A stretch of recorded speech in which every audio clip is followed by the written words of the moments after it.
Chapter 177, Meteorological Wonders. Chapter 177, Meteorological Wonders. Translator, Lonely Tree. After that, the steel glove on her hand that was emitting blue light was the size of a watermelon. Then, she limped toward the meatball. Lumiere hugged the bomb and went around it. Matthew found a high place to land, transformed into his human form, and grabbed the remote control tightly. He didn't say much. At this moment, he only needed to listen to Bobo's orders. Although Miss Machinist seemed unreliable and kept threatening to blow up, there had never been a real explosion. Matthew had full trust in her. After swallowing a few crocodiles lurking in the swamp, the ball was once again attracted by the scent of a living person, and it rolled towards Bobo. Bobo wasn't afraid at all. As she walked, she adjusted the boxing gloves in her hands. The surface of the gloves was silver white and metallic. The blue light that flickered from time to time gave people a quiet and manic feeling. In the blink of an eye. The distance between the two sides was less than 50 meters. Bobo knelt on one knee, pressing her right glove onto the ground. At the same time, a mechanical voice came from the glove. Beginning level 1 charging. In an instant, the blue light on the boxing glove turned from light blue to a light that was almost navy blue. The ground nearby began to tremble slightly. The ball rolled over violently. Lumiere, who was on the flank, seized the opportunity and quickly approached. He stuffed the bomb in his arms into the abomination's mouth. When he turned around and left, he even heard the sound of something breaking his teeth. The ball moved slightly towards Lumiere by half a meter, but the latter was running too fast, and it rolled towards Bobo. On the branch, Matthew's thumb was pressed against the push rod, and his breathing was tight. As the ball rolled closer and closer, the undead let out excited howls, and countless hands reached out to Bobo. However, Bobo's expression was extremely calm. 20 meters. 12 meters. 8 meters. She finally stood up with difficulty and used all her strength to throw a beautiful uppercut at the sphere of the death. As she hit it, she shouted, "Matthew!" The hysterical roar pierced through the swamps and forests, startling countless birds. Bang! The hill-sized sphere of the death was sent flying into the sky by this uppercut. Matthew stared at the trajectory of the sphere. When he estimated that it was about to reach the highest point, he pushed hard. 2 seconds later, the ball exploded silently. The remains of countless undead were scattered into the sky like mud. In the next moment, inside the sphere of the death, a pitch-black, spinning spherical crystal that looked like a black hole was exposed to everyone. The violent explosion destroyed the crystal and triggered an even stronger airflow fluctuation. In an instant, a black tornado formed at the center of the explosion. The remains of the undead that were about to fall due to gravity were instantly sucked up and wrapped up by the edge of the tornado. Whoosh! Whoosh! Whoosh! A strong wind blew near the swamp. Everyone looked at the sky in shock. The tornado in the sky was getting bigger and bigger. Zombies and skeletons were dancing crazily at the edge of the tornado, accompanied by the heads of Django people, the tails of Nagas, the hearts of trolls, and a large amount of flesh and blood. Oh my God! I was actually running with this thing just now?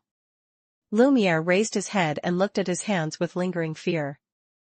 The tornado stayed in the air for a few minutes, moving southwest at a high speed with a large number of corpses and branches of the undead. 10 minutes later. Evening Wind Pier. Old Ollie was drowsily leaning against a coconut tree. Little Rock, who was playing with the crab, saw the tornado in the distant sky and shouted, "Grandpa, Grandpa! Look over there! Oh my God, you won't believe what I just saw." Old Ollie was woken up by his grandson and changed his posture unhappily. "Don't make a fuss, child. I've lived my entire life. What haven't I seen?" Little Rock didn't know how to describe the scene in front of him. He pointed at the sky and repeated, "Tornado. Zombies. Zombies. Tornado."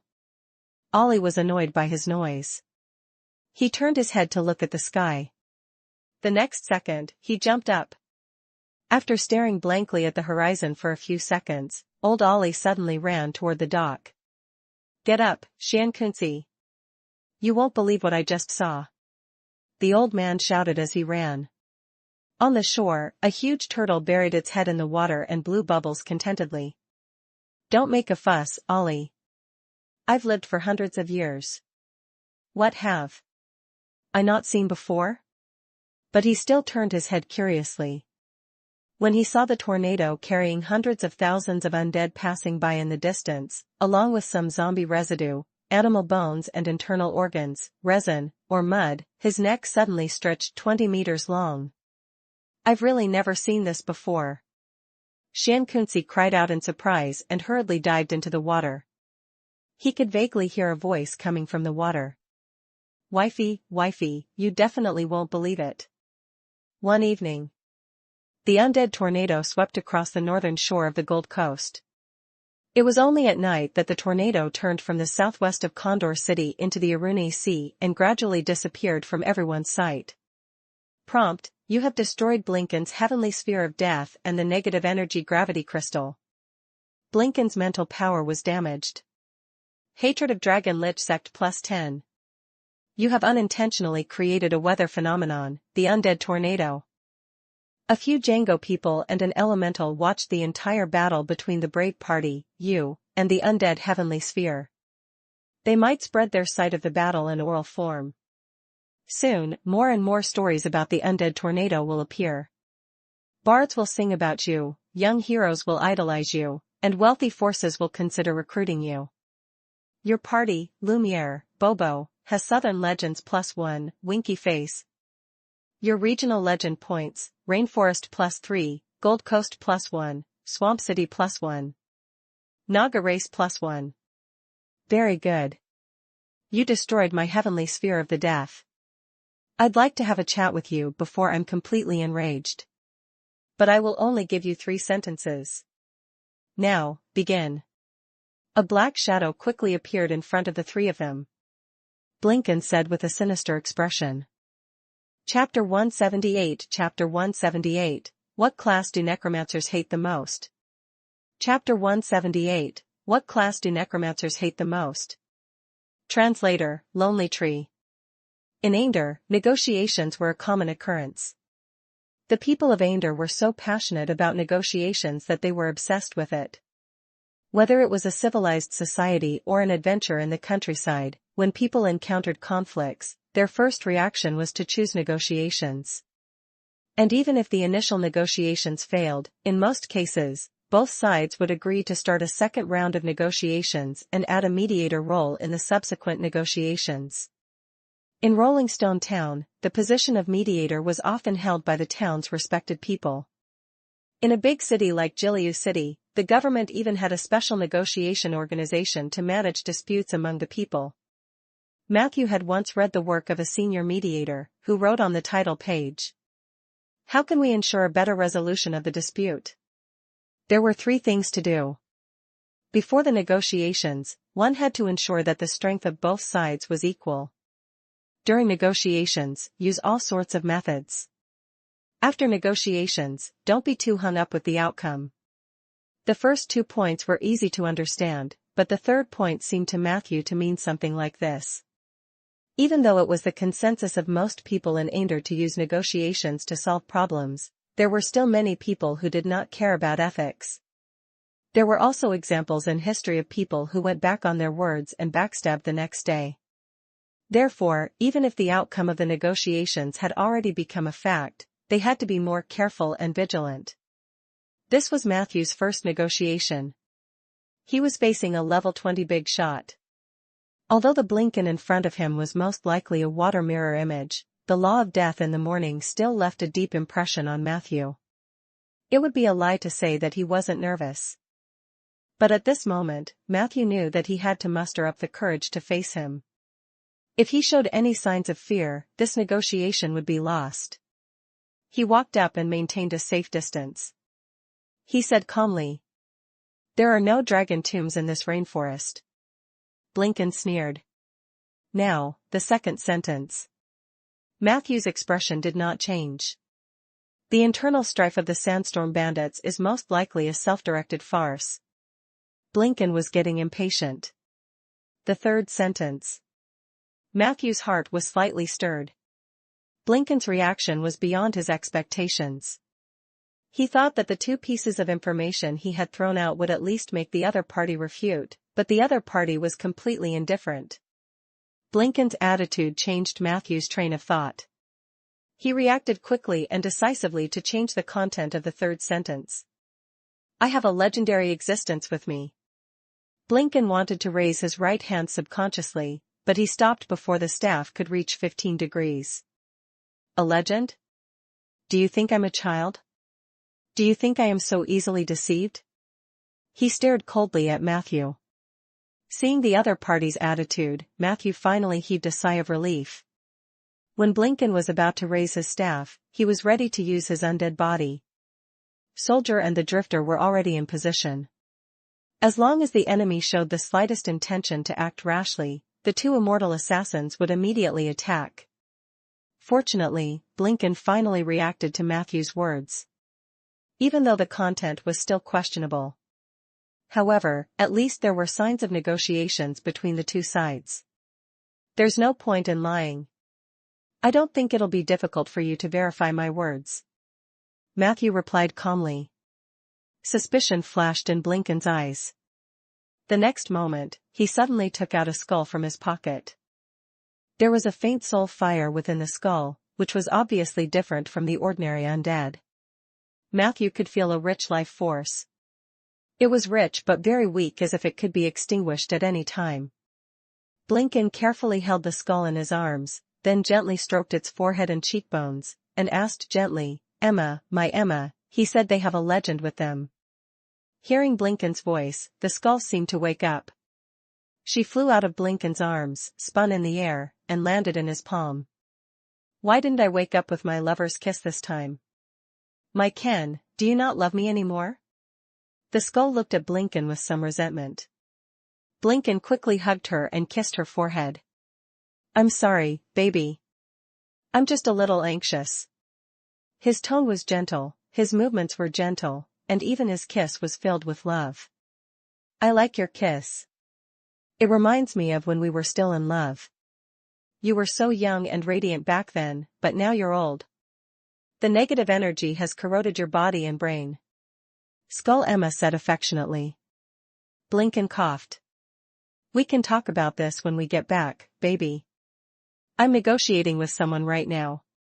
Is that so?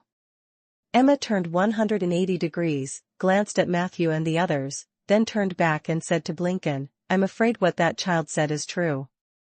He has a guardian god on him, and his level is very high. It's probably not something an ordinary legend can do. It's at least a superior legend.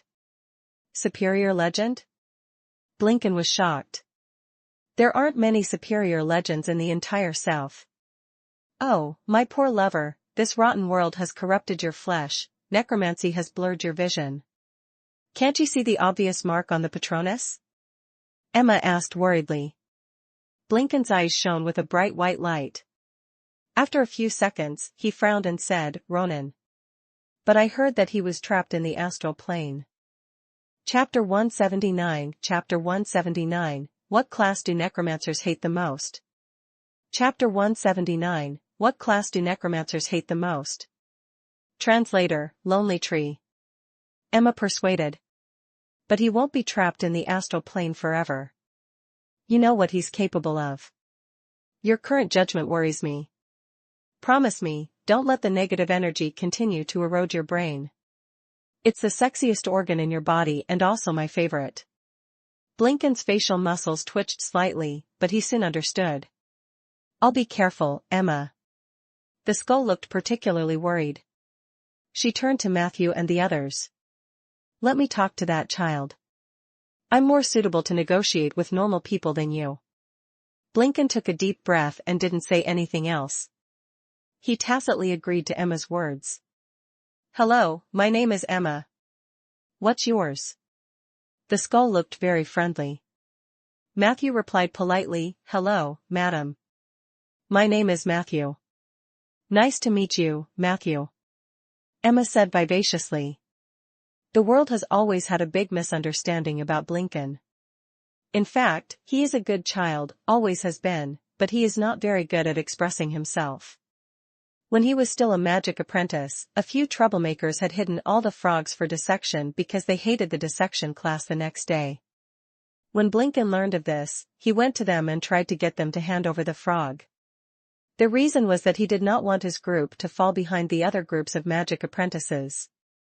However, the children were too naughty. Not only did they not want to hand over the frog, but they also threatened Blinken that if he exposed this matter, they would turn him into a frog and throw him into the women's toilet. Emma's tone was filled with nostalgia. Matthew realized that this skull seemed to be very important to Blinken, so he played along. What happened after that? Emma sighed. They annoyed Blinken and refused to tell him where they hid the frogs, so the angry young Blinken used malicious transfiguration to turn them all into frogs and put them in the material cabinet in the anatomy class. It wasn't until the next day that the teacher noticed the abnormality. The unlucky, mischievous ones were not cut open, but Blinken received a big punishment. Later, when I found out about this, I took the initiative to talk to him. Only then did I know that he just wanted to take a good anatomy class. How could you say anything bad about such a hard-working child? Matthew was speechless. It seemed that Emma had a very large leeway for Blinken. At this moment, a voice came from behind Matthew. Emma? Are you Ms. Emma? Were you a professor of prophecy at the Pharaoh City Magic Academy? Yes, I remember you giving Mr. Blinken a lesson. As expected, Shuey immediately appeared after the fight. It seemed like he knew Emma well. Emma replied happily. Yes, I didn't expect that someone would still remember me. After my husband died, I heard that Blinken had defected from the Alliance of Seven Saints. From then on, I was depressed and passed away not long after. But very soon, Blinken dug me out of the coffin and found a way to preserve my memory and wisdom. I'm sorry to meet you like this. Do I look evil? Shuey whimpered, not knowing how to answer. Seeing this, Matthew calmly changed the topic. As you said, Mr. Blinken used to be a decent person, but what he did today is not so decent. This morning, he used the Book of Blasphemy to pollute the Black Banyan's dream and took away the verdant branch of the soul of the rainforest. After that, he ran amok in the rainforest. The creatures in this area were very uneasy. Everyone was afraid of who he would attack next. This is the purpose of my negotiation. I really hope that this matter can end peacefully. But if Mr. Blinken continues to be stubborn, I'm afraid it will be difficult to resolve the conflict between us through negotiations. Emma immediately said. I will ask him to return the verdant branch, but not now. We still need this thing. As for the Black Banyan dream, I'm very sorry. I promise you that Blinken will never blaspheme the Black Banyan dream again. Did you hear that, little Ken? Blinken revealed a helpless expression. Emma, that kid is threatening me. Emma instantly raised her voice. I asked you if you heard me. You did go overboard this morning. Look at how scared that little fox is. It's already good that I didn't ask you to come and apologize. Blinken said angrily. I understand. After this, I will return the verdant branch. I also promise that I will not profane the Black Banyan's dream realm in the future. Very good. Emma yawned in satisfaction. She said to Matthew. You and little Ken are both necromancers. You should have a lot in common, so there's no need to be enemies. Now that little Ken has made a concession, you can have a good talk. Don't be too impulsive, young man. All right, little Ken, I'm a little sleepy. Send me back. Blinken didn't hesitate. He eagerly lifted the skull and kissed it 3 times before reluctantly putting Emma back into his arms. After Emma left, the warmth on Blinken's face instantly disappeared, replaced by a fierce and vicious face. Brat, don't think I'm as easy to talk to as Emma. I've already given in. I can promise you and the soul of the rainforest behind you that I won't harm the creatures here as much as possible. But I want that piece of land in the west of the rainforest. I need the factory to fulfill my wish, so tell those natives to stay away from my factory.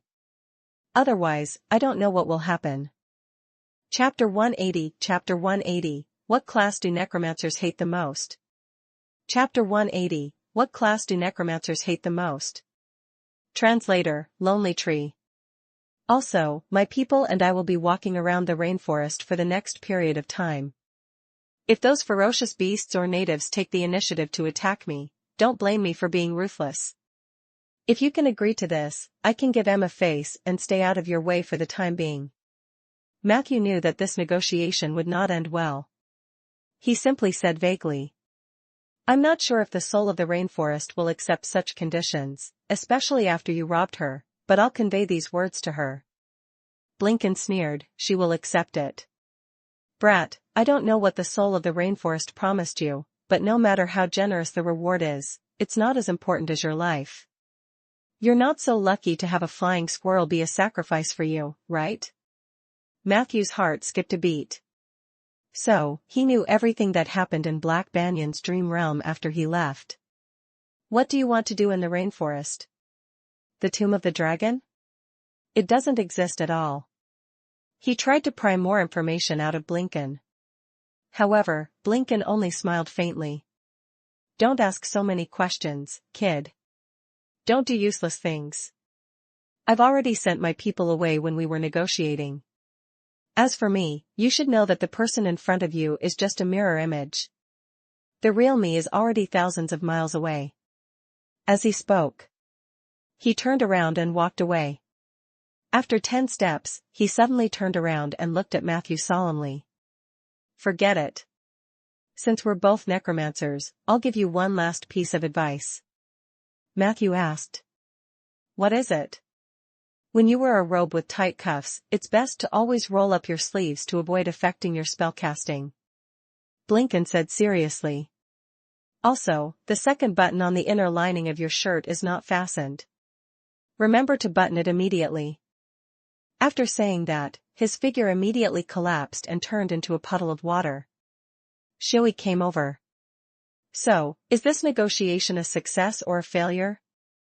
Matthew did not answer. Instead, he quickly turned around and looked at Bobo, who was enduring the pain. Let's heal the wounded first. The sparkling emitting gloves were removed one by one and thrown into the pool beside the mud. White steam immediately rose from the water. After the 3 layers of the iron sheet were removed, Bobo's fair, small, and slightly fleshy fist was revealed. No burns, but there are some slight fractures. Matthew carefully examined her hand. As a necromancer, he was a natural surgeon. Not many professions dared to say that they knew bones in front of a necromancer. I've received professional training. How could I be scalded? Bobo blushed and said. But fractures are inevitable. Sure enough, the burden of level 1 charging is still too great for fists and gloves. But you all saw it just now, right? It's really cool, isn't it? Matthew smiled and nodded. Without hesitation, he took out a scroll from his inventory and tore it. The magic ripples were like fish swimming into Bobo's fists and wrists, while some of them flowed along her skin to other parts. Huh? The latter moved her wrist a little and found that the slight fracture on her hand had recovered, and the bruises on her skin had disappeared. Is that a basic external injury healing scroll? Was it expensive? Bobo asked hesitantly. Matthew smiled and shook his head.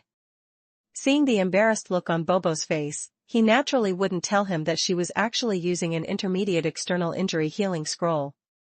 Fortunately, this thing was not expensive in Bayan City. After all, necromancers were all skilled in surgery. This is an intermediate scroll. Shui suddenly interrupted. Mr. Matthew, you're so rich. This scroll was sold for more than 120 gold coins in Condor City, and this was under the condition that people generally did not pay much attention to external injuries. Lumior had no concept of money, so he listened with interest. Bobo didn't seem to have any reaction after hearing that. It was just that the color of the light on her helmet changed, looking very much like the neon lights in Matthew's previous life. Matthew casually explained, I did not buy it that expensively. After saying this, he wanted to pinch his thigh. Why did he only think about buying underwater breathing scrolls from Condor City and selling them inland? Why didn't he do the reverse with Bayan City and Jiliu City? If what Shui said was true, and this scroll that sold for 8 gold coins in Bayan City could be sold for more than 10 times the price in the Gold Coast, then Matthew had to open up this trade route that ran through the north and south. Of course, now was not the time to think about this. Even though Bobo's external injuries had been healed, everyone's spirit had been greatly drained after the battle just now. They urgently needed a break to relieve their mental and physical stress. Since the undead in the swamp were all taken away by the tornado, the Dragon Lich disciples had most likely withdrawn. Therefore, in theory, this was the safest place in the rainforest. Matthew and the others found a place to camp. He entrusted Shui to stay in the temporary camp and asked Soldier to protect Bobo while he and Lumiere scouted the area. The journey was calm. Just as Matthew had guessed, there was not even a ghost in the depths of the swamp. He then asked Lumiere, if it were you, would you be able to accept such a negotiation result? Lumiere said uncertainly, I don't know. That necromancer is really strong. I can feel that if I were to face him one-on-one, I wouldn't be his match. Chapter 181 Chapter 181, What class do necromancers hate the most? Chapter 181, What class do necromancers hate the most? Translator, Lonely Tree. However, if I let him plunder the rainforest like this, I will feel humiliated. Perhaps I can endure it for now, but those headhunter tribe people will definitely not let it go. Even if they have to fight to the last drop of blood, they will fight the Dragon Lich sect to the end. Matthew sighed. Then they will all become the necromancer's accomplices. Lumiere was speechless. He recalled the gigantic heavenly sphere from earlier. If not for Bobo's bomb, he really wouldn't know how to deal with it.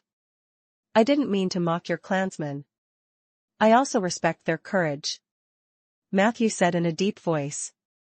But before the second round of negotiations, it's best if they don't provoke Blinken. This will disrupt my plan. Lumiere nodded and asked, is there a second round of negotiations? Matthew said calmly. Perhaps it shouldn't be called the second round of negotiations. The next time we meet, there's a high chance that it'll be a life and death battle. Actually, this is inevitable because Blinken has no sincerity to negotiate with us at all. Lumiere asked in confusion. Didn't he promise the skull? I could tell he loved her very much. Matthew shook his head. I don't trust him at all for at least 2 reasons. First, why did Blinken come to the swamp? We saw the heavenly sphere just now. I suspect that he came for the undead here. This matter was ruined by us. Logically speaking, he should have killed us already, but he didn't do it at all. This meant that either he didn't care about the heavenly sphere of the death, or he might have another one. Matthew asked. You've been here before. Can you confirm that the undead on the sphere are all in the swamp? Lumiere revealed a look of recollection.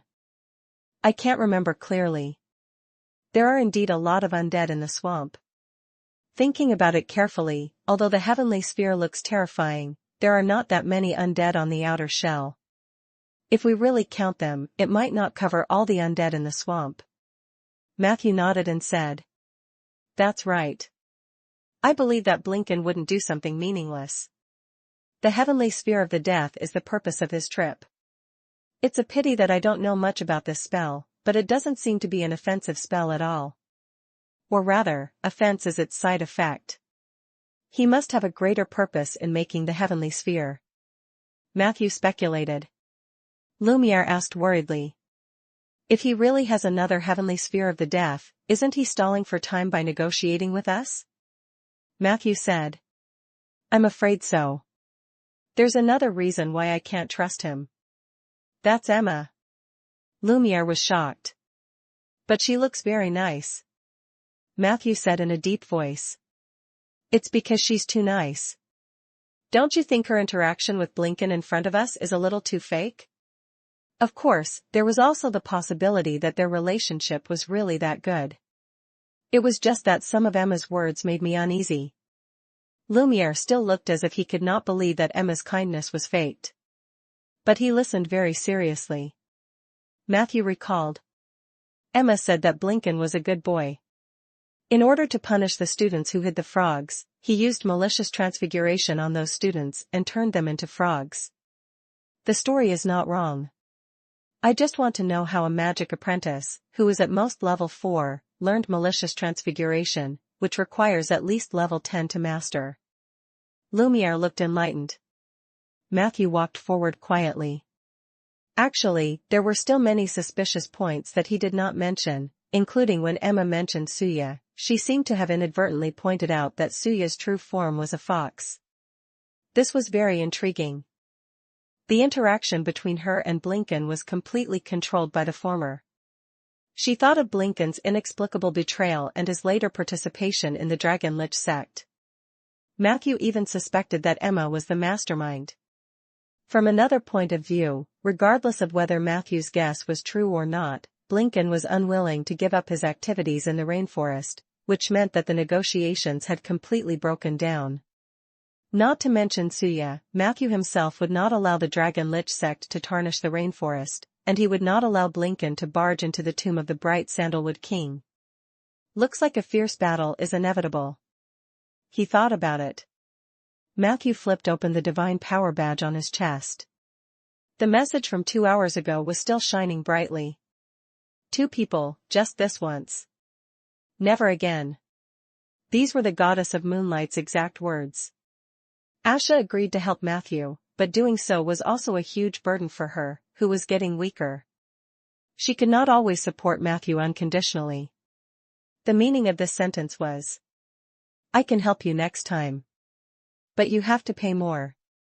I wonder who Zeller will send over. If I were him, Li Weiqi would definitely take one spot. Who else would it be? It should be Zeller himself, right? Matthew was still guessing. Suddenly, a small house appeared in front of him. The cottage was surrounded by a fence, and there was a sign hanging on the front of the fence door. Dania's house, it's so strange, why must there be such a door sign? No one will come to visit me anyway. This is the residence of the undead girl, Dania? Matthew immediately perked up. He walked around the fence and found a dry garden behind the house. There was a huge stone in the garden. Matthew could sense the faint but clear life force on the stone at a glance. Stone elemental? Matthew instantly reacted. He was most likely the elemental who had been watching their battle with the undead sphere. However, Matthew did not act rashly. He went back to the main gate and cast a universal cantrip according to the rules of visiting necromancers in Bayan City. Puff. Matthew sprinkled a smear of bone powder on the fence door. A series of mournful cat meows came from the emerald green light. A few seconds later, a rough voice came from the garden. Why couldn't Dania find her boyfriend when she was around? She's been gone for God knows how many years, but men are coming to her door one after another. I really feel bad for my best friend. Ah, she's a necromancer. So, are you here for the collection that Dania left behind? The stone elemental yawned as she walked over. She stood on the inside of the fence and did not seem to have any intention of opening the door. She looked like she was in a bad mood and only wanted to be perfunctory. According to the rules, you can choose between quick Q&A or flying bird chess. Quick Q&A means I'll ask, and you'll answer 3 questions. The thinking time should not exceed 20 seconds. I'll accept any reasonable answers but, of course, extra points for giving the optimal answer. If all 3 questions were answered correctly, or if a question was answered optimally, you could enter the door. Flying bird chess is a game with me. If you lose, you can get lost. If you win, you can enter the door. It's that simple. Matthew knew about flying bird chess, which was very popular in Bayan City. Unfortunately, he only knew how to plant trees and did not even know the basic rules. He could only choose quick Q&A. The stone elemental chuckled. First question, what is the profession that necromancers hate the most? Lumiere heaved a sigh of relief. He didn't think this question was very difficult. Necromancers naturally hated the nemesis of necromancers, such as paladins. Matthew thought for 2 seconds and replied. Necromancer. The stone giant shuddered and instantly became spirited.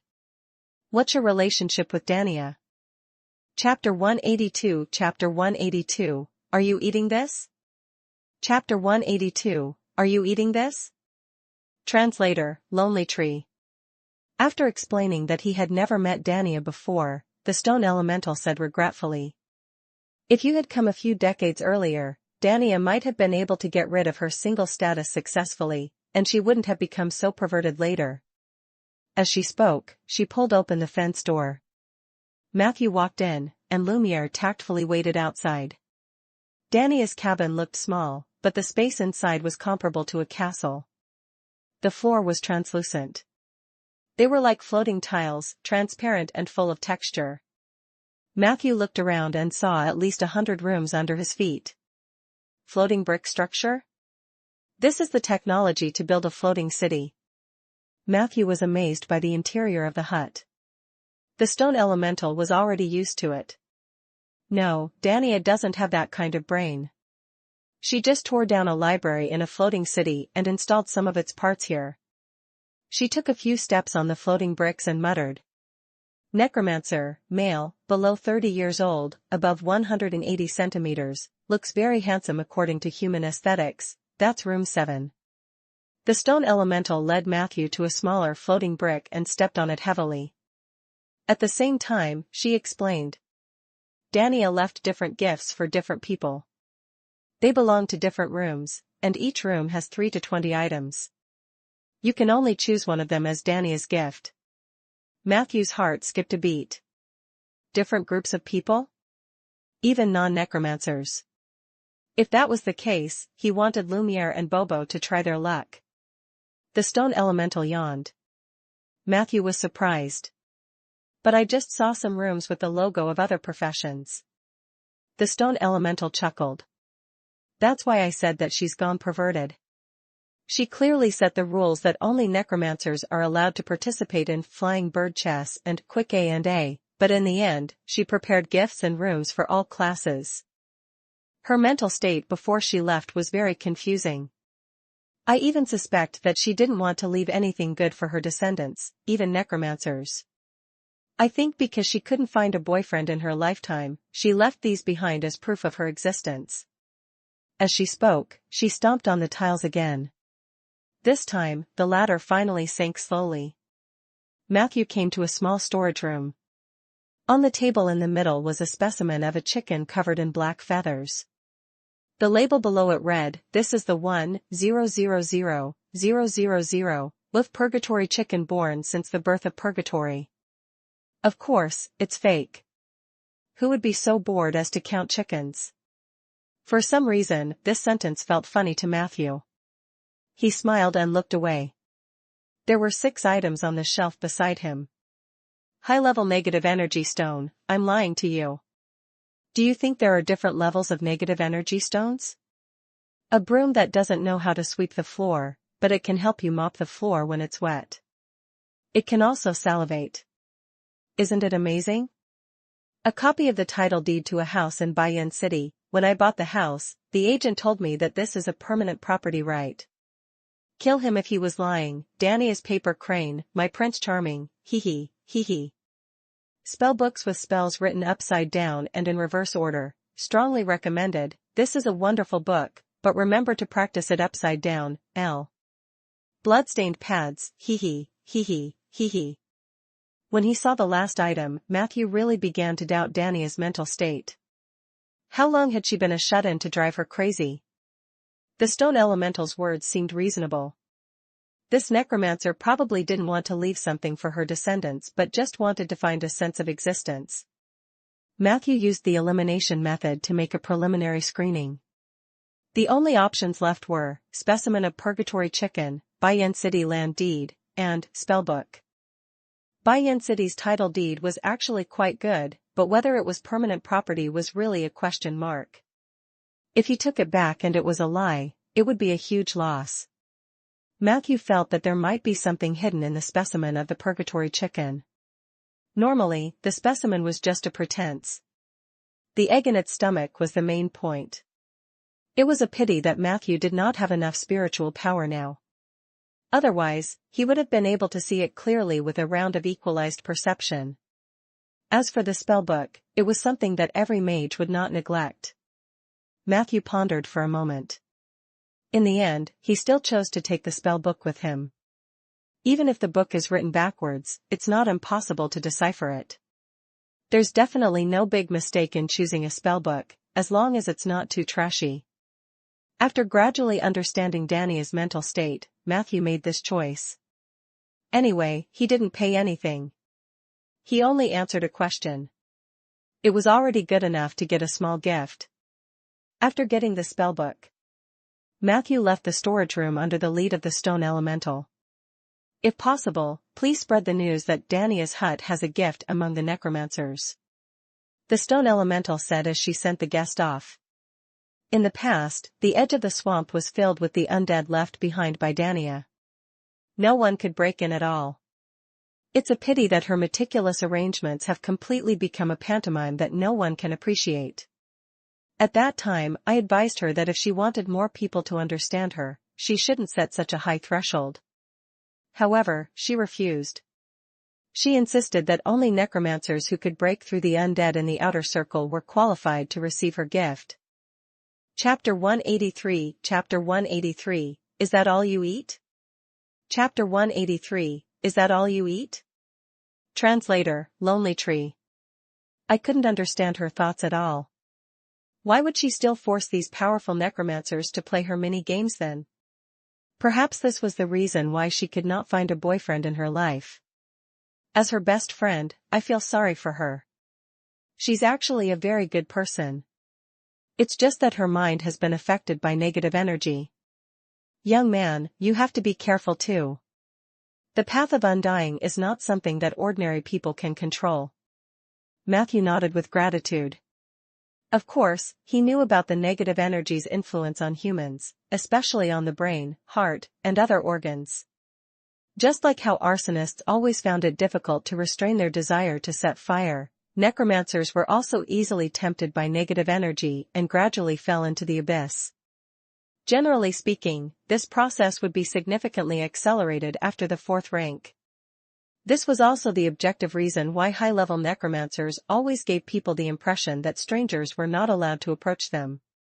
However, Matthew was different. He didn't know if it was because of the tree, but he could feel that his body organs were protected by the power of nature. The negative energy caused little corrosion to his body, but in a sense, it stimulated the growth of the power of nature. The two powers had formed a temporary balance in his body. Now that he had inherited the art of equilibrium, he did not have to worry about it in the short term. Instead, it was the stone elemental lady's words that piqued his interest. So, was your relationship with Ms. Dania very close? Of course, we were best friends. Otherwise, why would I take the time to help her clean up and look after this house? You don't think that I'm like those silly undead, that I'm also a slave of Dania, do you? My home is in the stone elemental plane, and I just like to travel in the human world. The two of them walked to the fence, and the stone elemental stretched again. I need to catch up on my sleep later. I have a dance party to attend at St. G Island tonight. Matthew was stunned for a moment when he heard the name St. G Island. Unfortunately, the stone elemental lady had already closed the fence door and quickly went to the backyard garden to sleep. Everything was safe near the camp. The swamp was humid, so Shui thoughtfully lit 2 bonfires and handmade 2 roadblocks. It was obvious that other than not being able to find this person during battle, this ace spy wasn't bad at all. Matthew found Bobo in a tent with a Spanner's flag. When he entered the tent, Matthew was stunned for a moment. Apart from the helmet, the heavy armor had been stripped off to the side. Bobo was only wearing a white cotton singlet and a pair of white shorts made of the same material hung from her waist. She had shrunk a lot and looked even more petite. However, Bobo seemed to be in good spirits. She was half squatting on the ground, hammering away at the joints of her armor with a wrench that was bigger than her arm. Are you all right? Matthew looked away uncomfortably. Bobo's voice was a little dejected. Unless you can give me some steel, screws, and a super workbench. Damn it, if only I had stolen the workbench that was nailed to the door next door when I left Cyberdragon. Ding Ding's workbench is portable and can be expanded to this size. As she spoke, she gestured in front of Matthew. Unfortunately, Bobo's arm span was too short. Matthew couldn't imagine how big the workbench was. He asked casually, "Who is Ding Ding?" Bobo proudly puffed out her chest and said, "He's my neighbor. He's a little brat who only knows how to forge iron. He's about the same age as me and has had a crush on me since he was young. However, it's impossible for me to accept him because he's not even taller than me." Matthew smiled and said, "That's a pity, but he still has a chance to grow taller in the future, right?" Bobo shook her head and said, "He has no chance. He's a real dwarf. Most of the Cyberdragon citizens are dwarves. Occasionally, there will be goblins and fairies. There are too few humans like me." As she spoke, she looked up at Matthew with some longing. "Aren't you necromancers very knowledgeable about bones? Can you help me see if I can still grow taller? My requirements are not high. I'll be satisfied if I can be 1.5 meters, no, 1.4 meters tall." Matthew coughed twice. "I'll take a look at you next time. I'm very tired today, and I'm going back to rest. I just came to see you before I rest." All right. Bobo shook her head and went back to fiddling with her armor, wearing a huge helmet that didn't match her petite figure. 2 hours later. Matthew opened his eyes. He loosened his muscles and bones, then took out a few tea leaves and put them in his mouth to chew. A short break wouldn't allow him to fully recover his mental strength, but at least he could use some spells. He was not in a hurry to leave his tent. Instead, he took out the spellbook and prepared to read it carefully. Then, he flipped open the title page. Warning, the incantations in this book have been reversed by me and written backwards. Reading it may cause mental trauma. Do not read it unless you are seeking death. Matthew was unmoved, but he still carefully flipped to the second page. But what if this is a spellbook that doesn't need to be read?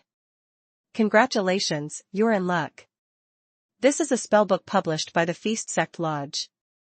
Don't flip to the back. You can't understand the incantation at the back. Just obediently enjoy this delicious food. Chapter 184, Chapter 184, you re-eating this? Chapter 184, you re-eating this? Translator, Lonely Tree. Right, the incantation was food is the most important thing, ... Remember to be sincere. If you fail once, read it a few more times. Your forever ghost girl, Dania. Feast Sect Lodge? Matthew was surprised and delighted. He quickly turned to the last page of the book and found the unique emblem of the arcane wilderness and the Feast Sect Lodge in the corner. Is this really a gift left behind by an old lady in her 70s or 80s? That was true. After staying at home for a lifetime, it was normal for one to still be childlike. Matthew stroked the spellbook's spine with joy.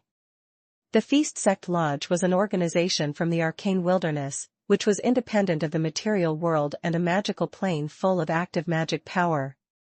The natives of the arcane wilderness were great fairies, elf dragons, flower demons, and tree demons. They were all innate spellcasters, and they had the innate spellcasting ability that was not inferior to intermediate mages. Among the great fairies, there was a group of people who were committed to promoting the innate spellcasting ability. They believed that learning spells were too hard and that spellcasters should take a different approach and master the innate spellcasting ability like the fairies. The Feast Sect Lodge was a product of a similar concept.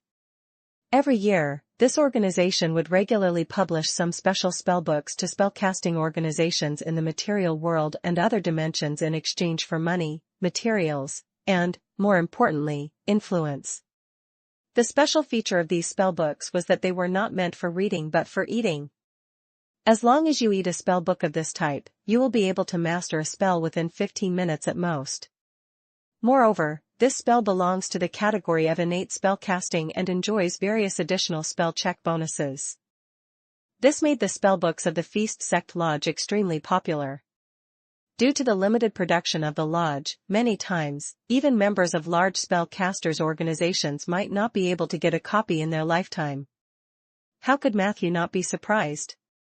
Praise Dania, he said from the bottom of his heart. Food is the most important thing. He chanted the incantation sincerely again. The spellbook began to change gradually. At this moment, someone outside the tent asked softly, Matthew, do you have anything to eat? I'm hungry. It was Bobo's voice. Wait a moment. Matthew put down the spellbook and took out some biscuits from his luggage. He came to the tent door and handed them to Bobo. Do you think this is enough? Take it and share it with everyone. I still have some things to deal with. Bobo took the large handful of biscuits and counted them happily. Matthew turned around and walked back, not realizing the tent flap was not closed fully. Then, he picked up the spellbook. Food is the most important thing. Matthew read it again sincerely. This time, the spellbook's transformation speed increased drastically. It quickly turned from a book into a black lump that looked like a stack of several donuts. There was also a beautiful spell note hanging on it. Congratulations on winning the lottery. This book records a highly rare spell, and we believe that only the rarest food combinations are worthy of this spell. So, as you can see, this is a chocolate-flavored, poop-shaped delicacy. Please enjoy. Feast Sect Lodge, Head Chef, ZZ. Matthew's mouth twitched slightly. At this distance, he could still smell the rich fragrance of chocolate. Forget it. I'll endure it. He took a big bite, and it tasted really delicious. Outside the tent. After eating a few biscuits, Bobo felt a little thirsty, so she walked to Matthew's door.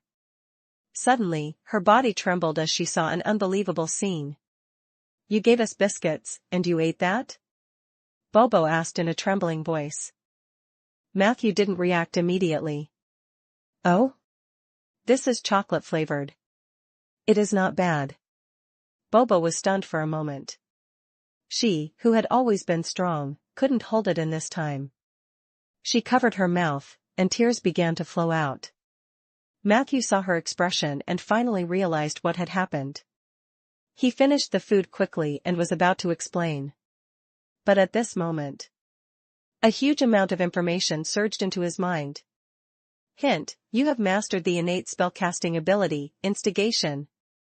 Instigation, you can fight with other necromancers for control of the undead and have a higher chance of winning.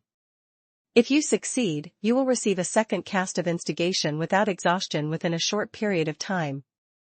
Chapter 185 Chapter 185, Did we come at a bad time? Chapter 185, Did we come at a bad time? Translator, Lonely Tree. In the dark and damp cave, the flickering torches drew shadows on the walls like demons. In the middle of a rare square altar, the sphere of the death, which had been cast with the shrinking spell, slowly disappeared into a holy white light. Immediately after, a stone brick floated up from the base of the altar. The stone brick shook violently in the air, making a rustling sound. A large amount of dust and stone chips fell from the brick. Very quickly, the outer shell of the stone brick was shaken off, revealing a few purple pages wrapped inside. He saw those pages. Blinken, who was guarding the center of the altar, looked excited. He solemnly took out a book from his bosom. Its outer shell was as hard as iron, and the cover was a palm with 6 fingers. Shoo! The book and the pages each emitted a piercing sound as if the water temperature of a kettle had reached a critical point. 3 seconds later, the page completely broke free from the stone brick and smoothly merged into the book in Blinken's hand. In an instant, the palm with only 6 fingers suddenly reached out from the cover and grabbed Blinken's neck. The latter's eyes bulged, and the veins on his temples bulged. The few people around the altar were indifferent to this scene. They just coldly watched the change on the altar. The purple palm seemed to have a special magic power. It sealed all of Blinken's power so that the latter couldn't resist at all. At the crucial moment, a skull flew out of Blinken's arms. The skull slammed into the base of the six-fingered palm. At the same time, pitch-black negative energy shot out from Emma's eyes. They were like dark vipers that wrapped around the six-fingered palm. Then, they exerted force and tightened. 10 seconds passed. The six-fingered palm suddenly collapsed. Blinken lost his balance and fell to his knees. He panted heavily, but his right hand that was holding the purple book never relaxed. Stay alert at all times, Little Kentucky. There are many people here who wish for your death. Emma said faintly. Blinken smiled, relieved. I know. I finally got the second book of blasphemy. I have a chance to resurrect more of your body parts. Hearing this, Emma only said coldly, you can say that after you've done it. With that, she burrowed into Blinken's arms. Blinken looked down at the direction Emma had disappeared to. His eyes flashed with deep infatuation and a little disappointment. He grabbed the book tightly and stood up. He came to the edge of the altar and said to a huge shadow. Was that a pleasant cooperation? A hoarse voice came from the shadows. You seem very weak now. Blinken frowned. A man and a woman came towards him. The man was a mutant with an elephant's trunk, and the woman was a drow warrior with a hot figure. They followed a man in the shadows. He just made a deal with the Lord and sacrificed a finished heavenly sphere of the death to obtain the other 1/5 of the Book of Blasphemy. As far as I know, although the Book of Blasphemy is powerful, it will constantly bite its master. His strength was originally suppressed to around level 18, and now, I dare to bet that he's not at tier 5 at all. The elephant trunk man excitedly held a slender wooden stick and said, Boss, why don't we kill him? There was a long silence in the shadows. Blinken said coldly. Don't be stupid. The master behind you wouldn't dare to offend me like this. Moreover, at this juncture, do you still want to offend the Dragon Lich sect? The man in the shadows laughed. I'm not afraid of offending the Dragon Lich sect, but I won't attack you. After all, we used to be friends. The elephant trunk man wanted to say something, but he was pulled away by the drow warrior. Blinken let out a long sigh of relief. He was indeed very weak now. In order to suppress the restless Book of Blasphemy, his strength was less than 60% of his usual strength. If these people really attacked, he would pay a heavy price regardless of whether he lived or died. Fortunately, the person in the shadows let him go. Blinken hurried away with the book in his arms. It wasn't until he walked away from the altar and activated a preset teleportation gate that he finally regained his provocative confidence. He turned around and said, If you fall into my hands next time, I will consider letting you off. Also, your altar foundation is an irregular square. Won't the god you serve blame you for this, Anderson? The person in the shadow suddenly became agitated. My name isn't Anderson. As he spoke, he slowly walked out of the shadows. Blinken only took a glance, and deep shock flashed in his eyes. Even with his experience in necromancy, he had never seen such a strange creature. Only one head was left intact. The frame below the neck was made up of bones of different lengths and qualities. In order to prevent the bones from being incompatible, the person who pieced them together used a large amount of magic glue at the joints. The reason why he barely looked like a human was because his bones were wrapped in chains. These iron chains seemed to have a life of their own, and they wrapped around his body irregularly. Chapter 186, Chapter 186, Did we come at a bad time? Chapter 186, Did we come at a bad time? Translator, Lonely Tree. On his 4 limbs, there were 8 iron chains hanging on the ground, so as long as this person moved slightly, there would be a rustling sound. With Blinken's eyesight, it was not difficult to see that these living chains were taken from the purgatory chain demons. From now on, I only have one name, and that is Avenger. Anderson's face was filled with hatred. The part of his head that could barely prove his identity as a gnoll was also wrapped in some fine iron chains. As he spoke, the barbs at the end of the chains would occasionally pierce into his scalp. This was a painful experience for ordinary people, but he did not react at all. How did you become like this? Blinken asked in shock. He had a little friendship with Anderson, or else he would not have risked his life to make a deal with the Order of Calamity. However, when he saw Anderson's current appearance, even Blinken, who specialized in the study of body reconstruction, found it hard to accept. It was the Lord and Father who gave me a second life. Anderson's face was filled with devotion. The Lord reconstructed my head, and Father gave me a piece of bone from every brother in the church. He also used the power of the chain demon to reconstruct my body. I have become stronger than before. Don't worry about me, Blinken. You should worry about yourself. You're too weak now. I can still restrain my subordinates, but when you return to the Dragon Lich sect, the people under you might not listen to you. Blinken snorted and regained his cool. You don't have to worry about that. The Dragon Lich sect has a strict hierarchy and is very stable internally, unlike the Order of Calamity, who think that you have the help of a righteous god and are so arrogant. The elephant trunk man cut in angrily as if to defend his boss. I dare you to say one more thing. Blinken mocked. Has anyone ever told you that your nose is extremely similar to a penis?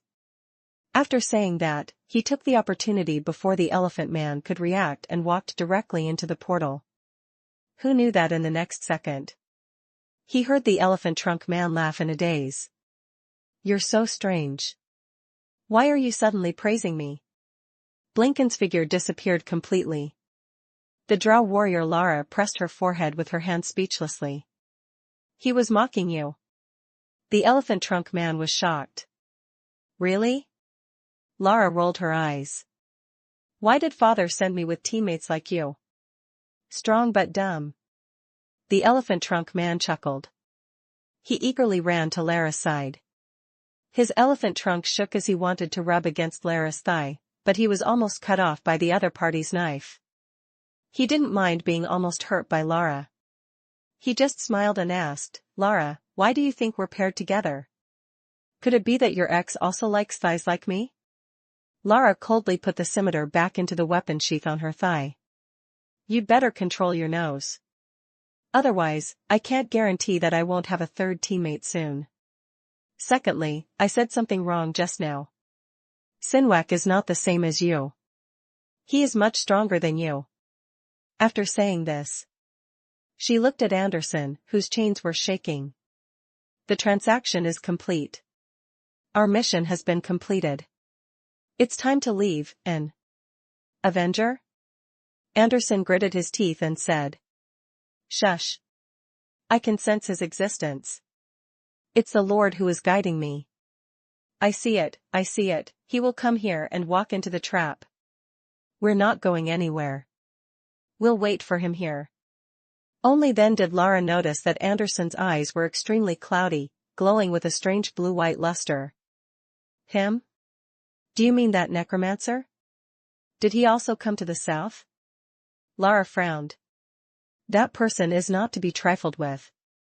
He is a huge problem. Even if you can use the pilgrimage state to predict his movements, we might not be able to take him down. Anderson looked at her cruelly. Shut up, woman. If it weren't for you and Sinwak slacking off last time, we would be celebrating our victory in Rolling Stone Town. Lara wanted to say something. Anderson looked at her maliciously. Don't forget who is the highest commander of this operation. If you dare to disobey my orders, you better hope that I won't survive. Otherwise, I'll hand you over to Father myself, Lara shivered when she heard that. She subconsciously touched her back. After confirming that her spine was still there, she heaved a sigh of relief, but her palms and back were covered in sweat. Emily. Go to the cave entrance and wait for them. Test the quality of his companions. Remember to be careful and focus on your own life. If you can lure them into our trap, you will be the top contributor to this operation. Anderson shook the chains on his body hard. A large amount of magic light flashed. Yes, Lord Avenger. A coquettish voice came from all directions. The atmosphere around the altar suddenly became tense. Only the elephant trunk man asked with anticipation. So, who is the enemy this time? Can I touch his thigh after this? Instigation. It was one of the top spells among the 3 trump cards of the Necromancer's power to incite chaos in an army. The 3 spells were Bewitchment, Chaos, and Instigation. It was a very powerful spell. Chapter 187. Chapter 187, Did we come at a bad time? Chapter 187, Did we come at a bad time? Translator, Lonely Tree. It could forcefully fight for the control of an undead unit with the enemy. This process would last for about 3 to 15 seconds, depending on the intensity of the fight. After 15 seconds, even if the 2 sides were still in a stalemate, the instigation would be considered a failure. However, the most annoying part of this spell was that there was almost no loss after failure. Since the battlefield for control was on someone else's undead, the person who actively cast it would not even suffer from the common punishment of losing focus and weakening spirit. Once it succeeded, the undead who had been instigated to defect would be treated as a temporary unit and directly join the battle. Although temporary units could not self-destruct, when the 2 armies were fighting, the damage caused by a sudden betrayal in the formation was enough. However, even though it seemed like a good idea to continuously cast instigation, the effect wasn't that great. The continuous use of instigation will have a significant diminishing effect. In layman's terms, the second unit that had been instigated to defect would often require a higher judgment value to successfully pry it away from the original owner, and the third unit would be even more difficult. Generally, when the 7th or 8th undead was instigated, the effect of free instigation would be so weak that even a Tier 1 mage could resist it. Therefore, it was not suitable to use it against the undead army. Instead, it was a godly skill against a small group of undead. What was even more amazing was that the unit that was instigated to defect was a temporary contract. It didn't matter if the undead was broken or became crippled. In any case, the undead could be fired at any time. It did not take up the contract slot, did not consume mana, and at most, he would have to pay a little mental strength and negative energy. Praise the eternal undead girl. At this moment, Matthew sincerely sang the praises of Dania's name in his heart. This spell was too important. He did not expect to be able to instigate a legendary unit to rebel, but there was still a great chance of getting a few bone dragons to turn on their owners. From what Shoei said, there seemed to be several bone dragons working under Blinken. Matthew's eyes flashed with a beautiful longing. However, he was soon freed from his thoughts. Matthew spent nearly 5 minutes before he finally explained to Bobo that he wasn't really eating shit. After that, Shoei's voice came from outside. Mr. Matthew? You might need to come out and take a look. Matthew quickly walked out. Following Shoei's guidance, he saw a figure wandering alone in the north of the camp. She followed us all the way. Shoei sized up Matthew and Miss Zombie with a complicated expression. I know. Let me solve it. Matthew's heart skipped a beat. Miss Zombie was lucky. Due to her remote location, she was not sucked away by the heavenly sphere of the death. She became one of the few undead who were still wandering in the swamp. This might be the command that Dania had given them before she left. Matthew had not been able to deal with her before, mainly because she had already signed a contract with another necromancer. He was not confident that he could poach her from Dania.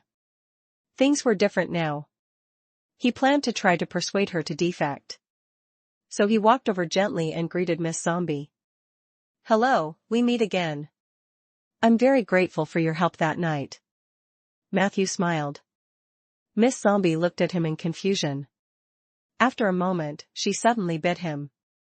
Matthew hurriedly stepped back to avoid it and then used instigation on her. Hint, the instigation has been successful. You have obtained temporary control over this stupid zombie. You will have the right to use her for 72 hours. Miss Zombie immediately froze. That simple? Matthew was also stunned.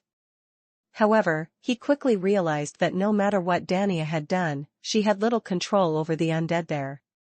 In the process of his instigation, he did not encounter any resistance at all. Perhaps this had something to do with the zombie lady's subconscious willingness to cooperate with him. It was just that this kind of successful rebellion had lost the pleasure of possession. Matthew thought dully. It's a pity that Big Brother abomination has flown away. Otherwise, it would be more interesting if I could persuade him to defect. After dealing with Miss Zombie, Shui walked over and said, "When I was patrolling the surroundings of the camp just now, I used some of my methods to track the whereabouts of the Dragon Lich cult. I found that not only was Blinken not in the rainforest, but the other Dragon Lich cult members had also disappeared. This is obviously unreasonable." He analyzed seriously. Blinken can teleport himself, but he doesn't have the technology to teleport many people, so I suspect that they're hiding. Matthew nodded. He understood what Shiryu meant. The Dragon Lich sect definitely wasn't hiding from him. They had another motive. So Matthew tried to communicate with the Black Banyan Dream. Very quickly. A gentle voice rang in everyone's ears, Undercity. Shui revealed an enlightened expression. I know that there are 2 or 3 entrances to the Undercity nearby. The one closest to the swamp used to be the territory of a group of black-backed gnolls, but the last time I went to check, the gnolls had already disappeared.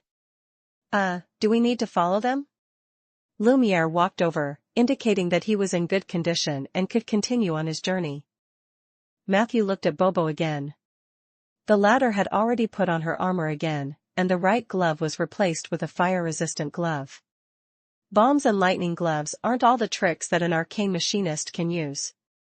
I still have 998 ways to kill the people of the Dragon Lich sect. Chapter 188 Chapter 188, Did we come at a bad time? Chapter 188, Did we come at a bad time? Translator, Lonely Tree. Bobo said confidently. Then, everyone turned to Matthew. Matthew looked up at the sky. The sun was setting, and half the sky was dark.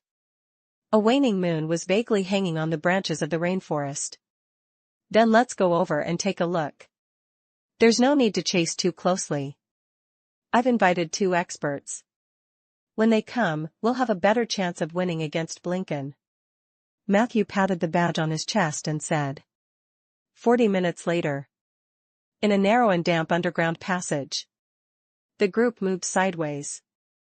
It took them a long time to pass through the gap between the 2 huge rocks. The underground space in front of them suddenly opened up.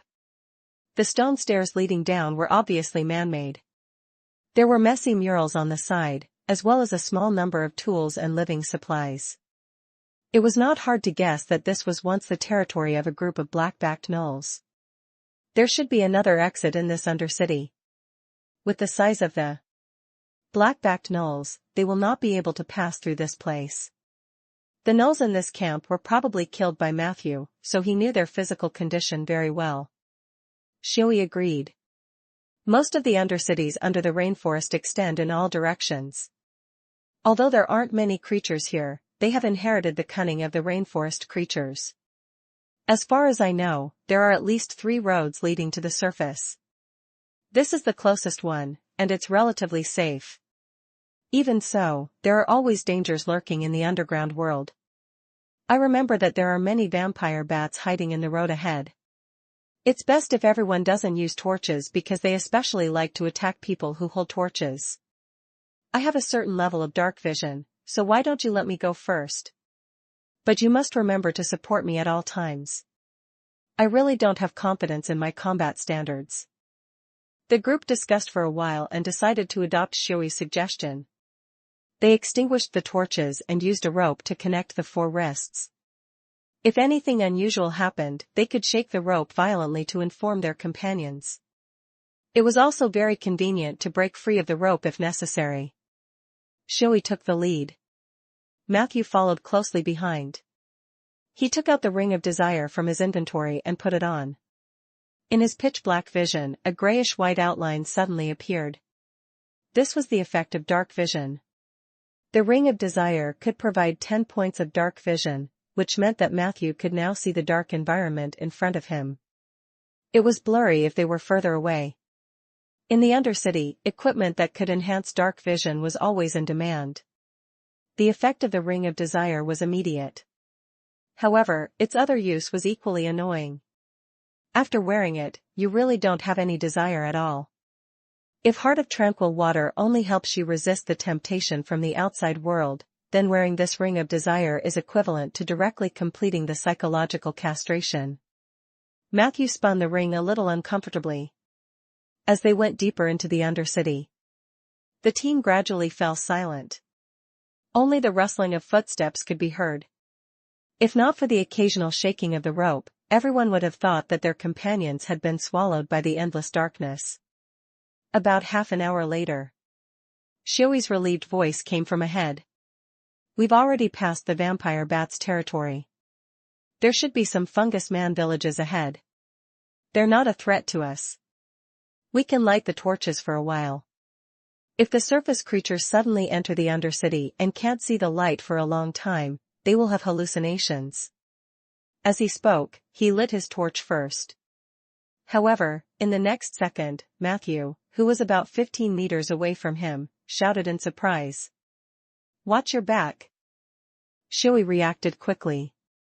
He didn't turn back but took a sudden step forward, attempting to pull away from the monster behind him. However, the other party was even faster. Matthew only saw a white light flash past. The shadow pounced on Shioi from behind and instantly disappeared. Shioi staggered. When he got up, he patted his chest and said in a frightened voice. What pushed me earlier? Fortunately, I'm fine. Before he could finish his sentence, his eyes began to roll back rapidly, emitting an abnormal light. Hee, come and kiss me. Shioi's voice suddenly became extremely soft. He rushed towards Matthew, hugged him, and kissed Matthew in an extremely rude manner. Matthew didn't say anything and raised his leg to kick Shioi. However, this kick was like kicking an iron plate. Not only did it not kick the other party away, but Matthew staggered. Fortunately, this somewhat delayed Shioi's bestial nature. Lumiere arrived in time. He grabbed Shioi's shoulder and pressed him against the wall. Matthew focused his eyes. Warning, your partner Shioi has been invaded by Charm Soul. All of his attributes have been temporarily absorbed by Charm Soul by 1/4. Once a Charm Soul kisses you for more than 3 seconds, 1/4 of your attributes would be temporarily absorbed by the Charm Soul. Charm Soul? Matthew's expression was solemn. As a necromancer, he knew that this was an extremely terrifying undead creature. Don't be fooled by its name. This thing was at least tier 4, and its potential destructive power was even far greater than that of the bone dragons, dark warriors, and other fierce undead. The main problem was its ability to absorb its target's attributes. Even though the effect was temporary, if she took a kiss out of everyone, ordinary adventure teams would definitely be wiped out. Chapter 189, Chapter 189, Did we come at a bad time? Chapter 189, Did we come at a bad time? Translator, Lonely Tree. Why is he so strong? Lumiere exclaimed. Even with his physical fitness, he couldn't take down the charmed Shioi. This made him quickly realize that things were not that simple. Matthew didn't have time to explain. He quickly pulled out the long whip at his waist. Let me whip him. Although Lumiere was puzzled, he still had unconditional trust in Matthew's command. At that moment, he used all his strength to turn Shioi's body around while his back was pressed against the wall. Hurry up. During this process, Lumiere was shocked to find that his arms were trembling. Come and kiss me, Shioi said coquettishly. His mouth even pressed against his. Get lost, Lumiere roared. At this moment, Matthew, who had hurriedly grabbed Ursul's reprimand, finally lashed out for the first time in his life. Paw! The snake scales on the whip ruthlessly scraped Shioi's back. The latter's clothes immediately split open, and the skin on his back also split open. Ah, Matthew, you got me too, Lumiere wailed. Matthew comforted him. Sorry, I'll try my best to whip accurately.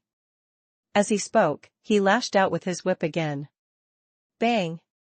A white light was drawn out from Shioi's body. Hint, you have used Ursul's reprimand to hit your partner, Shui. Dispel undead and reprimand undead are in effect. You have successfully expelled Charm Soul, level 16/rare elite. Matthew heaved a sigh of relief and then raised it again. He saw the Charm Soul emerge from Hugh's chest and pierce Lumiere's chest. The latter realized that something was wrong and subconsciously roared. I'm the man who wants to become the king of the rainforest. No evil spirit or ghost can possess me.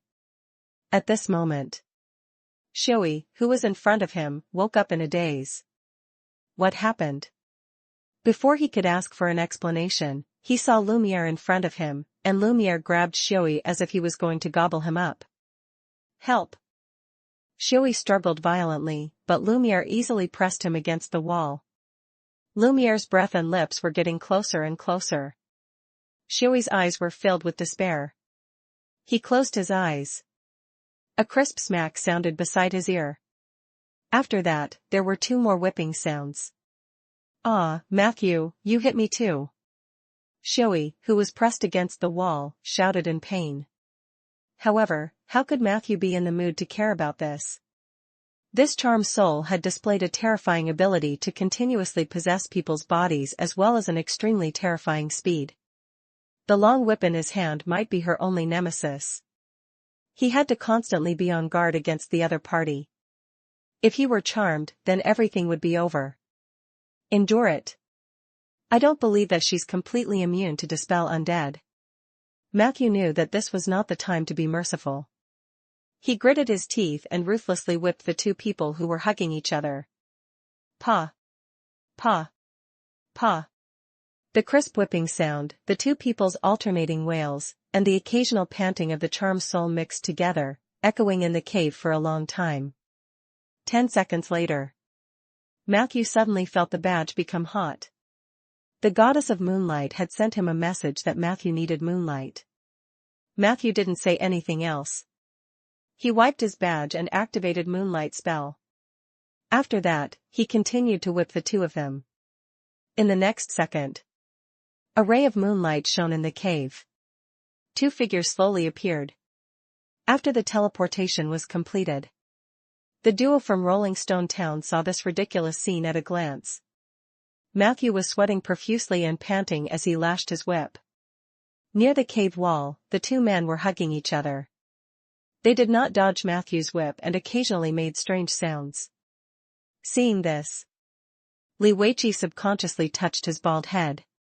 Wow. Rieger, did we come at the wrong time? Chapter 190, Anderson-S gift. Chapter 190, Anderson-S gift. Translator, Lonely Tree. Earlier.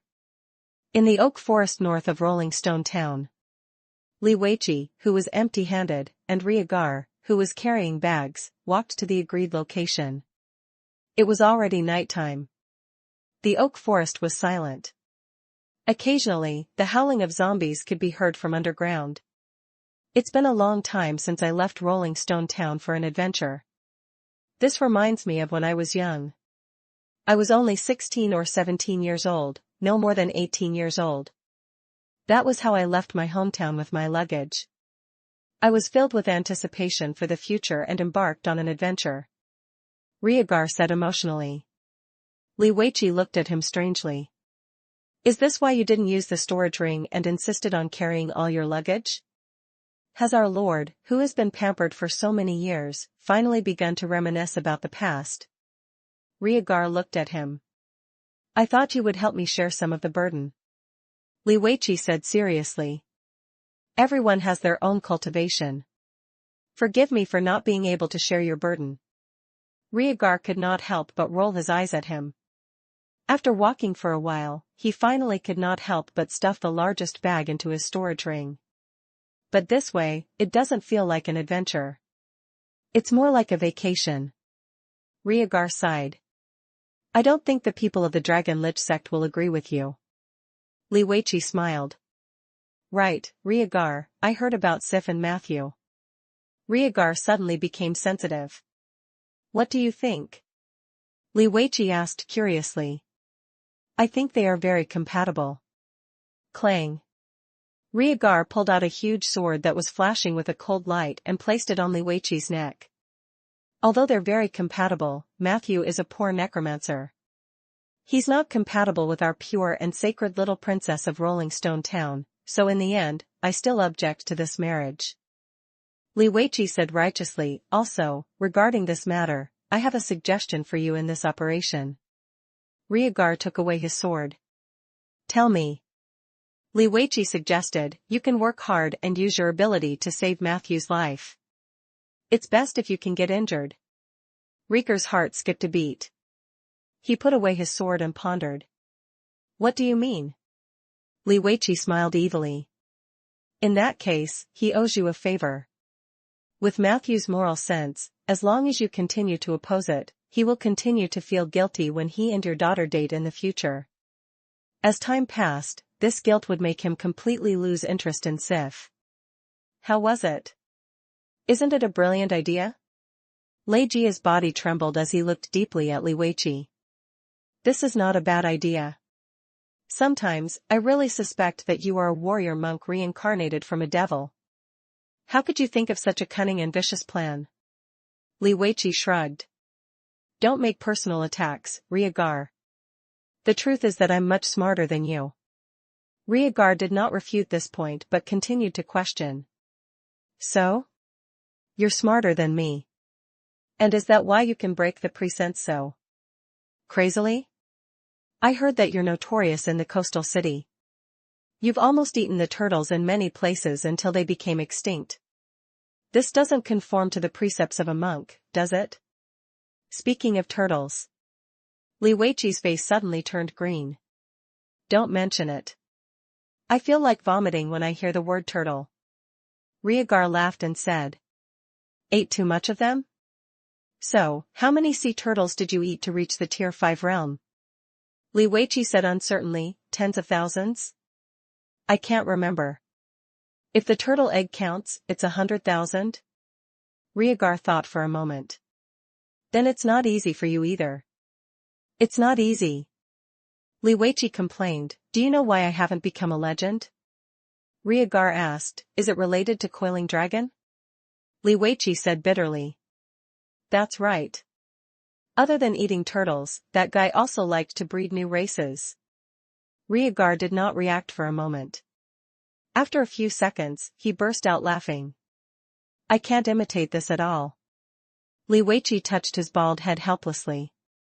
Even if I dare to break my abstinence, the genetic genes of human beings cannot easily break through the reproductive barrier like the dragons and create new races at will. I'm trapped on this point. Rhaegar joked. This is indeed not easy to solve. With your financial resources, not many women are willing to have children with you. Liweichi could not help but say venomously. Yes. There were women who were willing to have children with you, but they ran away. Rhaegar fell silent. I'm sorry. I went a little overboard. Liweichi immediately apologized. It is said that the third characteristic of Coiling Dragon is to speak without filter. I'm a little too immersed in the character, Rhaegar. Rhaegar stared at him fiercely. I will forgive you, Liweichi, but only after I kill you. As he spoke, he raised his sword and chased after Liweichi. Clang! Clang! The big sword and the diamond body collided violently, and sparks flew in all directions in the oak forest. Gentlemen, we should set off. Chapter 191, Chapter 191, Anderson's Gift.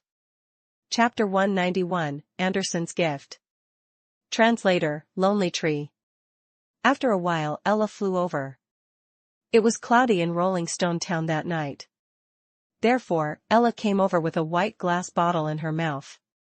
After pulling out the cork, the moonlight inside immediately filled the space. Let's go. Bathed in the moonlight, the three of them entered the moonlight woodlands one after another. The environment of birds and flowers and the refreshing air made the two of them feel refreshed. Under Ella's lead, they quickly stepped onto the altar of the goddess of moonlight. Bow your heads and pray to the great goddess of moonlight, Asha. She will take you to Matthew. Ella reminded.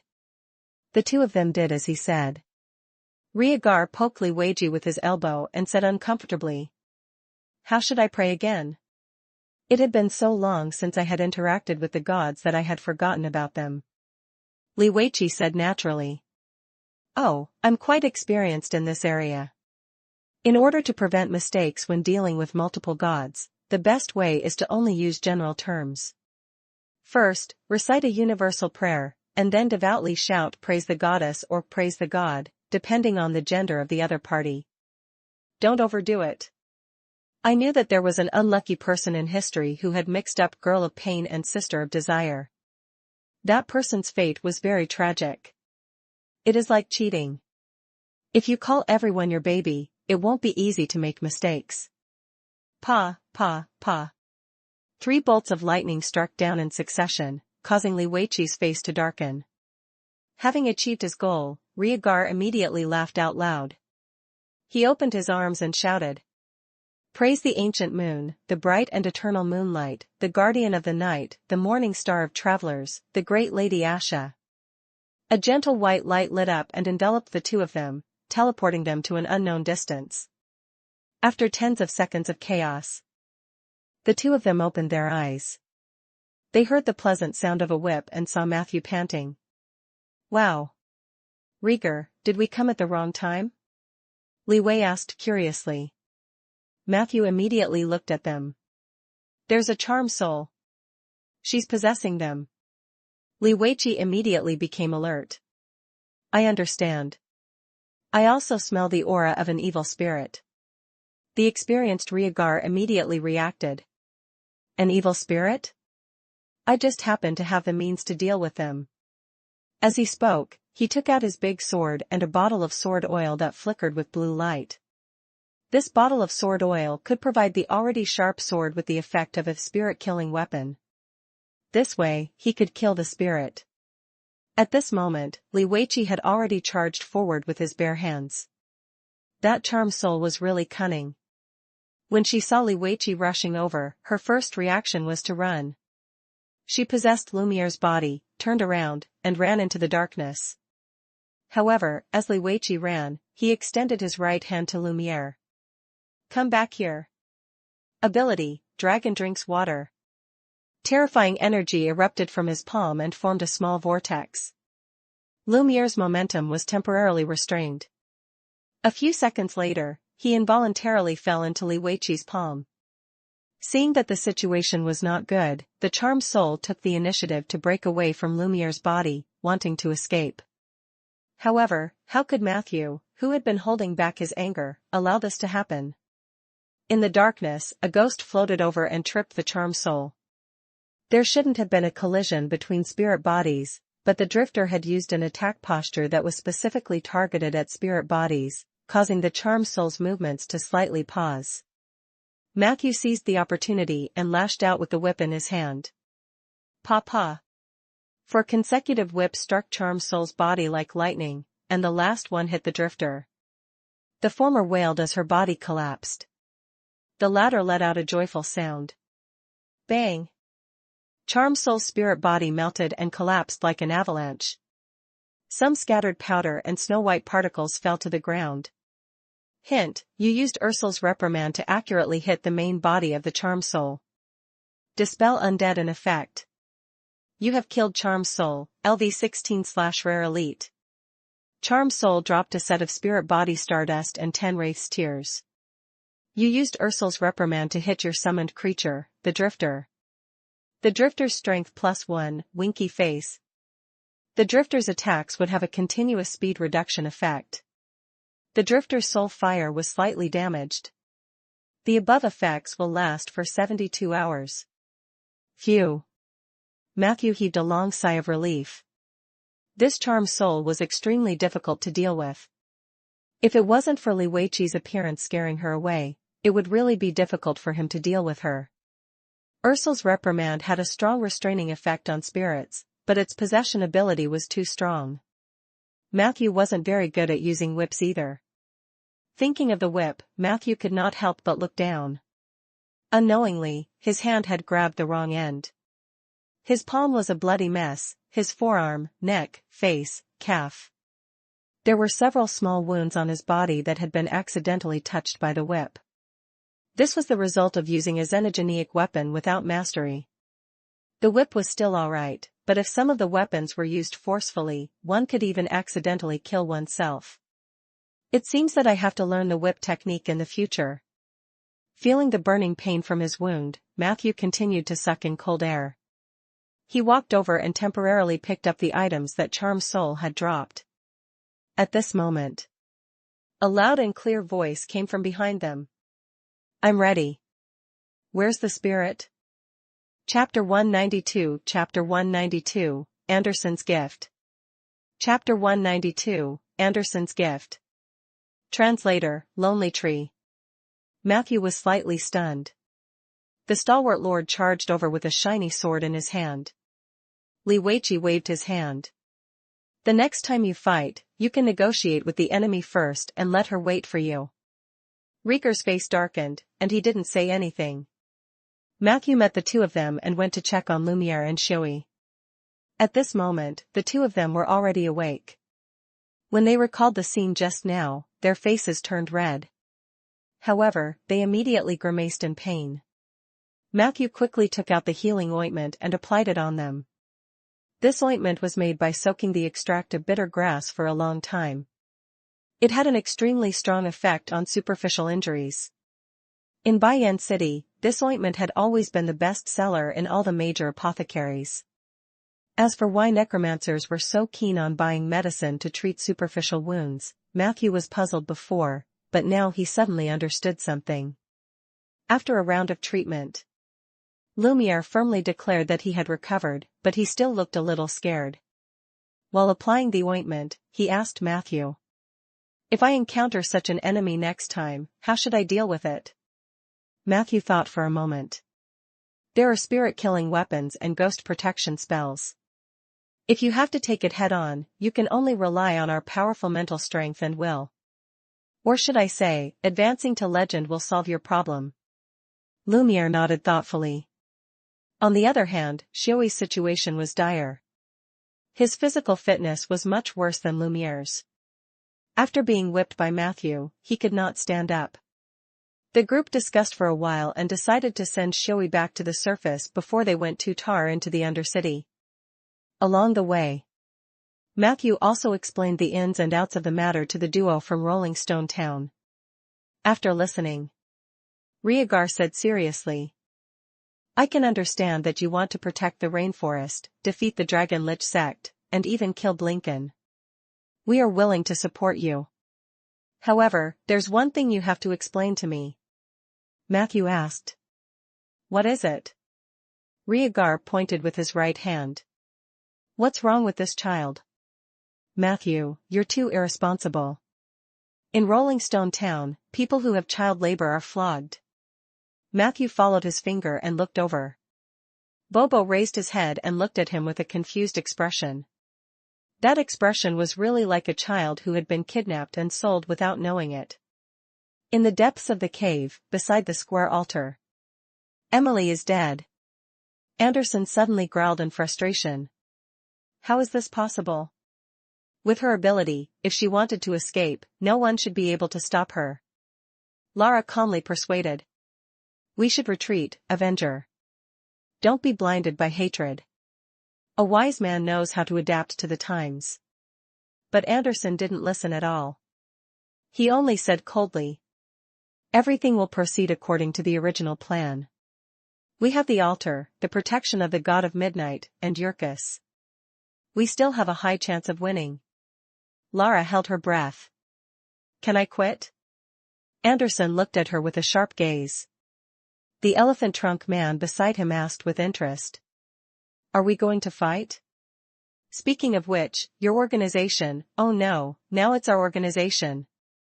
How do we usually resolve internal conflicts in our organization? Do we vote? I'm a very easygoing person. I'll vote with whoever lets me touch their thigh." However, he immediately glanced at Anderson's lower body, which was covered in bone spikes and iron chains, and said without hesitation, "Forget it, I'll vote for Lara." Anderson roared furiously, "I am your boss. By Chi, get lost. Lara, it seems that you miss your father's education. Hee, if you dare to disobey me again, I guarantee that you will be able to relive your last experience. Lara recalled that night in the Holy Church, and her entire body trembled uncontrollably. Her eyes were filled with fear. I understand. She lowered her head to Anderson, her entire face buried in the shadows. Anderson nodded in satisfaction, then looked at the elephant trunk man and began his scolding. The disunity of his subordinates reminded him of that night in Rolling Stone Town. This gave him a very bad omen. Perhaps retreating is a better revenge strategy. A rare sense of regret rose in his heart. At this moment, Lara walked over with her head lowered. She looked frightened, and her voice was trembling. Anderson, no, boss, I just don't think our chances of winning are that high. Emily's strength is above ours. Even if she accidentally encountered a profession that countered her, she wouldn't die so easily. Perhaps we should temporarily avoid this. Of course, you're the boss. As she spoke, she walked awkwardly to the other side of Anderson. Anderson actually had the intention to retreat, but it would be embarrassing if he took back the words he had just said. Therefore, he made up his mind to say a few more harsh words and wait for Lara to persuade him. Then, he would find a way out and think about it. Therefore, he said arrogantly. Have you forgotten that I am immortal? As long as it's midnight, I won't die. Ah. A moment before the scream. The 3 knives cut into his neck and skull from different angles. The 2 scimitars cut off his head like scissors. A short knife that was flashing with a red light pierced deep into his skull and out of his neck, completing a penetration.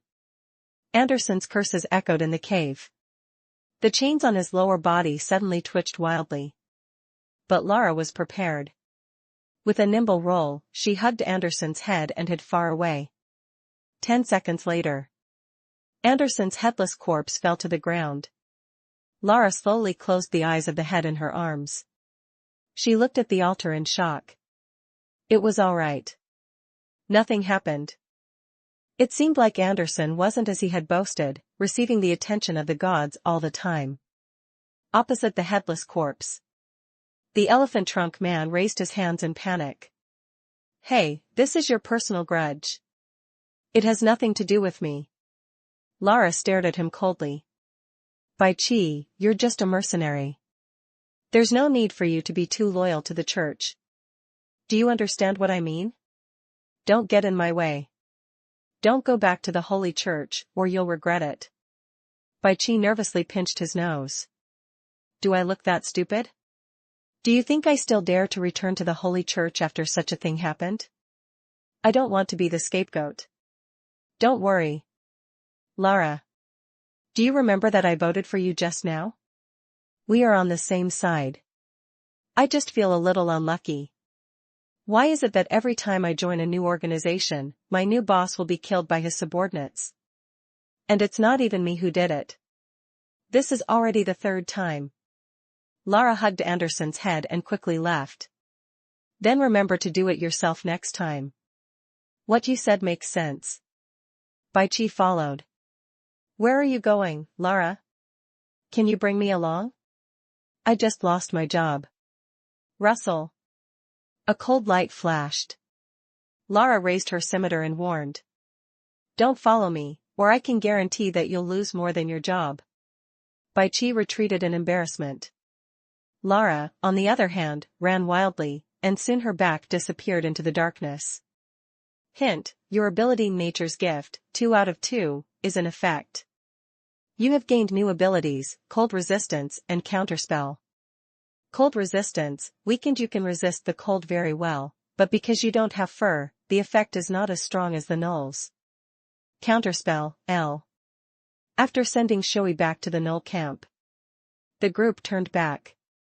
Halfway there, a new gift suddenly appeared in front of Matthew. What are these? Are they Anderson's gifts? But haven't I gotten these already? At this moment, Matthew suddenly noticed the 2 halves symbol. The last time the gift appeared, there seemed to be a 1/2 prompt. This meant that the null evil art master's gift was given twice. But why now? Matthew was confused. However, he got the answer after 10 minutes. There's someone coming. Li Weiqi, who was leading the charge, suddenly shouted to stop. I mean no harm. In the darkness, a round thing rolled over. The figure of the drow warrior slowly appeared. I want to talk to you. This is a little sincerity from me. Chapter 193. Chapter 193, I will definitely blow you up. Chapter 193, I will definitely blow you up. Translator, Lonely Tree. The black thing kept rolling on the ground until it hit the stone wall on their right. Matthew took a closer look. Wasn't this Anderson's head? Did you kill him? Combined with the gift he had just received, Matthew understood the cause and effect. Lara nodded heavily. My name is Lara. I used to serve the Order of Calamity. Now, I want to make a deal with you. To show my sincerity, I'll give you Anderson's head first. He's the Southern Patriarch of the Order of Calamity. There are only 6 other people in the entire Order of Natural Disaster who are on the same level as him. By doing this, I've completely cut off my ties to the Order. I think this should dispel some of your doubts. Rhaegar gave Matthew a look.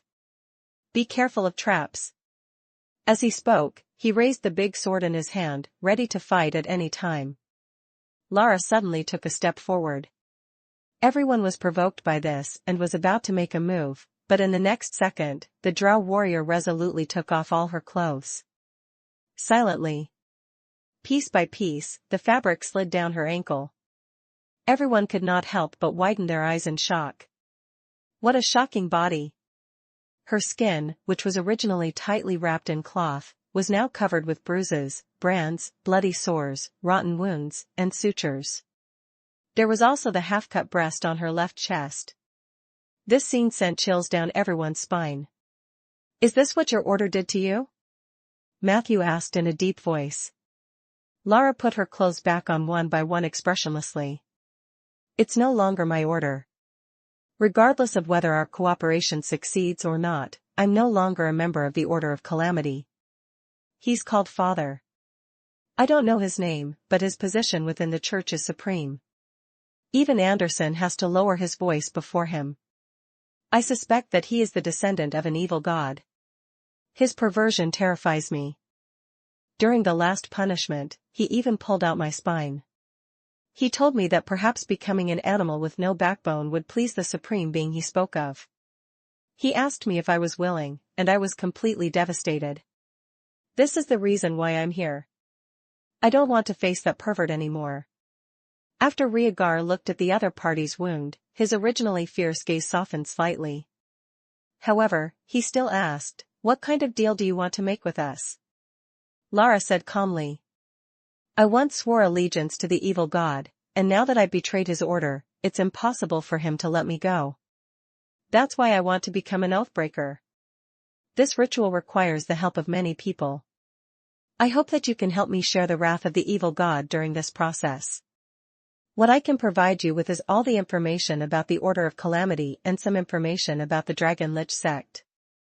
If you want to know about the Underdark, the Black Dragon City, Deep City, and other places, I will consider telling you. Rhaegar pressed on step by step. What if we ask you to tell us the information first? Lara said straightforwardly, that's not a problem. Rhaegar was puzzled. Aren't you afraid that we'll betray you? Lara said calmly, when I was in the Underdark, I didn't trust any of the underground people. Almost every one of them was treacherous and two-faced. But I've always heard the legends on the surface. They say that the people on the surface are very naive and kind. You rarely betray your companions and are willing to keep your vows. I don't know if this information is true or false, but I'm willing to give it a bet. Plus, even if you kill me in the end, it will be a relief for me. Although her tone was very calm, it was very sincere, and no one could find fault with it. Rhaegar looked at Li Weiqi, who waved his hand. He patted Matthew's shoulder and took 2 steps back. This is your team, so it's up to you to decide. Personally, I don't want to trust any drow, but she may or may not be an exception. Matthew thought to himself, no wonder you can be the mayor. You talk so much nonsense. Matthew felt that working with Lara was worth a try. He felt that the other party was not lying. But just as Rhaegar said, one had to be careful when dealing with underground creatures. So Matthew said, I'm willing to believe you, but before we officially cooperate, I want to know more. For example, why are you here? What was wrong with Anderson's head? Lara immediately replied. After the failed sneak attack on Rolling Stone Town, I brought Anderson's head back to the Holy Church. The evil god who called himself the God of Midnight used a secret method to resurrect him, but he also turned him into a nondescript monster. Anderson has always held a grudge about what happened in Rolling Stone Town. He even changed his name to Avenger just to show his ambition of revenge. 3 weeks ago, Father claimed to have received an oracle, telling us to rush here and build an altar in an underground cave. Later, we found out that the purpose of building this altar was to cooperate with Blinken of the Dragon Lich sect. This evening, Blinken sacrificed a strange ball on the altar, and the evil god behind the Order of Calamity bestowed him with a few pages of the Book of Blasphemy. I don't know what that is. I only know that Blinken was very excited after he got the improved Book of Blasphemy, but he was almost killed by it. Chapter 194, Chapter 194, I will definitely blow you up. Chapter 194, I will definitely blow you up. Translator, Lonely Tree. I'm sure of one thing.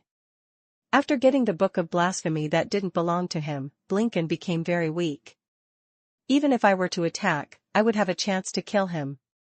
But Anderson wasn't willing to do that. He had some connections with Blinken, so he let the latter go. Of course, this could also be the evil god's intention. Anderson has the ability to communicate with the evil god. Unfortunately, the evil god is not omnipotent. He claims to be able to foresee the future, but he can't see my curved blade. When she said the last sentence, Lara's tone was obviously smug. Matthew couldn't find any fault with it. He asked Lara curiously, why are you so sure that the god you serve is an evil god? Lara asked, what else could it be? What kind of real god will cultivate evil art masters? Matthew's expression was strange. Is that what all the members of the order think? Lara nodded. Something like that. Except for a few fanatics, no one believed his claim that his true identity was the Midnight God. According to the elders of the Underdark, when the evil gods deceived mortals to work for them, they liked to assume the identities of real gods and let their believers praise them by calling their fake names. The evil god behind the Order of Calamity calls himself the God of Midnight, but he doesn't dare to let us worship him as the God of Midnight. He only has such courage, but he wants to overthrow the world. Don't you think it's ridiculous? In my opinion, he's not even a god. He's probably just a big demon. Matthew almost laughed out loud when he heard the word big demon. He really wanted to tell Lara that this was a beautiful misunderstanding. The person she served before was really a true god, but because of the ascension of the Heavenly Family Palace, they were forced to use a demon avatar. If the God of Midnight heard the snitch under him criticize him so harshly, he would probably vomit blood. This time, Matthew somewhat believed that Lara had truly abandoned the darkness and joined the light. He turned around and discussed with the others. They all planned to go near the altar to take a look. On the one hand, they wanted to verify Lara's description, and on the other hand, they wanted to destroy it. If an evil god's altar were left alone, it would easily bring disaster to the local ecology. This place was not far from the surface of the rainforest, and Matthew had the intention to eradicate it. Lead us to that altar. This is the first step of our cooperation, Matthew emphasized. Lara wasn't surprised. She had been prepared for this when she mentioned the altar. I'll lead the way, and you don't have to follow too close. The monsters on this road have been cleared by the Order of Calamity. You can walk slowly with torches. With that, she turned around and walked into the darkness. Everyone quickly followed.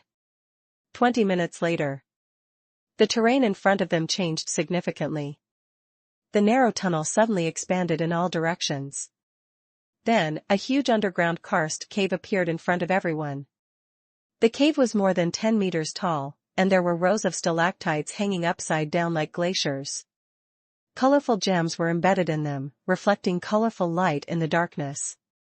Below the stalactite, a huge square altar stood tall. The group slowly approached the altar.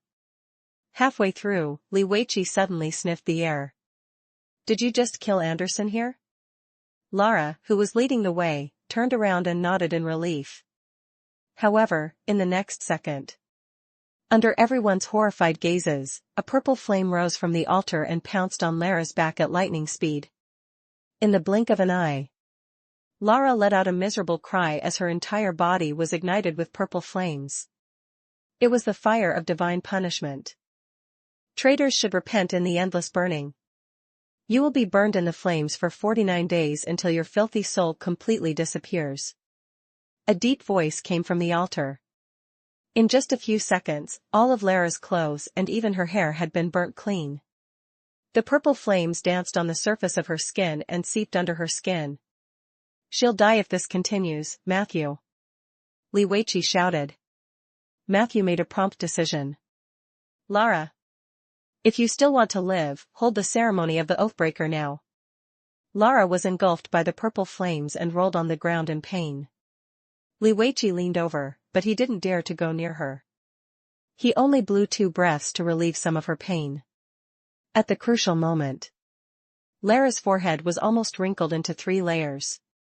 She was sweating profusely, gritting her teeth in extreme pain, and used the machete to cut her arm 13 times. "I have decided to break my oath. Even if I have to sink into the sea of fire forever, even if I have to dance on the tip of a knife, I am willing to use the rest of my life to hate my former master. I will be untrustworthy, I will be heartless, I will be unjust. I will fall into endless darkness, never to see the light of day, I will become a spurned ghost, and it will be difficult for me to rise again. But I still curse everything in this world. I will eventually overthrow everything that is tainted. I will also eventually become a reborn from the ashes. Oathbreaker." She struggled to finish the prayer, and the damage caused by the purple flames on her body was instantly reduced by more than half. Li Weiqi saw this and quickly walked over. He used the divine dragon aura to suppress the purple fire for her from half a meter away. Chapter 195 Chapter 195, I will definitely blow you up. Chapter 195, I will definitely blow you up. Translator, Lonely Tree. Her condition gradually stabilized. However, on the altar, a faint laughter sounded. "I knew it. You hypocritical humans wouldn't even give up on a traitor. I wanted to let you go, but you gave me no choice." One had to know that those who broke their oaths had to face the punishment of the gods. This was a legitimate punishment that even Calamity Mage would not object to. As they spoke, rays of multicolored light lit up from the altar. "We must destroy the altar immediately." Matthew knew that the Oathbreaker ritual had given the god of midnight an excuse to use his powers in the lower realm, and this altar would multiply his influence. He was actually a little conflicted now. If Lara were left alone, everyone would definitely be able to escape. After all, she was the only target of the Midnight God. However, Lara held a lot of crucial information about the Order of Calamity. Matthew didn't want her to die just like that, but it wasn't that easy to destroy the altar quickly, especially when the God of Midnight's divine power had increased greatly. "Give me anything. The bigger the volume and energy density, the better." At the crucial moment, Bobo stood up and said loudly, "We Arcana machinists are best at making bombs." Everyone's spirits were lifted when they heard that. They were all prepared to find a suitable object for her. However, time was of the essence. 3 beams of light exploded on the altar. The first beam of light scattered like a shooting star. Then, a large group of vampire bats flew over from the underground cave. The vampire bats were circling above everyone's heads, obviously waiting for an opportunity to strike. After the second and third light beams exploded, a teleportation gate appeared in each spot.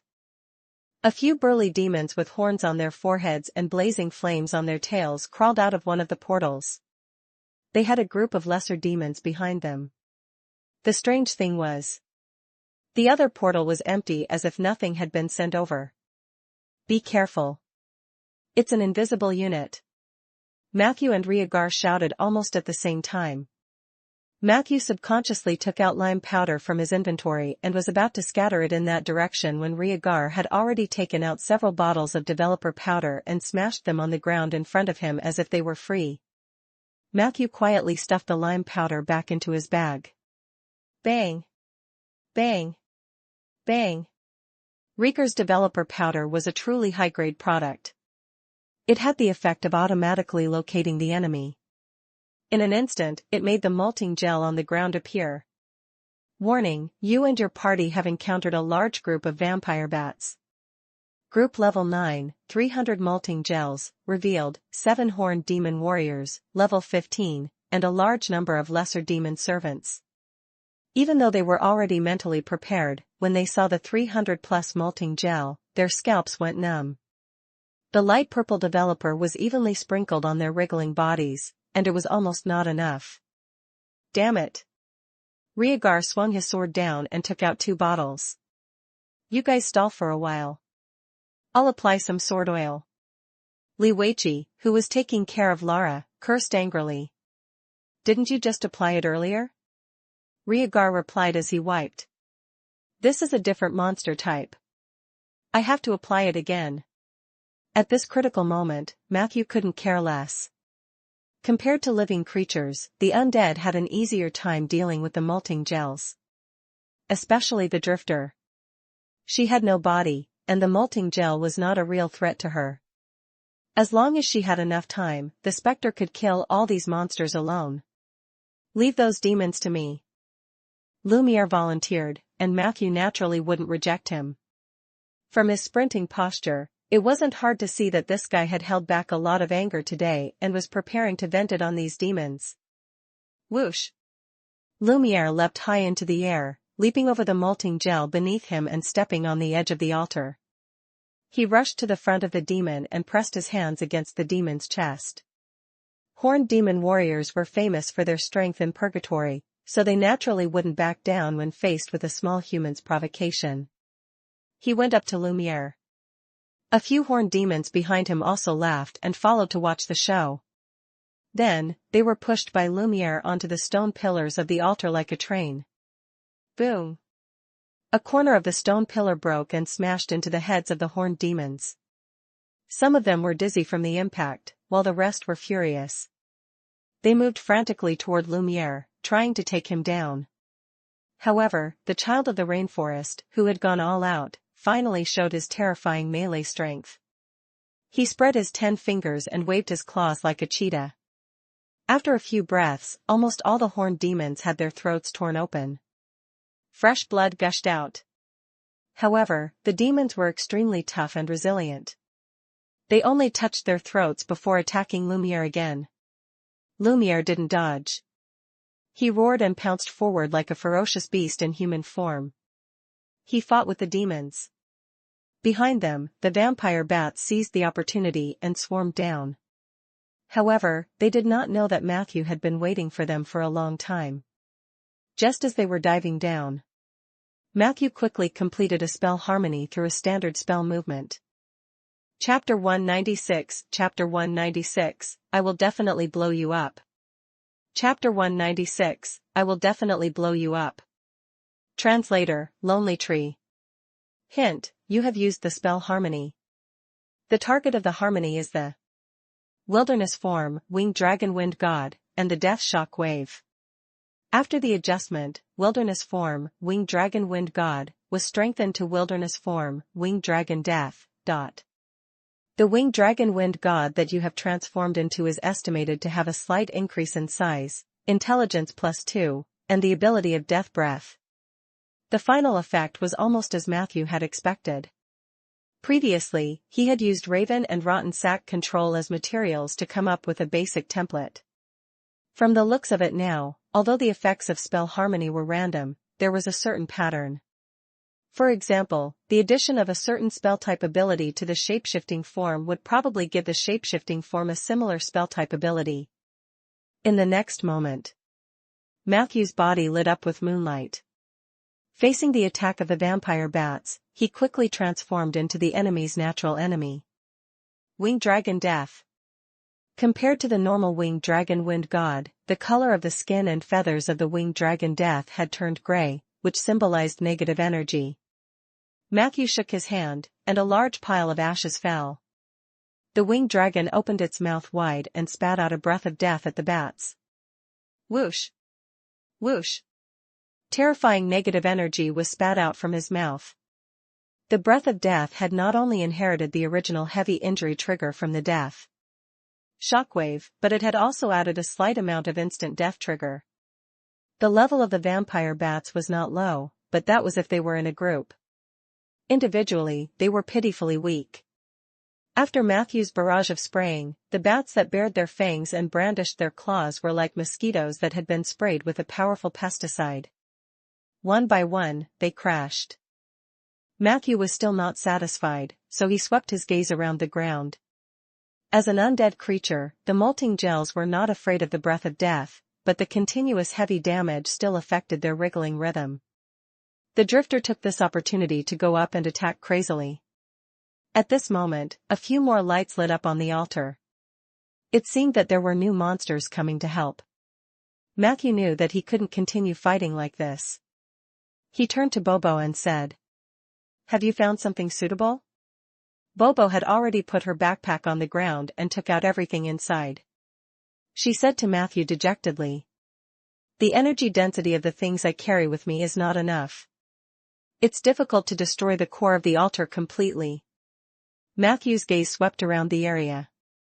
Suddenly, he saw something, so he flew over and grabbed it, throwing it in front of Bobo. "What do you think of this thing?" The energy density wasn't low. "This once belonged to a high-level evil art master," he said, pointing his paw at Anderson's head. Bobo was stunned for a moment. "But I've never tried item injection on a human head," Matthew asked. "Do you have a better option?" Bobo looked at Rieger's sword. The latter said vigilantly, "This won't do. This is my family heirloom. I have to pass it on to my grandson and his grandson's grandson in the future." Matthew also advised, "If you don't have anything better, try the head. If we really can't destroy the altar, we can only choose to retreat." It was irrational to fight a prolonged battle with a true god by the altar. Even if this god had lost his mind. Matthew had already made up his mind. If Bobo's injection failed, he would order a retreat. Compared to Lara, he cared more about the lives of the others in the team. Bobo hugged Anderson's head and looked around. "In the end," she said helplessly, "then I'll give it a try. Although it's very easy for an arcana machinist to turn everything into explosives, I really don't think I can do this." As she spoke, she pressed her hand on Anderson's forehead and began to use the unique ability of the arcane machinist. Item injection. Buzz. Buzz. Buzz. The blue light that looked like an electric arc was emitted. Anderson's eyeballs started to roll out, and strange filth flowed out of his ears. A few seconds later, Rieger stood up and said with a high fighting spirit, "I'm ready. Let those vampire bats come at me." Who knew that before he could raise his sword, someone pushed him from behind? He turned around and saw the panic-stricken Bobo. The latter was holding a head that was as bright as day. Matthew. I felt that something was wrong. As I injected it, it seemed like it was already ready to explode. Bobo was a little flustered as she shouted, "I can't control the explosion of this head like how I control ordinary items." Matthew, who was killing monsters in the air, quickly flew back and landed in his human form. "We need someone to throw this bomb on the altar." Bobo revealed a rare nervous expression. "Leave it to me." At some point, Lumiere had finished off the horned demons and returned to the crowd, covered in blood. Rieger stopped him decisively. "Leave it to me. This thing looks very dangerous. I don't seem to have been able to help earlier." Let me do it. At this moment, Matthew walked over quickly. Don't waste time arguing who'd be a hero. Have you forgotten there's a necromancer in your team? Matthew then summoned the corpse of a horned demon warrior and made him carry the bomb as he quickly walked towards the altar. The others quickly dodged after clearing the monsters along the way for the horned demon zombies. Evenly Weichi came over with the weak drow warrior in his arms. Are you sure that thing will explode? The people who quickly retreated stood in the distance and looked at the altar. Rhaegar pointed at the horned demon zombie. Don't you think his movements are very stupid? He might not even be able to reach the core of the altar. And this evil god won't just watch us blow up the altar and do nothing. As soon as he finished speaking, a group of purgatory firebirds flew out from the portal. They went straight for the horned demon zombie. Their goal was obvious. They wanted to take Anderson's head away from the altar. However, at this moment, without any warning, a circle of blue light bloomed from Anderson's head. Everyone felt a buzzing sound in their ears. Then, the world spun. As the crowd fell in all directions, they could still see the stalactites above their heads showing signs of crumbling. An explosion descended. The violent tremors made everyone's feet numb. The falling rocks caused dust to fill the sky. The ground shook for a few minutes before it finally calmed down. When the dust fell to the ground, Matthew, who was under the protection of Soldier and the Drifter, patted the soil off his body safely. Is everyone all right? He asked. Bobo, who was covered in dust, was the first to jump out from the corner and reply, good news, Matthew. We successfully blew up the altar. Matthew didn't have time to share Bobo's joy. In the next second, Rhaegar coughed and said, the bad news is that the explosion just now caused a large-scale underground collapse, and our way back was blocked by a pile of falling rocks. Bobo jumped up happily when she heard that. It's fine. Just find me something more dense. I will definitely blow you all up to the heavens. Matthew hurriedly stopped Bobo from doing that. The underground karst cave was already on the verge of collapse. If there was another explosion, they might really ascend to heaven. Matthew first went to check on the situation of the others. After confirming that everyone was fine, he prepared to resurvey the situation around him. However, he only took a few steps. He found a wooden horn among the rocks. Matthew bent down and pushed away the rocks. That thing immediately revealed its true appearance. Hint, you have discovered a locked otherworld treasure chest. Chapter 197, Deep City Love Story. Chapter 197, Deep City Love Story. Translator, Lonely Tree. Warning, perception successful. You have discovered a mimic monster, level 10, disguised as a locked otherworld treasure chest. Mimic monster. A foreign creature that looked like a treasure chest. They were widely distributed in every corner of the continent, especially in the Undercity. These hateful guys were the natural enemies of adventurers. Not only would they secretly swallow the spoils of war that originally belonged to the adventurers, but they would also not let the adventurers go easily. It was said that the items devoured by the mimic monster would often be transported to an alternate dimension called Treasure Chest Heaven. An existence known as the King of Mimics dominated everything there. Legend had it that all the mimic monsters in the world were created by the King of Mimics and sent to all parts of the world through the turbulence of time and space. The purpose was to collect treasures for him. Therefore, Treasure Chest Heaven must have accumulated unimaginable wealth over countless years. Many adventurers had spent their entire lives searching for the treasure chest. Heaven. Unfortunately, no one had ever succeeded. Matthew hated mimics monsters the most. Not only would this thing completely destroy the joy of encountering a treasure chest in the wild, but it would also destroy the treasure chest. Most importantly, they still craved after the adventurers' bodies. Matthew was furious. He quietly summoned 2 horned demon zombies to block the mimics monster's escape route. Then, he took out the mace that originally belonged to Anderson from his inventory and smashed it at the mimics monster. Thanks to the mace hammer specialization gifted by Anderson, Matthew was barely able to use it even when his strength was insufficient. Bang! Bang! Bang!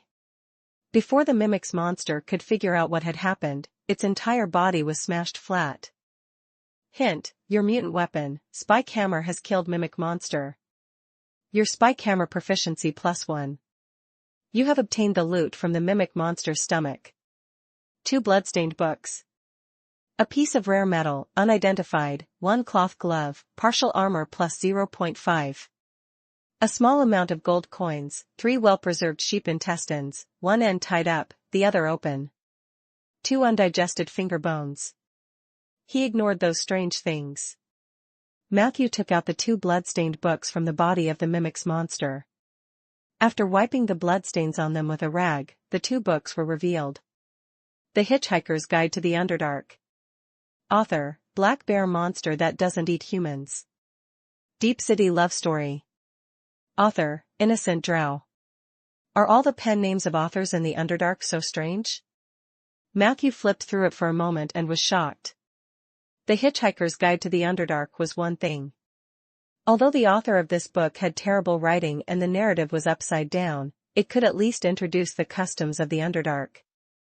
As for the credibility of the local customs mentioned in this book, Matthew was also completely uncertain.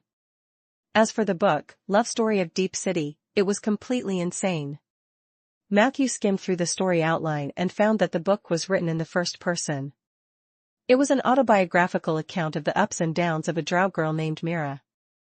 The story began from the moment of her birth to the time when she was abused by the matriarch when she was a minor, to the time when she experienced several civil wars in Deep City when she was an adult, and finally, she successfully became the city lord of Deep City through various amazing means. That was the content of the first chapter.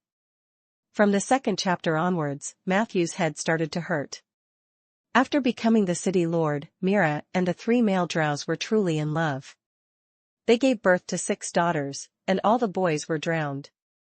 14 years later, our protagonist, Mira, was betrayed by her eldest daughter. This matter finally came to an end with Mira killing her eldest daughter. 16 years later, our protagonist, Mira, was betrayed by her second daughter. This matter finally came to an end with Mira killing her second daughter. 17 years later, before her third daughter could betray her, Mira had to put an end to it. 20 years later, the fourth, fifth, and sixth daughters joined forces to betray her.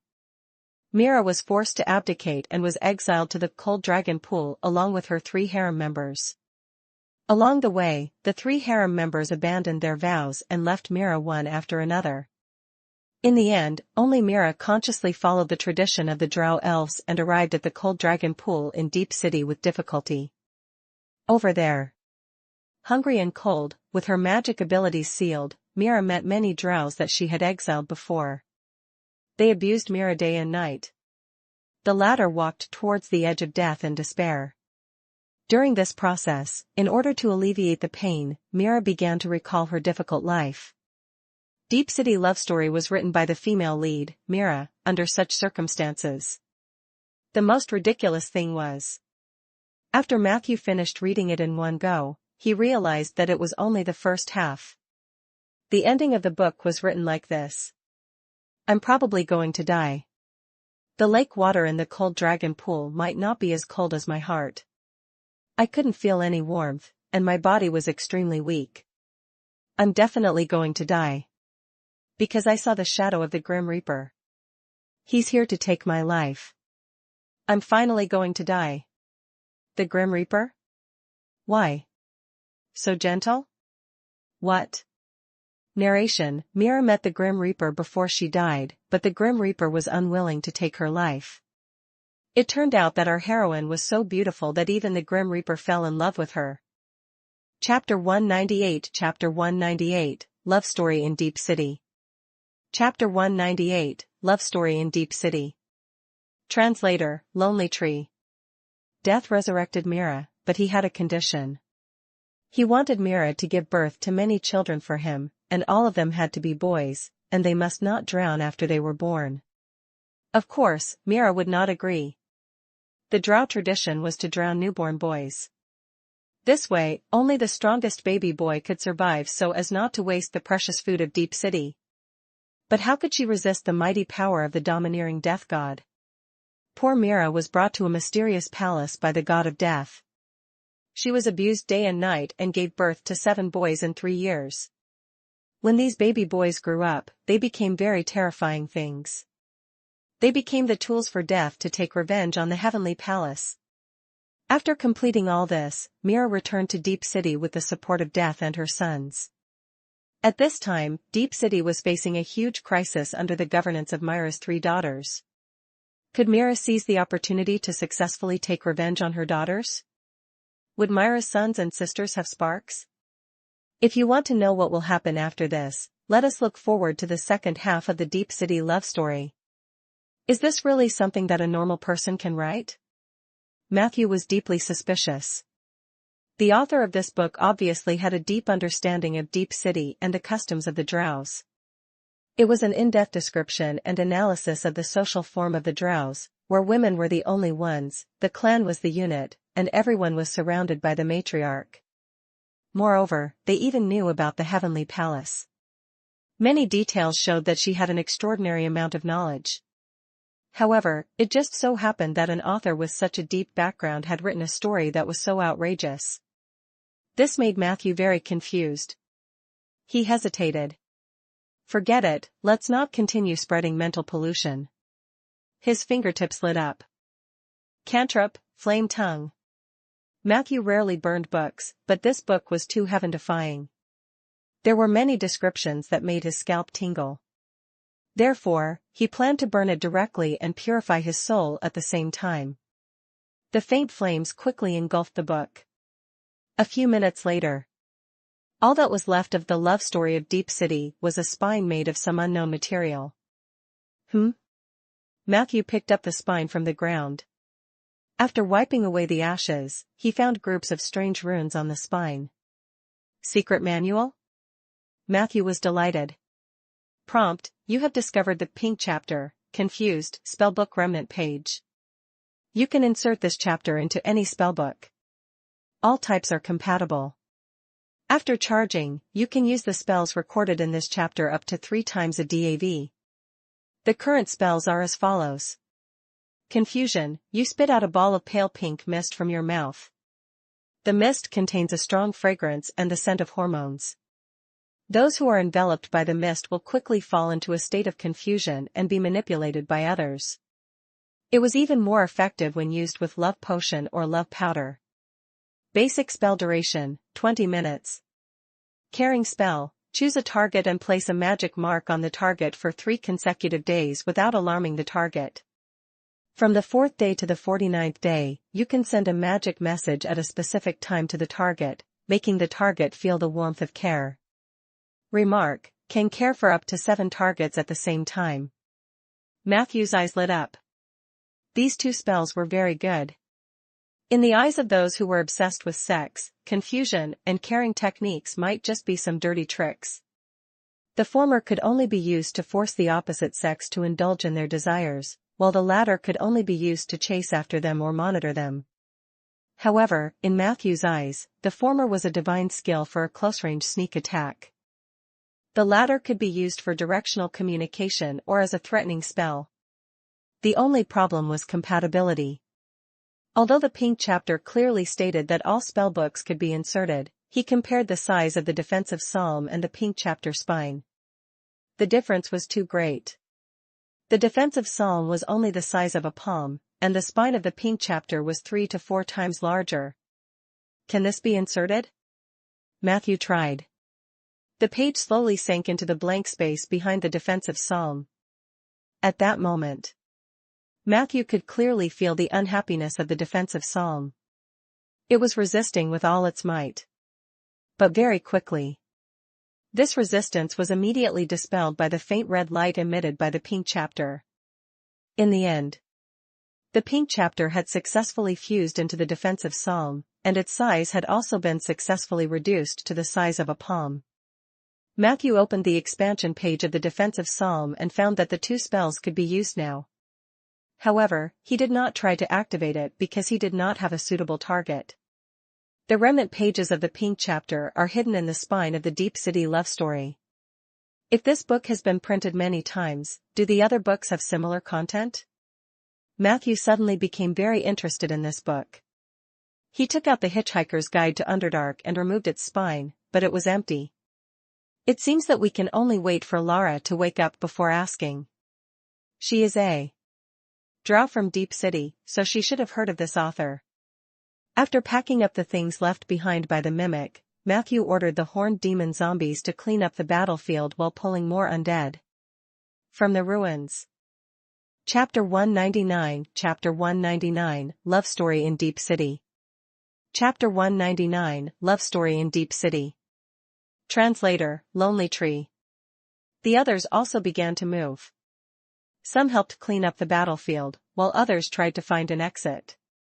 Not long after, a slight vibration came from the top of the karst cave again. Everyone's expressions changed. Bobo said calmly, "Don't be afraid. It should be the aftershock from the explosion just now. I'm very experienced in this." As she spoke, dust and stones began to fall from above their heads. "Let's find a place to hide first," Matthew quickly reminded them. At this moment, the shaking above became even more intense, and sand and dust covered everyone's bodies. Fortunately, the stalactites were still firmly attached to the stone wall. After a while, the shaking disappeared, and the dust gradually settled. "See, my judgment is very accurate." Bobo proudly adjusted the angle of her helmet. Bang!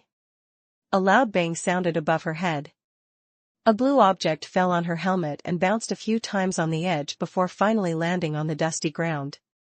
"What is this?" Bobo looked down and said in surprise. "This is a magic crystal." Bang! Bang! Bang! Very quickly, a series of voices rang out above Bobo's head.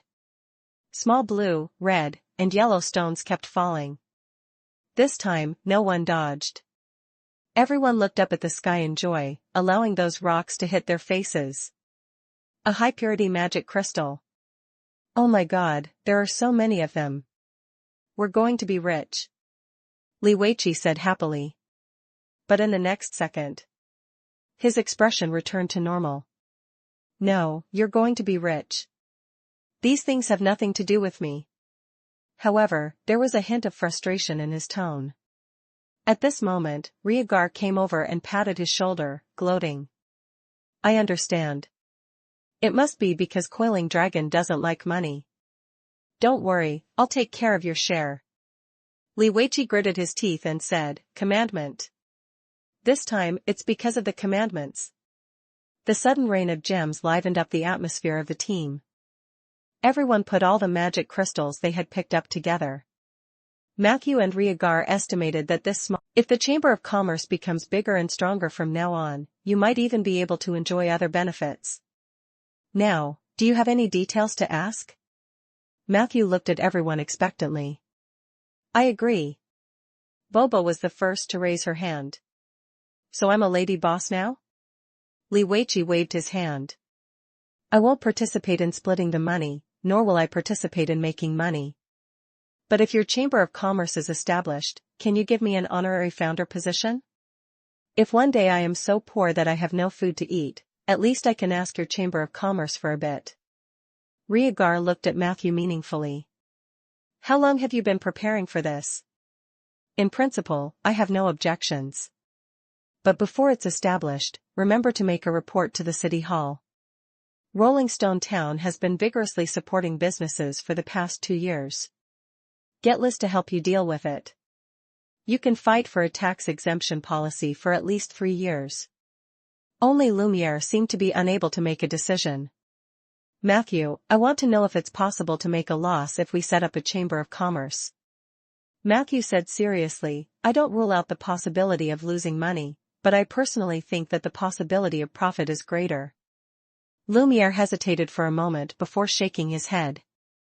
He looked at Matthew apologetically. "I'm sorry, but my tribe might need this money more right now." It can help us get out of the rainforest faster. Matthew did not force him. He gave Lumiere his share on the spot. The rest of them agreed to let Matthew temporarily manage the funds before the Chamber of Commerce was officially established. Although Lumiere was unwilling to invest in the business, he was very interested in the activities of the Chamber of Commerce. He expressed on the spot that after the Chamber of Commerce was established, he was very happy to work for everyone. The rainforest would definitely be unobstructed for the people of the Chamber of Commerce. Matthew felt that he was saying this out of guilt, so he laughed and skipped the topic. So, what should we do next? Bobo looked at Matthew expectantly. Explode back the way we came, or go deeper into the Undercity? Before Matthew could reply, everyone sensed an abnormality not far away. Lara? Lara had woken up from her coma. Her body seemed to be suspended in the air by a force. Black oil surged out of the void and repaired her body, which was riddled with holes. The twilight creature, Galen, has accepted me. She lowered her head and muttered softly. A dangerous aura quickly spread. Warning, your temporary companion, Lara, has been chosen by the twilight creature, Galen, to become a shadow oathbreaker, J. Chapter 200. Chapter 200, This is a gift from Sif. Chapter 200, This is a gift from Sif. Translator, Lonely Tree. Lara's body was undergoing an astonishing transformation. After suffering the divine fire of retaliation, all the hair on her body had been burned clean. At least 2/3 of her body surface had been severely burned, and her internal organs were constantly failing. Her right hand was burnt to the tip of her forearm. The parts of his legs below the ankles were also burned away. Lara was undoubtedly unlucky. She didn't notice the abnormality of the altar and was directly hit by the divine fire of retaliation. There was also a lack of high-level priests to dispel it for her. However, she was also lucky. The moment the divine fire of retaliation was cast on her, she happened to have a powerful monk beside her. Li Weiqi had been using his qi to protect her vital organs and reduce the damage of the purple fire. Otherwise, she wouldn't have had the chance to recite the prayer of the Oathbreaker. After that, Matthew and the others successfully destroyed the altar, which was equivalent to saving her life. According to the normal procedure, even if Lara woke up, she would still be in a highly disabled state. However, just as she was about to die, a monster hiding in the shadows reached out to help her. Twilight creatures. In the ancient myths woven by the gods, the twilight creatures were a group of monsters born at the same time as the gods in the Age of Enlightenment. They came from the outer plane, and their bodies were filled with all kinds of evil, distortion, and strangeness that mortals could not imagine. In the process of fighting with them, the gods discovered that they had powerful divinity and were difficult to kill. In the end, after paying a heavy price, the gods defeated the 13 twilight creatures and sealed them all over the world. However, according to Matthew's knowledge, the twilight creatures actually didn't care about being sealed. They felt that this was just a new residence for their physical bodies. Their spiritual tentacles could still penetrate the seal and reach all kinds of people around the world.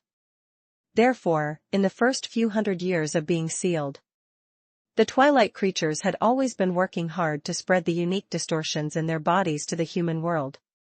Within the Seven Saint Alliance, there was a saying. According to this theory, the twilight creations were the ultimate weapons created by an extremely advanced magic civilization, and the meaning of their existence was to destroy the world. However, the world could not be destroyed so easily. Even if it was created by twilight, the destruction of the world had to follow the basic laws of the rise and fall of the plane. They had to wait patiently for the world of Ander to develop to the peak of supremacy and then slowly go down a path of eternal damnation before they could seize the opportunity to destroy the world. This statement even raised a more radical conjecture. The power of twilight creatures was entirely derived from the dark side of the gods. The reason why the Calamity Mage carried out the ascending of the Heavenly Palace was to curb the power of the gods and the development potential of the twilight creatures, thus slowing down the speed of the world's destruction. From the perspective of history, After the gods were exiled, the influence of the twilight creatures on the material world also decreased. Other than that, there was no direct evidence to prove the validity of this conjecture. When Ronan introduced this conjecture to Matthew, he also frankly admitted that this conjecture was created to slander the gods. Perhaps only the Calamity Mage knew the exact truth. Matthew stared at Lara's body warily. The power from the depths of the shadow world was repairing her body. Her pitch-black skin had been burned clean by the divine fire, leaving only a layer of red and white flesh membrane. Now, the bloody parts were filled with shadows, including the half of her breast that had been cut off. She had short, sharp hair on her scalp. After the transformation, Lara was like a drow with severe albinism. Her skin was black and white, and it was extremely dazzling against the black and white background. "I know Galen," Li Weiqi said in a rare serious tone. "He is deeply supported by the evil monks in the Far East. In recent years, even in Aender, I have seen many monks who worship Galen. He gave them the power to distort their vows, allowing them to obtain power far more powerful and evil than ordinary monks while distorting their commandments." Rhaegar looked straight at him. "Distorted vows? For example, eating turtles?" Li Weiqi smiled bitterly. "Not like me. They are truly distorted. Monks who worshipped Galen would twist abstinence into indulgence in sensual pleasures. They partied every night and could not leave women every day. However, if one didn't abide by this twisted commandment, they would suffer a terrifying backlash. Many evil monks could control their inner desires at first, but later, they became slaves to their desires. There was also a monk who worshipped Galen and confessed to me before he died. He said that he didn't want to get close to women at all, and he even wanted to vomit whenever he saw women. However, he had no choice. The distorted oath forced him to indulge in pleasure. He could only brace himself and repeat the boring oath day after day. Do you know how he died in the end? Because he resisted the distorted oath in the depths of his heart, he had actually lost the transcendental body of a monk. In the days of numbness, he accidentally contracted a strange sexually transmitted disease. In the end, the disease attacked his heart, and he died suddenly. Chapter 201 Chapter 201, This is a gift from Sif. Chapter 201, This is a gift from Sif. Translator, Lonely Tree. Can you believe it? Of course, I think it's also possible that Galen was dissatisfied with his overt compliance and decided to punish him. With this monk as an example. The other evil monks didn't dare to be negligent. Some of them drank crazily, some killed people and became demons, and some indulged in debauchery, completely becoming slaves who twisted the precepts. Look at me. Although the precepts also bind me, it doesn't matter if I break the precepts occasionally. Although many of them had sought refuge with evil gods or twilight creatures only when they had nowhere else to go, they understood in their hearts that it was just drinking poison to quench their thirst. It was a ticking time bomb.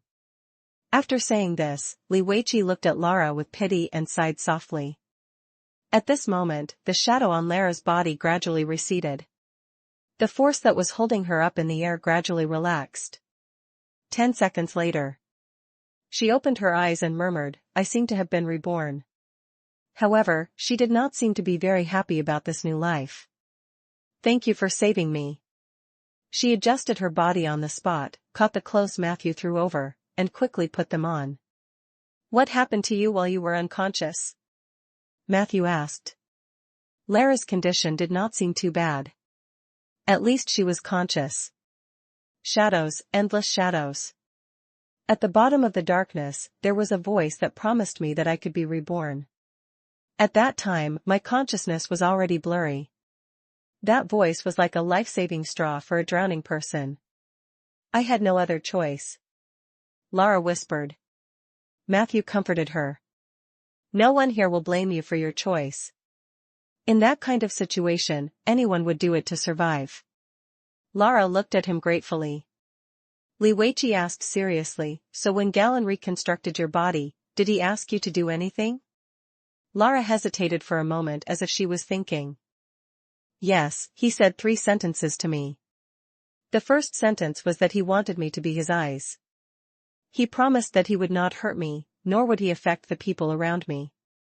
He just wanted to see the current mortal world. Hearing this, Li Weiqi and Matthew subconsciously shook their heads. Neither of them believed Galen's nonsense. What about the second sentence?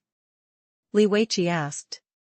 The second sentence was, help me ask the monk beside you if he's interested in joining my shadow sect. I can help him advance to the legend realm. If he wants to bargain, let him state any conditions, and I'll relax the requirements on the commandments appropriately. This sentence seemed to be directed at you.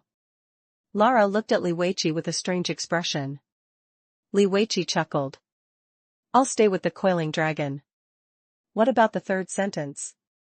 Matthew asked curiously. Who knew that Lara's expression became even stranger? She turned to Matthew and said.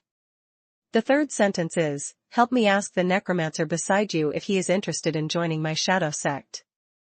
As long as he agrees, I will help him become the new shadow god and ascend to the supreme throne of the shadow god. Tell him not to care about the difference in the profession. It is common for a necromancer to be a shadow mage. Tell him not to worry about the problem of my sect. The world always had misunderstandings about me. I was actually a very easy person to talk to. I'm the kindest of all the twilight creatures. This is a publicly acknowledged fact. If he doesn't believe me, you can ask him to ask around. After saying that, she paused.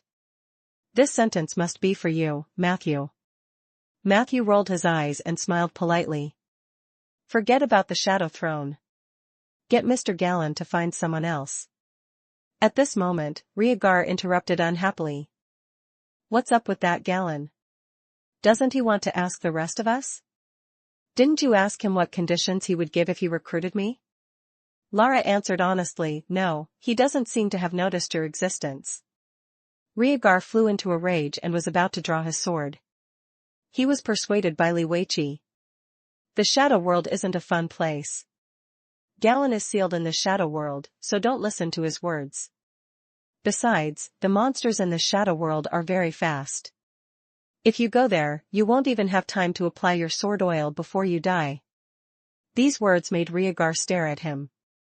Matthew saw that Lara's body was fine, so he advised her to rest for a while.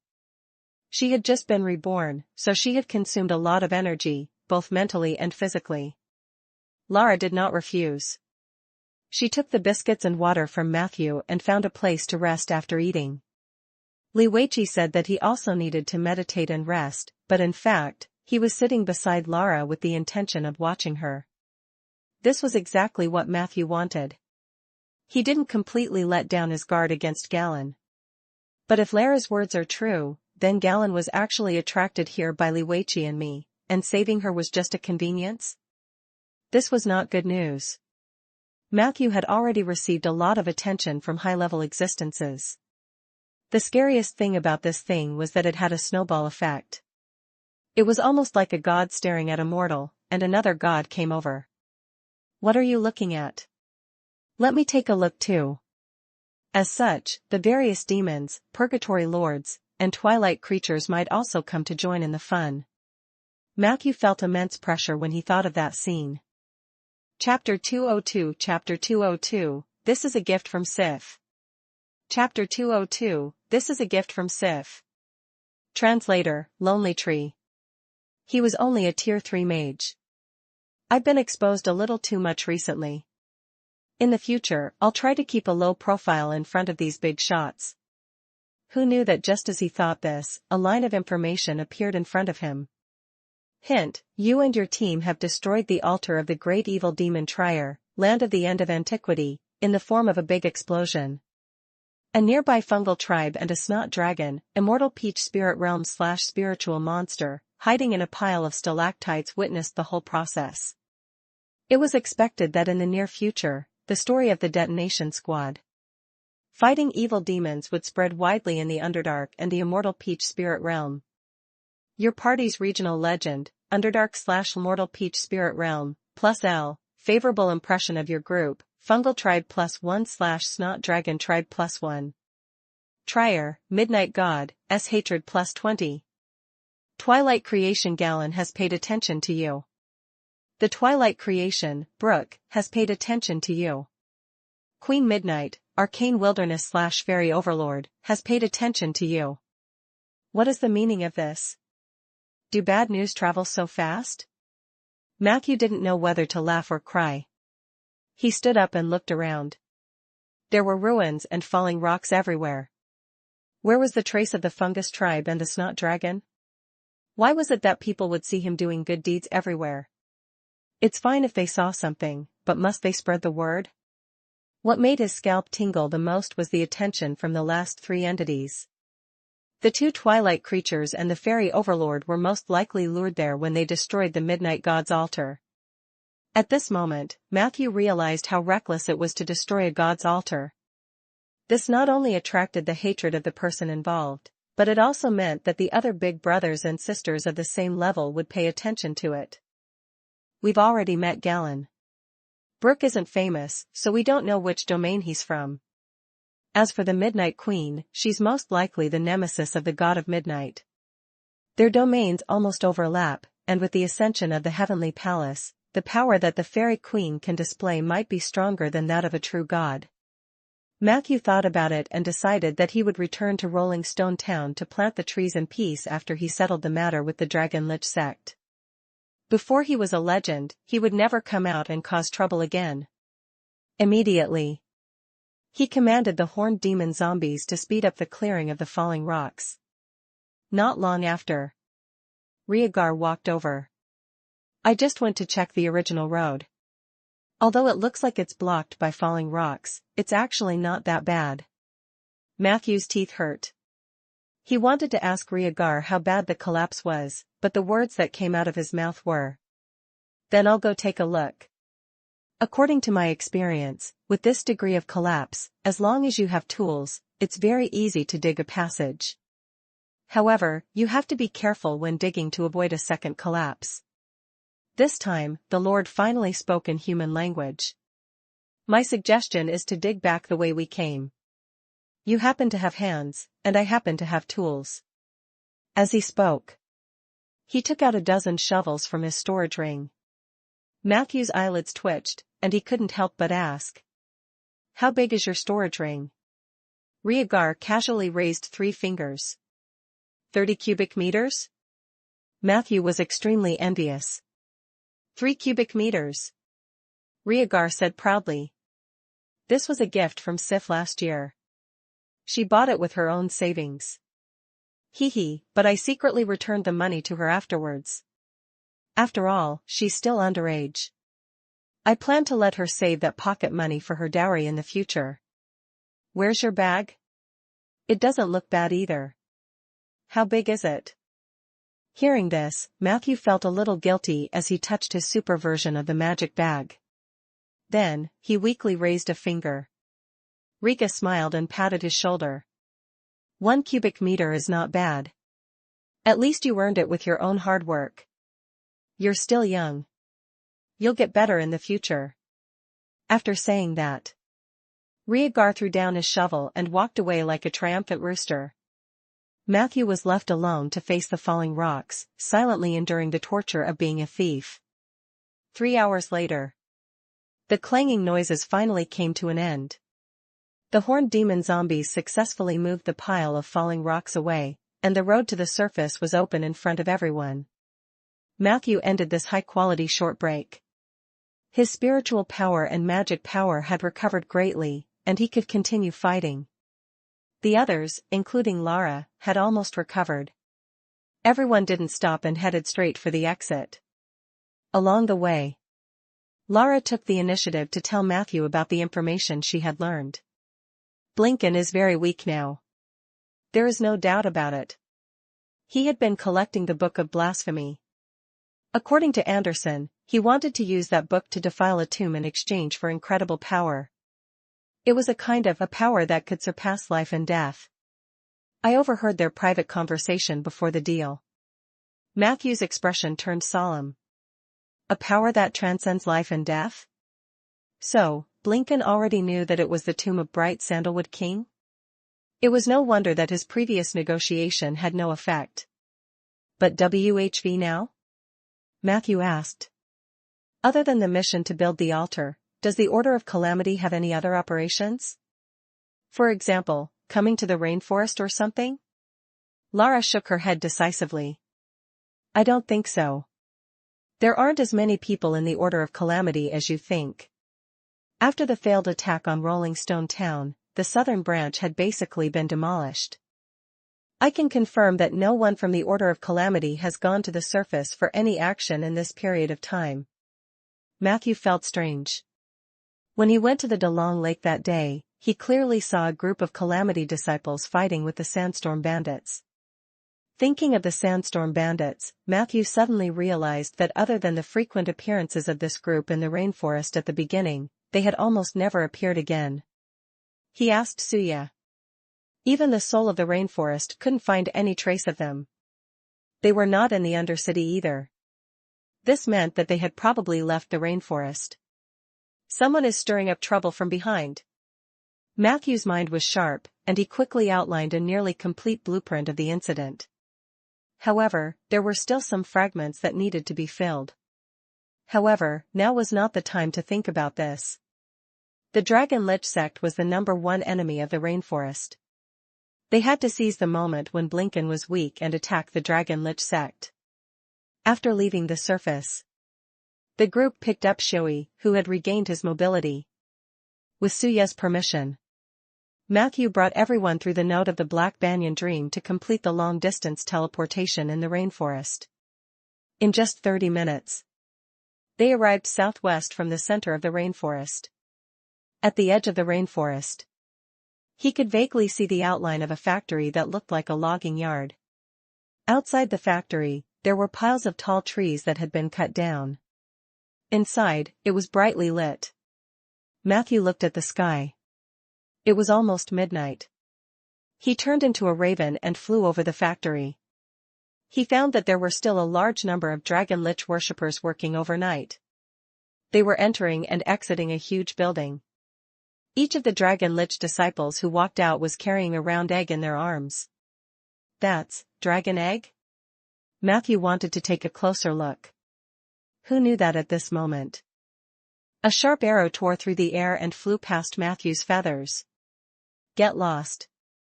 This is not a place where druids can be. On a high platform, a half-elf archer in tight leather armor warned coldly.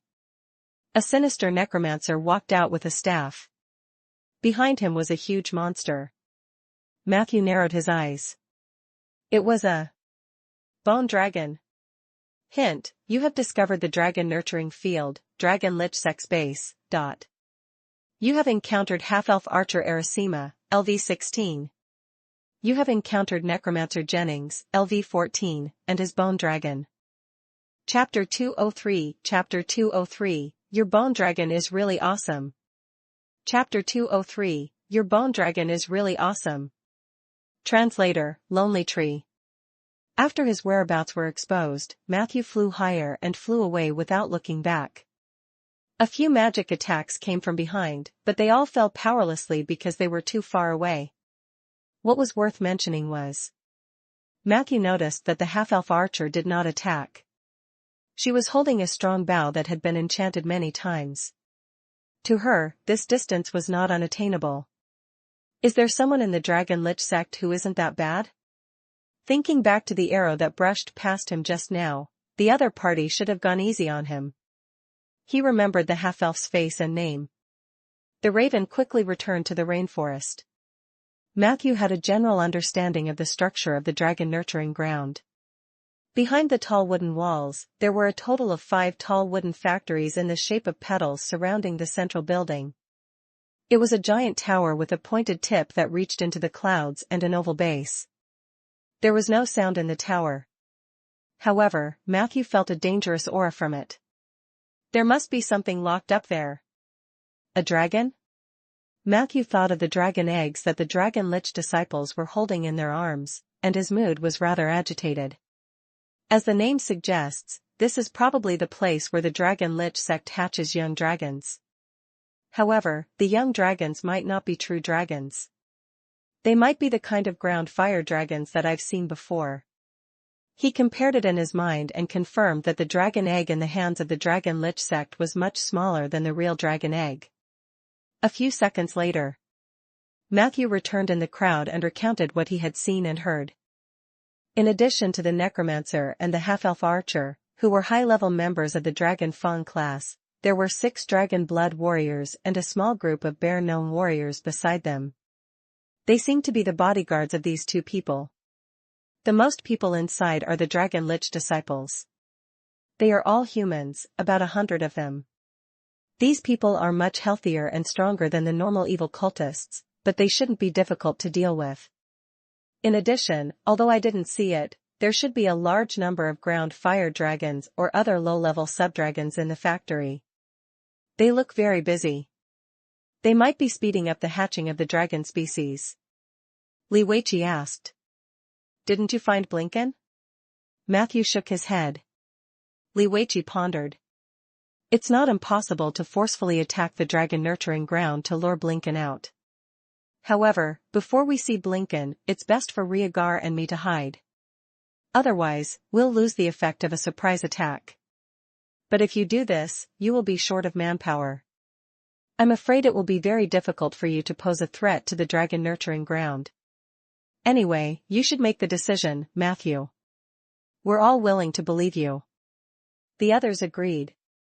Only Rhaegar subconsciously curled his lips. Manpower is not a problem. This is still the home ground of the rainforest. The soul of the rainforest will give us the greatest help. Matthew made a prompt decision. He closed his eyes and communicated with the Black Banyan Dream Realm, conveying his request to Suya. You will have the help of the entire rainforest. Suya's voice was soft and sacred. Matthew felt an itch in his heart when he heard that. Fortunately, he activated heart like still water in time, and the itch disappeared. The group waited at the edge of the rainforest for a while. Very quickly, rustling sounds came from the forest behind him. One by one, the flying squirrels flew down from the trees, forming a short waterfall of flying squirrels. Don't worry, us little flying squirrel is just the vanguard. There are plenty of brothers who can fight hard behind us. A familiar voice sounded. Hoodlum? Matthew asked into the depths of the rainforest. Boom. The ground trembled slightly. The banana leaf that was as tall as 2 people was forcefully opened, and a burly figure that was even taller than Matthew walked out. Matthew focused his eyes. It was a little flying squirrel that was larger than an ordinary person when it stood up. His entire body was covered in uneven muscles. Those lumps looked as if they had been drugged. Only the scar left by the negative energy between the white hairs on his chest could prove his identity. How did you become so fat? Matthew asked in surprise. Hoodlum shrugged. Oh, Matthew, that's a long story. The will of nature was moved by my belief in risking my life. After reviving me, it asked me if I had any other wishes in this life. I thought about it for a moment. As the next rainforest soul, it would be better if such an embarrassing dark history of being kicked in the butt was exposed. I told the truth, and nature's will did as I wished. In the end, when I woke up, this was what I looked like. I had become a nature soul, but I had also lost my petite and cute appearance. Fortunately, I didn't turn into a girl. Otherwise, I would have gone crazy. Bobo asked curiously, what's wrong with becoming a girl? Hoodlum's face turned cold. My 3,000 brothers are all men.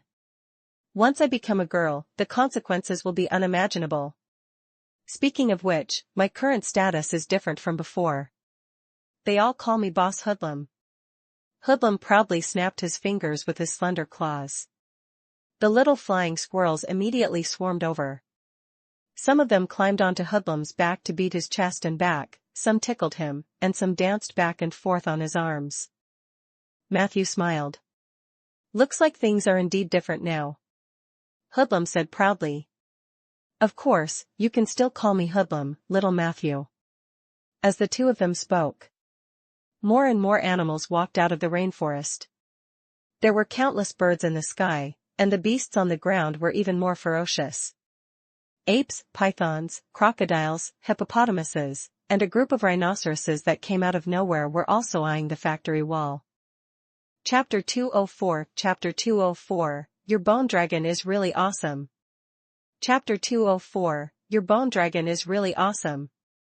Translator, Lonely Tree. The rainforest creatures gathered outside the dragon nurturing ground. Hoodlum wasn't bragging. The rainforest creatures were all under his command.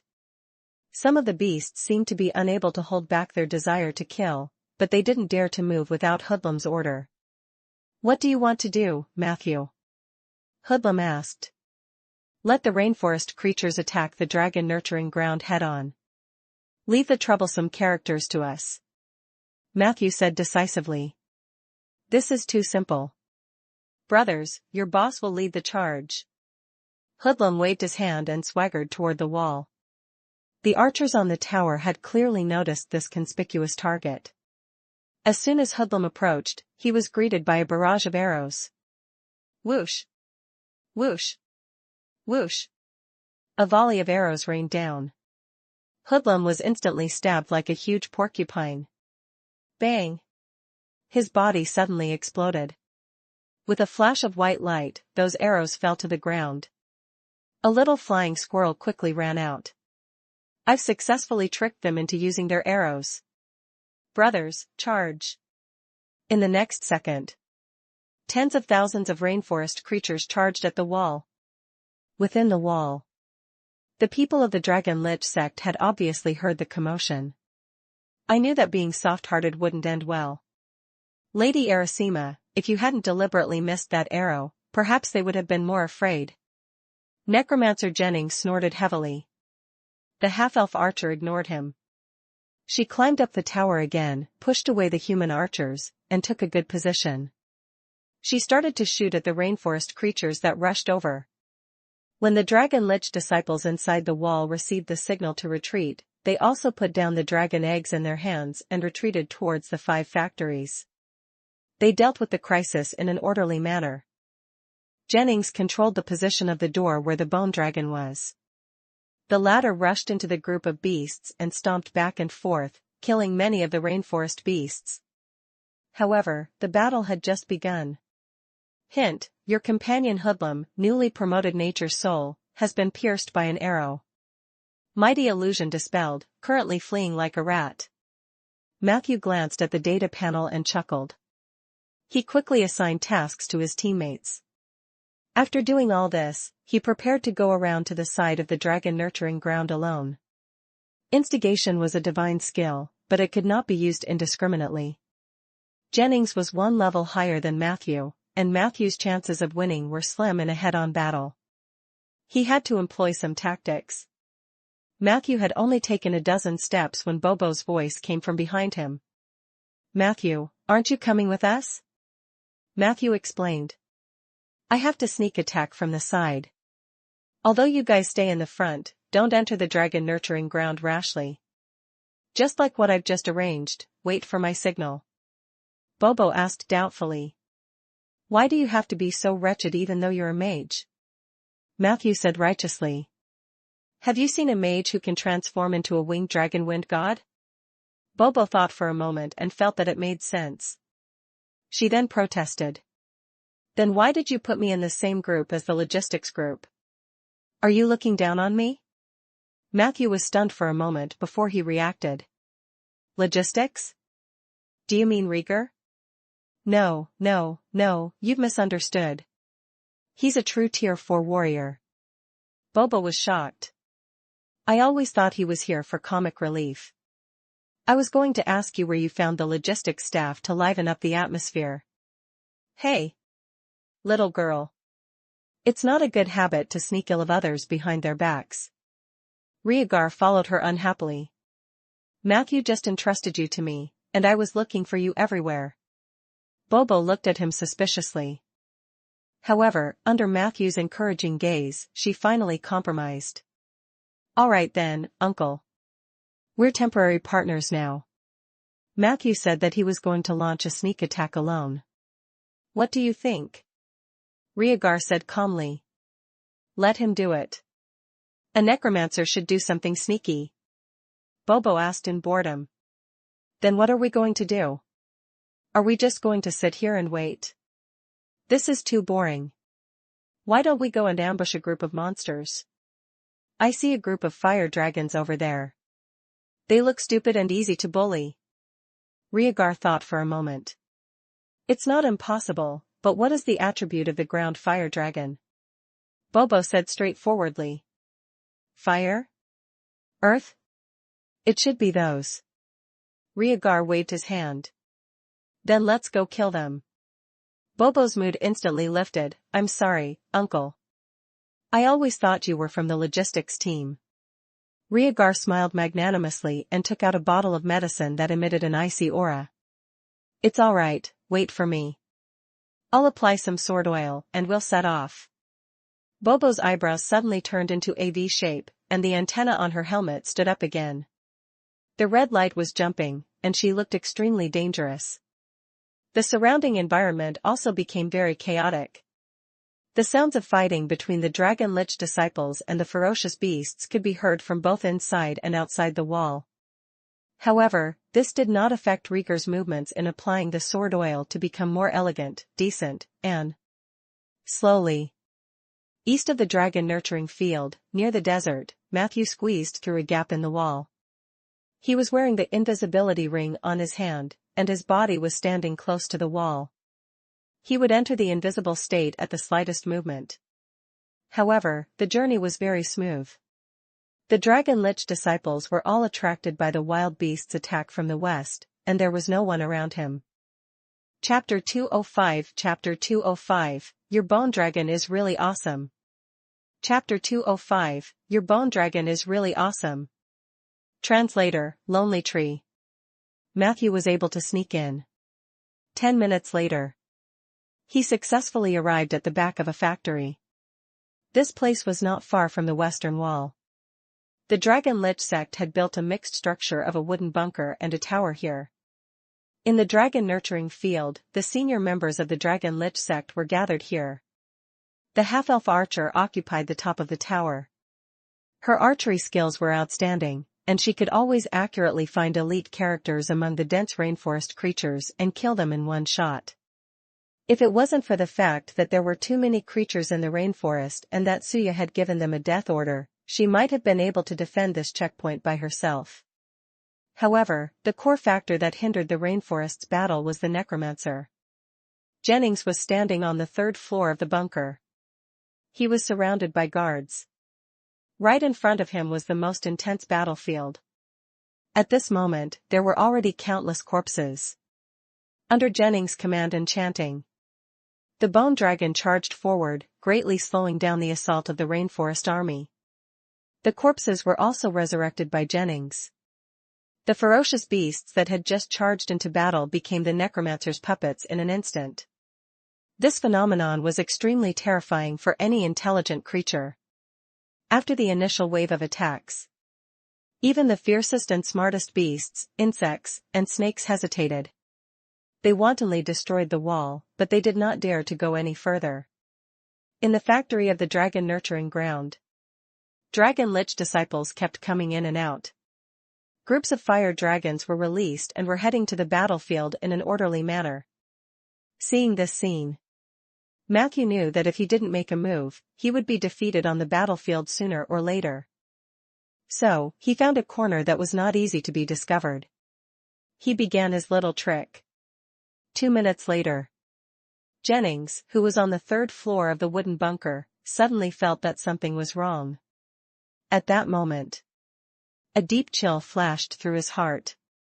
It was as if a powerful hand had wantonly inserted itself into the inseparable contract between him and the bone dragon. No, that was not a hand. It was the spiritual power of a third party. What spell is this? Jennings looked in the direction of the bone dragon in horror. As expected, under the intervention of the third party's mental power, the skeletal dragon's movements were obviously slowed down. It stretched out its claws, wanting to kill more rainforest animals but unwilling to, which made Jennings extremely angry. Someone wants to snatch control of the bone dragon from me? Not only are there high-level druids among the enemies, but are there also high-level necromancers? What made Jennings heave a sigh of relief was the third party's spiritual power did not seem to be strong. Although he had successfully intervened in the contract between him and the skeletal dragon, it seemed that he still had the initiative in his hands. He was confident that he could take back his bone dragon. In the next second, he closed his eyes and tried his best to focus. But at this moment, an extremely terrifying screech sounded in his ears. Jennings' eardrums seemed to be pierced in an instant. He opened his eyes in a panic, only to find that not far away in the sky, a ghost with an ugly face was smiling at him. Ability, Cries of Death. Fortunately, high-level necromancers had high resistance to mental attacks. He bit the tip of his tongue and immediately woke up. What are you doing? Quickly chase away that specter. Jennings roared angrily. The mental resistance of the Dragon Blood warriors was also very high. They reacted and tried to slash at the specter in a flurry, but the specter made a turn in the air and flew in the opposite direction of Matthew's hiding place at an extremely fast speed. After being frightened by the specter, Jennings' concentration dropped significantly. In his panic, he felt that the bone dragon was leaving his control. At the critical moment, he did not have the extra energy to locate the enemy's position. He only tried his best to focus his mental power, trying to pull the bone dragon back to him. He had spent his entire life building this bone dragon. He absolutely could not lose it. I can't let anyone snatch it away. With the support of this strong belief, Jennings' mental strength was unprecedentedly condensed, and he actually pulled the bone dragon back from the other party's hands. However, before he could smile, a strange itch erupted from his lungs, windpipe, and throat. Cough, cough, cough. He started coughing violently. During this process, his focus collapsed like a waterfall. He could no longer hold on to his bone dragon. No, no, no.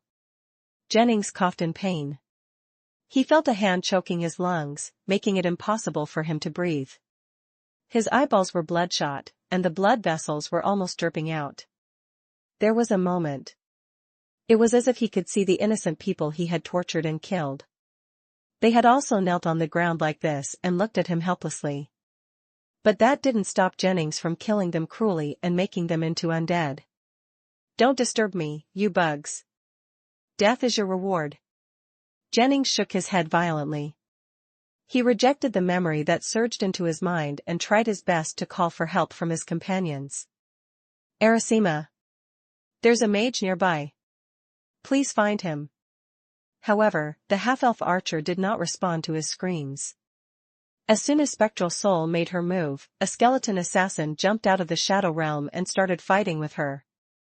Arasima was a master archer and had outstanding melee skills. However, it was not easy for her to deal with a sword dancer of the same level. She couldn't help Jennings at the moment. 3 seconds later, she heard a heart-wrenching roar from her companion below. No. Give it back to me. 2 seconds later, the skeletal dragon, which had been in a daze on the battlefield for a long time, suddenly moved again. However, this time, it was charging towards the wooden bunker. Hint, you have successfully instigated a rebellion. You have obtained temporary control over the skeletal dragon, lasts for 12 hours. It felt good. Matthew, who had succeeded in his attack, did not hesitate to control the bone dragon to charge forward. Rumble. The skeletal dragon crashed into the base of the bunker, causing it to collapse violently. The buildings on top of it were also on the verge of collapse. At the same time, many bones fell from the skeletal dragon's body. On the bunker, Jennings, who had just been helped by the Dragon Blood warriors to evacuate to the open space, saw this scene. He raised a hand in pain and wailed in pain. Be gentle. That's my bone dragon. However, at this moment, a sentence floated beside him. Thank you, but it's mine now. Your bone dragon is so useful. Hearing this, Jennings suddenly began to vomit blood, and his body convulsed violently. 10 seconds later, he stomped his feet and died in the arms of the Dragon Blood warriors. Hint: Necromancer Jennings died due to anger. You have successfully instigated the bone dragon to defect in front of its master and angered the original master to death. You have opened up a new domain. This domain is similar to the plunder domain but not exactly the same. You can make the following choices. 1. Beginner's entry to the plunder domain, no consumption. 2. Create a new domain and name it, consumption, a proof of domain. Chapter 206, Chapter 206, The Immortality, the Manners of a King. Chapter 206, The Immortality, the Manners of a King. Translator, Lonely Tree. Matthew did not have time to take a closer look at the chaotic battle. Beneath the bunker, the bone dragon went berserk and tore the building apart. Matthew took the opportunity to sneak out a few steps. The bone dragon respectfully lowered its head in front of Matthew. Matthew skillfully rode on the back of the bone dragon, knocked away a few more fire dragons that were in the way, and rushed towards the door. At this moment, the situation on the battlefield had completely reversed. They had lost the suppression of firepower from the high tower. The rainforest creatures, who were good at fighting, instantly smelled victory. They all gave up on going against the wall and started to beat up those who were in trouble. The dragon cult disciples behind the bunker were instantly killed and injured by the poisonous insects and ferocious beasts that rushed in. The dragon nurturing grounds formation completely collapsed. A few members of the dragon wing class surrounded the half-elf archers and commanded the group to retreat as they fought. However, during this process, who knew how many dragon cult disciples and ground fire dragons had died under the pursuit of the rainforest beasts? Matthew rode the bone dragon to the wall. At this moment, Lumiere walked over. Matthew, I think it's time for my people to appear. We are also part of the rainforest. We have a responsibility to protect the rainforest. As he spoke, behind him, a dense group of people appeared in the forest. Matthew could vaguely recognize the Black Banyan tribe's mark. The other tribes seemed to be headhunters in the surroundings. He didn't reject the Django's participation in the war. Suya's target this time included the Djangos. Tell them to be careful and stay behind the beasts. If they encounter a necromancer, remember to retreat and report to you or me. Matthew reminded. Lumiere nodded excitedly. Immediately after, he turned around and spoke to the rainforest natives behind him. A few minutes later, under Lumiere's leadership, the Djangos, armed with short spears and sticks, followed suit and swarmed into the dragon nurturing yard. Under the impact of these two forces, the factory buildings on the periphery instantly fell. The remaining Dragon Lich disciples quickly retreated to the tall building in the center. Over there was still one last wall for them to stand behind. Matthew did not participate in the part where he beat the dog that was down.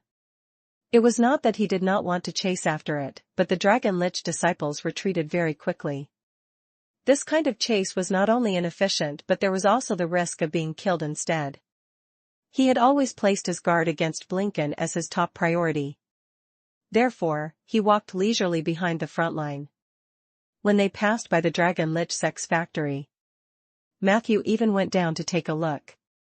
The space inside was evenly divided into 6 rows and countless columns. Between the rows and columns were fire pits. The fire pits were burning with raging flames, and some of the fire pits still had dragon eggs that the Dragon Lich disciples had not taken away in time. There was a small firewood shed at a certain distance between the fire pits. At both ends of the factory were 2 huge firewood sheds, which were filled with firewood for burning. It's indeed the place where the dragon eggs hatch. Matthew took out a dragon egg and examined it carefully. After a while, he shook his head. It was not a true dragon. Moreover, the true dragon bloodline in the dragon egg was abnormally thin. Even if this kind of dragon egg hatched, it would only be a dragon beast that was close to a wild beast. It could not even be called a subdragon. Other than selling 1 or 2 of these creatures to curious mages for research, they had no value. Why did Blinken hatch so many eggs? Matthew was puzzled. He did not believe that it was because of the fire dragon's combat strength. This thing had a big appetite, and the cost of raising it was extremely high. Its combat strength was only so. However, as a necromancer, Blinken definitely did not lack summoned creatures. Why would he need to raise fire dragons to boost his reputation? Very quickly, his doubts were answered.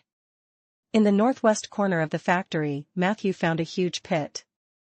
There were some red creatures that looked like deformed puppies crawling in the pit. It was a dragon fledgling that had been strung together using ground fire dragon and some other creature. Beneath the bodies of the few dragon fledglings was a pool of pitch-black stagnant water. Beside them were a large number of dragon fledglings' corpses. This water clearly had a strong corrosive nature. Many of the dragon fledglings' corpses had been corroded until only their scales and claws were left. Even though Matthew had long believed that the Dragon Lich sect was a cult, he still felt a strong sense of discomfort when he saw this scene. It was obvious. Most of the young dragons were thrown into this pit as soon as they were born and then soaked in the black liquid and died silently. Matthew took a branch and poked it in the stagnant pool. He found that there was some black powder at the bottom. Dragon Mountain Ash? Matthew's expression turned even uglier. This was a forbidden magic material that was usually used in magic rituals related to dragon liches. This thing could only be collected from dead dragons. But Blinken obviously had a more convenient way. That's not right. The Dragon Mountain Ash extracted from the corpses of a large number of young dragons contains a huge amount of resentment. This resentment is almost about to form a curse. Even a dragon lich can't withstand it. A newborn dragon lich is still very fragile, or perhaps Blinken had no intention of helping any dragon become a true dragon lich. Is the curse his intention? Emma's face appeared in Matthew's mind. Chapter 207, The Immortality, the Manners of a King. Chapter 207, The Immortality, the Manners of a King. Translator, Lonely Tree. All sorts of conspiracy theories flashed through his mind. He could not help but feel a chill down his spine. When he left the factory, he felt as if there was a pair of eyes staring at his back. Matthew rode the bone dragon back to the main group. At this moment, the main battlefield had already advanced to the central tower.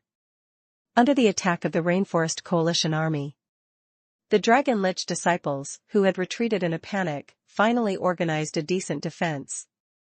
A Dragon Fang member who looked like a dragon trainer led more than 100 ground fire dragons to the battlefield. These ground fire dragons had thick skin and flesh. They were like a wall of flesh. Although they could not counterattack too strongly, they at least stalled the Rainforest Coalition army's attack. In the other directions, there were also middle-level and high-level members of the Dragon Lich sect leading the disciples below to stabilize the defense with the help of the wall. Matthew looked from afar and found that apart from the half-elf archer and the new dragon tamer, there were 3 necromancers, a brawny man who looked like the leader of the dragon blood warriors and a beautiful fairy descendant who was dressed scantily. She looked like a warlock. The level of these people was not low. Perhaps the battle near the factory had bought them time to set up. In short, when the Rainforest Coalition army attacked here, no matter which direction they came from, they were met with severe resistance.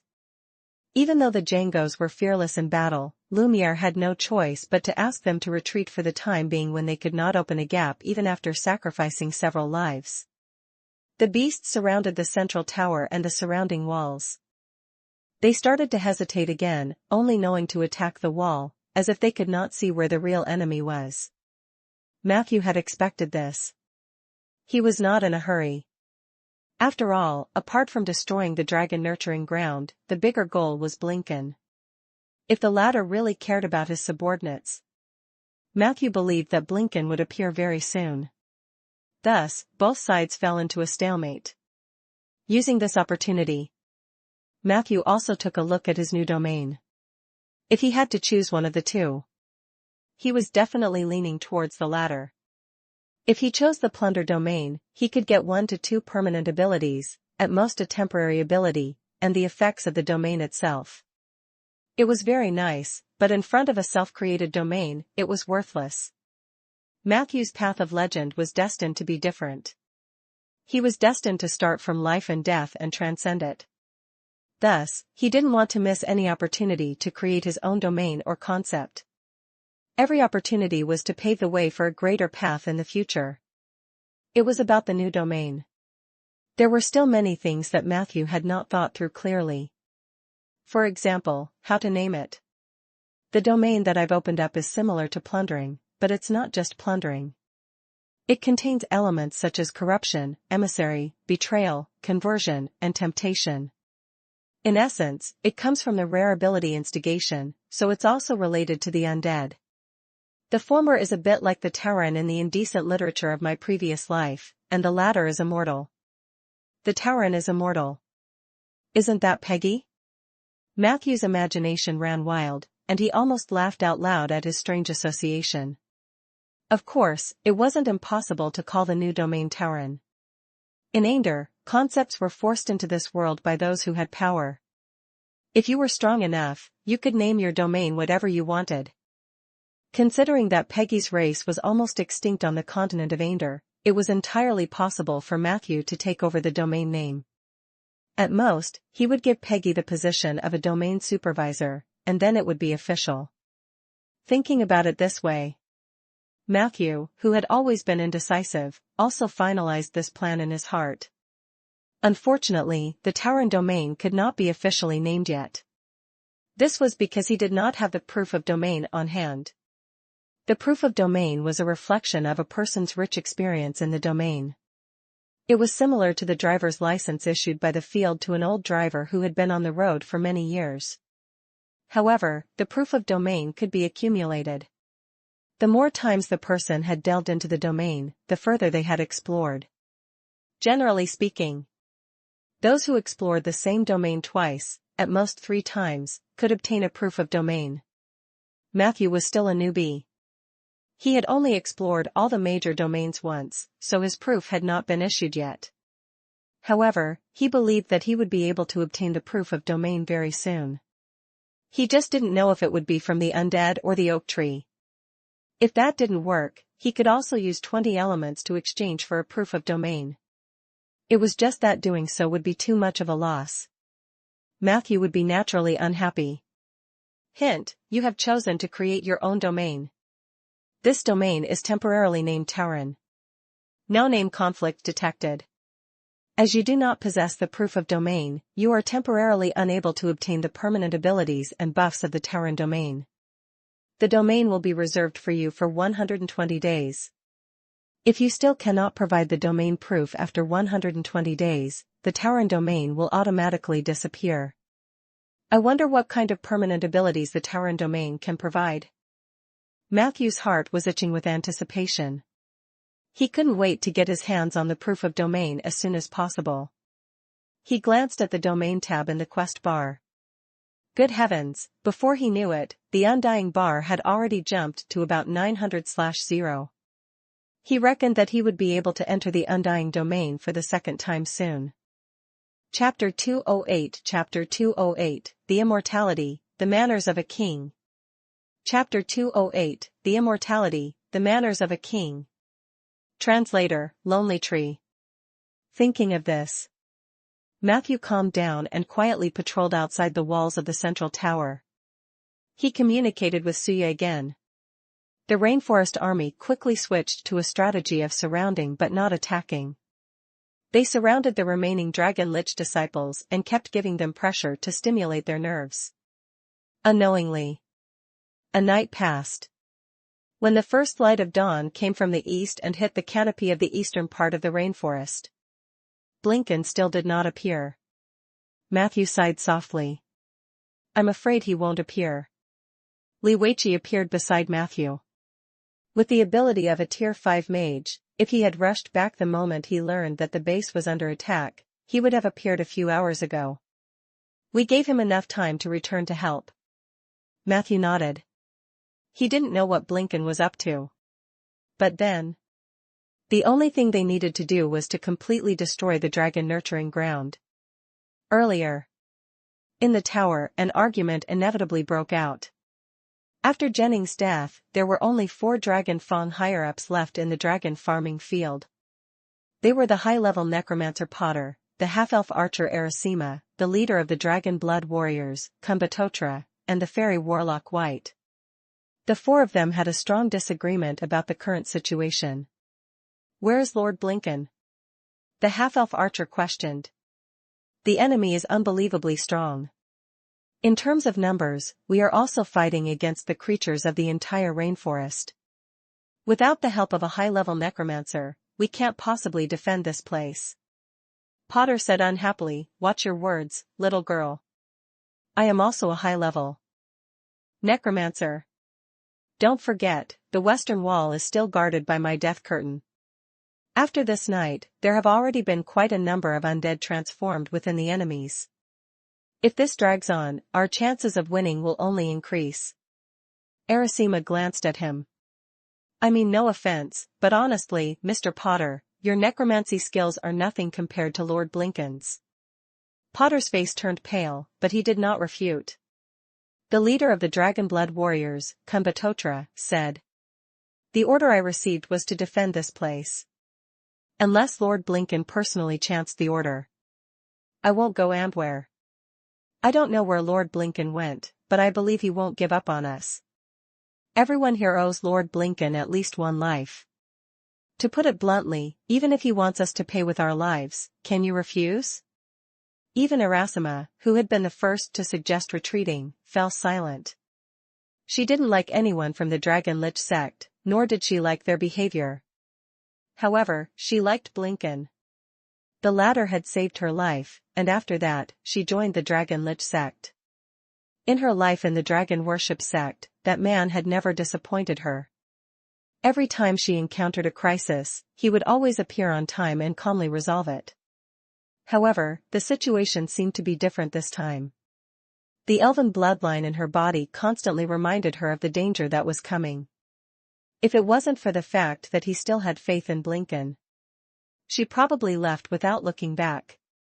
But Jennings is dead. This is the first time we've seen the death of a Dragon Fang member. According to the past, Lord Blinken would have rushed back long ago. Erisima murmured. She looked very conflicted. "You have to have confidence in yourself, your companions, and even more so, Lord Blinken." Necromancer Potter said in a deep voice, "Maybe if we drag it out for a while, Lord Blinken will appear." As he spoke, he looked at the fairy warlock. "White, why aren't you saying anything?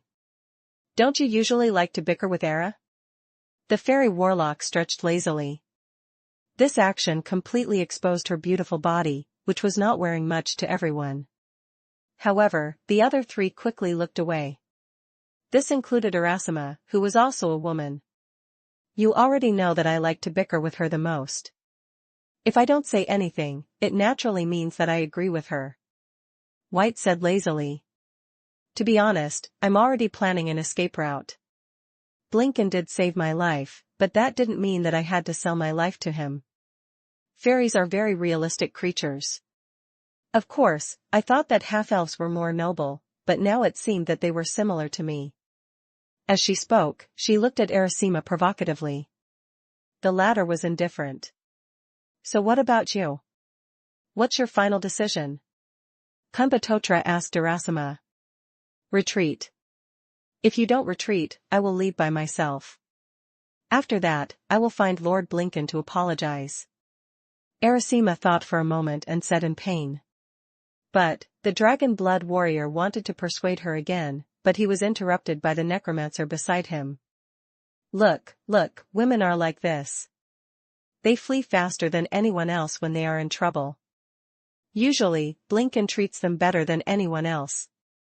Now, only an old man like me and a loyal dog like you are left to work for him. Let's go, Ah Kuan. Let them go. We should also go do our things. There's no point in holding on forever. If we want to survive, we have to take the initiative to attack and teach those bastards outside a lesson." Potter stood up. He patted the Dragon Blood Warrior's shoulder, and the 2 of them quickly left. "Won't you feel burdened if you leave just like that?" The latter said frankly, "I will. But in the end, I can't die as calmly as them. I still have many wishes that have yet to be fulfilled in my life.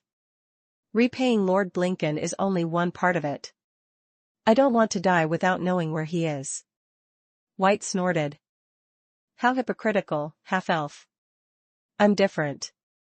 I just want to live happily and taste a few more men. I'm already sick of staying in the Dragon Lich sect. Other than the disgusting dragon men here, there are only disgusting bones. The most hateful thing is that I spent 3 months and still failed to climb into Blinken's bed. Joining the Dragon Lich sect was truly a nauseating experience. Farewell, godforsaken place, and hypocritical companions. After saying this, she stood up and quickly walked out of the door. However, her body underwent a huge change as she walked. She grew taller, her facial muscles stiffened, and her chest flattened as if it had melted. A black cloak covered her. Lord Blinken? Erisima looked at her in surprise. Don't be silly, big-breasted, brainless half-elf. You don't think that Blinken transformed into me to test you, do you? White turned around and mocked. I just wanted to help those 2 idiots before I leave. After all, I'm good at bluffing. Erisima looked at her with a complicated expression. You always impress me, White. The fairy warlock immediately let out an exaggerated laugh. Stop making me laugh, half-elf. Don't tell me you want to praise me after we've been quarreling for 3 months. That will be even more disgusting than the experience I have had in the Dragon Lich sect in the past 3 months. You don't think I'm helping them out of kindness, do you? In fact, I've climbed onto both of their beds before. Akuan's physique is really not bad. Although the old thing wasn't very good, the use of necromancy in the bedroom was an eye-opener for me. This is the reason why I want to help them. Don't think too highly of me, my hypocritical and foolish half-elf princess companion, ha. After saying this, Blinken instantly disappeared. Dawn. The undercurrents inside and outside the wall finally surged uncontrollably. West of the central tower. The bone dragon mercilessly broke through the wall. Behind the wall. The sparse undead gathered in this direction. A dark cloud with a large amount of fog also surged over. Matthew rode on the bone dragon, holding a long whip in his hand, calmly observing the situation in front of him. In the next second, he decisively activated Domain, Undying. Hint, you have encountered Necromancer Potter's Death Curtain. You have activated Domain, Undying. You will be immune to about 50% of the effects of the Death Curtain. Your weapons, Ursul's Reprimand and Domain, Undying had a violent reaction. You have obtained a temporary status, Sovereign's Manners, Undying. Chapter 209, Chapter 209, A Dragon. Chapter 209, A Dragon. Translator, Lonely Tree. The Death Curtain was a poor version of the Undead Calamity. All living creatures within the curtain's range would receive a continuous reduction in HP. Once their HP was depleted, they would quickly be transformed into undead. However, the downside of this spell was that other than the HP deduction, the living creatures in the curtain would only have their movement speed reduced at most. There were no other negative effects. Even the health was being deducted at a very slow rate. A strong Tier 3 creature could easily jump around in the curtain for 5 to 6 minutes. Matthew was only in the early stages of the Field of Undying. However, after activating his domain, he still received half of the damage reduction. On the one hand, this showed the transcendence of the domain, and on the other hand, it proved that this spell was indeed useless. If my exploration of the Undying domain reaches a deeper level, the moment the domain is activated, I can disperse this death curtain. Matthew stepped into the death curtain, and this feeling surfaced in his heart. At that moment, the long whip in his hand also became abnormally hot. Sovereign's Manners, Domain Resonance. When the status is in effect when you walk among a large number of undead, you will receive the following 2 effects. Prestige, you possess the initial prestige of an undead king. All low-level undead must bow to you when they meet you. They can only attack you after 3 rounds of salutations. Retreat, your words and actions will have the effect of repel on the low-level undead. Even if it's just a look, they will be intimidated and retreat at least 5 steps. His domain resonance.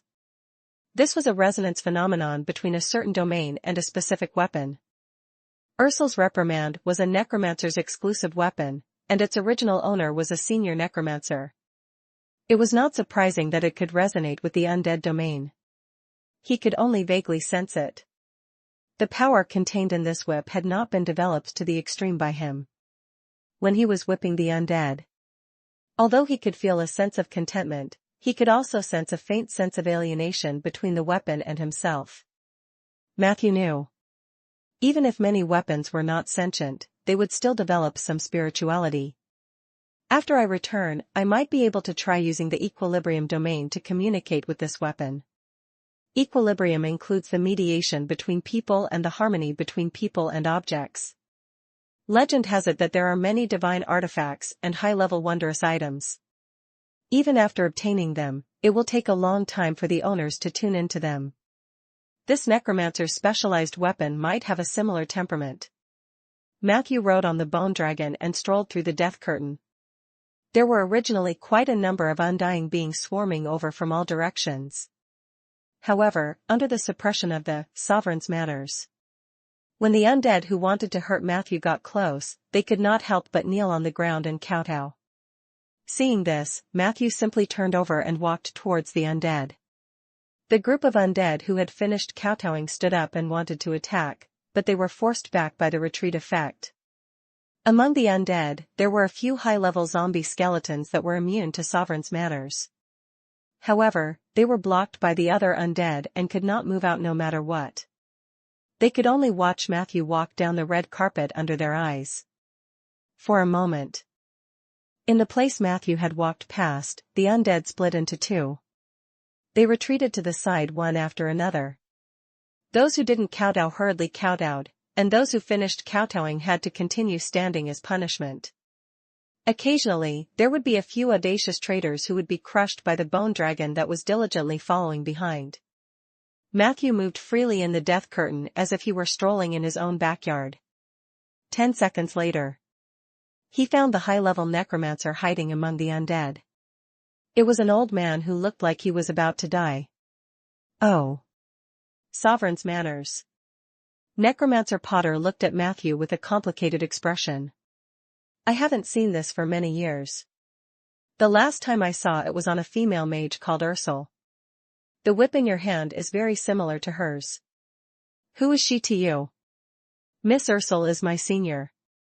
Matthew replied cleverly. Ursul was Old Fallon's confidant, and Old Fallon was also his senior in Rolling Stone Town. In other words, he wasn't familiar with Ursul at all. He only treated her as a senior out of respect. Porter obviously understood this point, so he smiled helplessly. What a cunning kid. It was normal for Jennings to die in your hands. When I was your age, I only knew how to fight blindly. But then again, if you're really a descendant of Ursul, then there's still some connection between us, Lord Blinken? The old man's face flashed with a trace of recollection. Just as he was about to continue, his eyes suddenly widened, and he looked behind Matthew. Matthew's neck stiffened slightly. He turned his head 10 degrees and stopped. However, he quickly turned his head back completely. At that moment, a hint of pride flashed in Potter's eyes. But you're still too young. In an instant. Chapter 210, A Dragon. Chapter 210, A Dragon. Translator, Lonely Tree. The spell that he had been secretly preparing for a long time shot out. Tier 4 spell, Astrid's Claw. It was a giant tentacle-like claw with a grayish-black circular spot on it. Countless gossamers floated in the center of the spot, waving in the air like hungry tongues. The powerful instant death spell tried to strike Matthew's head. But at this moment, a purple light rose from Matthew's body. Before Astrid's claw could land, it suddenly disintegrated. Immediately after, Potter's vision turned blurry, and intense pain assaulted his nerves. His eyeballs were twitching, and his temples hurt so much that he felt like he was about to faint. After the pain came dizziness. After the dizziness, he could not stop vomiting. Wow. Wow. Potter knelt on the ground, his hands clutching his neck as he vomited until the ground was a mess. Soon, everything in his stomach had been vomited out. There was not even much acid and bile left. But he was still violently retching. Apart from the pain. He looked up at Matthew in disbelief. The latter was looking at him calmly. It was as if he could see the doubt in Potter's eyes. Matthew explained gently. Your acting skills are too exaggerated. I didn't want to turn around at first, but after thinking about it, I decided to give you a chance. It's a pity that you're too greedy. You tried to kill me with a tier 1+ spell. Why don't you think about why I dared to walk into the death curtain alone?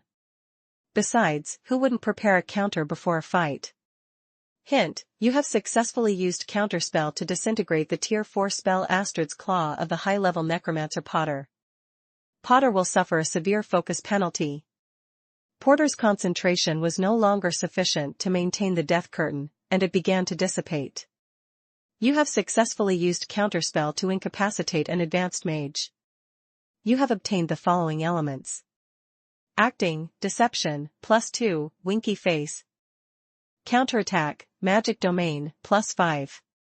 Battles between mages were just so wonderful. The fastest could be decided in 1 or 2 rounds, while the slowest could last for days and nights. The counterspell gifted to Matthew by the respected Mr. Anderson could resist all spells of the 4th tier and below. The effect lasted for 4.5 minutes. When the bone dragon broke through the wall, Matthew secretly put a counter on himself. It was actually active when he fought Jennings, but it hadn't been put to use. Now, it seemed that counterspell was indeed effective in a battle. After all, not every mage was that cautious. Of course, Potter's situation was special. He knew that there was a high chance that he was no match for Matthew, so he wanted to fight to the death. Unfortunately, the result was not ideal. After the death curtain was removed, the west side of the central tower was completely exposed. Without the cover of the curtain, the undead were particularly vulnerable to the attack of the rainforest beasts. Soon, this became a breakthrough point. 2 members of the headhunter tribe also charged through this breach. The stalemate was broken. The area around the tower was once again in a state of intense killing. Matthew did not charge with them. Instead, he brought Potter to the wall, wanting to continue interrogating the necromancer. Then, at this moment, Potter suddenly looked behind Matthew. Lord Blinken? Matthew frowned instinctively. But he soon realized that this time, Potter was not acting. Behind him was the rainforest, and the eye of the jungle was still in effect. At that moment, Matthew clearly saw a black-robed man holding a book as he hurriedly ran past the wall. Even though that person only revealed half of his side profile. But Matthew was also certain that he was Blinken. Strange. Matthew hesitated for a few seconds, his gaze sweeping across the battlefield. Finally, he handed Potter over to a native of the Black Banyan tribe and had him hand him over to Lumiere. He quickly chased after the black-robed man. Blinken didn't hide his tracks. Matthew transformed into a raven and soon found himself in the desert to the east of the rainforest. You actually dared to chase after me alone. Blinken put the purple book in his arms and looked at Matthew with a malicious gaze. However, Matthew only sized him up once and quickly frowned. In the next second, he suddenly dashed towards Blinken. Blinken was a little flustered. He muttered something and a green light descended from the sky. It was a group of poisonous snakes. However, Matthew boldly jumped up. With this action, he transformed into a moon bear and jumped over the group of poisonous snakes. Blinken still wanted to cast a spell, but Miss Ghost's sad wails of death was already activated. Accompanied by a sharp and shrill howl. An extremely ugly face appeared. Blinken almost lost control and fell backwards. Puff. The moon bear landed on the ground, and its feet sank into the sand dune, but it didn't stop him from grabbing the collar of Blinken. This time, the latter could no longer maintain the effect of the transformation spell. The black robe slowly faded away, turning into a white veil that was barely visible. The detestable necromancer had been replaced by a beautiful and sexy descendant of the fairies. A fairy warlock? Matthew asked. Chapter 211, A Dragon. Chapter 211, A Dragon. Translator, Lonely Tree.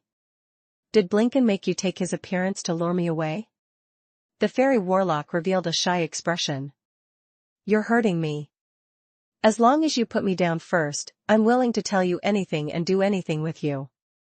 However, before she could finish her sentence, the giant bear grabbed her by the neck and ruthlessly smashed her head into the sand on the ground.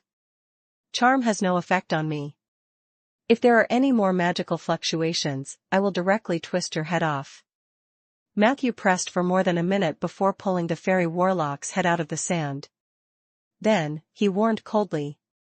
Your body is very good. I still lack a banshee among the undead under me. I heard that there is a chance that the rarer banshee of death will be born from the corpses of the descendants of the fairies.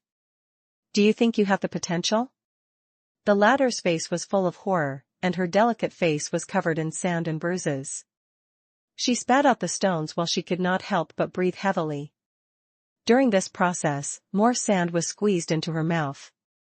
Don't kill me. I'll tell you anything you want to know. She looked terrified. I'll ask you a question, and you'll answer it. Now, your name, identity, background, and why did you join the Dragon Lich sect? Matthew did not intend to give her time to think. Perhaps it was the bear's breathing that gave her a lot of pressure. The fairy warlock answered without hesitation. My name is White. I come from a secluded fairy tribe in the northern desert. Our ancestors came from the arcane wilderness. I joined the Dragon Lich sect 3 months ago. The reason why I joined the Dragon Lich sect, well, I wanted to sleep with Blinken. Matthew nodded thoughtfully. Looks like it didn't work. White looked at him in fear, but then her eyes were filled with curiosity. How did you know? Matthew said calmly. If you were that close to Blinken, you would have buttoned up the 2 rows of buttons inside your jacket when you pretended to be him. With the obsessive-compulsive disorder that Blinken had shown, it was absolutely impossible for such a situation to happen. So Matthew saw through her disguise at a glance. This was also the awkward part of the transformation spell. Personal habits were hard to change. This fairy named White obviously liked to keep her collar open all day long. Even if she had turned into Blinken, she only made adjustments to the outer coat, but the inner lining was habitually handled according to her own style. This was a fatal mistake. From this mistake, it wasn't hard to see that this fairy didn't have much experience in adventuring and fighting. Matthew continued to interrogate. Why did you turn into Blinken? Where is Blinken now? I pretended to be Blinken to attract your attention. It would be best if I could scare you away. Who knew that I would be seen through as soon as I came up? White said in frustration. As for Blinken himself, no one knows where he went. That day, he went out with more than 100 people. Later, those people all came back, but he was nowhere to be found. Those who returned reported that Blinken had gone to make a deal with the Order of Calamity and would not be returning to the Dragon Nurturing Ground anytime soon. Blinken also left us a message saying that if the Dragon Nurturing Ground was attacked and it was too difficult to resist, we should retreat as soon as possible. Matthew asked, then why didn't you retreat? White couldn't help but curse. Isn't it because of those 2 silly men who are full of loyalty? Annoying. We had different understandings of the message Blinken left behind. His original words were, if a strong enemy attacks, you must try your best to hold on. If you really can't hold on, your life is more important. Retreat as soon as possible. In the end, those 2 silly men grabbed onto the words must hold on and refused to let go. Now, even I can't escape. Matthew felt even stranger after hearing it. With the level of rigor shown by Blinken, how could he leave such an ambiguous order for his subordinates? Either this order itself was problematic. Either that or Blinken was in a state of half-heartedness when he wrote this order. He had more things to do, so he naturally did not care about everything in the Dragon Lich sect. Emma's appearance appeared in Matthew's mind again. For some reason, the skull that looked friendly had always left an evil impression on him. If you ask me, Blinken definitely won't be coming back. He must have gotten something from the deal with the Order of Calamity that was enough to make him abandon the Dragon Lich cult. I guess it has something to do with the skull head that he often held in his arms. White said. Matthew asked, how much do you know about that skull? White shook her head. Not much, but I was secretly reminded when I first entered the Dragon Lich sect that that thing was what Blinken cared about the most. To be honest, I was really surprised to see this ending. Blinken had clearly put in so much effort for the Dragon Lich sect, so how could he suddenly leave? In short, if you can't stand the evil deeds of the Dragon Lich sect, please let me go. I've Olivioned for 3 months and haven't done Anfin's bad vet. She looked at Matthew eagerly.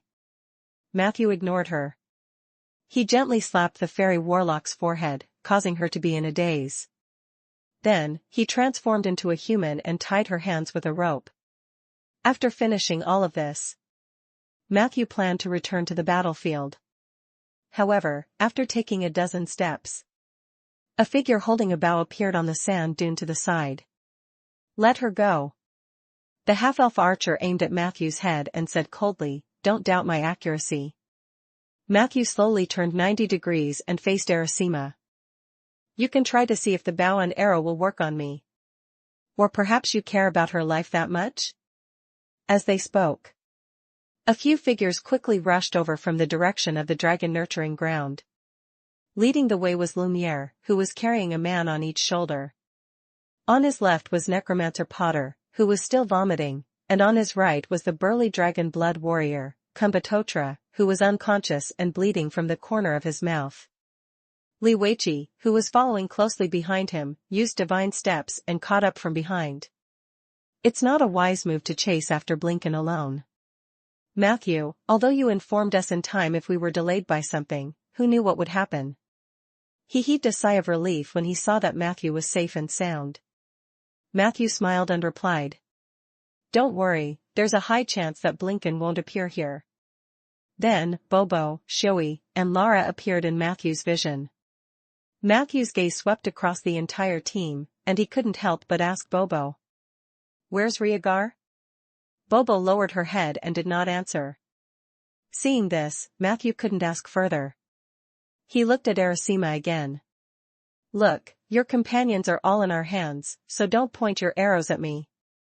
The half-elf archer's gaze swept across the battlefield. They're just my colleagues. I'm sorry, White. I've already tried my best.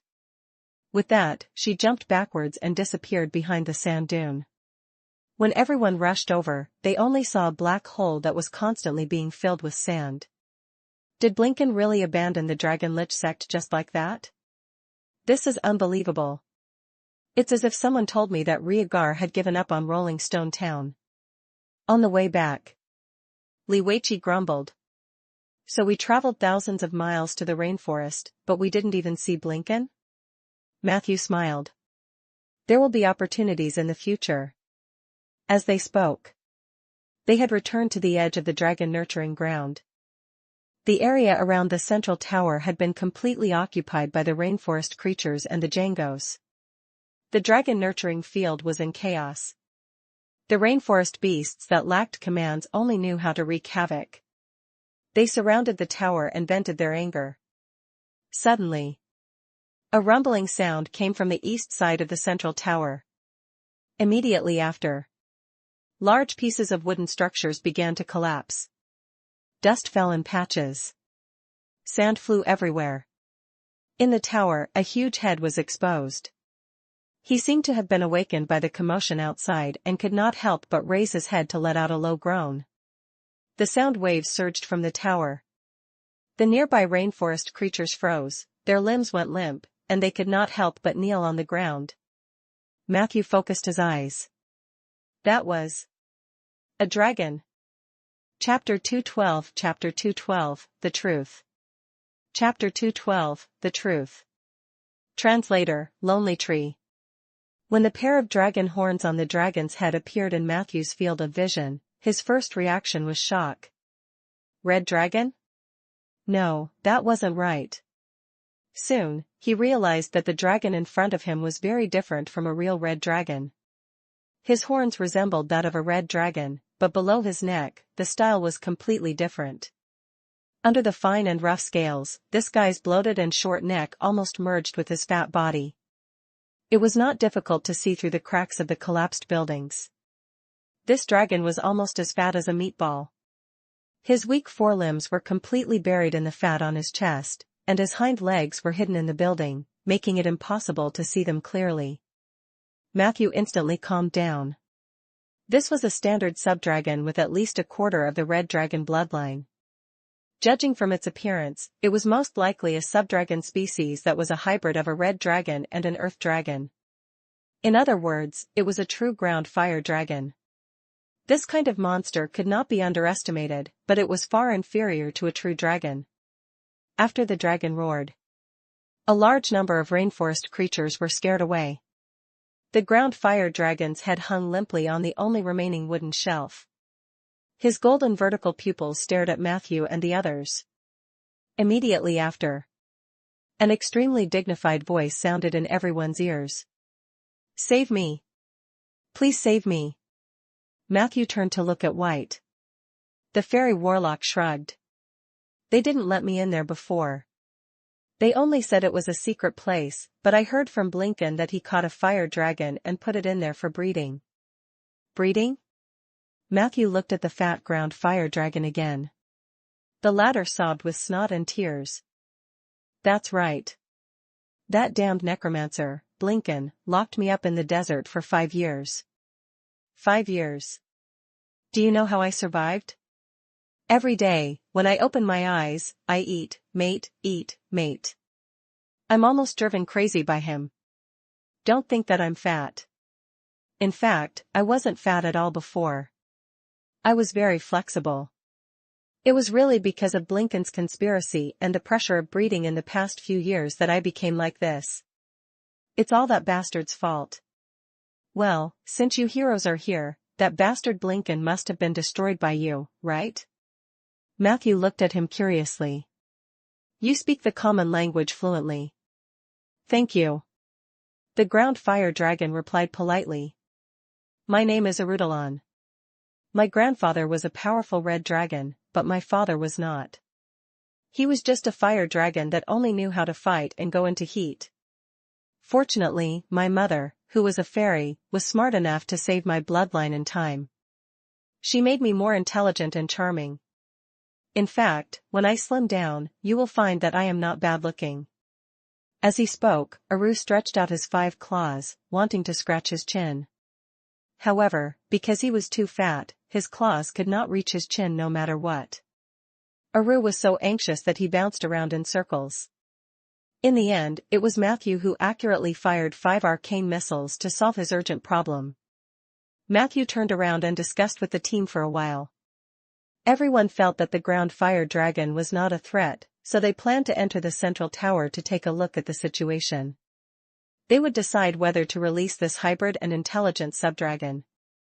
Although a part of the tower had collapsed, the remaining parts were still relatively strong. Matthew and the others carefully walked in.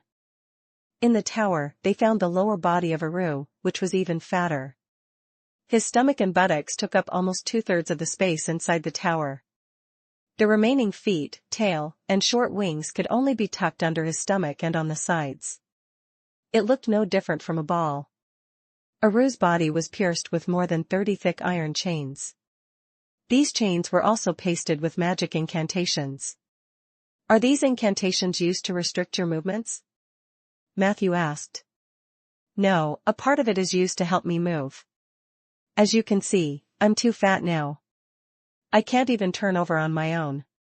Despite being locked up as a breeding tool for 5 years, Aru still looked optimistic. "And the other part, is the one stuck to my stomach and tail. Please help me get rid of it. It's used to induce lust.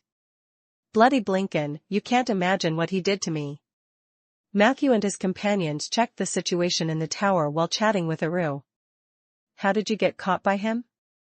Aru complained. "At first, I lived in the depths of the Underdark without a care in the world. Unfortunately, one day, the little black dragon of the extreme frost city went crazy and asked for double the tribute from all the nests of creatures around us.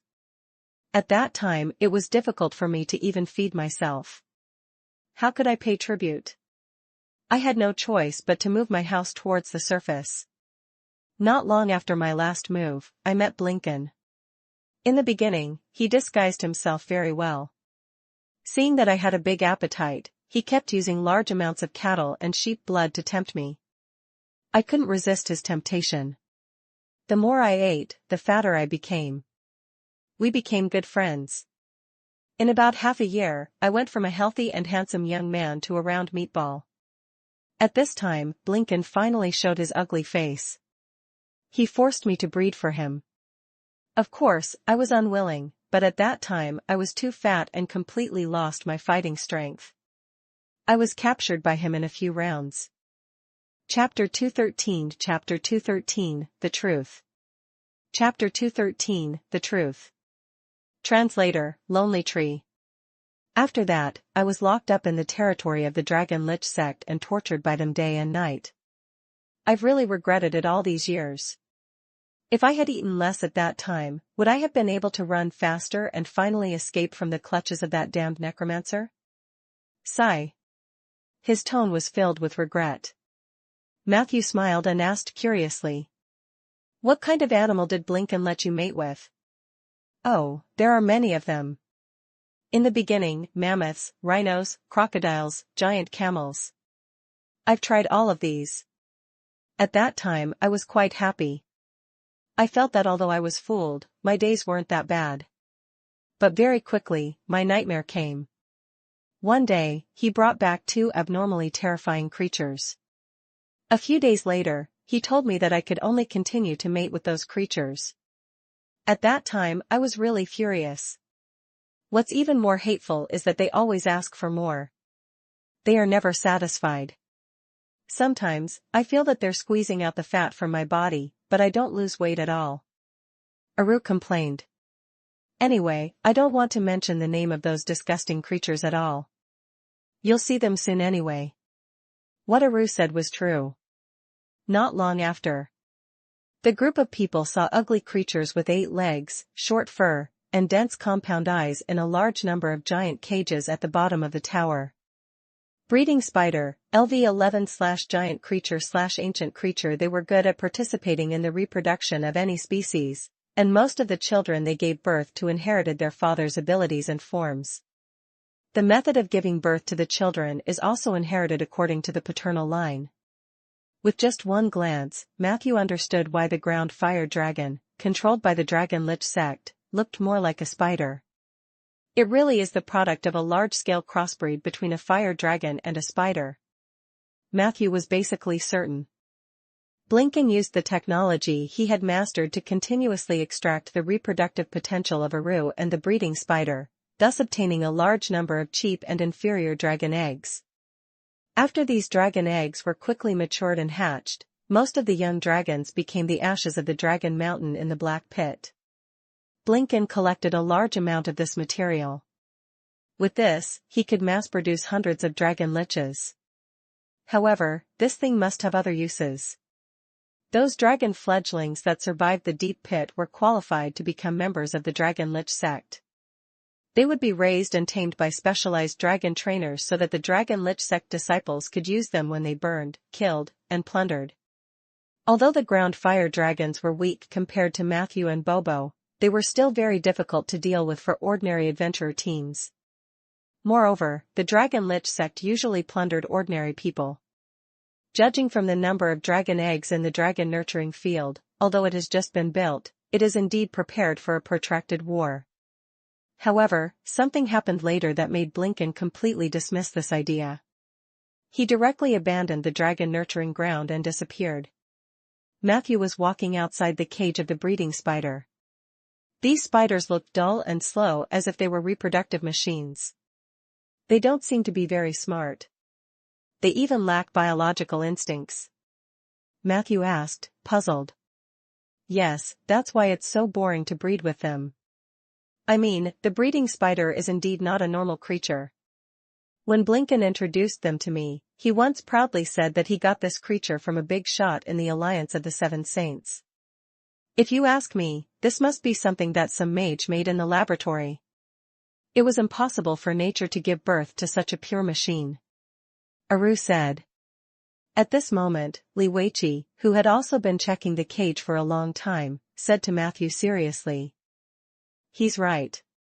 The breeding spider isn't a natural creature, at least not a creature that should exist in the current natural world. I sensed an uncoordinated chi in its body, which means that it has traces of artificial synthesis. Not a creature of the current day? What do you mean? Matthew didn't understand. It's an ancient creature. It's a product of using magic to revive it. However, magic can often only revive a weakened version of the ancient creatures with many fatal flaws. Li Weiqi looked at the weak Shui. I heard that the Alliance of Seven Saints has conducted several rounds of experiments on the revival of ancient mythical creatures. Is there such a spider among them? Shui spread his hands when he heard that. I'm just a supernumerary staff in charge of running errands. I'll do whatever the masters ask me to do. Even if such a project exists, it's not my place to know. Matthew's heart skipped a beat. He had heard about this project from Tower Genie 177. Next. Everyone quickly checked and counted the resources in the tower. Matthew found a jar in the storage room that seemed to have contained a large amount of Dragon Mountain ash. The rest of the things were basically in line with everyone's understanding of the Dragon Lich sect. These 30 or so spiders had high magical research value. Matthew had planned to transport them all back to Rolling Stone Town, but Aru told him that these spiders had to be fed with Blinken's mana and blood regularly to survive. Blinken had not returned for a few days, and many spiders showed signs of decline. It would not be long before they all died. Chapter 214 Chapter 214, The Truth. Chapter 214, The Truth. Translator, Lonely Tree. This made Matthew feel extremely regretful. At the moment, he could only keep these spiders in the iron cage and take their corpses away after they died. At least they could be used as materials to summon high-level undead creatures such as hell spiders or frost dead. Spiders. The task of rescuing Aru was long and laborious. Fortunately, Lumiere had summoned a large number of Jangos. Even so, it would take a few hours to remove the chain that ran through the ground fire dragon's body with the combined strength of many people. Fortunately, Aru was very patient. While the Jangos were still untying the chains, snoring could be heard near the dragon's head. It seemed that what he said was true. After leaving the tower, Matthew then checked the other buildings in the dragon nurturing ground. After collecting everything that should be collected. Next. Destroying the dragon nurturing ground was like setting a fire. In the afternoon, all the buildings in the dragon nurturing ground had been demolished except for the central tower. After Aru successfully escaped, this place would also be burned down. From then on, the threat of the Dragon Lich sect to the rainforest would be temporarily removed. Matthew, Riegar, and Li Weiqi discussed for a while and jointly decided on a plan to deal with the cultist captives. After breaking through the dragon nurturing ground, there were about 20 Dragon Lich disciples in their hands, including 3 high-ranking members. Necromancer Potter, Dragon Blood Warrior Kumbhatotra, and Fairy Warlock White. Combined with Shui's recommendation, Matthew planned to send all of them to the Black Suwa Mountain Fortress. It was the place where the Seven Saint Alliance judged and imprisoned criminals. The reason he made this choice was partly because Shui had said that although he couldn't contact the Alliance headquarters, he could contact the Black Suwa Mountain Fortress in the west of the desert. According to the Alliance headquarters tradition, if these cultists were caught, they would be sent directly to Mount Black Suwa or similar institutions. This was in line with the official procedures. On the other hand, the Seven Saint Alliance offered a high reward for the members of the Dragon Lich sect. The reward for capturing a Dragon Fang member alive was usually between 2,000 to 2,500 gold coins. And killing a Dragon Fang would only give him about 500. Ordinary Dragon Lich worshippers would be rewarded with about 50 gold coins each. Even if it was for the sake of profit, they did not intend to kill these people directly. Matthew estimated that these captives could provide them with a bounty of about 7,500 to 9,000. This bounty was not inferior to the magic crystals they obtained in the buried city. The only interlude was. While checking the list of captives, Shui expressed that White's existence was very awkward because she had only recently joined. The Alliance didn't offer a bounty on her, so if they wanted to transfer her to prison, she would only be counted as a normal disciple cultist. At this moment, White expressed that she was willing to pay the ransom herself. Matthew was tempted, but after thinking about it, he decided to hand the fairy warlock over to the Seven Saint Alliance. However, he suggested a different method. In the next few days, the group stayed in the central tower. The few empty iron cages had also become the temporary prison cells for the dragon worship disciples. While they were rescuing Aru, they were waiting for the field personnel of the Black Sua Mountain prison. At the same time, they were also secretly guarding against Blinken, who might still appear. Soon, 2 days passed. As the period of instigation was about to end, Matthew transformed Miss Zombie and the Bone Dragon into his summoned creatures. The difference was that the former was just an ordinary summoned creature. Even after the conversion ritual, she still did not receive the bonus of the Silverman zombie, which made Matthew feel a little pity. The latter occupied a contract slot and became Matthew's 5th contracted undead. However, compared to Filey, this bone dragon was of average quality and had poor attributes. Filey could probably fight 2 of him alone. After Matthew signed the contract, he threw it into the negative energy plane and let it restore the bones by itself. However, it didn't matter if this bone dragon was powerful or not. Its existence was the greatest meaning to Matthew. Other than that, the mission to expel the Dragon Lich disciples that he had received in Black Banyan's dream realm had also been completed. Perhaps it was because Matthew did not murder that many people. In the end, he only managed to obtain 3 more druid spells. Beast Perception. When the spell is in effect, you can touch a willing beast and directly sense the senses of the target beast, including its special senses. However, at this time, your main body is considered to be blind and deaf. Plant Location Spell. You call the name of a plant, and the plant will respond to you within 10 kilometers. Flourishing Leaves. You can grab a large leaf of any plant and wither it in about 5 seconds. During this time, you or your companions will recover a certain amount of HP. Using this spell too much will easily lead you astray. Please use it with caution. Daily Usage. 5. These 3 spells all had certain uses. Especially Flourishing Leaves. This was the first healing spell Matthew had obtained. In the future, when his teammates fought, he could finally be the healer behind them. As for the description, it mentioned that using this spell too much might lead him astray. Matthew was already a necromancer. Compared to normal druids, he was already so astray from the normal path. On the evening of the 3rd day, the floating ship used to transport prisoners in the Black Sua Mountain Fortress finally arrived near the ruins of the Dragon Nurturing Ground. Chapter 215. Chapter 215, The Truth. Chapter 215, The Truth. Translator, Lonely Tree. This time, after Black Sua Mountain received Shui's magic message, they urgently sent 2 field law enforcers to detain the prisoners of the Dragon Lich sect. The 2 law enforcers were Dave and Mac White. They were both 4th-tier mages and had worked at Black Sua Mountain for many years. They were very experienced. What was worth mentioning was Mac White actually knew Rhaegar. The 2 of them had chatted for more than 10 minutes at a banquet hosted by the great mage Ronan a few years ago.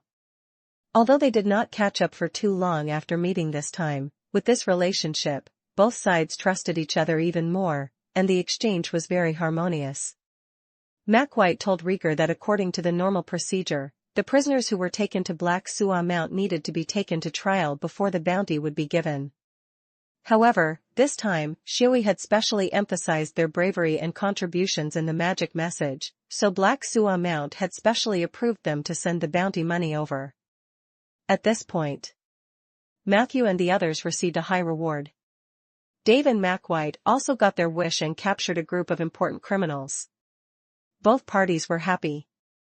However, in order not to delay their work, the two sides did not exchange pleasantries for too long.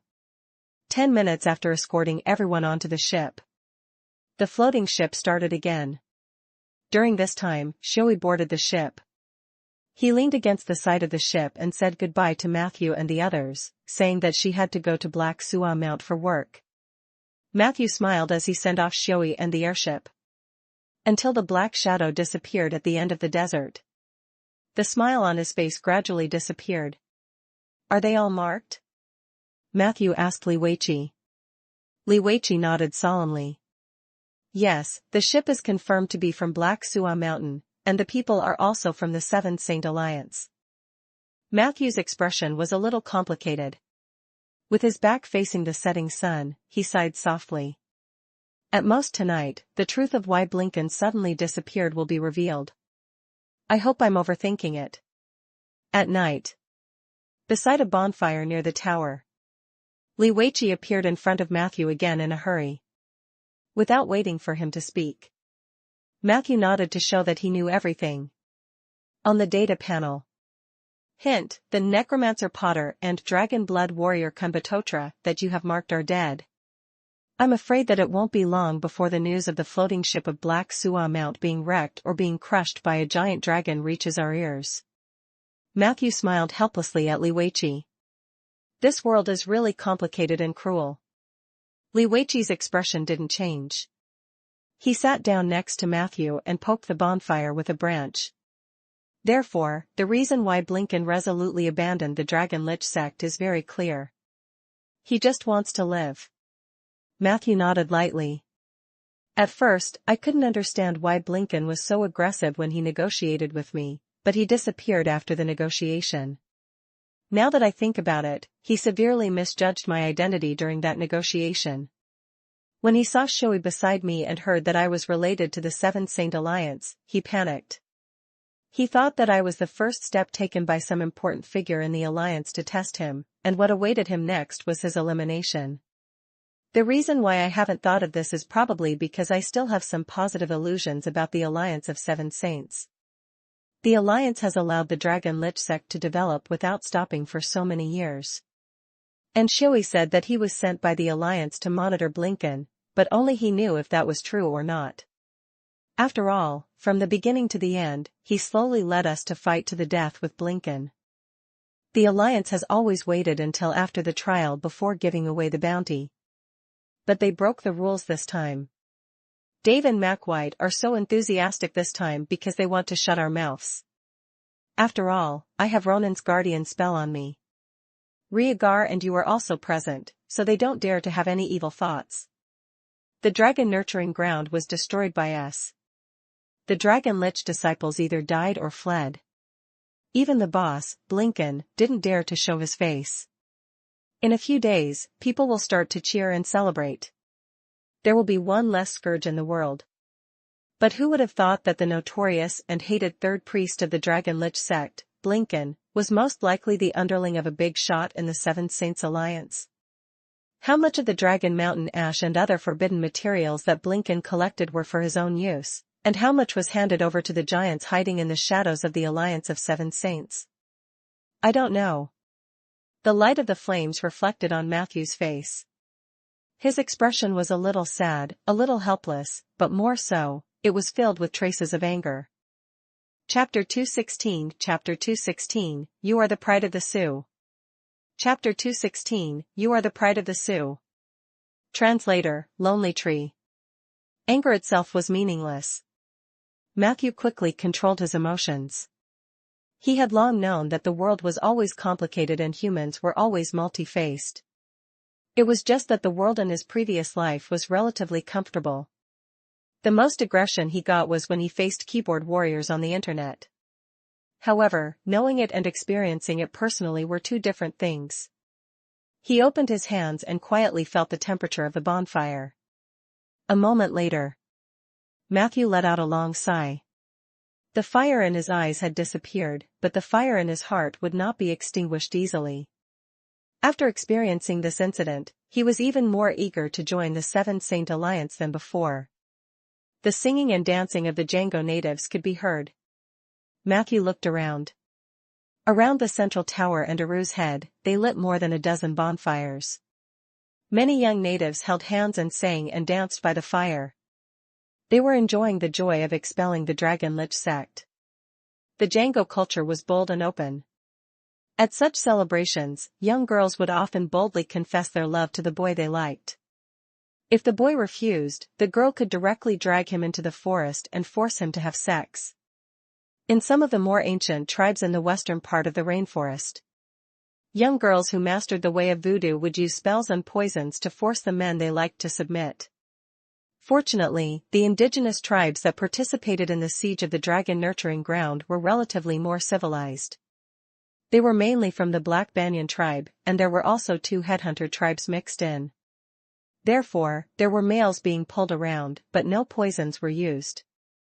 And in this Django party, Lumiere was undoubtedly the most popular. His strength was unique in the rainforest. In the process of expelling the Dragon Lich sect, he contributed a lot. In the end, when he attacked the dragon nurturing ground, he almost broke through the defense line of the ground fire dragon alone. After killing the dragon trainer of the Dragon Lich sect, he defeated an unusually powerful dragon blood warrior leader with his bare hands. The other dragon blood warriors had also died at his hands. Not to mention the Black Banyan tribe, even the 2 members of the Headhunter tribe bowed obediently when they saw Lumiere. Thus, as soon as the bonfire celebration began, Lumiere was surrounded by young girls. Perhaps Matthew and the others were still watching the show. Lumiere had appeared rather shy at first. He had come over several times to invite Matthew and the others to participate, but after being rejected a few times, he threw away the burden and played with his clansmen enthusiastically. Facing the girls' invitation, Lumiere's attitude was one of acceptance. Not long after the bonfire celebration began, he entered the forest with a plump girl. Matthew counted. Since then, Lumiere had frequently entered the same forest, changing every half an hour. At first, he would pretend to go to the bonfire to play after he was done. Later, Lumiere stopped pretending and let the girls line up outside the forest to enter one by one. When the other male natives saw this scene, there was only envy on their faces. Matthew was even more amazed. No wonder this guy is so unwilling to invest in the Chamber of Commerce. If this continues, his son and daughter will definitely be all over the world. With so many wives, even the king of the rainforest has to work to support his family. Meanwhile, some Django girls shyly pulled Matthew's hand. Matthew smiled and rejected her. However, the girl's expression changed instantly. She wanted to pull him away fiercely, but she was shocked by the drifter's sudden appearance and ran away unwillingly. Matthew's gaze shifted away from Lumiere's grove. Feeling the joy of the Django people, Matthew said thoughtfully, "At the very least, what we're doing isn't meaningless." Li Weiqi seemed to have suddenly woken up from his meditative state. "Next time, remember to warn me before you speak. I was shocked by you." "I mean, don't be silly, Matthew. Everything you do is very meaningful. Besides, even if it's meaningless, would you stop doing them? Life is more real because of these kinds of variables." Matthew nodded lightly. At this moment, he heard light footsteps behind him. A woman wrapped in a purple cloak walked over. "My mirror image was killed. It seems that I owe you my life." Matthew calmly replied. "You should be glad that you joined the Dragon Lich sect for a short time. Officially, to the Seven Saint Alliance, you're just an ordinary disciple. Even if you run away, they won't be interested in capturing you." White adjusted the angle of her cloak, revealing a pair of bright eyes. "Even so, I still owe you a favor. I hate owing people favors the most, so I won't give you less than the bounty." As she spoke, with a flick of her finger, a golden, bean-like object fell into Matthew's palm. "This is the immortal bean. After consuming it, it will randomly increase your physique, strength, or agility by 1 point. You can also choose not to take it and use it as a token to enter the arcane wilderness. If you want to do that, go to Cannon City and find a great fairy called Felix. She will show you the way." After saying that, she was about to turn around and leave. What do you plan to do after leaving the Dragon Lich sect? Matthew asked curiously. Who knows? Maybe I'll find a rich old man and wait for him to die and inherit a large amount of inheritance. Chapter 217 Chapter 217, You are the pride of the Sioux. Chapter 217, You are the pride of the Sioux. Translator, Lonely Tree. But for now, let's first report to the little sister, who I just acknowledged that I'm safe. The voice of the fairy warlock gradually faded away. Matthew followed her back and saw a figure holding a longbow. After the two of them approached, they exchanged a few words. Finally, they left side by side, their figures gradually disappearing into the desert in the east. Matthew retracted his gaze. At this moment, the celebration had reached its climax. Many of the Jangos began to take off their remaining clothes and run around the campfire naked. In the corner, Rieger was playing with a group of Jango children. He raised his sword high and suddenly threw it into the fire. The sword lit up, and the children cried out. Wow! Rieger proudly swung his sword, and the flames on it instantly disappeared, replaced by layers of frost and snowflakes. This time, the children exclaimed even more loudly. Compared to Rieger's perfect integration. Surrounded by another group of children, Bobo was at a loss. She sat on the ground in a daze, allowing the group of children to touch her helmet. The antenna on her head was changing, and there were all kinds of colors. The children were amazed. Suddenly, a clockwork bird flew out from Bobo's shoulder. The children started chasing after the clockwork bird. This gave Bobo a chance to catch her breath. Matthew looked up. The tower was filled with laughter. Aru, who was still in the tower, tilted his head and dozed off. At the top of the tower, Lara, who had just become a shadow oathbreaker, was carefully observing her surroundings. The moonlight shone on her. However, it did not leave a shadow on the top of the tower. The next morning, Matthew was still sleeping soundly in Mordenkainen's private room. Suddenly, he heard Suya's urgent message. Blinken has appeared. He's in the rainforest. Matthew quickly called his other companions. Except for Lumiere, whose legs were weak, the others were quick to complete their preparations. With Suya's help, the group quickly crossed the rainforest. They followed Blinken's footsteps. 40 minutes later, at the side of the Dalong Lake, Matthew encountered Blinken's mirror image there. However, this time, Blinken's arrangement was obviously in a hurry. The water mirror statue would only repeat one sentence in place. Don't even think about catching me. Don't even think about catching me. Everyone easily destroyed the water mirror image. As expected, he still went to the bright sandalwood king's tomb. Matthew took out the underwater breathing potion and distributed it to everyone. The group dived into the water. Very quickly, they reached the bottom of the water again. The statue of King was no different from the last time he saw it. However, when Matthew went around to the bottom of it, he discovered that the secret door on the base had disappeared. He placed his hands on the base and activated his equalized perception. In the next second, the abnormality of the energy field quickly appeared in his mind. Hint, you have discovered that someone has used a magic mechanism to seal the secret door leading to the king's tomb. The entrance was completely sealed. You have detected traces of spell, plain lock. Plain lock, once activated, it cannot be interrupted. The sealing effect will last for at least 60 years. Of course, Matthew knew about the plain lock. This thing was usually used by high-level mages to protect their demi-planes or small vaults. However, what Blinken did was equivalent to locking himself alive in the bright sandalwood king's tomb for at least 60 years. This guy really treated me as someone sent by some big shot of the Alliance to eliminate him. No wonder he ran away when he saw me and even provoked me by saying that I couldn't catch him. He probably hates me to the core, but he doesn't dare to deal with me.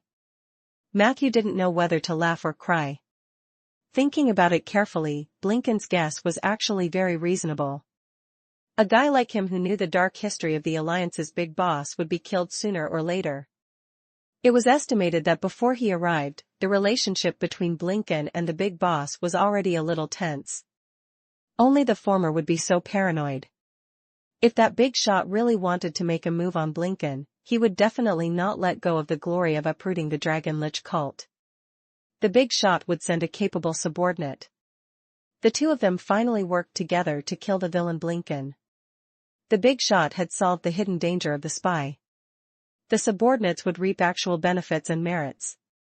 Everything would be perfect. Only Blinken would die. Unfortunately. This is just a fucking blunder. The group of people circled around the bottom of the lake. After finding nothing, they had no choice but to leave the lake. After that, Matthew and the others observed the area near Dalong Lake for 2 days.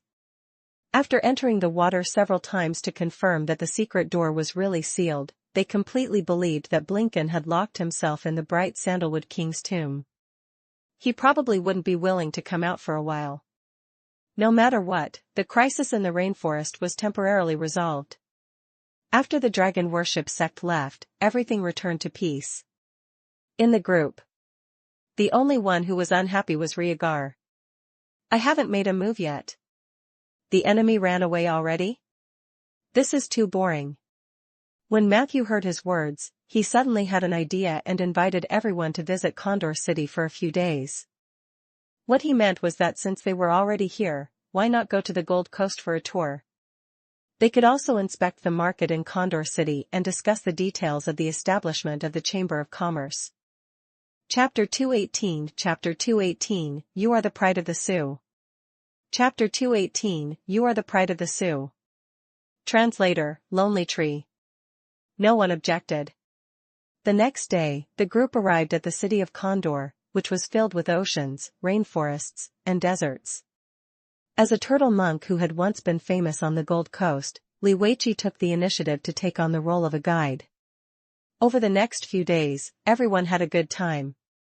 Matthew and Rhaegar also took the opportunity to understand the market situation in Condor City and the cities on the North Bank. In addition to the underwater breathing potion and the frogman potion, they had also discovered several other items that could make a lot of money inland. The unique delicacies and customs here were also eye-opening for the few inland people. The only flaw was that, due to the influx of refugees from the South Bank, the property prices in Condor City rose, and even the hotel charged higher. The 4 men had to share a room to save money. Matthew naturally had Mordenkainen's private room to make room for himself, but from the meaningful gaze of the innkeeper, he knew that their reputation had been damaged. On the evening of the 4th day. This was the last day Matthew planned to stay in Condor City. Everyone planned to visit a club opened by the Naga in Condor City. However, halfway through, they suddenly encountered 2 groups of people fighting on the street. Rather than calling it a fight, it was more like a one-sided beating and killing.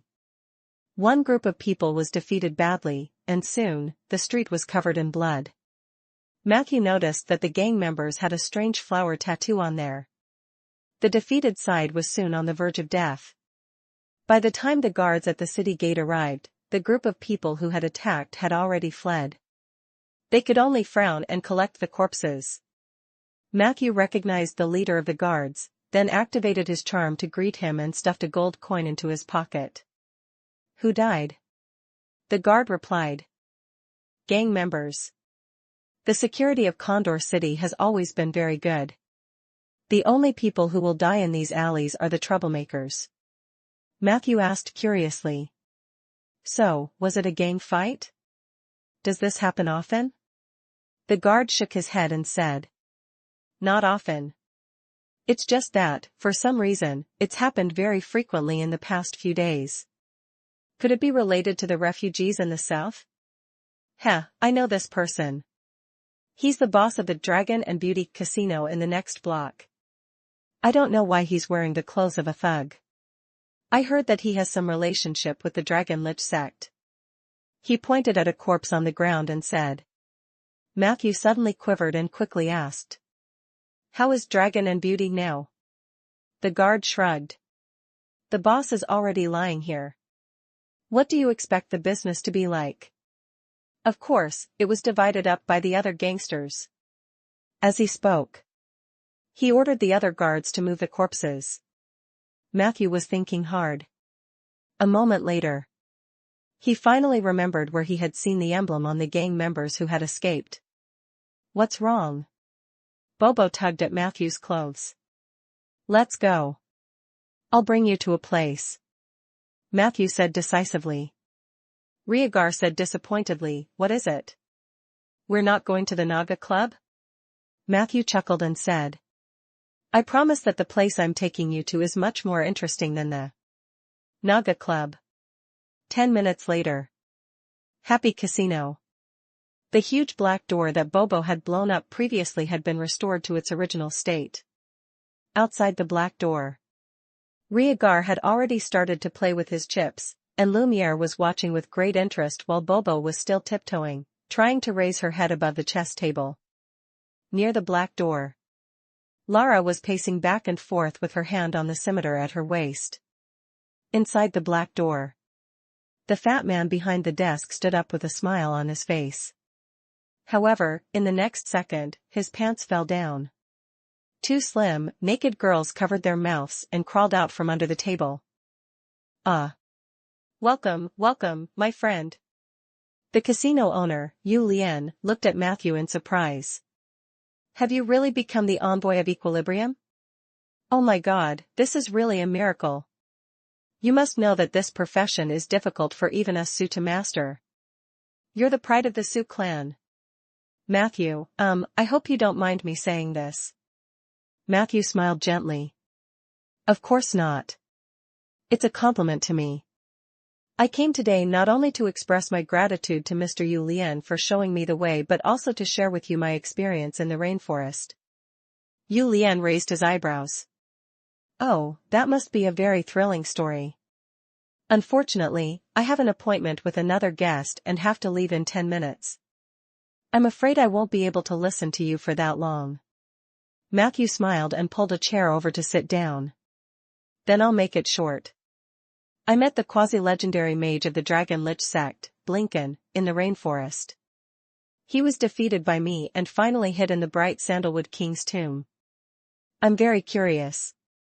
How did he know about the bright sandalwood king's tomb? The smile on Yu Lian's face was a little stiff.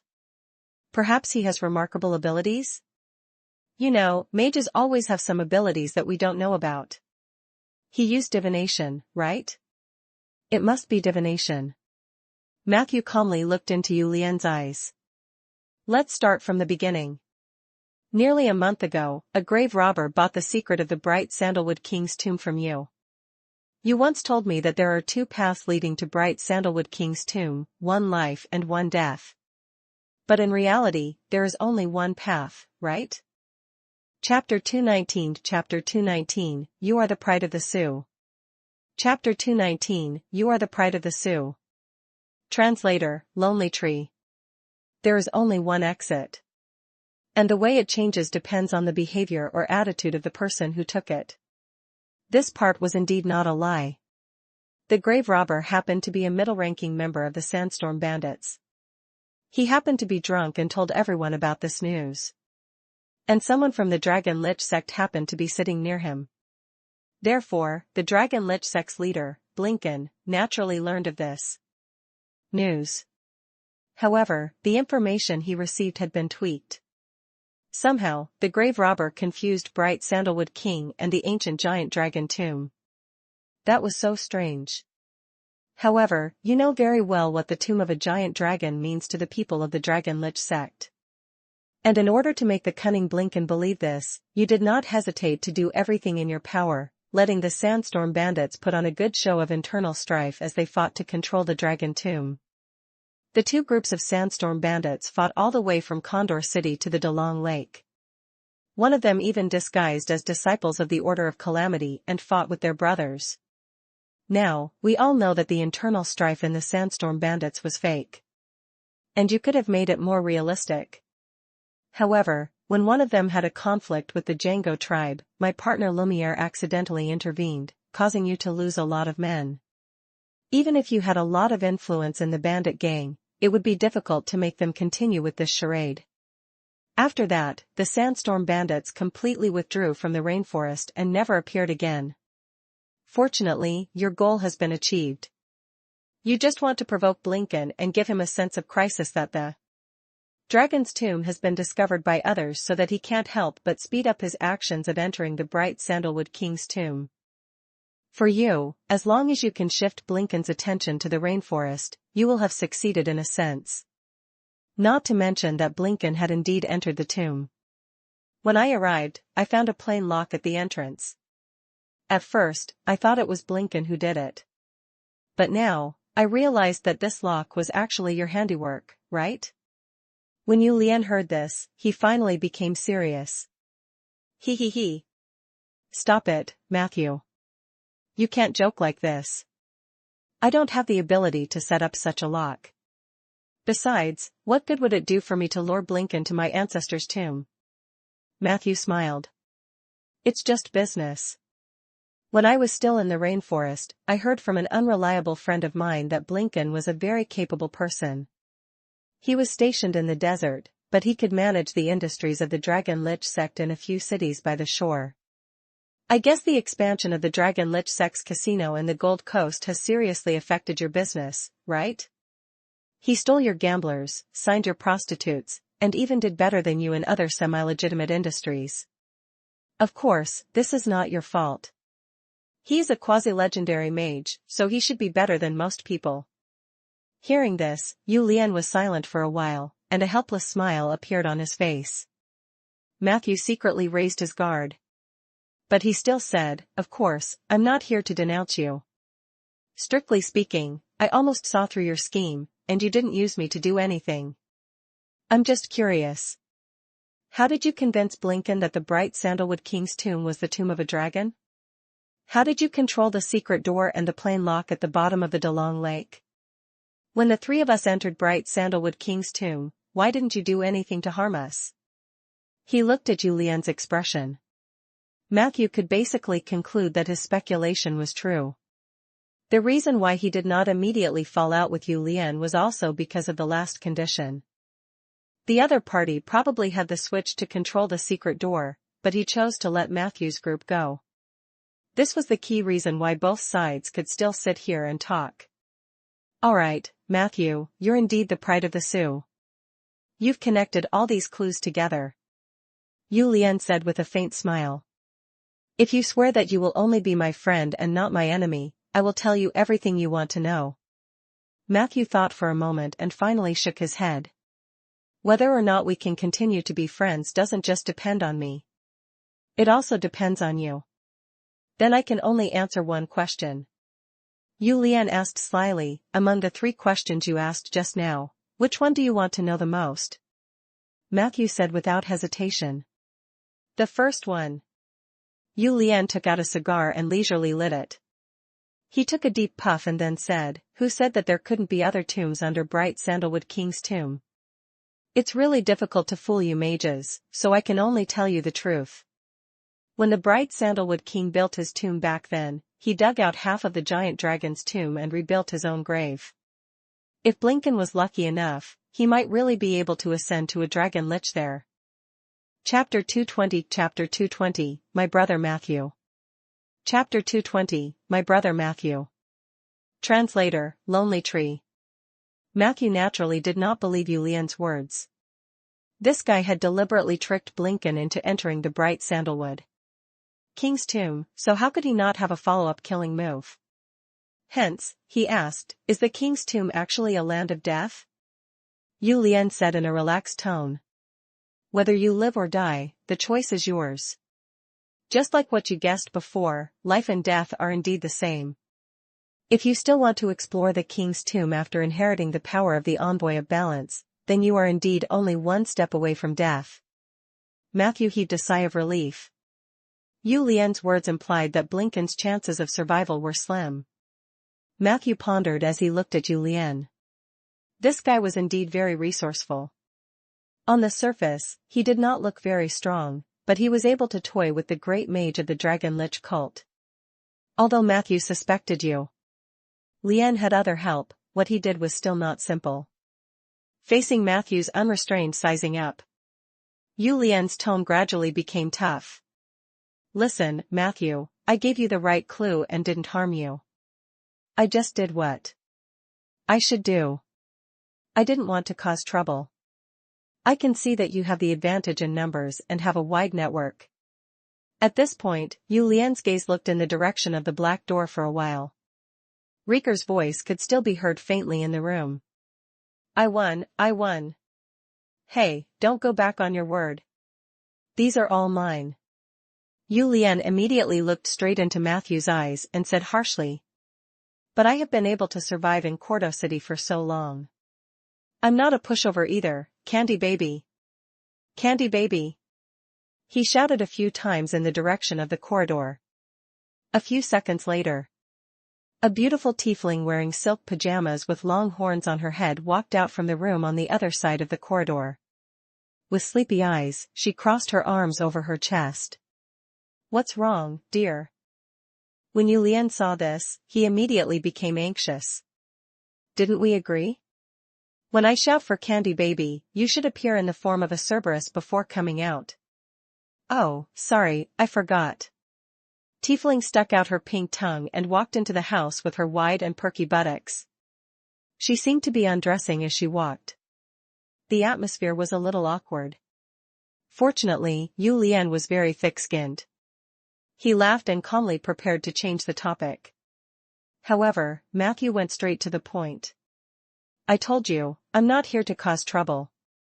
Other than finding out the truth, I also want to do business in Condor City. I think it's the most suitable to look for you. Hearing this, Yu Lian's eyes narrowed. He laughed and took out a brand new cigar to light. Business? That's a different matter. Come, sit. Li Weiqi, you sit, too. I love talking business with people. As he spoke, he shouted into the corridor, Dolores. Dolores? Serve tea to the guests. 3 seconds later. An evil aura came over, and a 3-headed hellhound with a steel lock on its neck suddenly squeezed through the corridor. The 3 heads raised up at the same time and opened their bloody mouths. A large amount of sour saliva formed a drizzle and splashed on the faces of everyone in the office. Yu Lian silently looked at the extinguished cigar in his hand and said helplessly. Candy Baby, no, Dolores, why don't we change to a simpler password in the future? No, forget it. I'll serve the tea myself in the future. This conversation allowed Matthew to stay in Condor for 3 more days. In the end, Matthew promised to use 10% of the profits generated by the newly established Chamber of Commerce's future operations in Condor City in exchange for the protection and support of the local tyrant, Yu Lian. Yu Lian's current momentum was very strong. After the Dragon Lich sect was eliminated, most of the territory and industries were annexed by him. In the future, it was very likely that he would become a figure who could run everything in Condor City. Matthew could also sense the aura of purgatory from him. When he thought of the tiefling girl who could transform into a purgatory 3-headed dog, Matthew determined that Yu Lian was definitely hiding his true strength. It was highly possible that he was the representative of purgatory on the Gold Coast. Under such circumstances, Matthew felt that it was already a great profit to be able to exchange 10% of the profits for Yu Lian's protection. Of course, the other party was able to offer such generous conditions not because Master Yu Lian was a kind person. Matthew knew very well that the few companions he had brought to the casino for a stroll that day were the ones who had contributed to the speedy negotiation. Whether it was Li Weiqi or Lumiere, they were all genuine Tier 5 fighters. The arcane machinist Bobo was a character that gave Yu Lian a huge headache. Even Riegar, who had a great sword on his back, was also very intimidating. The next day, the Oak Chamber of Commerce was officially established in the city of Condor. With the help of Yu Lian, the new Chamber of Commerce completed its registration in the trading department of the City Hall of Condor in less than an hour. In addition, he also helped Matthew get a tax-free quota for 2 years. Matthew knew that this was not only Yu Lian trying to show his goodwill to him but also to show him his influence in Condor City. He was not disgusted by Yu Lian's attitude of showing off his muscles. He even wanted Julien to do more. Regarding the name of the Chamber of Commerce. Actually, Matthew had originally planned to call it the Rolling Stone Chamber of Commerce, but Riegar said that his town already had a building by that name. It was a chamber of commerce solely owned by the Lord himself. It mainly did business between the northern trading station of Rolling Stone Town and Jade Court. The profits were not big, but it was stable. Chapter 221, My Brother Matthew. Chapter 221, My Brother Matthew. Translator, Lonely Tree. Bobo suggested calling it Matthew's Chamber of Commerce, but Matthew waved his hand to indicate that it was too high profile. Besides, he was a necromancer. What if his reputation became bad and affected the business of the Chamber of Commerce in the future? In the end, it was the approachable name of the Oak Chamber of Commerce that won the unanimous approval of the 3 founding shareholders. After the registration was completed, there were 9,000 gold coins in the initial account of the Oak Chamber of Commerce, as well as a small portion of magic crystals that had not been sold yet. There were 3 shareholders, Matthew, Bobo, and Riegar. During the division of the shareholders' rights and interests, Riegar took the initiative to express that he had not helped much along the way. The magic crystal was discovered thanks to Bobo's bombs, and the dragon nurturing field was broken through by Matthew. He had no chance to make any contributions. Therefore, he only asked for 10% of the shares. Following that, Bobo also stated that she had not contributed much to the attack on the dragon nurturing ground and only intended to get 30% of the shares. But Matthew didn't agree with them. He knew that the reason why Bobo hadn't been able to do much during the attack on the dragon nurturing ground was mainly because he had been dragged down by Riegar. He felt that 60% was too much for him. However, Bobo's attitude was firm. She felt that 40% was too much for her.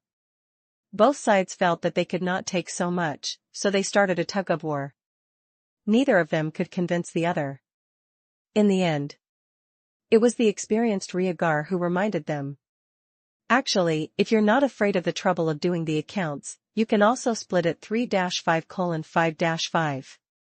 Matthew's eyes lit up. He and Bobo looked at Riegar in shock. Our Lord seems to be quite useful, Matthew thought. In the end, the rights and interests of the 3 initial shareholders were settled. 2 days later, Matthew chose a shop in the trade area that was recommended by Julien and rented it. Fortunately, the influx of refugees from the south coast had only. The original owner of the shop was a goblin. He looked amiable and easy to talk to. After Matthew signed a 3-year contract with him, this shop, with a small courtyard, became the first foothold of the Oak Chamber of Commerce in Condor City. Now that they had a place to stay, the next step was to clean the house, buy furniture, and recruit manpower. Lumiere was the most active in this regard. Lumiere had just received more than 4,000 gold coins from Matthew a few days ago, and he was feeling very proud. While Matthew and Bobo were looking around for shops, Lumiere was also looking through the rental market in Condor City. Matthew wondered if the guy was finding a love nest for himself and his harem. After asking, he found out that Lumiere wanted to find a place for the elderly and families in the tribe who had difficulty walking to recuperate. He told Matthew that he hoped all the elders in the tribe would live in such a house. After a few days of chatting, Matthew also learned that Lumiere intended to expand his tribe into Condor City. He wanted to experience the customs of the foreigners there and learn the knowledge and achievements of the outside world. Matthew encouraged him, but he also reminded Lumiere to be careful not to be deceived, especially to be careful of Julien and those who mingled in the underworld. Lumiere's strength was so great that few people could hurt him. Considering that Blinken was trapped in the tomb at the bottom of the sea, Julien was a lot more cunning than Lumiere. Therefore, Matthew added more advice. Moreover, Lumiere had previously said many times that he could work for the Oak Chamber of Commerce even if Matthew didn't pay him. In the end, Matthew gave Lumiere the title of Security Advisor of the Chamber of Commerce. He also said that if Lumiere really wanted to help, he could come to the shop at any time. On the other hand, if he encountered any difficulties, he could also use the Chamber of Commerce to convey information to Matthew. No matter what, Lumiere staying in Condor City was good news for the Oak Chamber of Commerce. If anything happened in the future, everyone could look out for each other. As for the first president of the Oak Chamber of Commerce, Matthew didn't take the position himself. Instead, he directly appointed Lara the Shadow Oathbreaker. Lara, who had just received the news, was very surprised. She asked Matthew directly why he trusted her so much. Matthew's answer was also very frank. I hope that my president is someone who will never betray me. The Underdark can no longer accept you, and the Order of Calamity will put a bounty on your head. Your race and skin color meant that you would never assimilate on the surface. If you dare to betray me, I'm afraid you'll have to face Galen forever. Lara was a little emotional and touched after hearing it. She, indeed, had nowhere to go. Those who broke their oaths would naturally be despised by all gods or organizations. This was because no one could guarantee that she would betray them again. Furthermore, her unique appearance also meant that most people would subconsciously feel uncomfortable around her. Matthew's approach made sense. However, to be honest, Matthew made this choice because Matthew had developed a trace of trust in her. Lara didn't say much. She just told Matthew that she would do a good job. On the morning of the second day after the appointment, Matthew saw Lara holding a book that she had found on a street stall and reading it with difficulty. Matthew glanced at it. Title: Earning 1,000,000 gold coins in a year, how did I do that? Chapter 222 Chapter 222, My Brother Matthew. Chapter 222, My Brother Matthew. Translator, Lonely Tree. Author, Aldrich Toe. The cover of the book was still a huge goblin lying in a pile of gold coins. Matthew couldn't help but smile. The president of the Oak Chamber of Commerce did not need these things for the time being. But Lara's attitude made him realize there was a high chance that he had not chosen the wrong person. 3 days later, at the northern gate of Condor, Matthew packed up and was about to leave. Last night, through Ella and the goddess of moonlight, Asha, he sent Rhaegar and Liwaichi away through reverse summoning. And today, he would bid farewell to Bobo and then embark on the long journey back to the north with Lara. You don't have to send me off. I'll be very safe. At the city gate, Bobo casually adjusted her helmet and said, Like I said before, I will follow the Gold Coast and head west. I will pass by Boulder City and reach Cannon City. I'm going to track down the Hua sisters. There aren't many directions for their headquarters to move, so I think the west is the right route. Matthew smiled and said, If you still can't find the Hua sisters, why don't you come back? You have a chamber of commerce here. If you really feel lost, you can go to the north. I welcome you at Rolling Stone Town. Bobo nodded vigorously.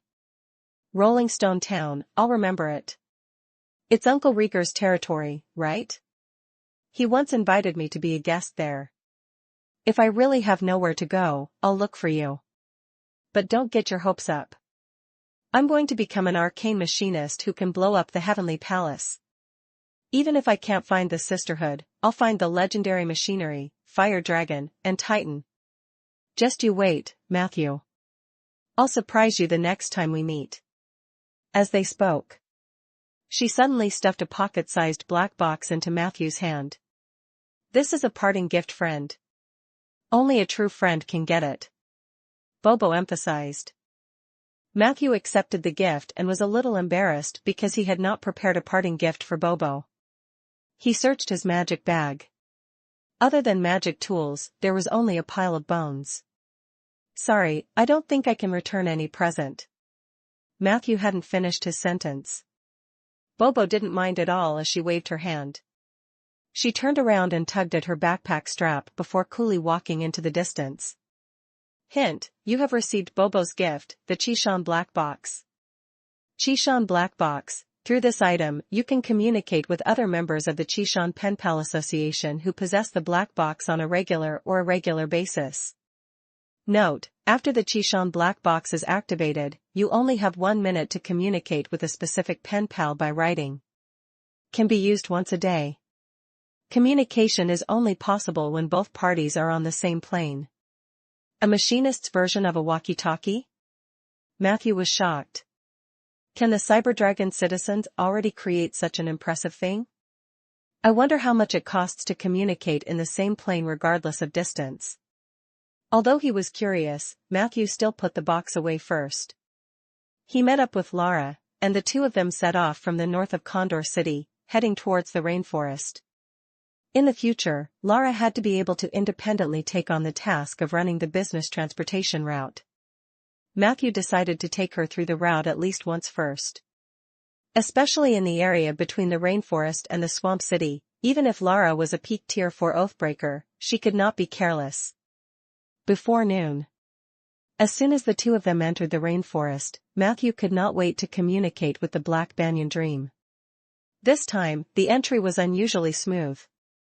Matthew passed through the familiar Black Banyan forest.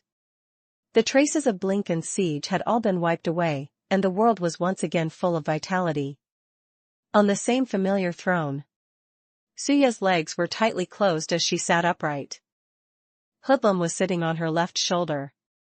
Suya's expression was calm, and her voice was also very cold. I thought you would say goodbye to me when you left the rainforest. Matthew could sense some resentment from the other party's tone and could not help but scratch his head. I came over immediately. Suya interrupted him. But you didn't defeat Blinken, nor did you find my verdant branch. Do you think you deserve a reward?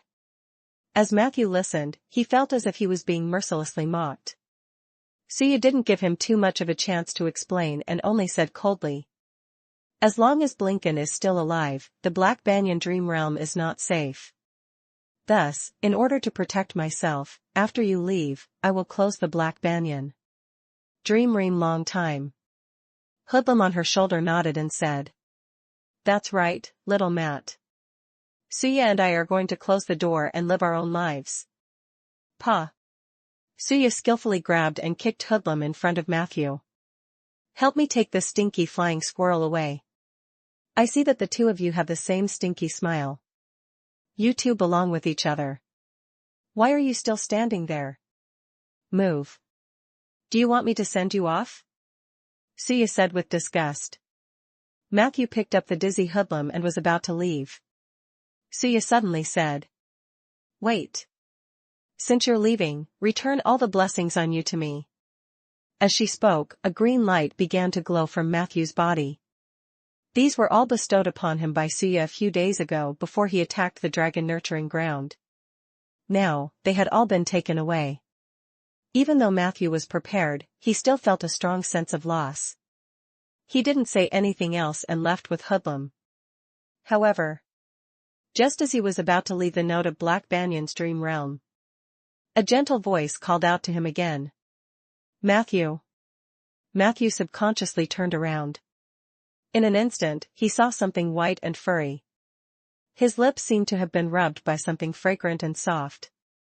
Immediately after, a burning pain came from his lower lip. Didn't you ask me why I was called Suya last time? I'll tell you the next time we meet.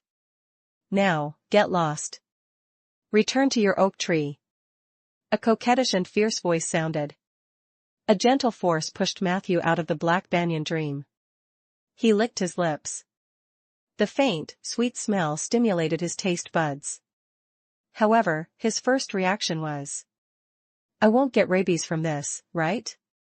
Hint, you have received Suya's life blessing, the power of the Heavenly Fox. Heavenly Fox power, your perception +1 / your agility +1.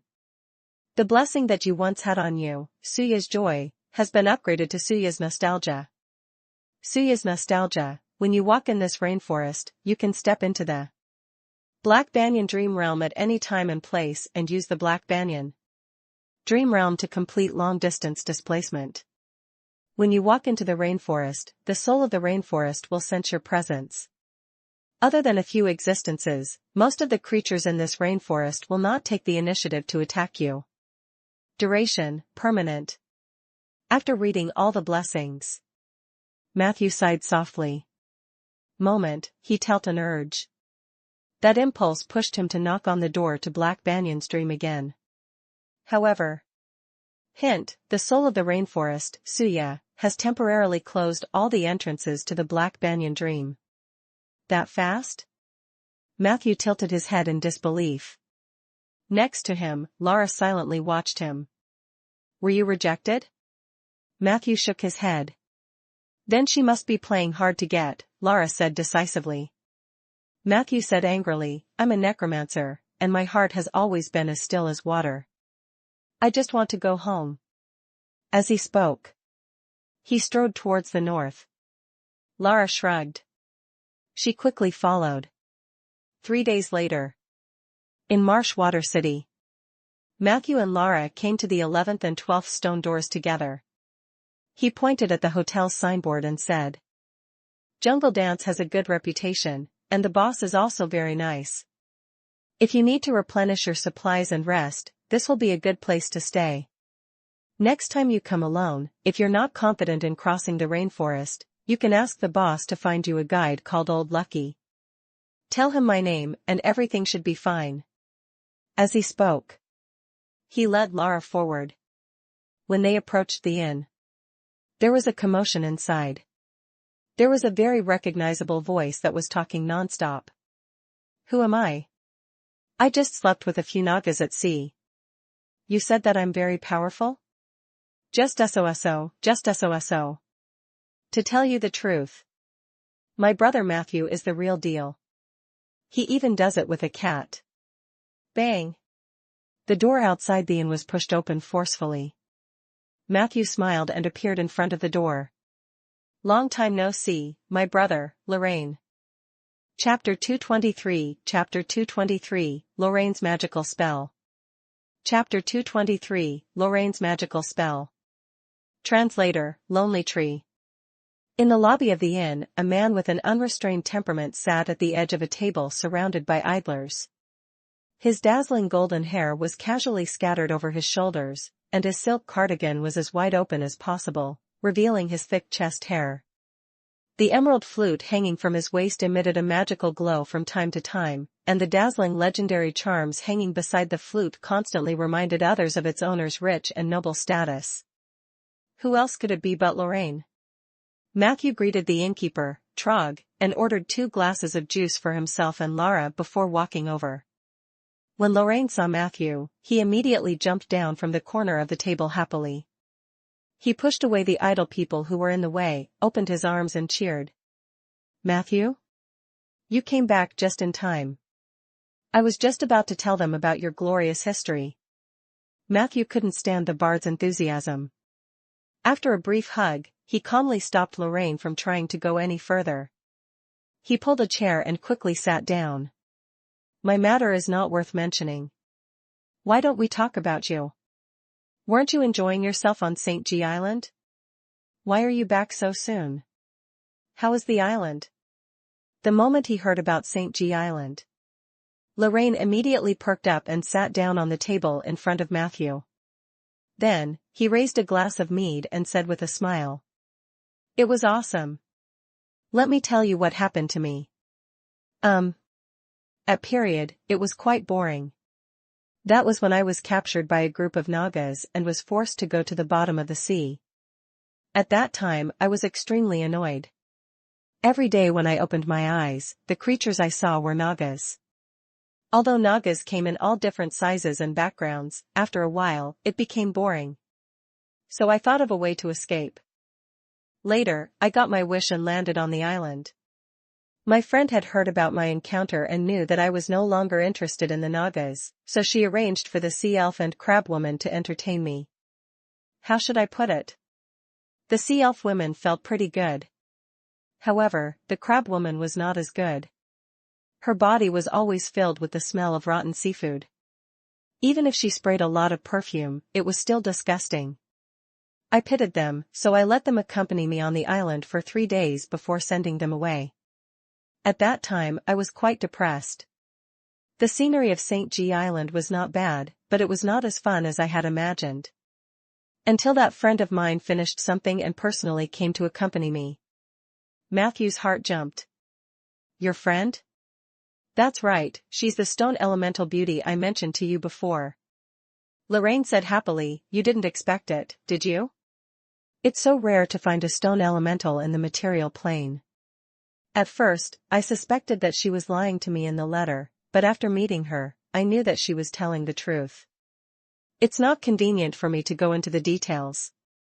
In short, I spent a few wonderful nights with her. At this moment, the boss, Trog, walked over and gave Matthew and Lara a glass of fruit juice each. He smiled and said, "Welcome back. Old Lucky mentioned the two of you once before. If he knew that Vu had returned safely, he would definitel be verv. The two of them nodded slightly. After Trog left, Matthew quickly used purify food on the juice on the table. In the field of vision, the mottled luster that symbolized bacteria and viruses was eliminated. Matthew took a sip with relief. The juice tasted really good. Lorraine, I have a question. Matthew asked curiously as he drank. This question might be a private one, but it's mainly out of academic curiosity. I mean, the structure of stone elementals is different from ordinary humanoid creatures, right? Lorraine said matter-of-factly. Of course, at first, I didn't know how to do it. It was like holding a rock. Until I thought of the spell, turn stone into mud, puff. Matthew spat out a mouthful of juice on Lara's upper body. Is that how the spell should be used? He looked at Lorraine in shock. Who knew that Lorraine also looked at Matthew with a confused expression? How else would you use the spell? Matthew looked at Lara apologetically. The latter shook her clothes indifferently, took the initiative to ask for a key from Trog, and went upstairs to change. Of course, spells weren't invented for this kind of thing. Matthew shifted his gaze back to Lorraine and corrected him seriously, as far as I know, this is a spell invented to resolve specific roadblocks in the way. Lorraine asked, are you sure? Couldn't the roadblocks be moved or dismantled? Did the mage have to invent a spell to deal with it? Matthew frowned. Lorraine continued. Why do mages suddenly invent a spell that can turn rocks into soft mud? There must be a strong motive behind this.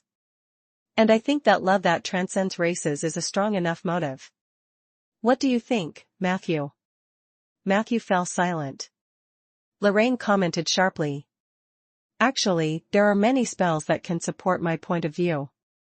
For example, the most commonly used spell by mages like you, Mage Hand. Chapter 224, Chapter 224, Lorraine's Magical Spell. Chapter 224, Lorraine's Magical Spell. Translator, Lonely Tree. Matthew's head was full of question marks. What about Mage's Hand? Lorraine blinked. Legend has it that in the Age of Enlightenment, many mages would lock themselves in their mage towers and not come out all day in order to study spells. Under such circumstances, it was common for them not to see other people for several years, let alone the opposite sex. That's why they invented the Hand of Magic. Their goal was to experience the feeling of being comforted by a hand other than their own. Now that I think about it, those mages in ancient times are quite pitiful. Regarding this, I have a unique theory. By observing the color of a mage's mage hand, I can determine whether he has a partner and whether he is happy with his partner. Matthew's temples throbbed as he listened. He wanted to retort. However, looking at Lorraine's confident expression, he realized that it was not a wise move to argue with him. The main thing was, if he continued to argue, Matthew might even be convinced by him. Your understanding of spells is indeed unique.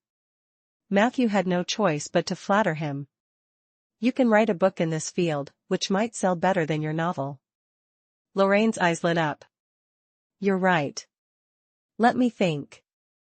How about Lorraine's magical use of spells as the title? But since it's a serious work in the field of magic, a bard like me is definitely not authoritative enough. I still need to find a powerful magic consultant, and that person can only be you, Matthew. Other than providing the necessary knowledge, you also have to help me provide demonstrations.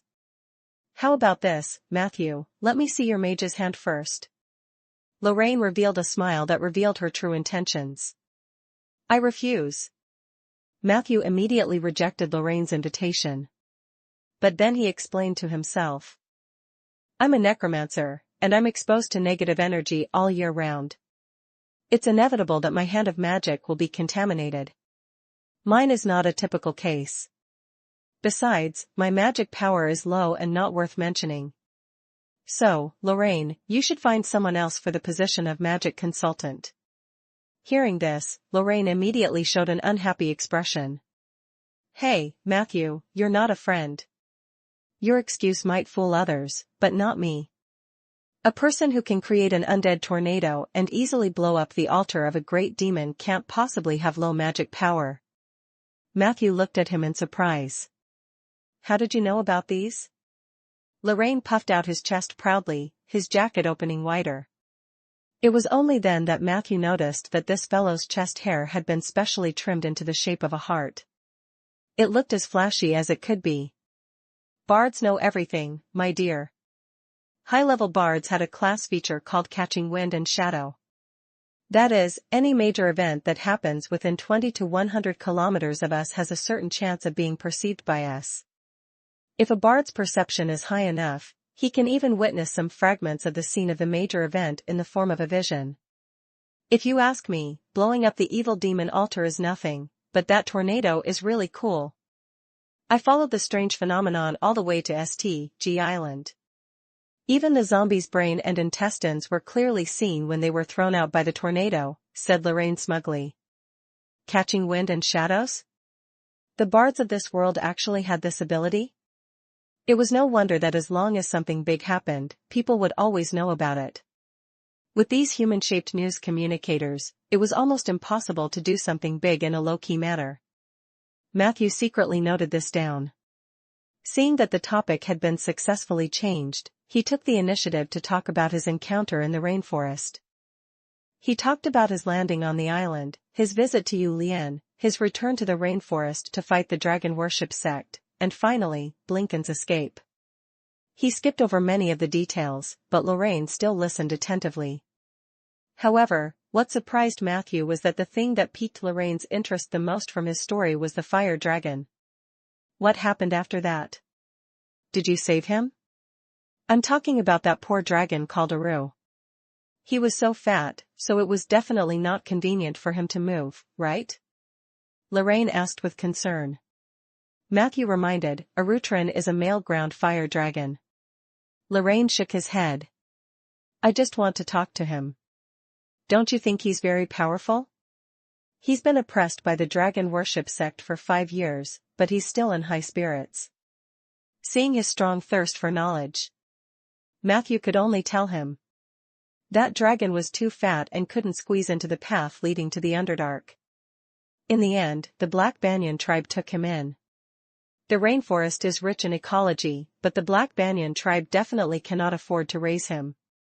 He would probably have to learn to hunt by himself. However, it's not that there's no good news.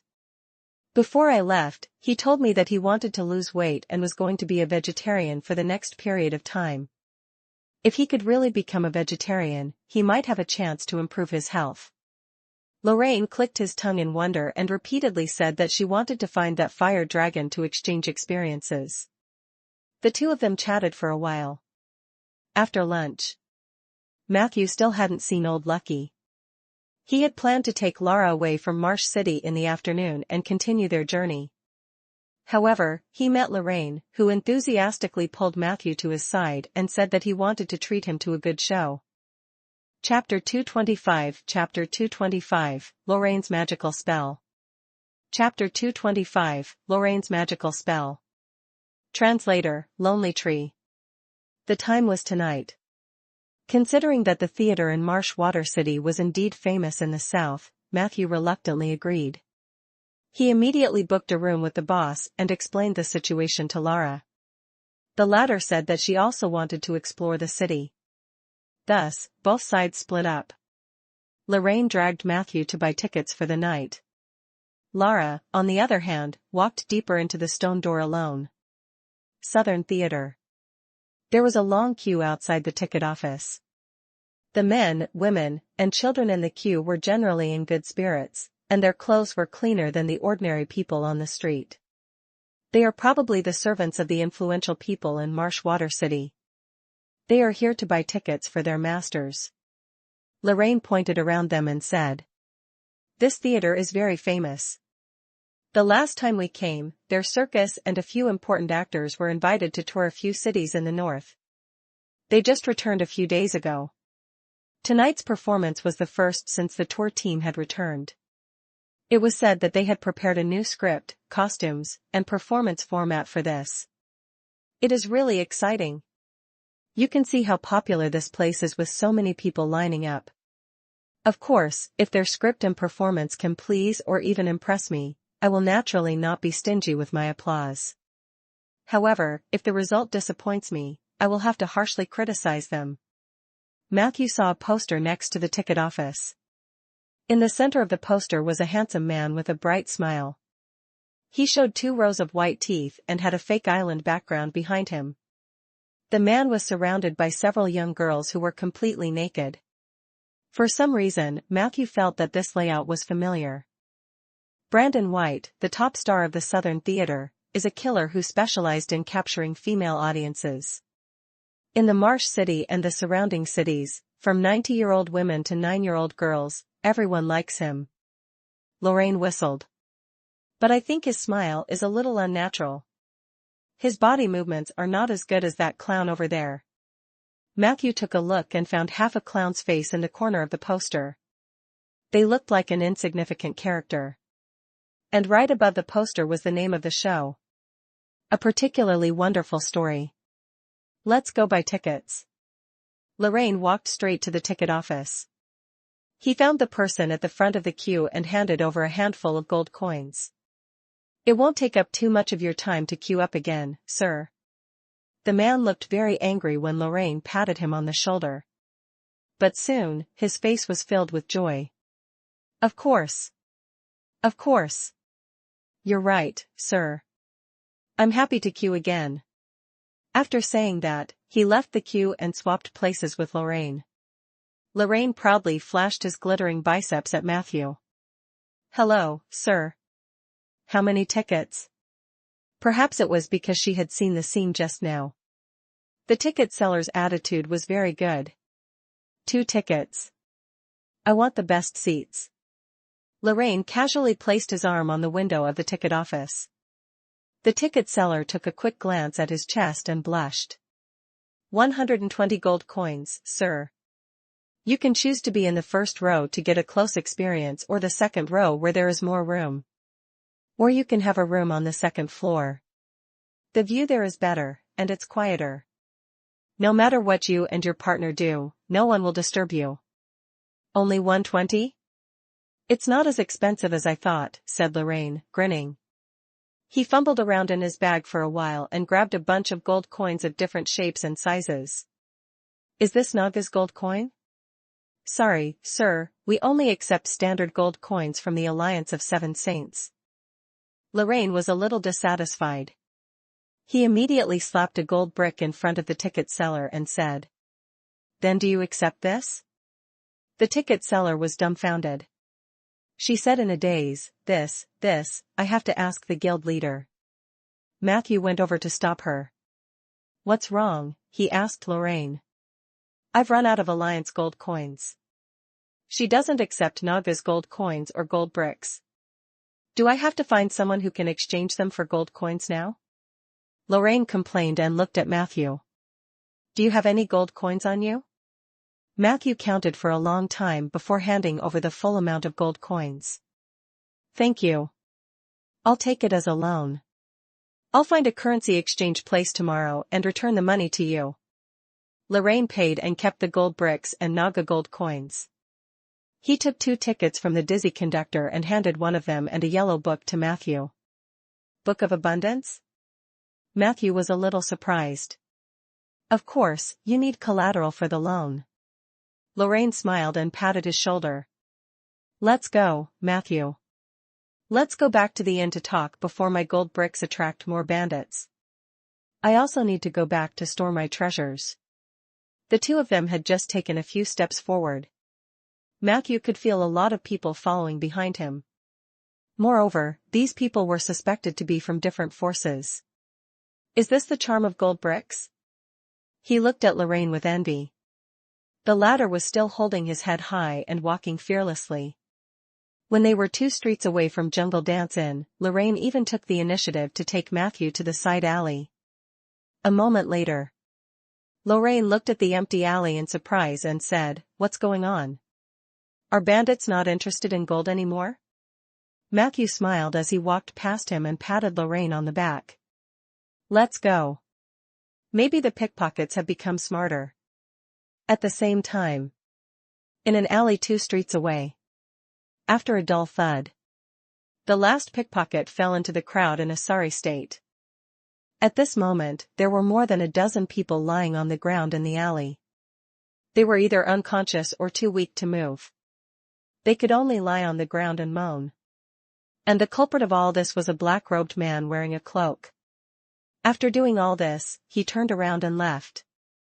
However, just as the man in black was about to walk out of the alley, he suddenly stopped in his tracks. Under the shocked gazes of the pickpockets, he silently turned back. That skeleton, without any flesh and blood, began to touch the weak bodies of the pickpockets. Hint: your summoned creature, Soldier, has defeated the pickpockets who were tailing you.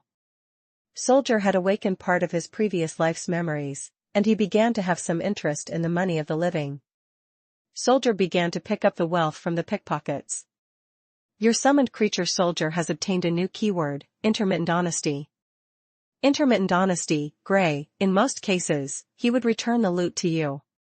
Soldier's keyword, beginner enlightenment effect improved. Beginner enlightenment, enhanced Soldier's current intelligence is equivalent to that of a 7-year-old child. Chapter 226, Chapter 226, A Good Show. Chapter 226, A Good Show. Translator, Lonely Tree. Why does Soldier keep learning these useless things? Seeing the latest notification, Matthew couldn't help but complain in his heart. What's the use of a skeleton like you taking gold coins? Back at the hotel, he told Lorraine that he wanted to go back to his room to rest. Lorraine gave him a knowing look and walked away considerately. Matthew was too lazy to explain anything to him. He quietly waited for Soldier to return. Another 10 minutes passed. Soldier's figure appeared in front of Matthew. This was the effect of the shadow slingshot. It gave Soldier the ability to freely travel between the physical world and the shadow world. 1 second, he was still wandering downstairs, and the next second, he was beside his master, Matthew. Ding dong ding dong. Soldier began to shake off the gold coins hidden inside his cloak. He trembled for a while, then finally retracted his wrist. He took a big step back in a seemingly honest manner as if he was dutifully standing guard for his master. Matthew sneered. Are these all?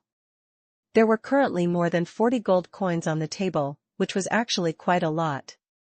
This was most likely because the pickpocket had gotten a good haul. Soldier was stunned for a moment. He pretended not to understand Matthew's words and twisted his hips slightly. However, he only twisted twice before Matthew shouted, "You disappoint me." Soldier stood there in a daze. He stared into Matthew's eyes, and the soul fire in his brain jumped uneasily. At a certain moment, he took another step forward, and his withered wrist continued to shake on the table. Crackling. After a pleasant sound, Matthew found that the number of gold coins on the table had doubled, and there were almost 80 of them. Money is easier to come by when you don't get them legally. I borrowed Lorraine 120 today, and I already got it back.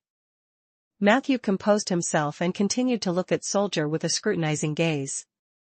Stealing a few gold coins might be a small matter for Matthew. Soldier's mind was only 7 years old, and he was in urgent need of education. A master was like a parent. Matthew had to let him know what was right and what was wrong. Are these all? He continued to ask coldly. Soldier was stunned for a few seconds.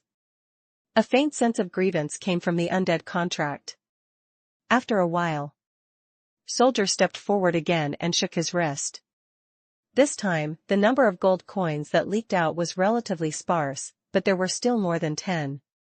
Matthew was secretly surprised and simply repeated, "Are these all?" Soldier was completely dumbfounded. this time. He was silent for more than 30 seconds. Then, he took a step forward. Just as Matthew thought that soldier was going to continue handing over the hidden gold coins, he suddenly reached out his other hand and broke off his right palm. Crack! He blankly handed the smooth palm to Matthew. Matthew was stunned at first, and then a sense of guilt rose in his heart. But just as he was reflecting on whether he had gone too far, he suddenly saw a flash of golden light inside Soldier's cloak through his broken forearm. This guy would rather give up his hand than keep those few gold coins? Matthew didn't know whether to laugh or cry. Forget it. I won't argue with you this time, but it won't happen again. Matthew skillfully put Soldier's palm back. Then, he sternly reprimanded. If you really like these gold coins, I can promise you that you can get 10% of the gold coins on the enemies you kill in the future as your spoils of war. But other than that, you can't take a single coin more, understand? Soldier listened to Matthew's reprimand in a daze. Matthew thought he didn't understand, so he repeated it several times. A few minutes later, Soldier suddenly got down on one knee in excitement and gave Matthew a big bow. The soul fire in his brain burned fiercely. Compared to usual, it was like a dormant volcano that had suddenly entered an active period. Hint, since you have promised a reasonable share of the loot, Soldier is grateful to you. His loyalty to you has increased to 120. Since Soldier's level to Vu has exceeded 120. Abing has shared his ability short weapon specialization with you. Short weapon specialization, weakened/strengthened. You are good at using short weapons. When you use short weapons, your attack speed, attack power, and critical hit probability will increase by 15%. Enhancement, for you, the definition of a short weapon is broader. Any weapon size does not exceed 30 cm is a short weapon. Soldier's keywords changed. Intermittent honesty, gray, plus continuous loyalty, blue. Continuous loyalty, blue. When his own needs are met, he will no longer covet any spoils of war and will gather as many spoils of war for you as long as he can. J.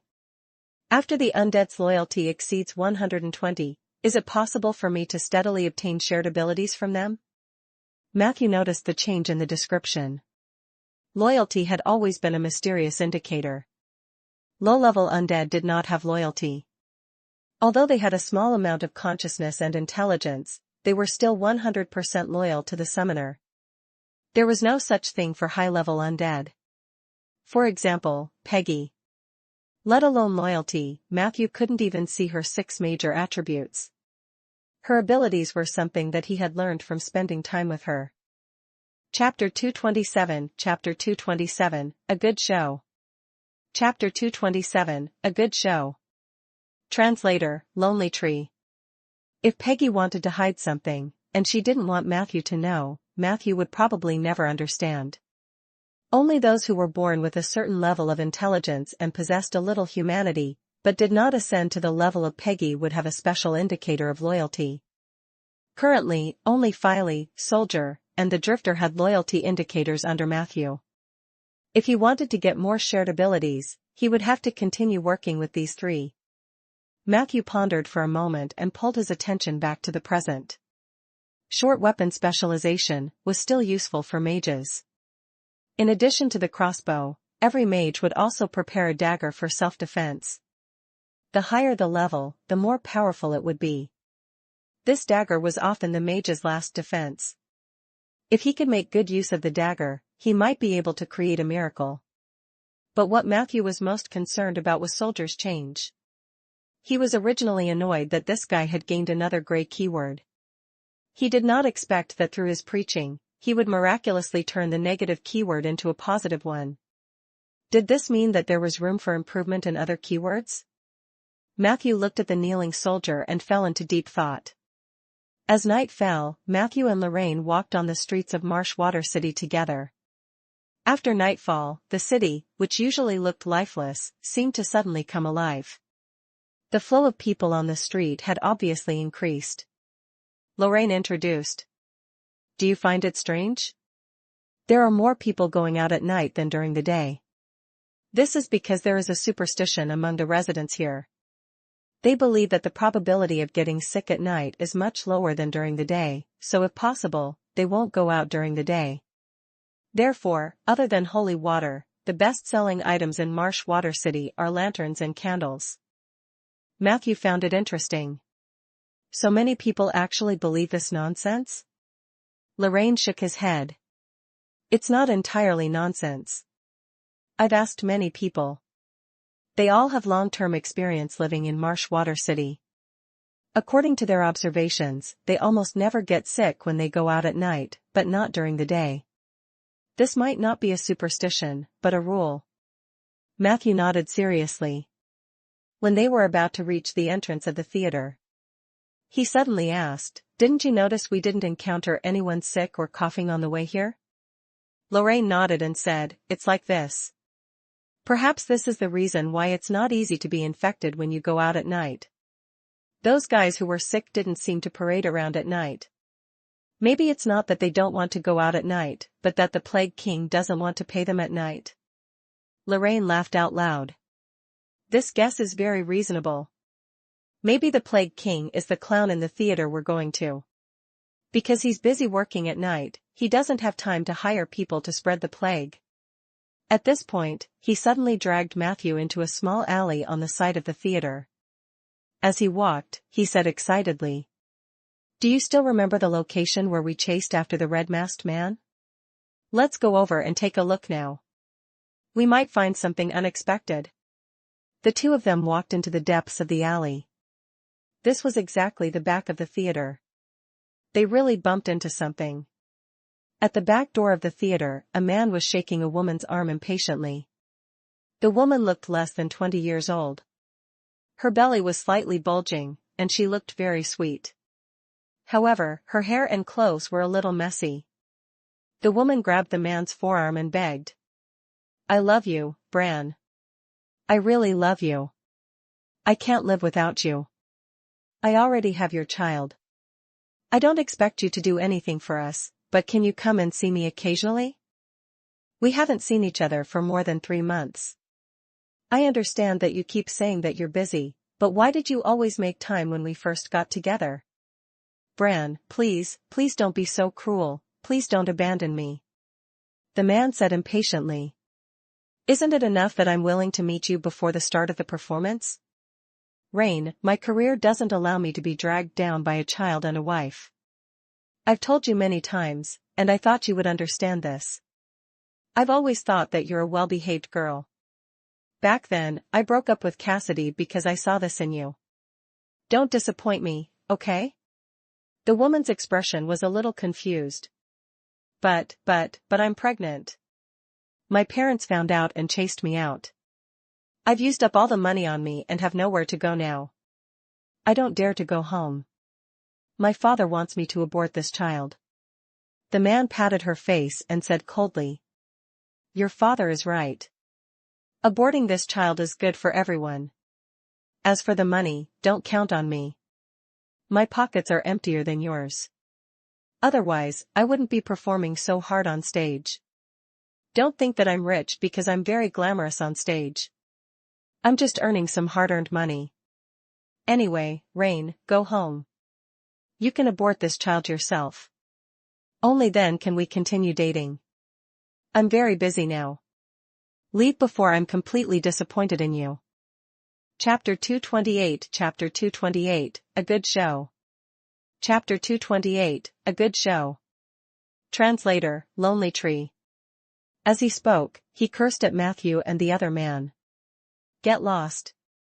You annoying flies.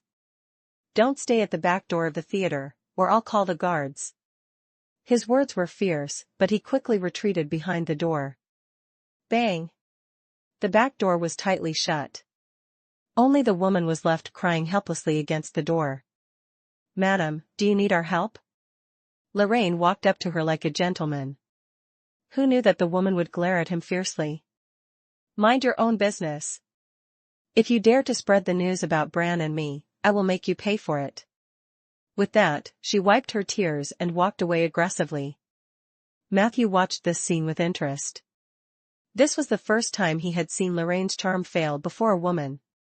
That man just now is the main character of tonight's show, Brandon White, right? He walked over and asked.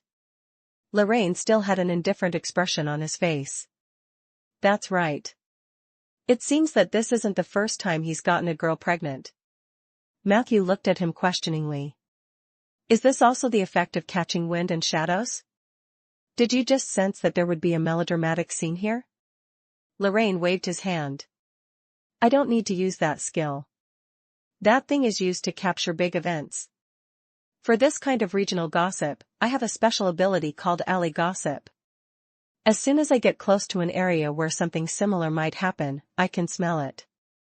The more Matthew listened, the more he felt that something was wrong. Are you sure you're a real bard? Lorraine blinked. Everyone has their own secrets, Matthew.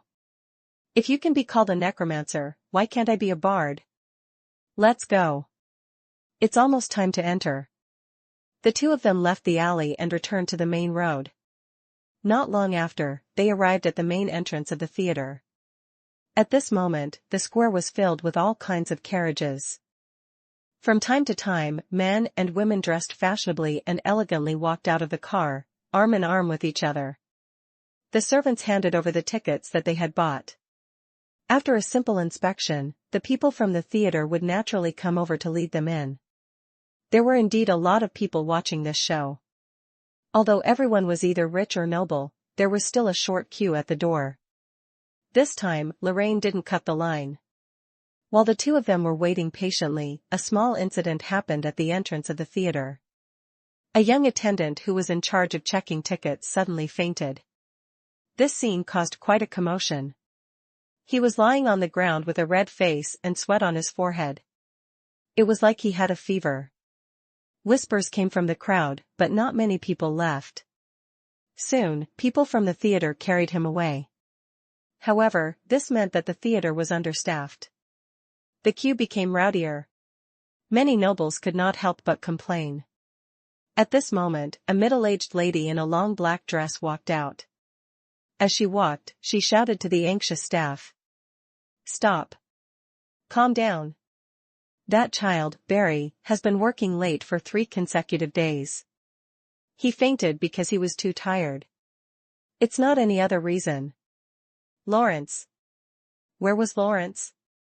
Tell him to take over Barry's job. Tell him to be careful. If anything happens, I'll definitely ask the guild leader to chase him away. This middle-aged lady had a mean look. All the staff at the door lowered their heads as if they had seen their natural enemy when they saw her and only dared to work obediently.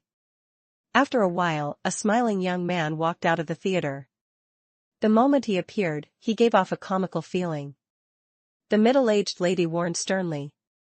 There's no room for mistakes in today's work. The people you're serving are either rich or noble.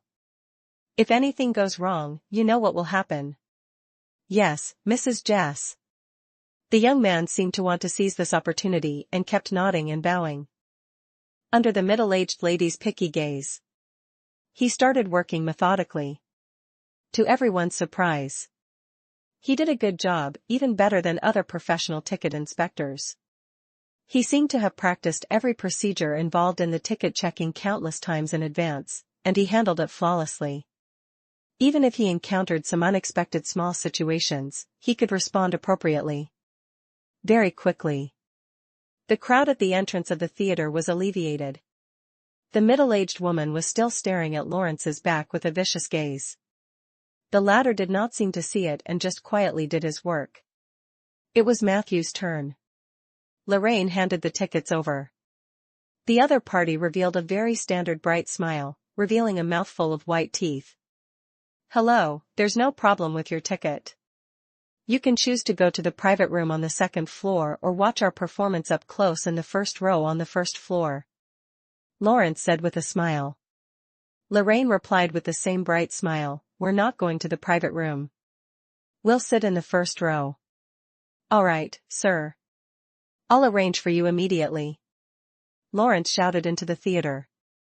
Not long after, a burly female worker came over to lead the way. Lawrence returned the ticket to Lorraine. Thank you for your support for the Southern Theater. I hope you have a wonderful night. He said the same thing to Matthew. Matthew nodded politely.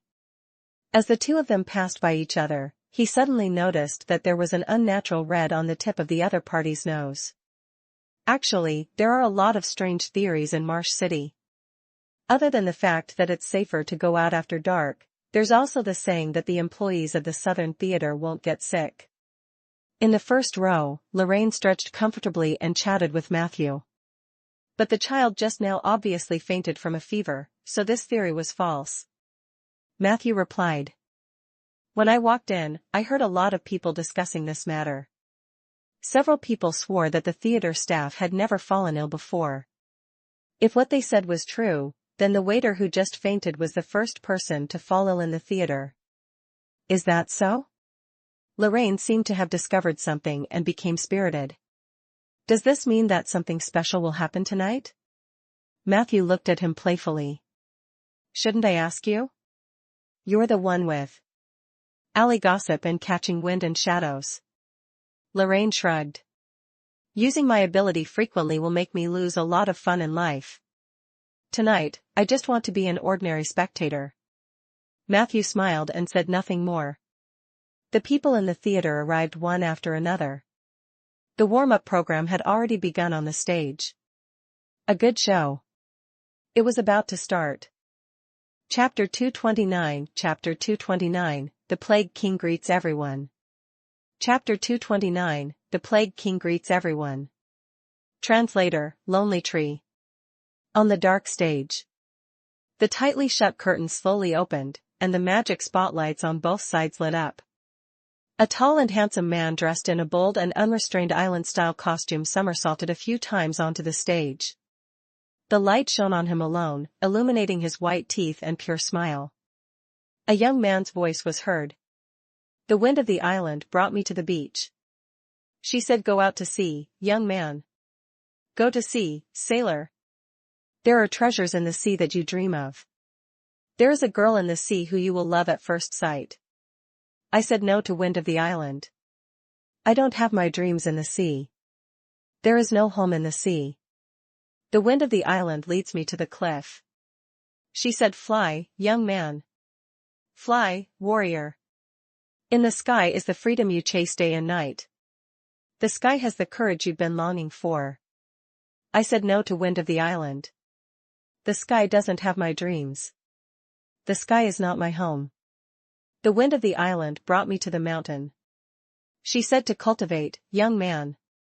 Cultivate, chief. The mountain was filled with the tranquility of a paradise. The mountain was filled with the fragrance of spring seeds and autumn storage. I said no to wind of the island. Although the mountain is my hometown. The mountain is not my dream in this life. The wind of the island led me to the shaman's hut. The shaman asked me, the young prince. Where are you going? At this moment. The chanting stopped. Only the male lead on the stage stared into the distance affectionately and sang loudly. I said I want to leave the beautiful and rich island of Pantura. I said I wanted to leave the embrace of my strict father and loving mother. I want to go to the hundreds of cities and thousands of countries on the land and walk through every inch of soil outside the island. Wind of the island and my parents, please don't worry. When the traveler returns from 1,000 sails, I will be a well-known bard. The curtains were quickly pulled open. A few actors dressed in Aboriginal clothing rushed forward. The two actors who played the male lead's parents hugged him exaggeratedly and performed a difficult dance. In the end, under the good wishes of everyone and the narration, the young prince of the island, Duridan, left Pantura and went to the vast land to learn the skills of a bard alone. During this period of time, he was deceived because of the language barrier, ridiculed because of his strange way of dressing, and harassed because of his handsome appearance. However, none of this interrupted his passion to become a great bard. This was almost a one-man show for the male lead. Other than the narration and the passers-by, he met from time to time. The entire stage was filled with the male lead, who was the only one attracting the audience's attention. Even Matthew had to admit it. Brandon might have a huge problem with his personal morals, but his acting skills were indeed superb. His performance was extremely captivating. A second ago. The prince he played was still commenting on the various strange phenomena in the cities of the mainland, making a funny and sharp comment that was in line with his identity as an island aborigine. The audience burst into laughter. In the next second, however, he vividly portrayed the embarrassment of being cheated of all his money because he had mistakenly believed in a scammer and finally being forced to sleep on the streets and suffer from the wind and rain. Some of the female audience members even started sobbing. This situation was only alleviated when Duradin met the famous bard, Donald. After that, the prince moved into Donald's house and began to diligently learn the skills of a bard. The first scene ended with a lame joke from the great bard, Donald. The second scene was about to begin. When the magic spotlight was pushed forward, Matthew took a look and found that although the spotlights above the theater were made of rails, they were not highly automated. On every spotlight sat a bored gnome. They wore standard vests with steel wires hanging from their backs. They moved through the dense beams. The magic spotlight was pushed by them. As expected, as long as you put in the effort, you can find a solution. Matthew was surprised by the theater's design. However, he thought about it. If he were to put on such a production, he'd replace the goblins with ghosts. At the same time, he took the opportunity to observe the expressions of the audience. Everyone, including Lorraine, was watching very seriously. That was true. The entertainment industry in this world was far less developed than in Matthew's previous life. An opera of this level was already an extreme visual feast for people. Matthew was captured by it too. After the initial novelty, he could also patiently enjoy the performances of the actors, as well as the dance that he could not understand but still felt a little charming. On the stage, the plot proceeded in an orderly manner. The second scene was as follows.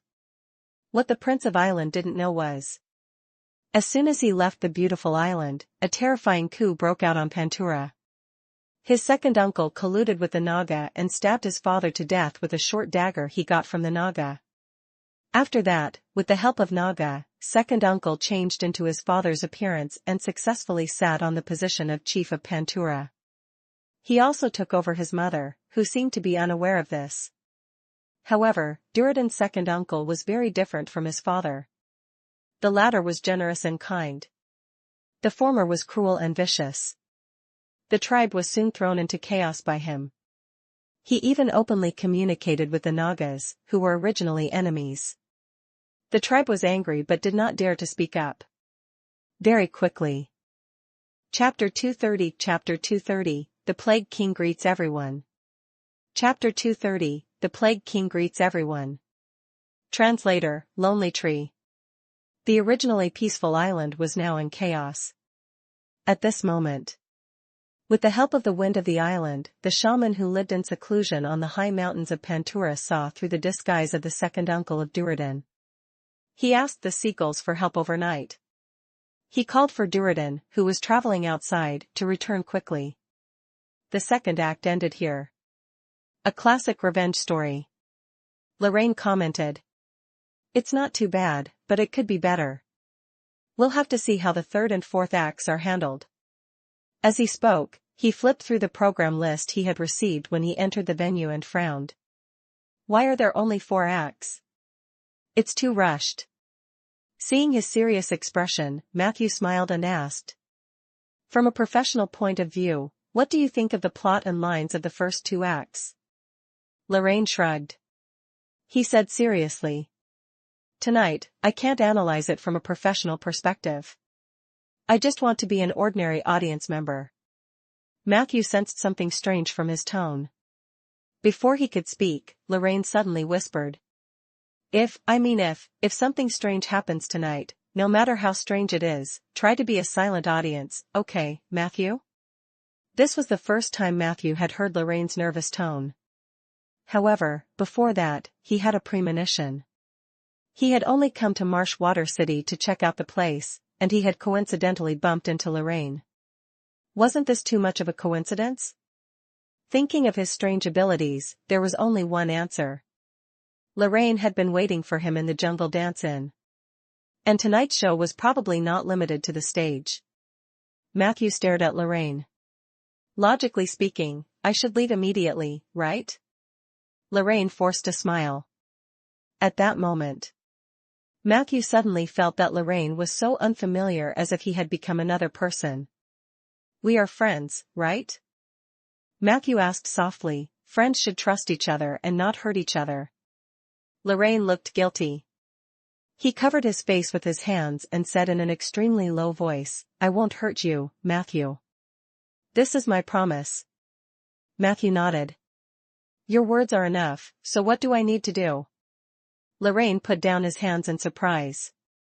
Are you really willing to believe me? Matthew looked at him expressionlessly. Sure.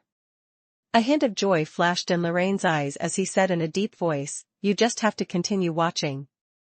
Tonight, you just have to be an audience, just like me. Matthew nodded silently. On the stage, the third act started, and the plot continued to progress steadily. 3 years later, the seagull finally found Prince Duradin, who had learned a certain skill, and told him what had happened to Pantura. After finding out that his father had been killed and his mother had been taken over, he was shocked. Duradin was furious and wanted to go back to avenge his father. However, his teacher, Donald, made an unreasonable request at this time. He believed that Duradin was at a critical stage of learning and couldn't afford to be distracted. If Duradin insisted on going back, he would be expelled from the school and lose the chance to become a great bard forever. Faced with this dilemma, Duradin finally chose to give up everything and return to Pantura to do what he should do after a night of psychological struggle. The ending was naturally happy. Donald's unreasonable request was to test Duradin's determination. The latter made the right choice. As a teacher, he gave money and equipment and also let his other favorite student, a bard who had secretly fallen in love with Duradin in the past 3 years, embark on the road back with the prince. On the road, they encountered a powerful Naga under their second uncle's command.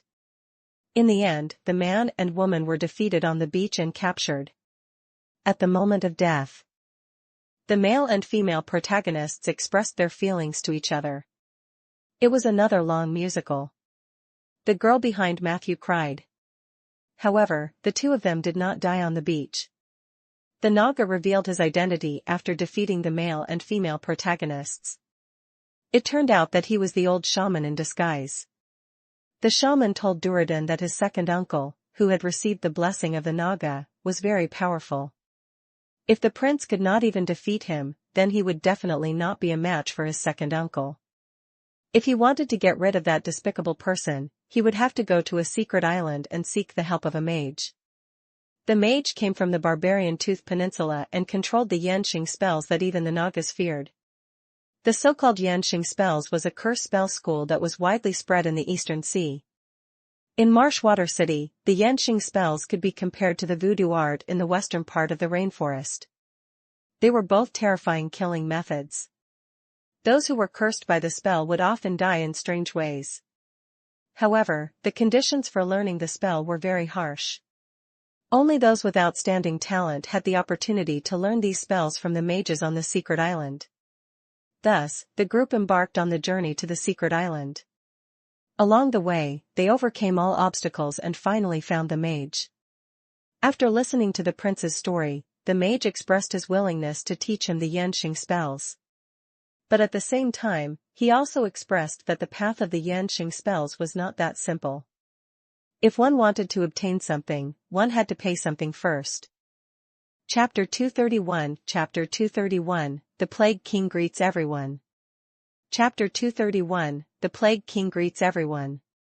Translator, Lonely Tree. If Duradin wanted to avenge his father through the Yanxing spells, then he might lose even more. However, how could Duradin, who was burning with anger, listen to him? He begged the mage to teach him the method. The mage was moved by his sincerity and finally chose to agree.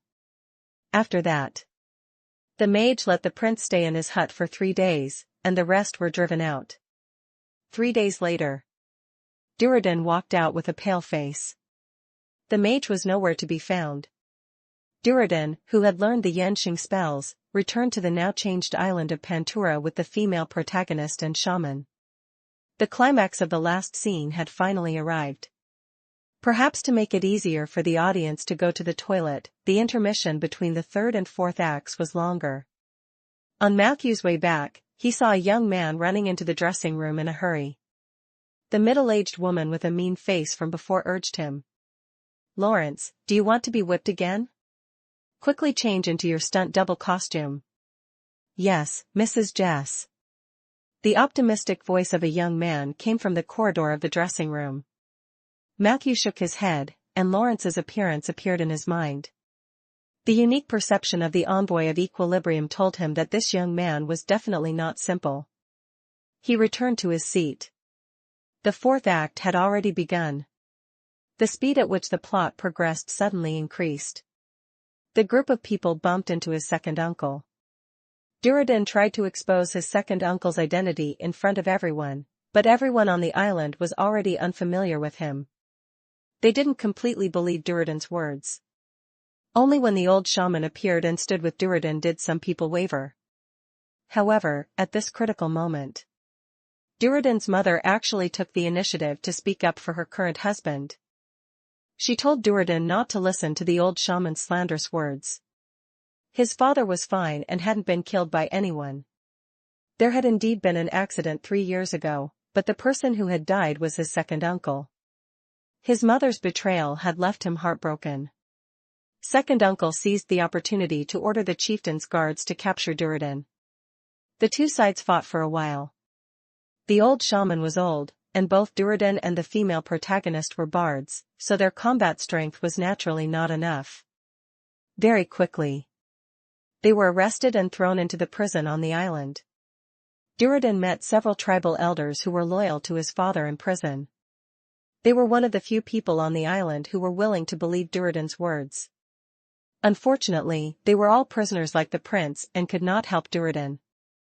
That night, his second uncle came to visit him in person. He told Duradin that if he stopped talking nonsense, he would restore his identity as a prince and let bygones be bygones. Naturally, Duradin didn't believe it. The other party could even kill his own brother, so what if he killed his nephew? However, in order to lower his second uncle's guard, Duradin pretended to agree. The latter left in satisfaction. At night, the female bard and Duradin talked to each other. She asked Duradin why he didn't use the Yanxing spells to win. Duradin remained silent. The female lead kept asking. Only then did he helplessly reply. If one wanted to curse a person to death through the Yanxing spells, one had to sacrifice another person's life, and this person had to be the most important person in the caster's heart. Duradin told the female protagonist that before today, the most important person in his heart was his mother and his memories, but after today, it became the female protagonist. Just like how he couldn't bear to sacrifice his mother's life before. Right now, he was not willing to sacrifice the female lead's life. After listening to Duradin's painful narration, the female protagonist fell into a long silence. Before dawn, the clever and witty Duradin successfully used his second uncle's promise to scare the prison guards. The male and female protagonists were able to reunite and enjoy a night of sex in prison. However, when Duradin woke up, he found that the female protagonist had found a cup of poisoned wine from somewhere. She quietly waited for Duradin to wake up and drank it in front of him. "Now that I'm about to die, quickly use my life to curse that sinister and ugly uncle of yours. Take back what belongs to you, my love. Go, Duradin." Then, she collapsed. The grief-stricken Duradin hugged the female protagonist's corpse and hurriedly used the spell that the mage had taught him. This scene tested the actor's skills. Matthew admitted. Brandon had handled the earlier scenes well. However, his performance for this part was much worse in comparison. Even from an outsider's perspective, his crying scene, acting, and chanting could only be considered barely passable. He was about to turn to Lorraine to comment on this. At this moment, the magic spotlights above his head suddenly dimmed. The stage was pitch black. The audience immediately burst into an uproar. Shoo! Don't make a sound. An optimistic and cheerful young man's voice suddenly sounded in the audience. I know you guys haven't had enough of the show, right? Duridan in this scene should be filled with grief, helplessness, blame, fear, and so on. However, our male lead, Mr. Brandon, acted as if he were in a children's play. When he cries, his heart aches; when he smiles, his face lights up; when he grins, his eyes bloom. I admit that his acting skills have reached perfection. But there are no feelings. A magic spotlight suddenly lit up. Under the spotlight, it was a young man wearing the same clothes as the male lead. Everyone was in an uproar. Even though he had dressed up meticulously, someone recognized him. He was the young man who had been pulled to replace the fainted ticket seller at the door. Lawrence, what are you doing? An angry voice came from backstage, mixed with the sound of high heels. You motherless bastard, get down here. The smile on Lawrence's face didn't change. He looked at the middle-aged lady with a mean face who came from backstage. Mrs. Jess, for someone as vicious as you, your mouth must be filled with poisonous insects, right? Mrs. Jess wanted to curse again. However, the moment she opened her mouth, a foreign object suddenly came out. Wow! She bent down and spat, and a scorpion, a venomous snake, and a toad appeared on the ground. The actors on the stage were shocked by this sudden change. They all hid backstage. Mrs. Jess knelt on the ground in fear and clutched her throat. Poisonous creatures kept crawling out of her mouth. After they landed, they didn't run around but returned to her body. Very quickly. Her screams echoed throughout the stage. You're too loud, Mrs. Jess. We're in a theater. Lawrence snapped his fingers. Mrs. Jess' voice suddenly disappeared. Immediately after, Lawrence looked up happily and looked at the equally shocked audience.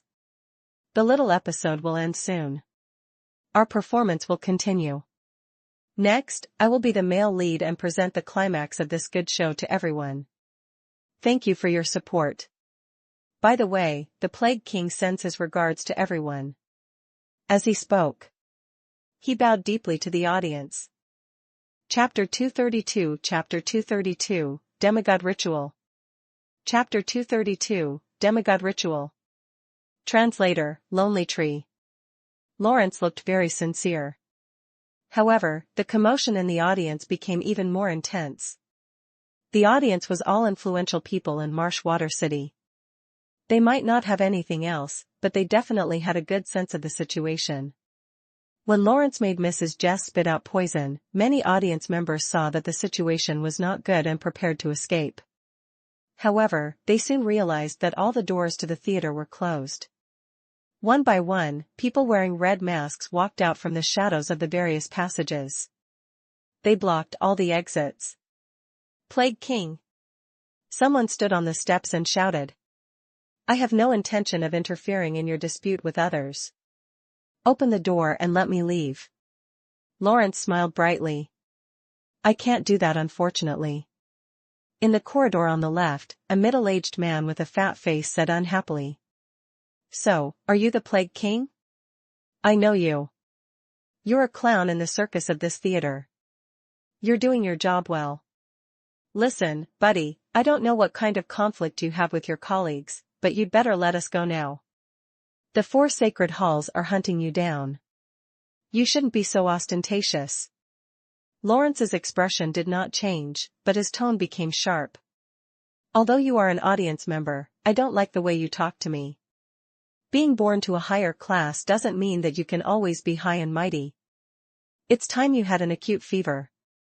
As soon as he said that, the plump man's face immediately turned pale, and his forehead began to sweat crazily. He lay on the railing of the corridor and vomited. Immediately after, a crackling sound came from his crotch. The strange smell quickly spread. Everyone avoided him. Only his servants subconsciously helped him up. However, when he saw his master suddenly become terminally ill, the servant was so frightened that he retreated repeatedly. Holy water, holy water! The man struggled as he vomited. The servant was enlightened. He quickly found a bottle of holy water. Under the plump man's desperate gaze, the servant actually swallowed the holy water in one gulp. Lawrence snorted. It was as if it was to verify his statement. In the next second, the servant who had just drunk the holy water also became the same as the plump man. First, his face instantly turned as white as paper. Immediately after, he vomited and shat on the spot. The people around him all avoided him as if he were a god of the plague. However, the plague still spread quickly. A noblewoman with a child noticed her daughter's strange behavior. She hurriedly took out a short staff from her bag. Bayou dash. A white light flashed. The child's gradually pale face instantly returned to normal. Purification staff? Do we have a mage in the audience? Lawrence looked at the lady with interest. The noblewoman warned coldly. I don't care if you're the legendary plague king or not. If you dare to hurt my child, I'll burn your bones and scatter your ashes. The people from the 4 great temples will be here soon. You won't be able to seal off the theater for too long. There might be a mage even more powerful than me hiding in the audience. So, if you know what's good for you, quickly get your men out of the way. You should get lost too. Don't disturb us from watching Mr. Brandon's performance. This lady was clearly Brandon's true fan. With every word she said, the smile on Lawrence's face disappeared. When she finished speaking, Lawrence's face turned gloomy. He stared at the lady and asked in a clear voice. Is it because I'm always smiling that you think I can be so easily bullied? I've been smiling all this time because I'm playing the role of the male lead, Duradin. He's a character who loves to smile, so not only do I have to smile, but I also have to smile brightly, warmly, and cheerfully. But this doesn't mean that I only know how to smile. If you want me to play a devil, I will. As he said the last word, Lawrence's face suddenly began to twitch. There seemed to be something squirming crazily under his skin. Pairs of sharp teeth emerged from his gums. Accompanying it, there was also a forked tongue that was about 30 to 40 centimeters long sticking out of his mouth. I already said that I am the Plague King. How dare you good-for-nothings look down on me? Lawrence stood on the stage and said hysterically. Then I'll let you have a taste of the plague. Now cough. Lawrence's bloodshot eyes bulged out abnormally. He pointed his right hand in the direction of the noblewoman. The audience started coughing violently. Cough, cough, cough. The incessant coughing sounded like a symphony. You. Achoo. Lawrence waved his right hand and shouted at another audience. Sneezing sounds could be heard from the audience. Itchy. Heart palpitations. Menopedic pain. Impotent. Sleepiness. ADHD. Face paralysis. Twitchy mouth. Crotch pain. Lawrence began to blurt out all kinds of illnesses. The vast majority of the audience became struck by diseases. The theater became noisy, but no one had the time to stand up and talk back to Lawrence. Lawrence looked at the scene with satisfaction. This chaotic disease storm lasted for about 3 minutes. Chapter 233, Chapter 233, Demigod Ritual. Chapter 233, Demigod Ritual. Translator, Lonely Tree. Lawrence suddenly stretched out his right hand and grabbed at the air. Stop. Everyone's symptoms instantly stopped. As I said, I just want to invite everyone to watch my performance. Lawrence bowed slightly.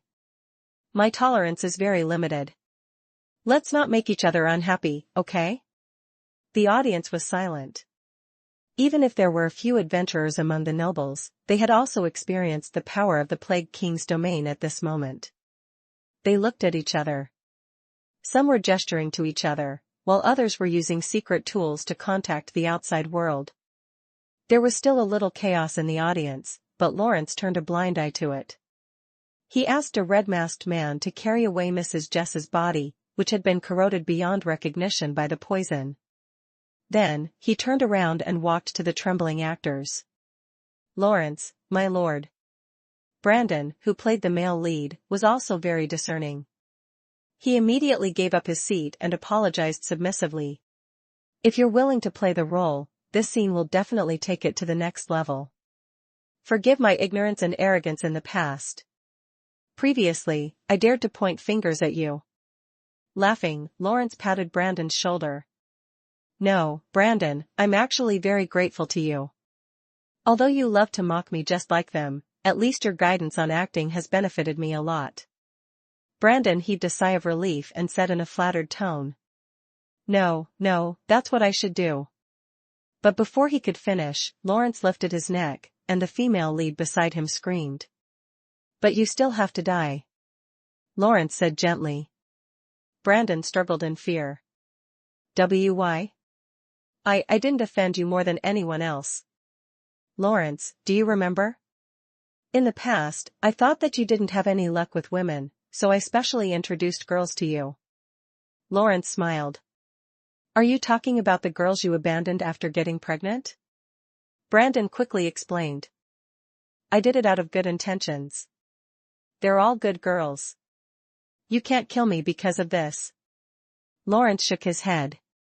Even though you're a scumbag who loves to have sex with underage girls and then get them to get an abortion, I really don't hate you because of this. I just really need your face right now. After all, the audience below the stage is here to see you, dear Mr. Brandon. As he spoke. Under Brandon's horrified gaze, Lawrence's hand quickly slid across Brandon's neck as if it were surgery. There was a piercing sound. A piece of fresh human skin appeared in Lawrence's hand. Brandon screamed and fell to the ground. Only flesh and bones were left on his face.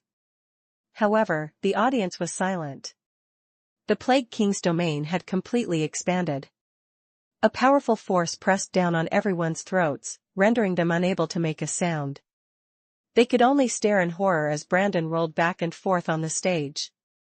Lawrence turned a blind eye to the man. Brandon rolled a few rounds on the stage and soon fell into the shadows backstage. He was completely silent. With a pounce. The lights on the stage dimmed. Now, let's continue our performance. You don't have to be afraid. Just treat me as Brandon. Lawrence put Brandon's face on, and he looked exactly like Brandon. The actors had obviously not recovered from the huge impact, but under Lawrence's tyranny, they could only brace themselves and start working. When the fourth act began, the voiceover stuttered and only regained its previous fluency after getting used to a few passages. The lights lit up. The time and scenery on the stage returned to the scene when the male lead, Duridan, and his party had just returned to the island. However, this time, all the actors looked distracted. Lawrence was the only one who performed exceptionally well. Everyone knew that he was a demon who killed without blinking. However, as the plot progressed on stage, many of the audience's consciousness gradually blurred. They held their chins and began to enjoy the plot on stage with great interest.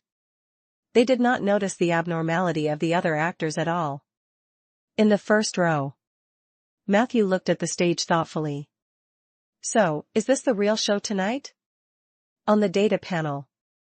Hint, you are currently in the domain of the Plague King. Equalized perception, you have detected that the Plague King Lawrence has two major domains. Domain 1, Plague Weak Strength, at most at the level of Profound. Domain 2, Performance Powerful Strength, at least Master level. Warning, you are participating in a demigod, advancement, ritual. Demigods. It was a special title that symbolized strength but was not completely related to it. A powerful demigod might have power comparable to a god, and his level might be above level 28, which was in line with the identity and level of the divine domain. As for the weak demigods, it was very difficult to define their limits. In theory, there were demigods with a total level of a measly 1. The true combat strength of such demigods was about Tier 2 to Tier 3. The exact situation depended on their class, abilities, and other factors. Just like how the level wasn't the only determinant regarding one's power. It was the same for the divine personas. Chapter 234, Demigod Ritual. Chapter 234, demigod ritual. Translator, lonely tree. Moreover, a demigod only had a level O divine persona. But in reality, those who could become demigods would most likely have extraordinary combat strength. Innate demigods enjoyed the protection of their parents, so they were usually not bad. Demigods who awakened later in life had to go through all kinds of tests, so they were tougher. Under the background of the ascension of the heavenly palace, the demigod ritual was the final destination for a mortal to reach the upper limit on the path of the divine. In Matthew's perception, the Plague King, Lawrence, would not be higher than level 18, and the threat he posed was far less than that of Blinken. In terms of domains, Lawrence was far less impressive. His real domain is actually performance. Whether it's the good show that is being performed on stage or the Plague King that he has been playing off stage, they are all just performances. If he wants to advance to a demigod with a mortal body, the only domain he can use is performance. Matthew understood. No wonder Lawrence had to hire coughing people to march in the city to spread the plague. Because he did not want to rely on the power of the plague domain. He was just playing the role of the Plague King. Since it was a performance, it naturally needed an audience. The marchers were Lawrence's audience, but they were also performers in another sense. Those who witnessed their parade were the audience from the outer circle. In this way, could the Plague King's performance reach every corner of Marshwater City? Because it's a performance, the plague in the city seems exaggerated. It's fierce and urgent, but it's not that fatal. The major powers of Marshwater City might have wanted to interfere in the beginning, but after discovering something, they were happy to see it happen and even started a business of holy water. Matthew stared at Lawrence, who was indulging in his performance. However, just having a performance was not enough. Even if he had accumulated a large number of elements in the relevant fields, if he wanted to advance to a demigod, not only did he need this vast and concentrated advancement ritual, but he also needed something more crucial: demigod divine persona. Without a doubt, Lawrence must have this thing in his hands, or he would never have held the ceremony. Lorraine was 100% aware of this. Otherwise, he wouldn't have dragged him here to watch a good show. Thinking of this, Matthew couldn't help but glance at Lorraine. The latter's expression was calm as he stared intently at the performance on the stage. Matthew opened his mouth. In the end, he didn't ask further. Since he had chosen to believe him, Matthew would place his trust in him through the end. However, he looked at Lawrence with a hint of pity in his eyes. Prince Duradin, in the play, was a bard. Lawrence was most likely a bard. Lorraine, below stage, was also a bard. A demigod ritual of the bards was destined to be performed in the theater tonight. It was just that Lawrence might not be the one who would advance to become a demigod. On the stage, the fourth act continued. Lawrence's acting skills were indeed amazing. After the female lead drank the poisoned wine, the male lead, Duradin, suddenly had an emotional outburst, and his control was as intense as a mountain torrent but also as restrained as a spring rain. Just this scene. It was thousands of times more impactful than Brandon. The following climax showed Lawrence's incredible acting skills.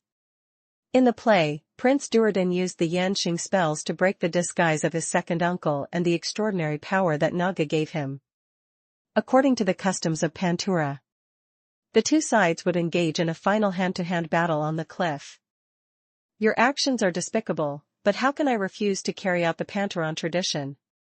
Come, second uncle, let the wind of the island witness our duel. This is the last time I call you by your honorific title.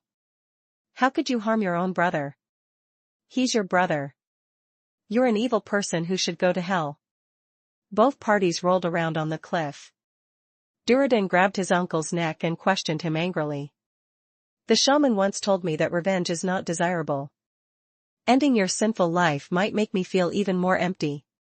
However, if I don't do that, where would there be fairness and justice in the world? At the brink of life and death, his uncle pulled out his hidden dagger, but it was snatched away by Duradin. The moment Duradin stabbed the dagger into the man's heart was already filled with blood. His mother stumbled over.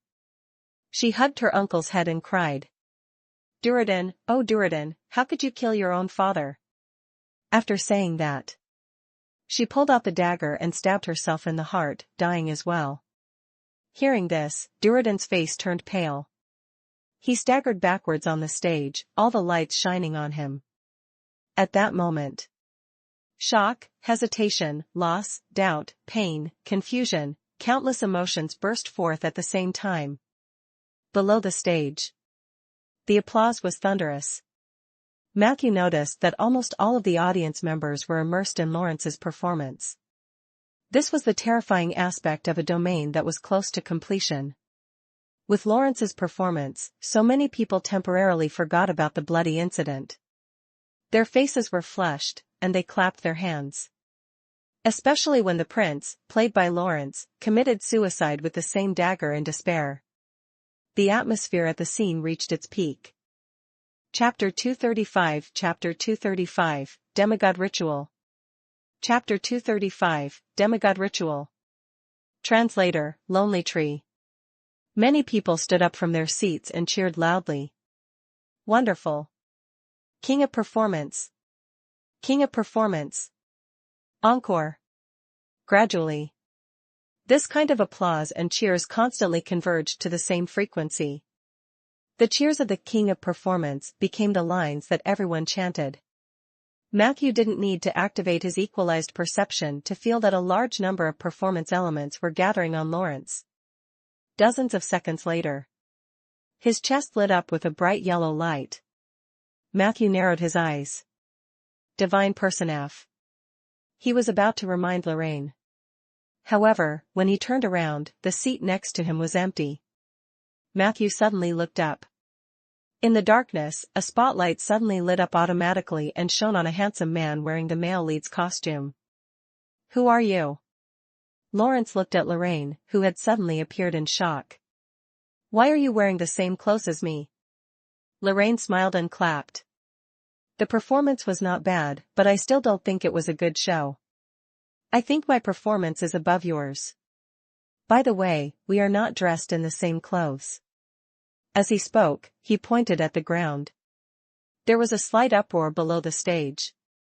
Lawrence's clothes suddenly changed. From a glance, it was obvious that the fashionable male protagonist's clothes from the big city had turned into Aboriginal clothes with a strong island style. Lorraine cleared his throat, and his expression suddenly became very sorrowful and angry. Your actions are despicable, but how can I refuse to carry out the Pantheron tradition? Come, second uncle, let the wind of the island witness our duel. This is the last time I call you by your honorific title. Lawrence was stunned for a moment and said angrily. That's my Lee. His voice was blocked by a powerful force.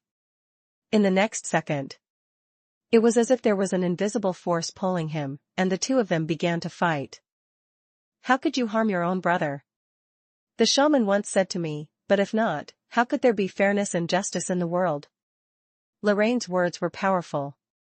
Lawrence couldn't breathe. It was the same for his physical body. There should have been a hand-to-hand fight, but Lawrence was pinned down by Lorraine, and it became a one-sided accusation. The style of the performance instantly changed from a drama to a performance art performance, full of absurdity. There was complete silence below the stage. Not to mention Lawrence, even Matthew, who was sitting in the first row, had to open the two realms of Oak and Undying at the same time to resist the power of Lorraine's vast domain. Hint, your companion Lorraine is performing a demigod ritual. Warning, Lorraine's domain is at least at the level of a lord. Lorraine used his domain ability on Lawrence, performative takeover. Lorraine was plundering Lawrence's divinity in front of him. Lorraine's actions have resonated with your domain, Tauren domain. In your domain, the relevant elements are rapidly increasing. Does this work too? Matthew was stunned. Even if the Plague King was a bard, he was limited by the ritual and could not use the power that was too out of line with his character. But Lorraine was under the same limitation. This meant that Lorraine had suppressed the Plague King to the point that he could not breathe with just his physical strength. Just what level is this fellow? Matthew couldn't help but think. On the stage, Lorraine's actions were faster than Matthew had expected. After the scene where he killed his uncle ended, Lorraine's hand kept groping Lawrence's chest. Suddenly, a bright yellow particle appeared in his palm. Lawrence, whose domain and power were both crushed, shouted helplessly. "That's mine." Lorraine was indifferent. "Matthew, can you help me keep this noisy man down?" he suddenly said to the audience. Matthew looked at the people around him. They all seemed to be immobilized by a human immobilizing spell, so he asked, "Wasn't I supposed to be just an audience member?" Lorraine smiled. "We've finished watching the show. It's time for the refund." Matthew waved his right index finger, and a ghost immediately flew over and held Lawrence down for Lorraine. What a beautiful sister spectral soul. Lorraine only took a rare glance before he started his own finishing work. He placed the bright yellow particle in front of his chest and quickly took out a small heavy box and a rare ceramic bottle. Lorraine touched the particle with his index finger with a solemn expression. A few seconds later, a faint green color suddenly separated from the bright yellow light spot. Lorraine immediately put all the green light into a ceramic bottle. Then, he threw the bottle at Matthew, who was below the stage. "This is for you. Don't reject it. This play is horrendous. This is your reward for sitting through it." Matthew caught the bottle. Hint, you have obtained an exquisite porcelain vessel. Porcelain bottle, contained a complete plague domain. After absorption, you can complete the initial entry into the plague domain. Remember to return the bottle to me after you use it. That thing is much more precious than a domain. Lorraine reminded him. Also, if you have the chance to come into contact with a divine persona in the future, remember to prepare this box made of pure lead in advance. Only then can you completely isolate the spread of the divine persona's aura. Chapter 236, Chapter 236, Demigod Ritual. Chapter 236, Demigod Ritual. Translator, Lonely Tree. As he spoke, he skillfully stored the divine persona. Matthew looked at Lawrence, who was lying on the ground with a twisted expression of confusion. "Is it over just like that?" Lorraine smiled in a relaxed manner. "What else do you think will happen? I'm not a robber, and I was the one who gave him this divine persona in the first place. There's no reason for him to be angry, right? Life is like this. Many times, you think that the story will unfold as you've planned, but in fact, a small ripple in the stagnant water might just ruin every." He hadn't finished his sentence. Suddenly, an earth-shattering explosion came from the square at the main entrance of the theater. Immediately after, a series of explosions sounded like cannonballs landing on the ground. Matthew almost thought he was hearing things. However, a series of red messages were quickly refreshing on the data panel. Warning, a Cloud Elf troop from Cloud Edge City is rapidly approaching. Cloud Elf drop pods are being deployed. The two sky giants had just arrived at the main entrance of the theater. A fleet of airships from the Cyber Dragon was rapidly approaching Marsh City. Warning, Lawrence has gone completely insane after losing his demigod divinity and domain abilities. He is using his own life as nourishment to summon the Poison World Tree with voodoo magic. For a moment, warning signs appeared. Matthew pointed at Lawrence, who was starting to grow vines, and his eyelids twitched. "Are you sure there's no reason for him to be angry?" Boom. There was another loud bang. The ground in the middle of the stage suddenly caved in, and a huge hole appeared. A thick and dark giant tree jumped out and grew towards the sky at a speed visible to the naked eye. Boom. A few seconds later, the dense tree crown broke through the roof of the theater. The tarpaulin, wood, and parts of the rail car that had been knocked over by the giant tree fell down. The audience seemed to have woken up from a dream. They fled in panic. "Open the doors!" Lorraine shouted from the stage. In an instant, all the doors in the theater were opened. The people fled in panic. "Run, Matthew!" Lorraine jumped down from the stage and pulled Matthew towards an evacuation tunnel. However, 2 seconds later, two rows of moist and thick tree walls suddenly appeared on the ground in front of him. "Do you want to leave?" It's not that easy. Lawrence stared at Lorraine with hatred. At this moment, the lower half of his body had already been wrapped up by the roots of the poison world tree. Its upper body was also covered with green vines and roots. I knew it. I wouldn't be so lucky. Lawrence said bitterly. It's impossible for me to really pick up a divine persona just because I accidentally fell. I'm a forsaken child of the heavens. From the moment I was born, this world's discrimination against me has never stopped. Everyone is laughing at me, mocking me, and targeting me. The same goes for this divine persona. From the beginning, this was your trap, right? Lorraine did not deny it. He looked at Lawrence calmly. I gave you a chance, child. You have a chance to use it well. Lawrence sneered. Stop pretending. You know what kind of choice a person like me will make. That's why you sent the divine persona to me. Stop denying it. Lorraine smiled meaningfully. That's true, but it doesn't conflict with what I said, understand? I'm up to no good, and you're up to no good. We're a match made in heaven, and we've put on a good show for my audience, haven't we? At this moment, the merciless vines had already wrapped around Lawrence's neck. He roared hoarsely. Go to hell, you thief. The tree wall was also wrapped around them. Lorraine quickly took out his teleportation staff. At this moment, Matthew suddenly said calmly. Respected giant tree of the poison world, I greet you on behalf of the soul of the oak tree, the soul of the rainforest, and the goddess of moon, Asha. The shrinking of the tree wall suddenly slowed down. After a while, an old voice sounded. He sounded very happy. Hello, Mr. Matthew. I can't remember the last time I spoke to the Nature's Envoy, but it's a pleasure to meet you. Chapter 237, The Realm of Plague and the Way Back. Chapter 237, The Realm of Plague and the Way Back. Translator, Lonely Tree. How do you know my name? Matthew looked curiously and cautiously at the face that appeared on the tree wall. The latter said honestly. Oh, of course. The wind of nature from the prime material plane is singing your name. They say that there is a necromancer who wants to rebuild the soul of the oak tree in the prime material plane. Such a courageous act is certainly impressive. Reconstruct the soul of the oak tree? Why did he use the word rebuild? Matthew's heart skipped a beat. Could this be the reason why the path of nature gave him this mission? As he pondered, the poison world tree asked. The person beside you, is he your friend, Mr. Matthew? Matthew nodded. Yes, what's wrong, Mr. Giant Tree?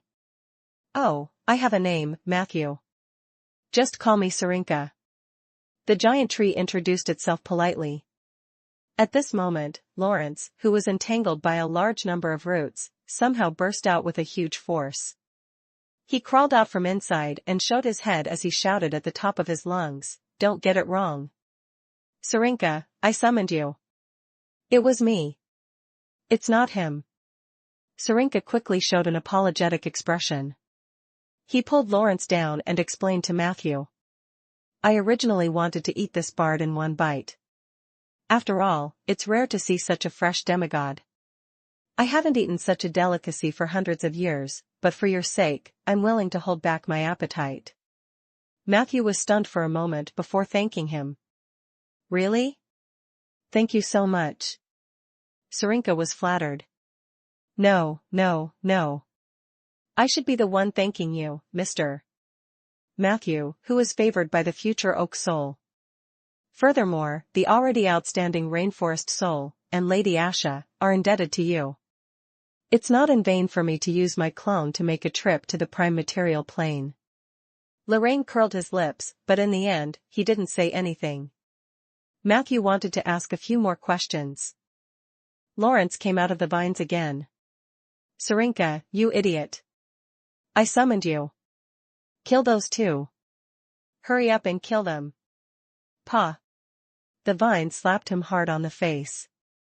Immediately after, countless vines were tied around Lawrence's waist, lifting him up high. His mouth was stuffed with thousands of vines, and he could not make a sound. He could only watch Matthew and the Poison World giant tree talk and laugh. If you have the chance, you are welcome to visit the Poison World. Our place is not as bad as the rumors say. When you arrive here, you only need to report my name to the giant frog of the Poison World, and no one will dare to harm you. Of course, before you come, you still have to strengthen your physique. Otherwise, it's inevitable that you'll suffer some physical pain. Sarinka said gently.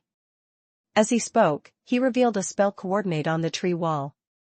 He said that as long as he followed the index of this coordinate, Matthew could find the entrance to the Poison World through the interplane teleportation spell. Sarinka seemed very enthusiastic, and Matthew also wanted to chat with him. However, the current situation was really special. Sarinka's clone in the material world kept growing, and soon, the Southern Theater could no longer accommodate it. At Matthew's request, Sarinka let them stand on one of his vines. Then, the vines rose up along with the giant tree. Very quickly. They were 300 to 400 meters in the air. The scenery below was unobstructed. In the square in front of the theater, two giants about 6 meters tall were slowly advancing. Their movements were slow, but their steps were huge. Soon, they began to hit the door of the theater. In the sky, meteors flashed by. Matthew saw it clearly. Those meteors were actually drop pods with metal shells.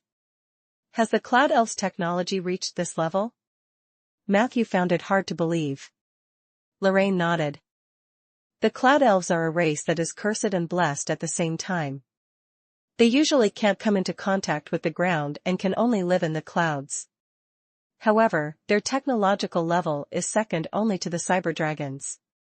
As they spoke, a rumbling sound could be heard. In the southeast sky, a huge airship led the way, followed by countless small planes. Is that from Cyberdragon? Matthew asked. Lorraine shrugged. It's not just them. Due to the brief fluctuation of the divine persona in the demigod ritual, its aura is enough to attract all the factions nearby. Look, we've been surrounded. It's the forces of the local temples in Marshwater City. Matthew looked at Lorraine with a headache. You better have a way to escape. Sarinka said thoughtfully. So they're here to encircle and annihilate you? I thought they were here for me. I only sent a clone to leave a mark, and they've already mobilized such a large force. Do you need my help? I can use the vines to wrap you up and throw you out with all my might. I can probably throw you more than 10 kilometers away. Lorraine hurriedly declined. Thank you, but there's no need. I'm afraid that if I'm rolled up by you, I'll be like that poor worm below. My mouth will be stuffed with vines, and I won't be able to speak. As he spoke, he took out a green, eagle-eye gem, and placed it in front of his left eye. Then, he quickly used the teleportation staff to open a door.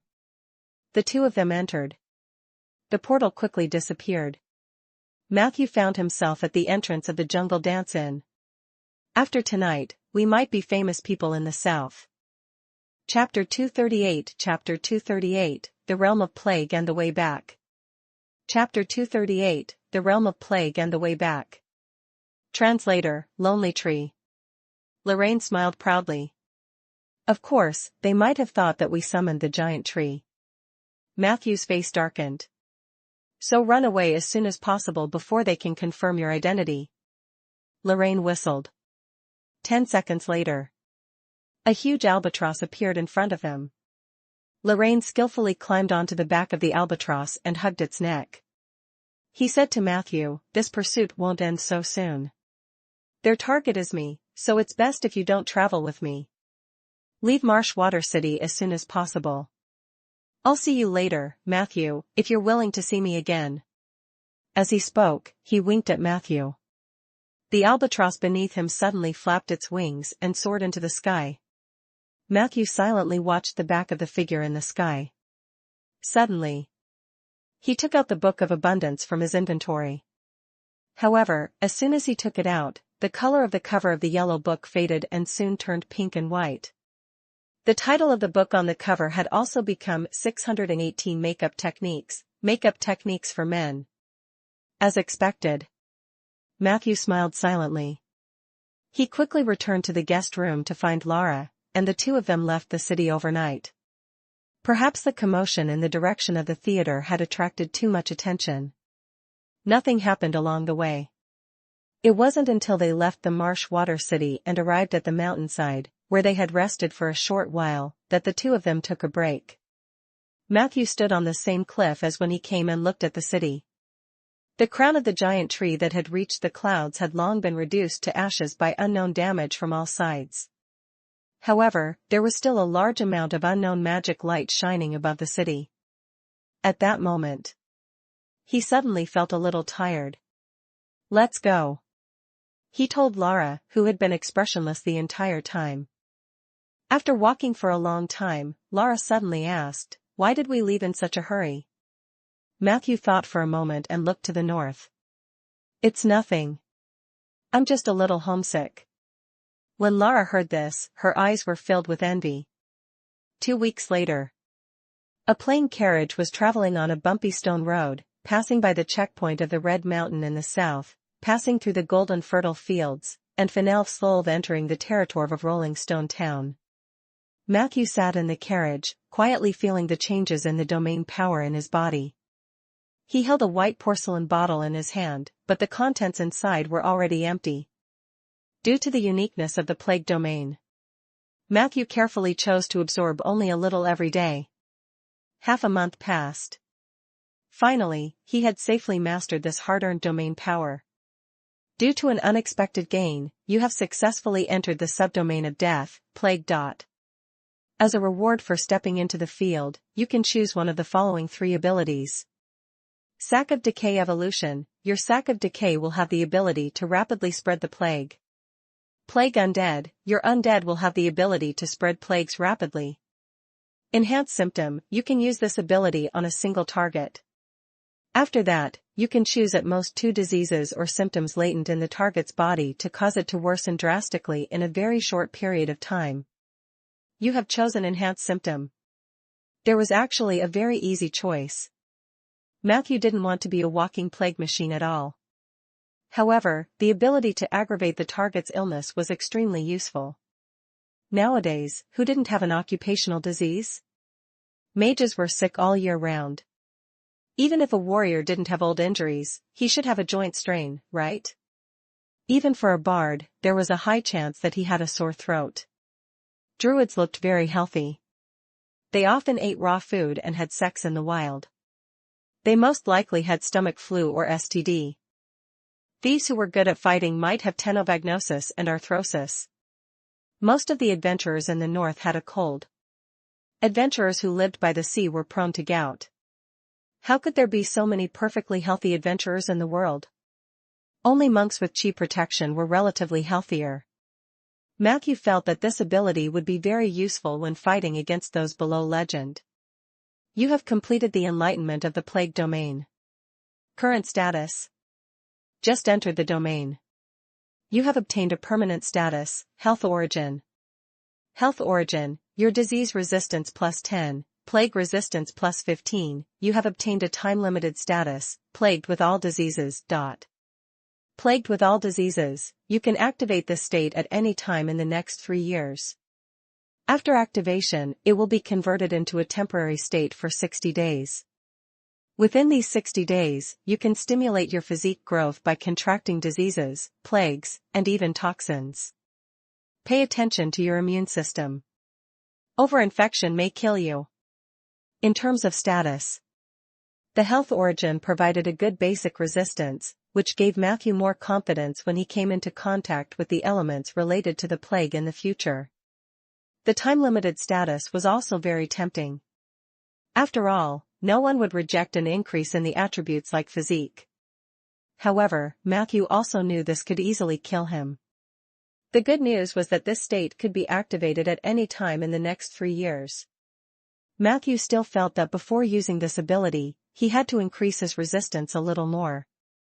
After sorting out the power of the domain, Matthew's attention returned to outside the carriage. After entering the territory of Rolling Stone Town, the road conditions were obviously better, and the carriage was not as bumpy as before. Chapter 239 Chapter 239, The Realm of Plague and the Way Back. Chapter 239, The Realm of Plague and the Way Back. Translator, Lonely Tree. Matthew stretched comfortably, feeling a little excited. However, all of a sudden, a black shadow flew past his head. The coachman comforted the horse in panic. Lara quickly opened the door and asked, "What's wrong?" The coachman said, "A big, strange bird came and blocked our way." Lara wanted to go out. Matthew had already lifted the curtain and walked out. "Don't be nervous. It should be looking for me." In front of the carriage, an albatross that was 2 meters tall stood there in a daze. It saw Matthew. It walked over clumsily like a penguin. After handing a letter to Matthew, it flapped its wings and flew away. Whoosh! Whoosh! What a wave of air! Matthew covered his mouth and nose as he passed through the dust and returned to the carriage. He said to the coachman, "Let's continue." The carriage slowly moved forward. Lara glanced at the pink letter. "Is that from a girl?" Matthew smiled. "No, a very coquettish man." As he spoke, he opened the letter. "Dear Matthew, I can see your face. I was lying on the soft bedding of the female captain of the big wave, watching the seagulls and whales playing outside the porthole. The cabin was not comfortable at all. The environment here was like a seafood market in the south in June, stuffy and hot. But I was on a whaling ship with a favorable wind. It's been half a month since we parted. Forgive me for only writing to you now. I was not used to writing, so I often wrote a few words and gave up. But today, I have decided to write you a letter. Captain Halima brought me a can of tangerines in the morning. It's a kind of sweet food that I usually don't like to eat at all. But sweet food can give people courage. I opened the can and set it aside. I ate as I wrote. I ate a slice when I felt stumped. This way, I had a chance to finish writing this letter. That's right. The reason why I don't want to write to you is that I lack courage. Even though we had only interacted for a short 10 days. Your sincerity, kindness, and trust really touched and embarrassed me. Every time I think about how I lied to you so many times to achieve my goal, even the taste of canned oranges seems to have become bitter. Where should I start? Maybe I should just be random.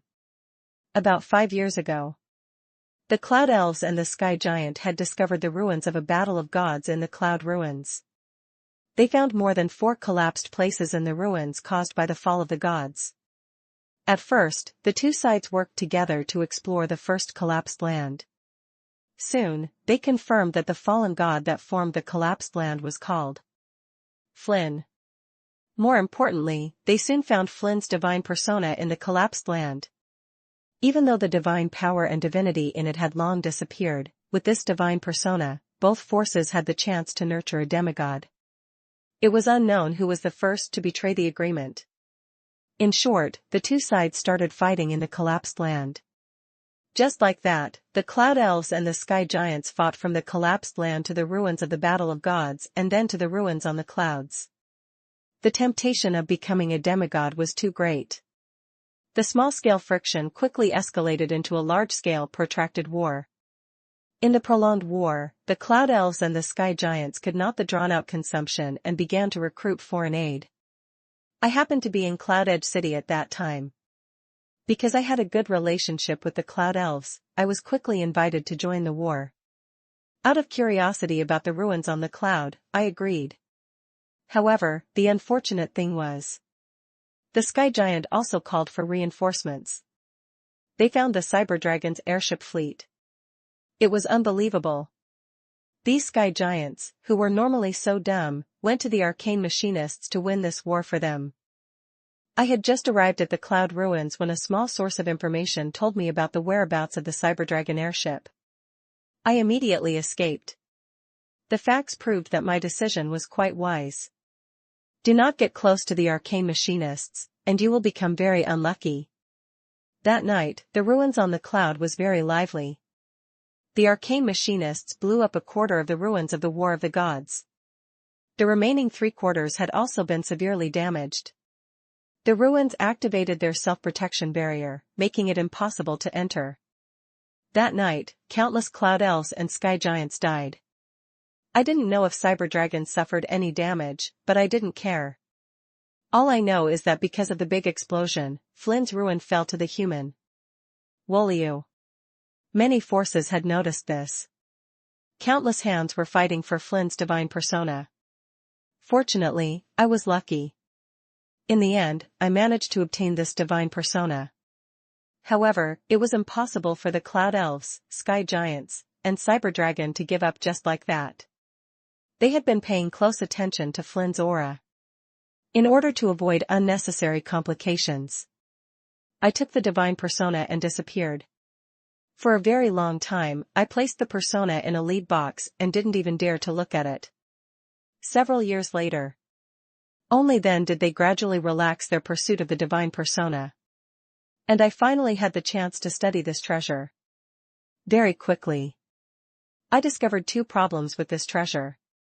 First, Flynn's domain was not simple. His main focus was performance, and he had even incorporated some elements of plagues. If I want to advance to a demigod, I will definitely be affected by the domain of plague. However, I hate plagues. In my path to becoming a legend, plagues are not an option. Chapter 240, The Realm of Plague and the Way Back. Chapter 240, The Realm of Plague and the Way Back. Translator, Lonely Tree. This had to be overcome without a doubt. Secondly, it seemed that Flynn's divine persona had been contaminated by something, and there was a trace of madness in his mind. I traced the source of the imprint and found that it was related to a twilight creature named Ashitana. He was in charge of voodoo, destruction, trickery, sudden death, and other dark domains. If I were to fuse with the divine persona directly, I would inevitably be contaminated by Ashitana. Even if I successfully became a demigod, my mental state would become a worry. This was also a problem that needed to be overcome. It took me 3 months to come up with a plan. In this plan, I needed to find an unlucky person to explore the path for me, and to face the pollution of Ashitana for me.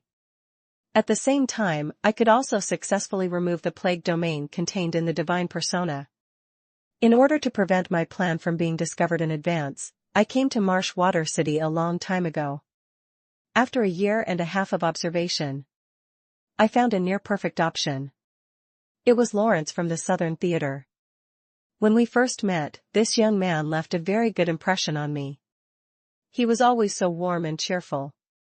Even if others mocked him, he didn't seem to mind. He just silently endured the pain and gave the audience a smile and a funny look. But soon, I discovered Lawrence's dark side. In the circus, he often secretly abused animals to vent his anger. Outside the theater, he would pretend to be Brandon, the top actor of the theater, and date girls. He would often get them pregnant and slander Brandon. Poor Brandon, perhaps because he had too many women, he could not remember who was who. For every woman who came to his door, he thought that he was the baby daddy. In the beginning, he was willing to pay some money, but soon, he was emptied out, and he became a horrible man. Lawrence saw Brandon's ugly change. He was proud of this and became even worse. It was not until he was almost discovered by a girl on a date that he stopped in time. The real reason why I chose him as my test subject was because I found out during an investigation that Lawrence had killed someone when he was very young. It happened when he was about 8 or 9 years old. One night, a tiger in the circus suddenly ran out of its cage and ate people. After the incident, there were many different opinions. No one knew how the tiger had escaped from the cage. According to the past rules, when the tiger was not training, it would be fed to its fill every day. It would not attack at night and eat people. There was no conclusion to this matter in the end. But there were 2 things we can be sure of. First, Lawrence was in charge of feeding the tiger meat that night.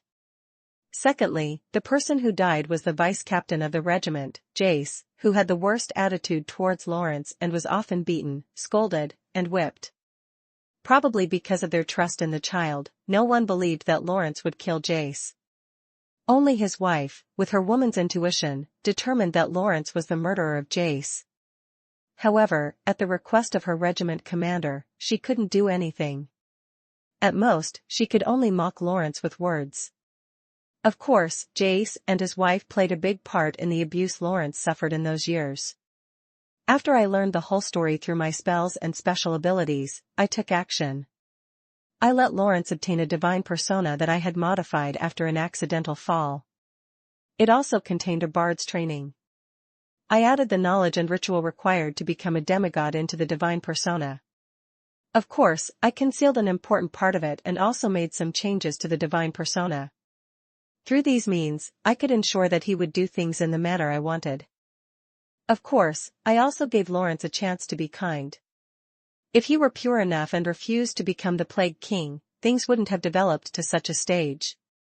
You can laugh at me for being hypocritical, and I do have bad intentions, but I never thought of killing him. Even if he didn't use the divine persona, the bard's skill that I gave him was enough to give him a new life. Unfortunately, once a person's desires were magnified, they could never turn back, right? Alright, I admit that from this point of view, I'm indeed a horrible person. In short, after leading Lawrence onto the path of the Plague King, he was very excited. I started to look for my main character. That's right. Lawrence had his demigod ritual.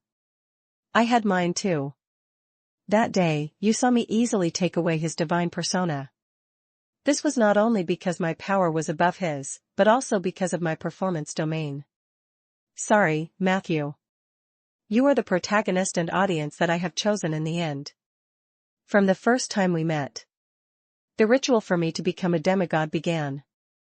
This damn tangerine is too sweet. Captain Halima came to ask me if I needed water.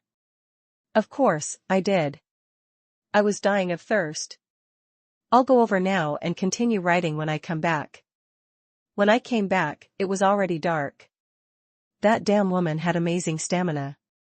Who knew that she was not talking about literal water? I'm even more thirsty now. Forget it, and I'll drink a mouthful of sugar water and continue writing. Speaking of acting, do you still think I'm a super rich second-generation heir? That was a lie. Think about it carefully.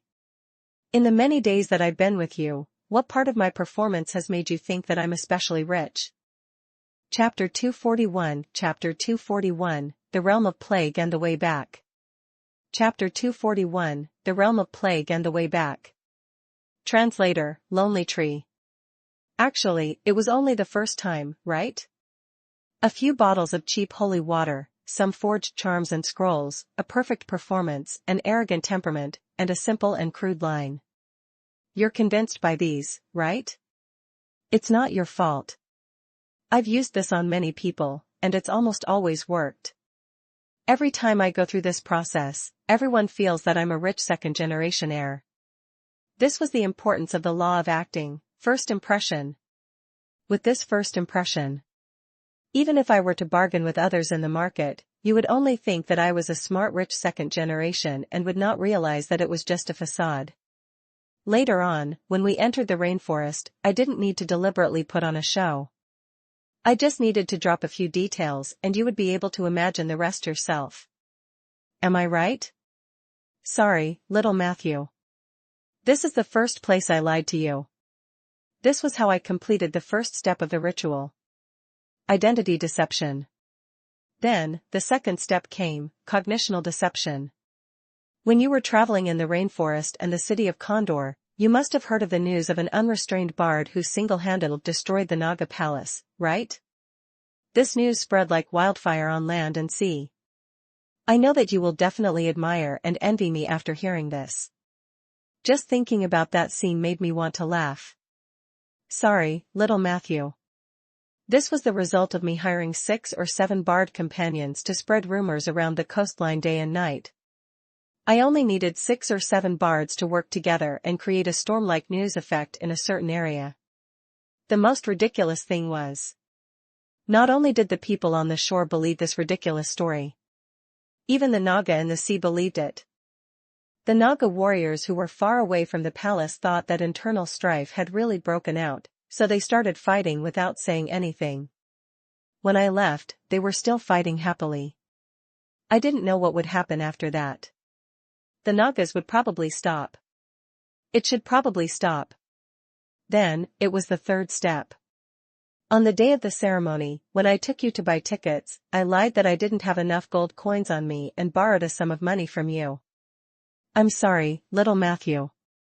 You definitely won't be able to get this money back. This was also part of the ritual money fraud. At this point, Matthew, I had scammed you out of your money.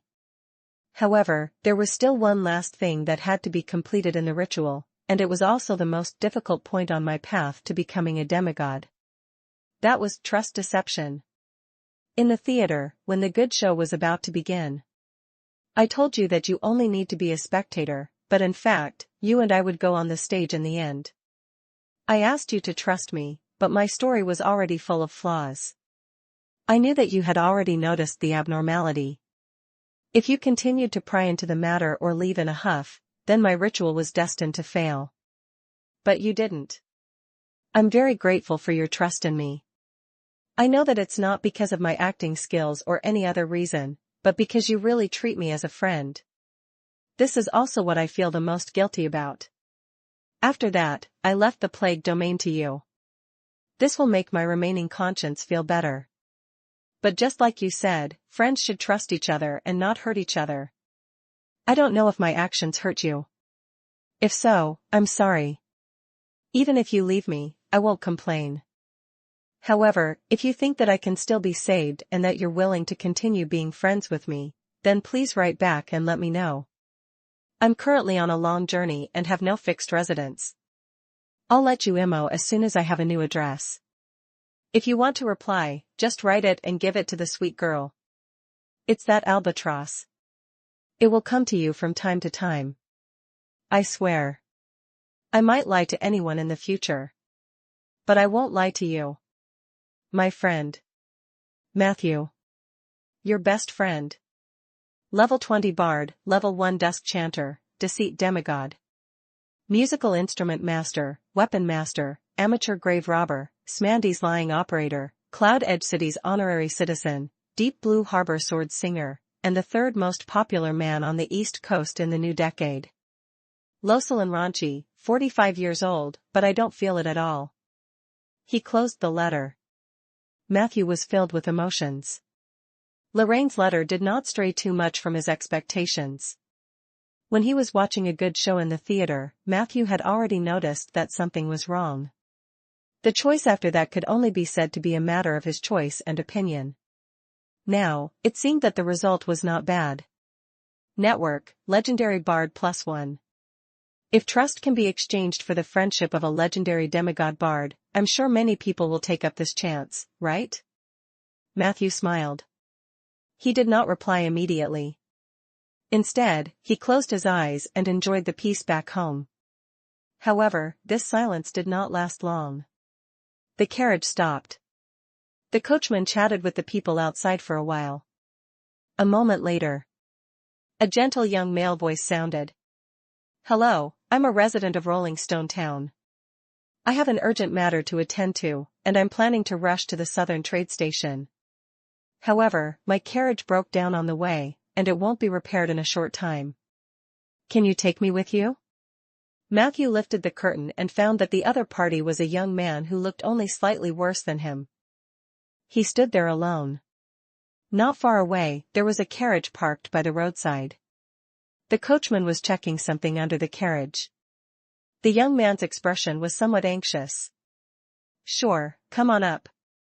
They were all from Rolling Stone Town, so Matthew didn't mind giving him a ride. Thank you, the man said gratefully. This carriage was not very spacious. After the man got into the car, Laura immediately squeezed in and ended up next to Matthew. A faint fragrance entered Matthew's nose and mouth. He quietly moved a few steps to the side and got closer to the strange man. I'm sorry to have troubled you. The man apologized. Then, he generously extended his hand to Matthew. My name is Howard Joles. I have properties in the Southern Trading Post and Rolling Stone Town. How may I address you? Matthew subconsciously reached out his hand. However, all of a sudden, he felt that this name sounded familiar. Chapter 242, Revenge Tree Planting. Chapter 242, Revenge Tree Planting. Translator, Lonely Tree. Although he remembered the rumors about Howard circulating in town, Matthew still shook his hand. Rumors couldn't be completely taken seriously. The two of them then chatted politely. However, Howard looked worried and kept leaning against the carriage window to look into the distance, so Matthew did not say anything more. 20 minutes later, the carriage successfully arrived at the Southern Trade Station, which was located south of Rolling Stone Town and bordered by the Golden Fertile Field and the High Leaf Territory. Howard thanked him and got out of the car. He wanted to pay for the carriage, but Matthew refused. Then, he gave the coachman a few loose coins and hurried into the trading station. The Southern Trading Post was a large market built on a plain. It provided a resting place for merchants and travelers from the south to the north. It was also a wholesale market. One could buy a large amount of grain, fabrics, handmade crops, and some small gadgets at a lower price here. There were also some shacks built to the north of the trading post, where many small workshops had been transferred from Rolling Stone Town. Matthew wanted to show Lara around the trading station. But Lara said that she had her own way of scouting. Matthew let her go alone. Ever since she entered Rolling Stone Town, Lara had wrapped herself up in layers of thick robes. Any part of her skin that was black was covered, only revealing those areas with severe paleness. This made her look very strange. But at least people wouldn't associate her with the evil drows. About half an hour later, Lara was back. Thus, the carriage bypassed the trading post and continued north. Inside the carriage, Matthew asked, "How was it?" Lara said calmly, "I roughly understand the situation." Matthew asked again, "Is there anything worth noting?" Lara thought for a moment. "There are two pieces of information. The first is related to the passenger just now. The reason why he looked so anxious was because the workers in his textile workshop were on strike. The reason was said to be related to the ghost. Several stall owners in the trading station were discussing this matter. They even discussed whether they should close their business for a few days to avoid the bad luck." Ghost? Matthew didn't care too much. "What about the second one?" Lara said, "A few merchants from the south are discussing the coup of Red Mountain, which is what happened in the territory we passed yesterday. Rumor had it that the son of Red Mountain Lord killed his father and became the new lord. On the first day he became the lord, he announced that he would increase taxes on merchant groups passing the mountain. Not only that, but he also wanted to set up a special patrol team to catch smugglers.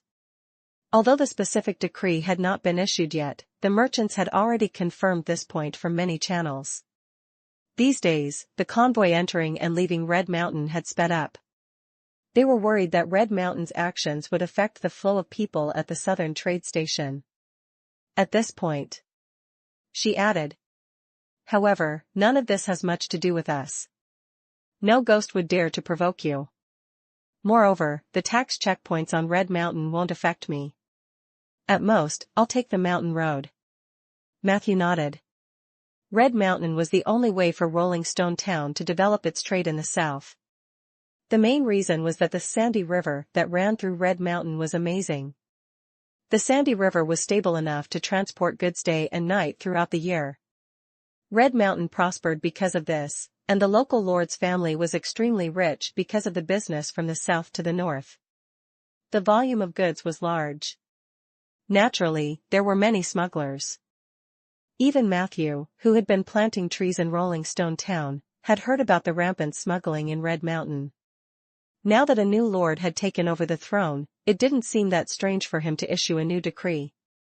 Hence, he opened the window to get some fresh air. After clearing his mind, he switched to another book and started reading. The time in the carriage was very long. Although the Southern Trade Station was located in Rolling Stone Town, the area of Rolling Stone Town was about 17,000 square kilometers, which was equivalent to a city in Matthew's previous life. Another 2 hours passed. The scenery outside the window gradually became familiar. The carriage drove into the town. Matthew did not return home immediately. Instead, he went to the Liege's residence to report on his work. The result surprised him. Zeller, who was known for his workaholism, was not in the administrative hall of the Liege's residence. Only Riegar was sitting there drinking coffee and reading the newspaper. After hearing that Matthew was preparing to come back to work, Riegar put down his coffee cup and raised his eyebrows. "Are you sure you don't want to rest for 2 more months?" Matthew smiled. "I've rested enough in the carriage." Riegar pursed his lips and stood up unhappily. He led him to a small room next door and introduced him. "This is the office that Zeller arranged for Voucher. He H0 that book can come over more often when you have time. Your office is very close to me. This is also Zeller's arrangement. He hopes that the two of us can interact more." "Of course, this is his wishful thinking." Matthew asked, "What about the Oak Chamber of Commerce?" Riegar said matter-of-factly, "That's another matter. As one of the shareholders, I'm naturally concerned about the development of the Oak Chamber of Commerce." As he spoke, he pointed at an old lady who had just passed by the corridor and introduced her. "This is Madam Wesley. You can ask her to do any chores you need, but remember to speak louder. She's deaf and can't hear much." Chapter 243, Revenge Tree Planting. Chapter 243, Revenge Tree Planting. Translator, Lonely Tree. Take note of it, forget it. Actually, there's no need to remember it too clearly, because I'm going to fire her next week. Don't look at her doddering appearance. Her new boyfriend is only 34 years old. Madam Wesley's curses immediately came from the other end of the corridor. "Watch your mouth, Riegar. So the coffee I brewed this morning wasn't filtered properly? You're already 50 years old. Don't be so petty." Riegar immediately stomped his feet and said, "So you admit it? Was it not filtered properly? It felt like I was drinking a cup of boiling mud. Look, when I was talking to her this morning, she pretended not to hear me. In the future, if Madam Wesley ignores you, just remember to say a few bad things about her." After a round of face-to-face instructions, Riegar stretched his back. "That's all. If you have any other questions, don't look for me." As he spoke, he walked out. Matthew teased, "Weren't you busy reading the newspaper?" Riegar turned around and corrected him seriously, "No, it's the more important nap time now." It was already afternoon when he left the Liege's manor. The carriage drove into the mage area and slowly stopped. Matthew jumped out of the carriage. Lara followed closely behind with her luggage. The largest luggage was the 3 body bags that Matthew had bought from Bayan City before he left. Each body bag could hold 8 bodies and keep them fresh for a short period of time. The treasures in the body bag were Matthew's greatest harvest from his trip to the south, other than his new part-time profession, advancement, and the plague domain. Matthew had just opened the door. Peggy rushed out of the house. She looked at Matthew in surprise and gave him a warm hug. "All right, Peggy, all right. Your ribs are hurting my head." Matthew was very touched and helpless. The Minotaur skeleton was simply too tall and powerful. Her master was like a little bird in her arms. "Oh, Matthew, I'm so glad to see you're still alive. After you left, many things happened. I have to tell you in detail, but before that, I have to tell you a secret." He, you definitely won't be able to guess it," said Peggy smugly. Matthew looked up and asked, "Did you level up?" Peggy's swaying soul fire immediately stopped shaking. "How did you know?" Matthew shrugged. Peggy still wanted to ask, but at this time, Lara had already come in with 3 body bags. "Matthew, you can't bring back a woman every time you go out. You have to know that the number of women in our family has already exceeded the quota." After seeing Lara, Peggy quickly raised her voice, looking alert. Matthew thought to himself, since when did there be a quota for the number of women in the family? He introduced them. This is Lara. She will be working for me in the future. Lara, this is Peggy. Well, in most cases, Peggy's words are my words. Lara looked a little uneasy. At first, her eyes were filled with surprise when she saw Peggy, but then she thought of Matthew's identity and felt relieved. At this moment, facing Peggy's condescending gaze, she put down the body bag and greeted her submissively, "Good afternoon, Madam Peggy." As soon as he said that, Peggy was instantly overjoyed. She threw away all her vigilance and rejection and pulled Lara's little hand into the house. "Ayaya, you don't have to call me madam. We're all friends. I'll show you around." Matthew was left alone. He looked at the heavy body bag on the ground and fell into deep thought. After a while, he then shouted helplessly, "Soldier, get to work." He walked into the house.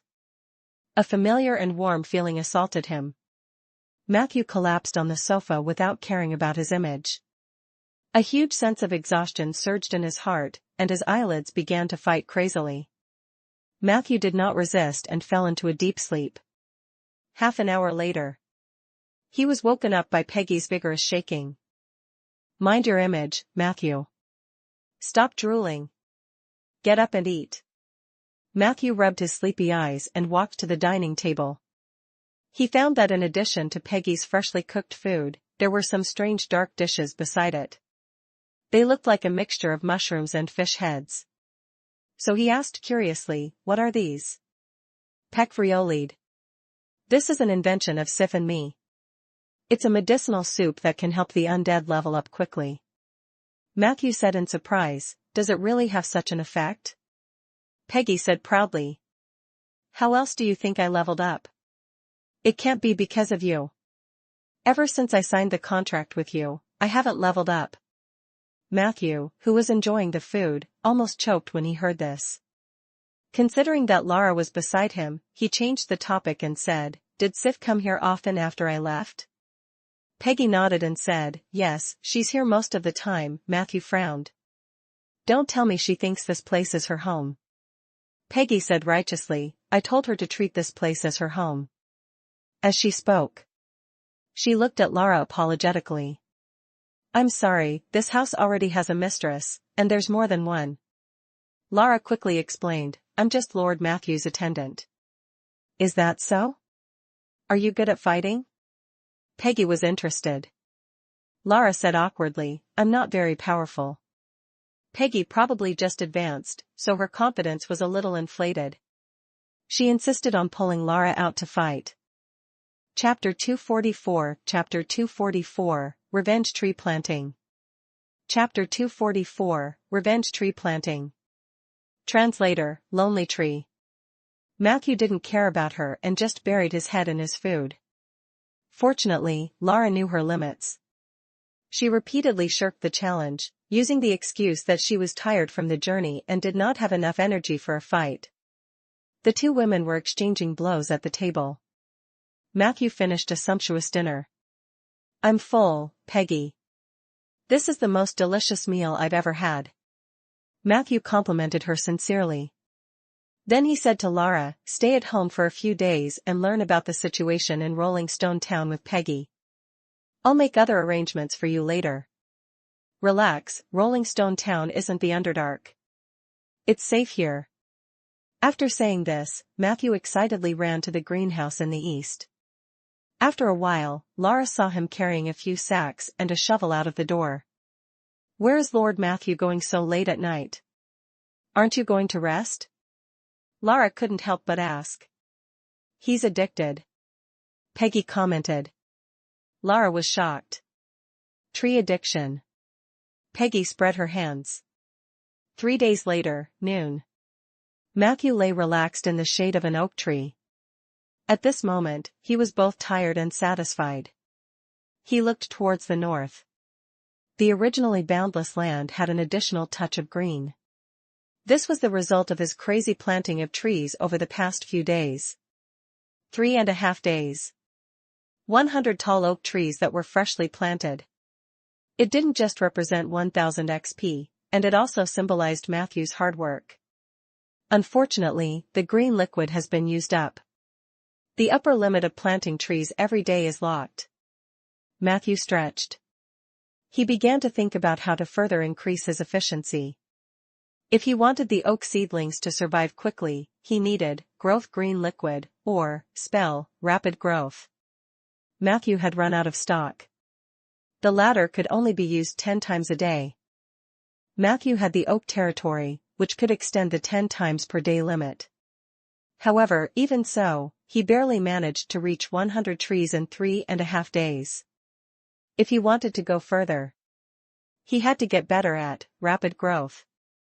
Jeff hasn't shown up yet. If this really doesn't work, I'll go to the Guardian Highland myself.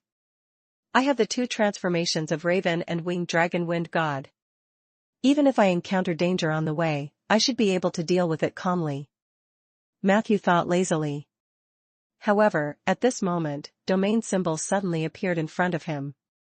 Matthew was surprised to find that the Undying, who had been leading by a large margin, was still in the same spot. And the oak domain was full for the second time. In the next second, a strange fluctuation surged over. He had once again arrived at that strange forest. But this time, Matthew stayed in the domain for a shorter time. He only saw countless birds flying past him on a tree crown. Then, the annoying eagle-faced man appeared. He said coldly to Matthew, "It's still too early for you to come here." As he spoke, he kicked Matthew. Matthew couldn't help but fall backwards. Hint: plant 100 oak trees in 3.5 days. Your persistence has gained you more oak elements. You have obtained a second chance to enter the oak territory. Since you didn't explore too deep this time, it's a pity that you didn't obtain more domain abilities. Your current exploration progress on the oak tree domain is beginner, 2 times or more. You have obtained a temporary status, revenge tree planting. Description: during the duration of this state, you will gain 1 strengthening experience point for every oak tree you plant. Every 15 experience points can strengthen your summoned creature. Zombie/Silvermoon zombie once. Duration: 30 days. Matthew quivered and immediately jumped up from the ground. Chapter 245 Chapter 245, Lord of Ashes. Chapter 245, Lord of Ashes. Translator, Lonely Tree.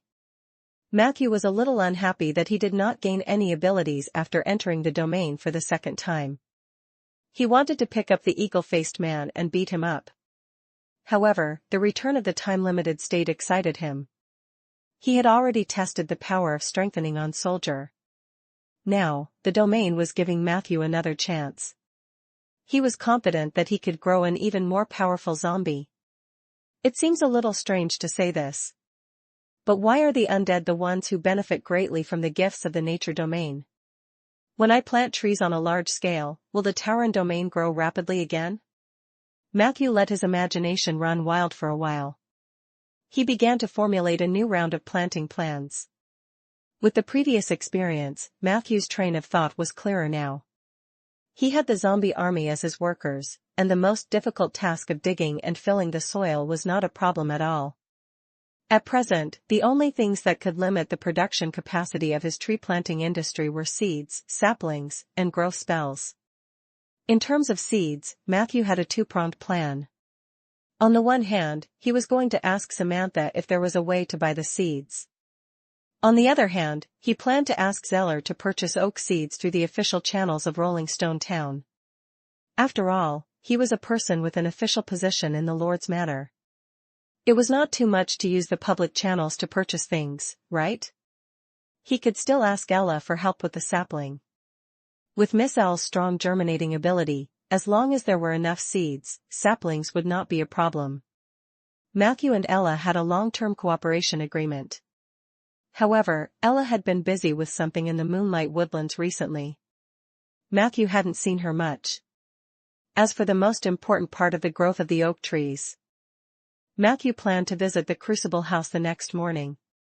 Perhaps he could find some magic tools to aid him there. The only drawback of the things there was that they were expensive. However, Matthew's net worth had also risen. As long as it was not too expensive, he was willing to pay for it. Speaking of which, perhaps I can increase the level of my rapid growth spell to increase my efficiency. Matthew stood firmly under the tree. The thought that flashed through his mind made his eyes light up. He had no way to improve his druid spells in the normal way. However, he had magic harmony. I can try to use rapid growth as the base to coordinate with other spells and see if I can get something better. Matthew started trying on the spot. Hint: you have used spell harmony. The target of the spell is rapid growth and Garcia's armor. After blending, rapid growth was strengthened to rapid growth, green armor. The strengthening effect of this spell is as follows.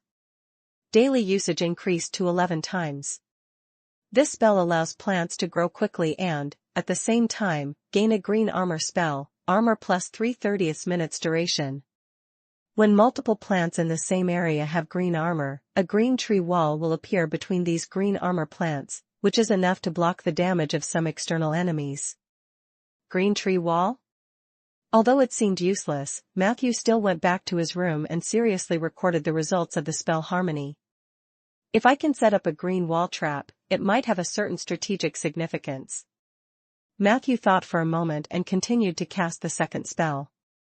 Hint: you have used spell harmony. The target of the harmony is rapid growth and vampiric touch. After the adjustment, rapid growth was strengthened to bloodthirsty growth. The strengthening effect of this spell is as follows: daily usage increased to 15 times. Deduct 3 HP from the caster before each use. This spell will provide double the growth speed of the original spell, but the plants planted through bloodthirsty growth will have a certain chance of becoming cannibal plants and a very low chance of achieving elite/lord mode. This is not bad. Matthew also recorded the results. Spell harmony could only be used twice a day, and he had at least 100 spell combinations. Only by recording the various results could it be used at a critical moment. Compared to the green armor spell, the bloodthirsty growth spell was more powerful. Although it was troublesome to sacrifice his blood, it was not a bad idea to cultivate a man-eating plant to protect the forest. This trip to the rainforest made Matthew realize that nature did not mean absolute peace. The survival of the fittest in the rainforest was perhaps too cruel. However, the atmosphere in the oak territory, which was overly peaceful, was also a little too monotonous. He felt that he had to give the oak forest a little stimulation. Of course. All of this was just Matthew's imagination. His current goal was to find the best upgrade to rapid growth as soon as possible. From the looks of it, the green armor spell was stable and controllable. If he used it every day, he would gain a little more experience. In a month, he could probably gain more mastery of it. He thought about it. Matthew decided to reserve one of the harmony spell slots for the green armor spell every day until he found a better harmony spell. After that, Matthew strolled through the oak forest again. Walking in the forest that he had planted himself, this feeling was so wonderful and so reassuring. The breeze that passed through the forest blew across Matthew's face. Chapter 246, Chapter 246, Lord of the Ashes. Chapter 246, Lord of the Ashes. Translator, Lonely Tree. The tiredness on his body instantly disappeared, and the annoyance accumulated from the journey a while ago also dissipated a lot. Matthew's body and mind were greatly relaxed. He suddenly realized that his forest was already very big. It spread from the eastern part of the town to the northern part of the private territory that used to belong to Riegar.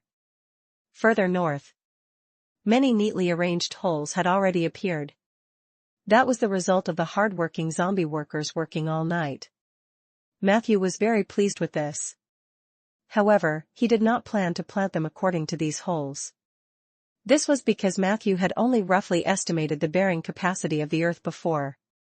After returning from the south, Matthew now had the ability to feel the earth's pulse more directly. Equalized perception. In an instant, the world changed colors in front of Matthew. Elemental field. ether field.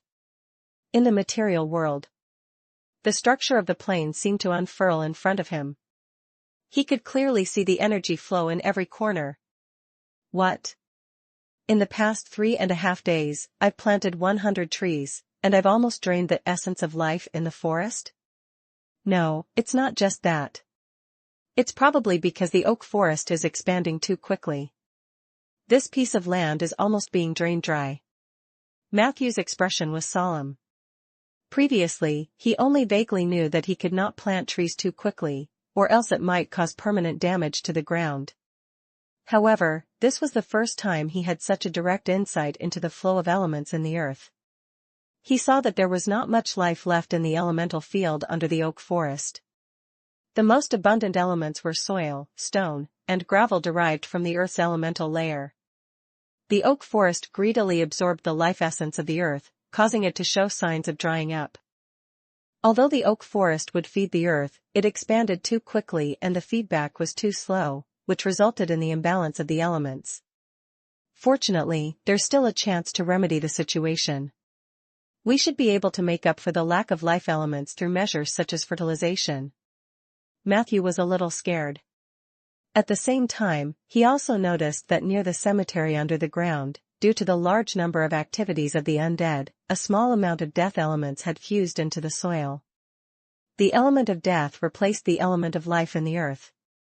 If this continued, perhaps in a few years, the oak forest would absorb pure negative energy from the earth. What would happen to the oak forest then? Matthew couldn't imagine it. Fortunately, I have equalized perception, so I can fix everything in time. Next, I can plant trees further north. Fortunately, the land area given by Rhaegar is large enough. Besides fertilizing, I remember that the Druids of the Earth Society have a ritual called Sanctuary of Life that can ensure the vitality of the earth. I'll ask Eli when he comes back. He thought about it. Matthew looked northeast. His eyes almost popped out of their sockets. A huge fault appeared in the energy field in the northeast. That scene was like a merciless machete that had cut into a huge piece of cheese. The marks left behind by the machete could not heal for a long time and were even expanding outwards. Matthew also saw an extremely strange monster in the traces. The monster had 3 human faces, and its body was like a zombie. At every moment, ashes and sparks fell from its body. It had countless hands, and the most eye-catching one held a sickle that could reach the heavens. The monster glanced at Matthew from the side. Matthew felt a pain in his temple and instantly exited the state of equalized perception. Hiss!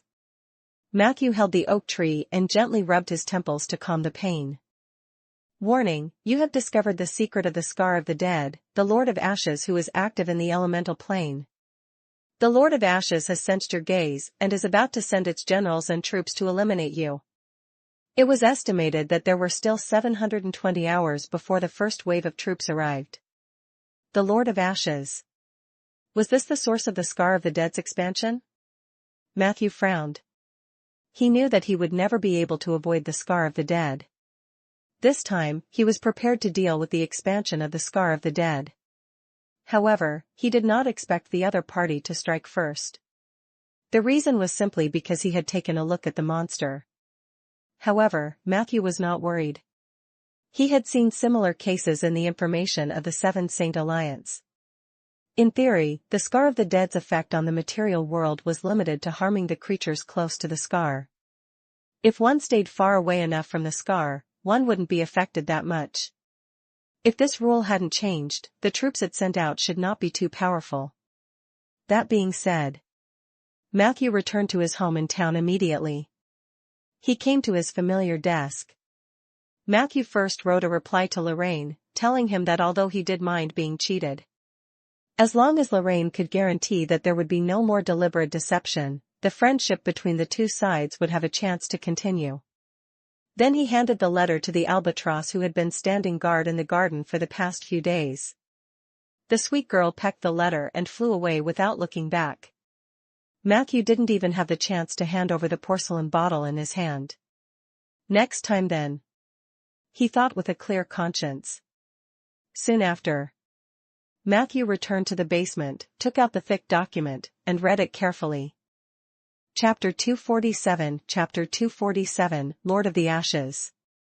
Chapter 247, Lord of the Ashes. Translator, Lonely Tree. The Seven Saint Alliance's research on the Scar of the Dead was very thorough, which could be seen from the weight of the document bag. In general, this document could be divided into 3 parts. The first part was about the historical background and the reason for the formation of the Scar of the Dead. In the second part, the Seven Saint Alliance made many efforts to stop the spread of the Scar of the Dead, but most of these efforts failed. The second part was a summary of these failures, which was also very valuable in Matthew's opinion. The third part was a series of feasible counter-proposals for the Scar of the Dead proposed by the higher-ups of the Seven Saint Alliance. This part was also very valuable for reference. Matthew started reading from the first part. However, he soon frowned. Although there was a lot of information in this section, he did not know if it was a mistake in paperwork or if someone had deliberately messed things up. The information was rather messy, and many of the statements were contradictory. The degree of absurdity had already reached the point where 2 conjoining pages could counter each other. Is this really the information recorded by the Alliance? Matthew was deeply suspicious. But when he thought of the incident with Blinken, he suppressed his suspicions. He hadn't really come into contact with the Alliance of Seven Saints, and the impression he had of it was all from what he had heard from Ronan. After the ascension of the Heavenly Palace, the Seven Saint Alliance became the most powerful organization and authority in the world. It was not surprising that there was some corruption within. Immediately, he resisted his disgust and tried to extract useful information from the messy written information. A few hours later, Matthew put down the thick goatskin book tiredly. At this moment, he was already extremely certain. This information had been tampered with. Matthew wasn't the only one who could gain access to this. It was likely that after a certain point in time, someone infiltrated the library of the Alliance and ruined this. The intention was probably to blur the historical cause of the Scar of the Dead. However, as the envoy of equilibrium, Matthew had a natural ability to capture the elements of imbalance. Many of the contradictions in the information were easily seen by him. Gradually, he managed to extract some relatively useful information. Matthew pieced the information together and tried to restore the truth of history. So, the origin of the Scar of the Dead is actually in the Jade Court. In the information that Matthew had pieced together, the story went like this.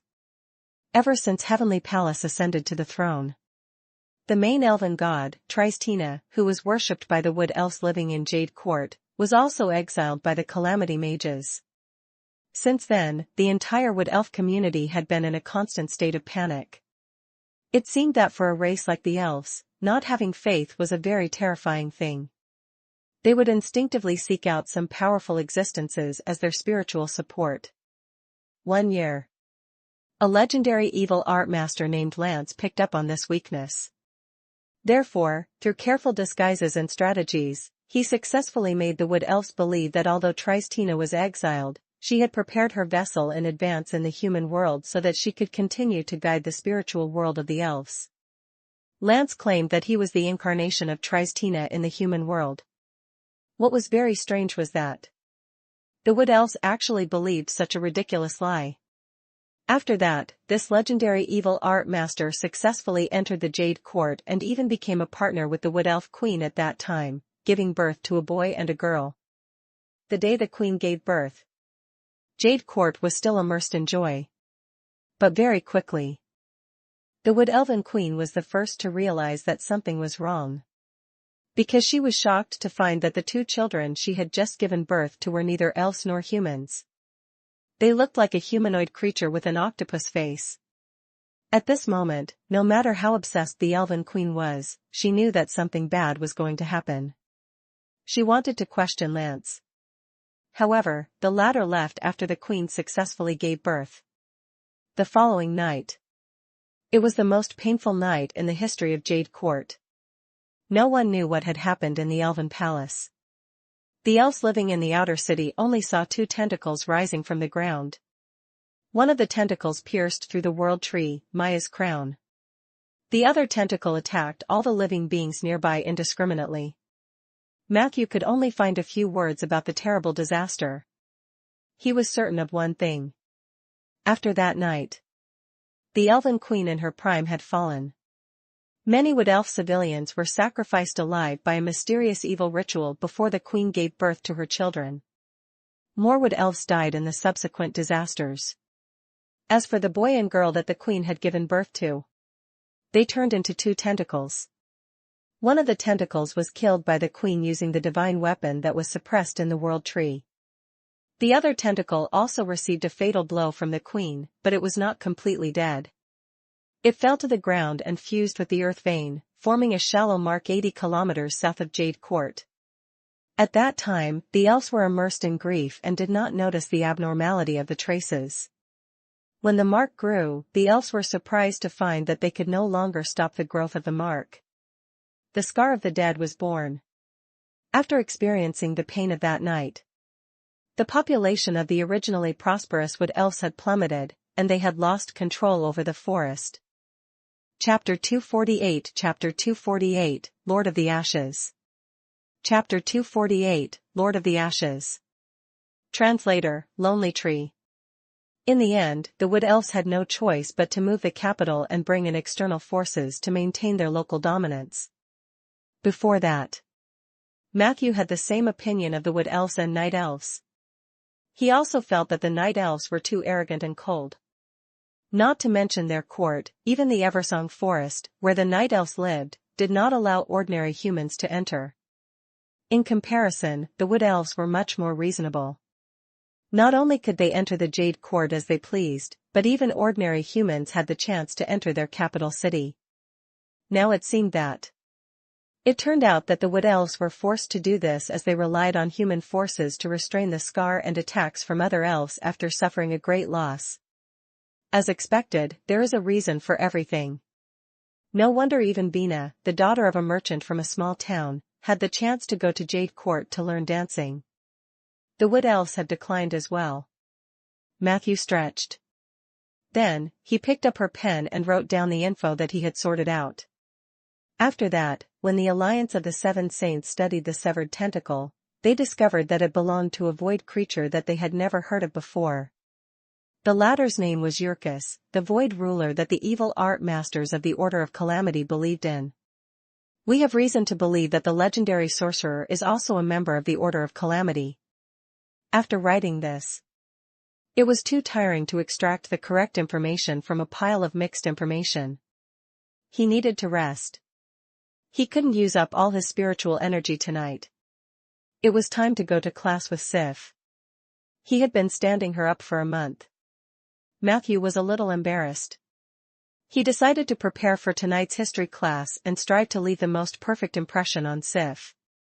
I have to plant trees, organize information, and even find time to learn spells. It seems that I really don't have time to go to the office of the Liege's residence. Yeah, I'll work for 2 to 3 days first, then I'll find an opportunity to ask for leave from Riegar. He thought about it. Matthew happily grabbed a history lesson plan and began to read it. At night, in Matthew's living room, the lecture was loud and clear. Tonight, Matthew was working especially hard. But very quickly, he noticed that something was wrong with Sif. Except that, she looked very happy when they first met. After class began, she looked distracted. This was very rare for Sif. Matthew stopped talking and asked with concern, "What's wrong, Sif? Did something happen?" Sif was stunned for a moment and forced a smile. "No, it's nothing." Matthew said seriously, "You can't lie to the teacher in class." Sif blushed and sighed. "This afternoon, I heard from my father that he was also part of your expedition to the south. After I found out about this, I felt a little upset." Matthew was stunned for a moment and immediately apologized. "I'm sorry. I shouldn't have dragged your father into that kind of danger." Although Matthew didn't expect that the person who came would be Riegar, he still apologized. Sif immediately shook her head and said, "That's not what I care about. I also heard from him that you're now the magic consultant of the Liege's residence. Matthew was surprised. Is there anything wrong with that? Sif cupped her face and looked at Matthew seriously. So, the time you spend with my father is longer than the time you spend with me? What kind of question was that? You can't be jealous of your father, right? Matthew was shocked by the girl's bizarre comparison. In order to prevent Sif from misunderstanding, Matthew explained. Don't worry, my relationship with Rhaegar isn't that good. Other than official business, we barely speak in private. Sif looked at him suspiciously. Really? Matthew smiled and said, of course, I can guarantee that. Sif heaved a sigh of relief. I'm sorry. I'm happy to see that your relationship with my father has improved, but I'm afraid that the two of you will get too close. Aya, let's not talk about this. Anyway, it's fine as long as things aren't what I imagined. Should we continue our class? Matthew nodded. He picked up the lesson plan and was about to continue. However, at this moment, a loud and excited voice suddenly came from outside the main door. Open the door, Matthew. I've thought of a brilliant idea. We can sell my sword oil to the south, and we'll definitely make a fortune. Open the door. Matthew. At that moment, the smile on Matthew's face froze. Chapter 249 Chapter 249, Be More Confident. Chapter 249, Be More Confident. Translator, Lonely Tree. Matthew pushed the door open and walked through the garden to the gate. Sure enough, he found that it was Rhaegar shouting. He did not open the gate. Instead, he said to Rhaegar through the fence. We'll talk about the sword oil tomorrow or the day after. I'll go to the Lord's Manor to find you. Rhaegar banged on the railing. Open the door first. Other than sword oil, I have something important to discuss with you. Matthew stared at him and suddenly smiled. You are doing this on purpose, aren't you? Rhaegar said righteously. What makes you think I did it on purpose? I didn't know Sif was at your house. All right. Matthew couldn't be bothered to argue with him and silently opened the door to let Rhaegar in. Come in, but you have to find a place to sit first. I'll talk to you about sword oil after I'm done with Sif's lesson. Rhaegar did not answer. He just snorted and impatiently entered the door. However, as soon as he entered, he saw Sif looking at him with righteousness. A smile of embarrassment appeared on Rhaegar's face. I'm sorry, baby. I forgot that you were having classes at Matthew's house today. As he spoke, he shamelessly sat down beside Sif. At this moment, Peggy brought a cup of hot coffee and a cup of lemon tea from the kitchen. Rhaegar naturally took a cup of coffee and took a sip. Thank Vaughn, your cooking is not had. Much better than our Madam Wesley's dash. Peggy stared at him.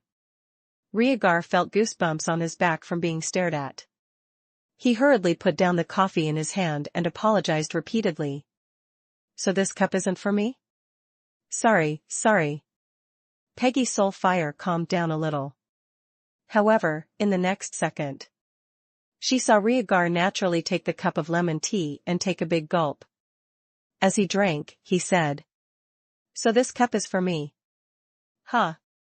The taste is really good. Seeing this scene, Sif's cheeks puffed up even more. Peggy also looked like she was about to make a move. Fortunately, Matthew stopped her in time.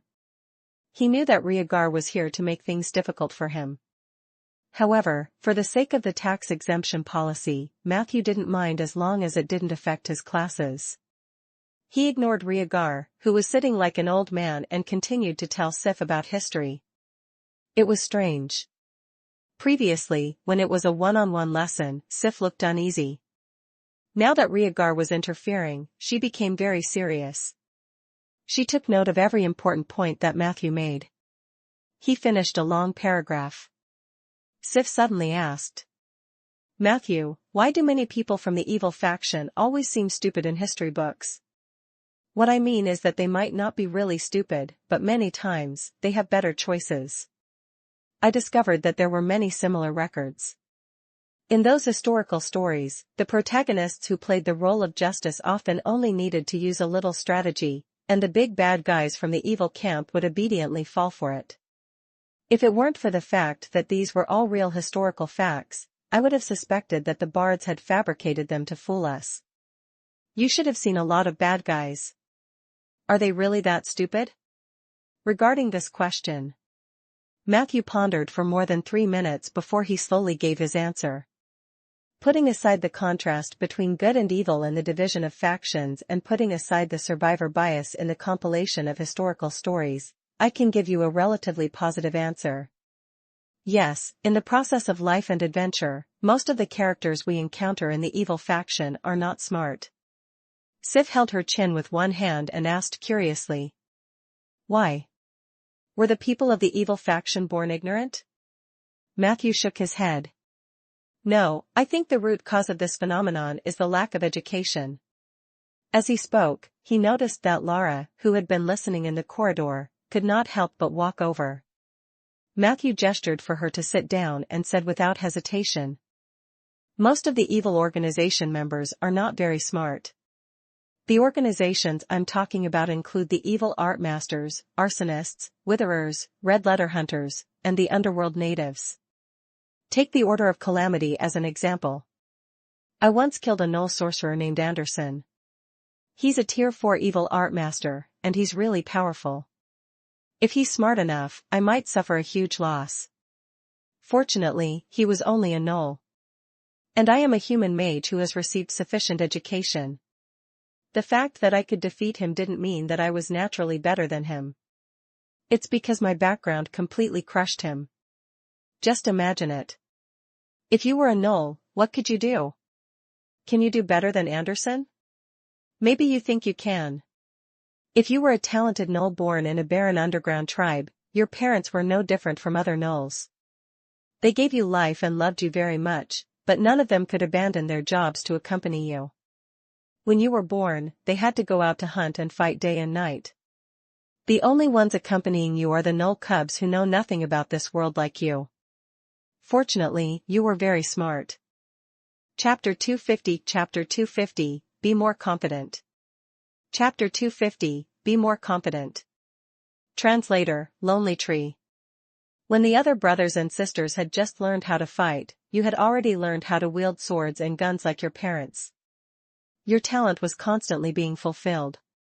You learned to hunt when you were very young, and you were born with a talent in the path of slaughter. Your brothers and sisters were still bullying the fungi people, but you could already fight the underground lizards. When you were older, even adult gnolls would not be able to defeat you.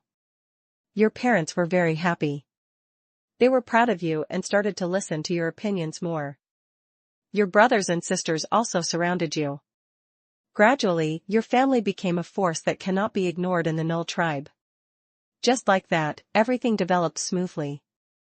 A few years later, you would become the leader of that tribe, the supreme ruler of the small null society. All the nulls must obey your orders. The power in your hands made you feel satisfied. But after that? You would find that from the moment you were born until you became the leader of the tribe, you only learned how to hunt and fight. No one in this tribe can teach you higher level knowledge. Even the older elders would only teach you how to distinguish herbs and how to heal wounds. At most, they would teach you a secret recipe to have more children. There was nothing else. Magic R. Impossible, that was a talent that only null sorcerers were qualified to touch. On a certain day, an evil presence has descended upon your tribe. In the face of the evil shadow, you only have 2 options, submit or be killed. You chose to obey. The evil being was very satisfied and bestowed his blessing. And so, you suddenly became a powerful evil art master. You obtained supernatural power, the magical power that you dreamed of. At this moment, you suddenly realized that magic was so simple. However, no one could remind you that magic also had its own techniques and intricacies. And to control these extraordinary powers required even more knowledge. If there were no fortuitous encounters, then you would never be able to come into contact with this information in your entire life. You could only rely on your own comprehension and experience to repeatedly explore and eventually form your own magic system. This system was like a small broken house compared to the regular spellcasting system, while the latter was a fortress with a solid foundation. But you wouldn't know that. You were very proud. You thought you were invincible. With this magical power, you began to make a name for yourself in the Underdark. You began to come into contact with the society of other races, including human society. If you were lucky enough to live to a very, very old age, then you would indeed have the opportunity to make up for the disadvantages of your birth after coming into contact with human society and improve your cognitive level. Unfortunately, most gnolls did not have such an opportunity. Very quickly, the evil god who gave you power ordered the establishment of a powerful church. You would be the patriarch, commander, and vanguard of that church. You were ecstatic about this and felt that you were about to reach the peak of your life. But what you didn't know was, when you led the allied forces recruited from the Underdark and left the tribe, the last glance you had of your home may be the last. When you passed through the long gravel tunnel, choked by the light from the surface and shed tears, you were extremely excited. You didn't know what kind of enemy you were about to face. In other words, you were not facing a specific enemy.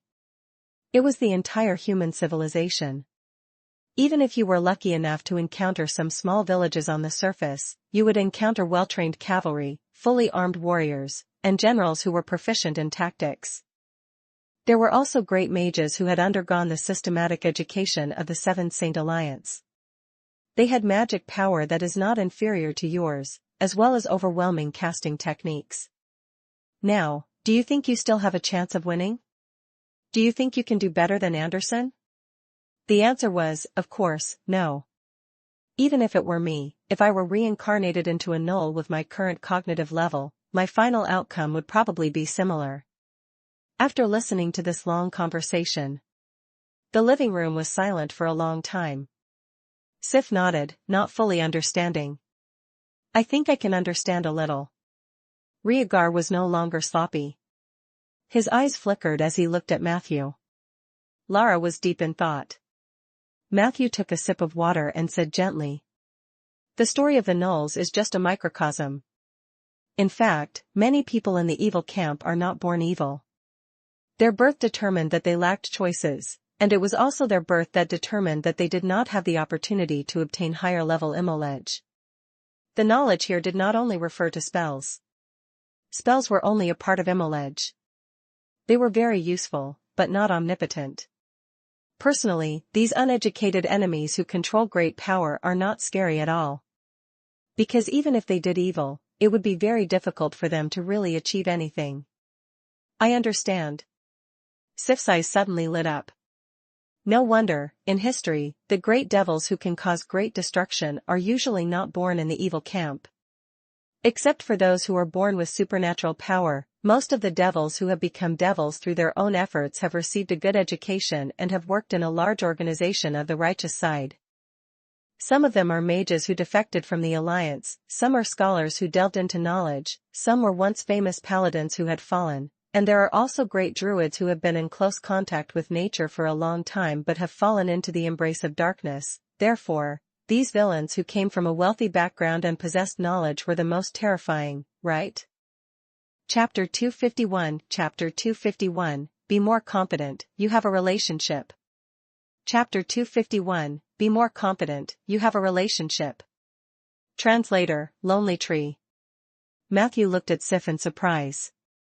This child's ability to think was quite good. She actually drew inferences from one instance. Indeed. For example, when I went to the south this time, I once fought with a dragon-like sect mage named Blinken. He was the most troublesome enemy I've ever encountered. That guy was once an outstanding member of the Seven Saint Alliance. This kind of person is much harder to deal with than the gnolls. Matthew sighed. Sif held her chin with both hands regretfully and said, "But why did they go to the evil side?" Matthew didn't want to delve further into this issue, so he said vaguely, "The human heart is always complicated. In short, the reason you can sit here and easily evaluate the stupidity or cleverness of historical characters is because you have a good family background. I think that since you were born, you have never been engaged in any production work. This is also unbelievable for many children from poor families. There were man children in Rolling Stone Town who started work-ins in textile workshops at the age of 7 or 8. Although there was a public school in the town, not everyone had the opportunity to study full-time. You have to thank your father for all this. He gave you such a good life. You have to learn to cherish it. Rhaegar felt extremely pleased as he listened, and his old face turned red. Facing Sif's grateful gaze, he turned his head away in embarrassment. Lara looked at this scene with envy. Matthew walked over and patted her on the shoulder, then said to Sif, "Let's end today's lesson here. What I've said should be enough for you to digest for a while." After saying that, he looked at Rhaegar. "Next, let's go to the room next door and talk about sword oil." In the end, Rhaegar's sword oil did not make it onto the Oak Chamber of Commerce's first list of goods. Matthew realized this after a detailed discussion. This guy's sword oil was actually handmade by himself. The raw materials were expensive, and the cost was high. The key was that the stability was still questionable. Although Rhaegar had promised that his sword oil would be effective, for the sake of the Oak Chamber of Commerce's reputation, Matthew still rejected the feudal lord's enthusiasm. Of course, his words were still very tactful.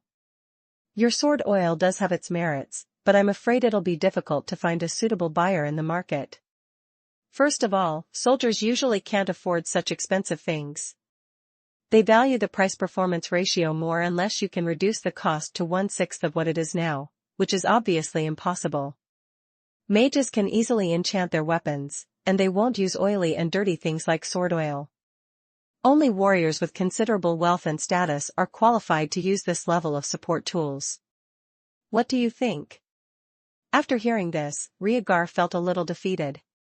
He could not help but mutter, "Can't you give it a try? My sword oil doesn't sell well locally, but what if it becomes popular in the market of Condor City? How about this, I'll give you the first batch for free, regardless of the cost." Matthew sighed and said, "Then give me 2 bottles to try." Rhaegar couldn't wait to hand the 2 bottles of sword oil to Matthew. Matthew saw that there was no label on it and could not help but ask, "What are these 2 bottles of sword oil for?" Rhaegar said proudly, "One of the bottles of sword oil is a special attack for sea creatures. It can cause additional damage to sea creatures." Matthew's eyelids twitched. "The next time we return to the Condor City, we will not only cooperate with you, Lien, but we are also prepared to contact the Nagas." "Are you sure you want to put the sword oil to harm Nagas on the shelf?" Rhaegar was stunned for a moment. "Is that so?" "There's another bottle.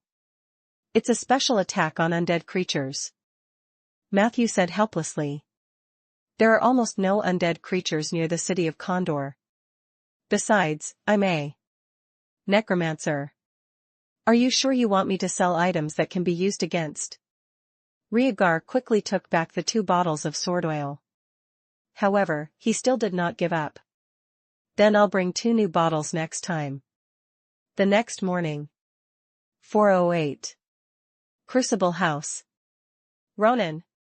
Needless to say, the mastermind is definitely Ronan. After listening to Matthew's encounter in the south, Tower Genie 177 said resolutely, "That old man is very bad. He would definitely do such a thing. Think about it, if it wasn't for Ronan, why would Blinken run away when he saw you? Because he's experienced. He probably used to be Ronan's spy in the Alliance. After he defected, he became a stray spy. When Blinken saw you, he probably looked like he was looking at a mirror. He definitely knows the twists and turns of the Alliance better than you do. When you grow a little more, you'll be Ronan's new spy." Matthew felt that this guy was talking nonsense. However, he had also considered the possibility that the mastermind behind the scenes was Great Mage Ronan. That was why he told Tower Genie 177 about most of the details of his journey to the south. Matthew frowned. The Tower Genie said in surprise, Are you really going to serve justice to your family? Could it be that my joke went too far? Don't worry, kid. Ronan knows nothing about life and death. His talent in necromancy is about the same as yours in divination. However, this matter was indeed worthy of vigilance. Dragon Mountain ash could be used to create something even more terrifying than the Dracolic. I wonder which old fart is behind this. In short, the upper echelons of the Alliance are rotten. Why don't we form a new alliance that says the Alliance must die?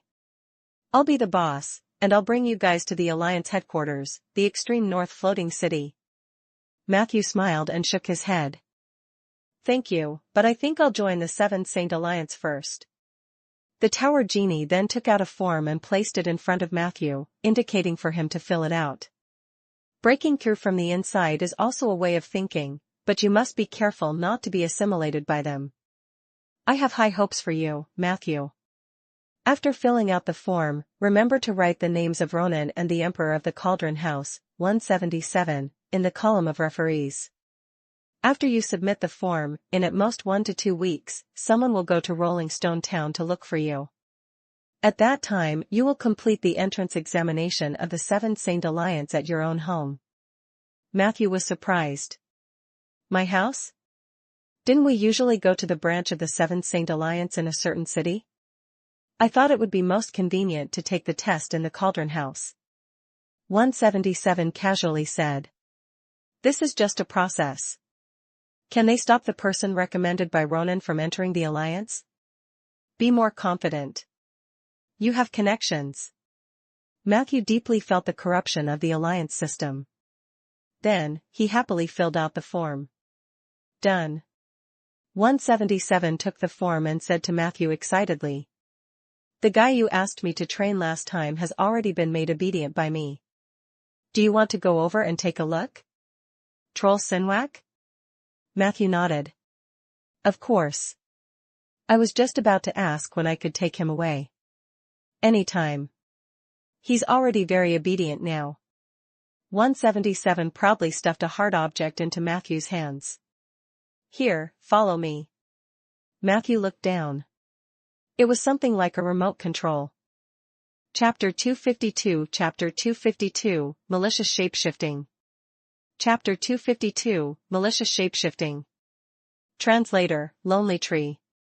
177 led Matthew to the room on the east side of the top floor. As he walked, he introduced.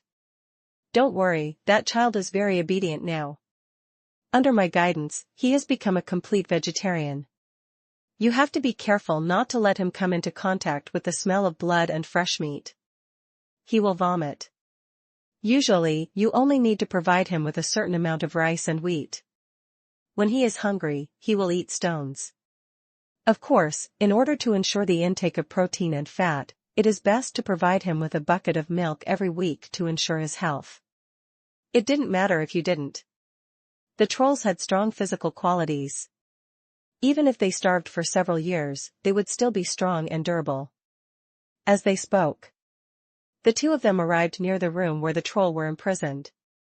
Matthew noticed that the rooms here were essentially assembled from fence constructs.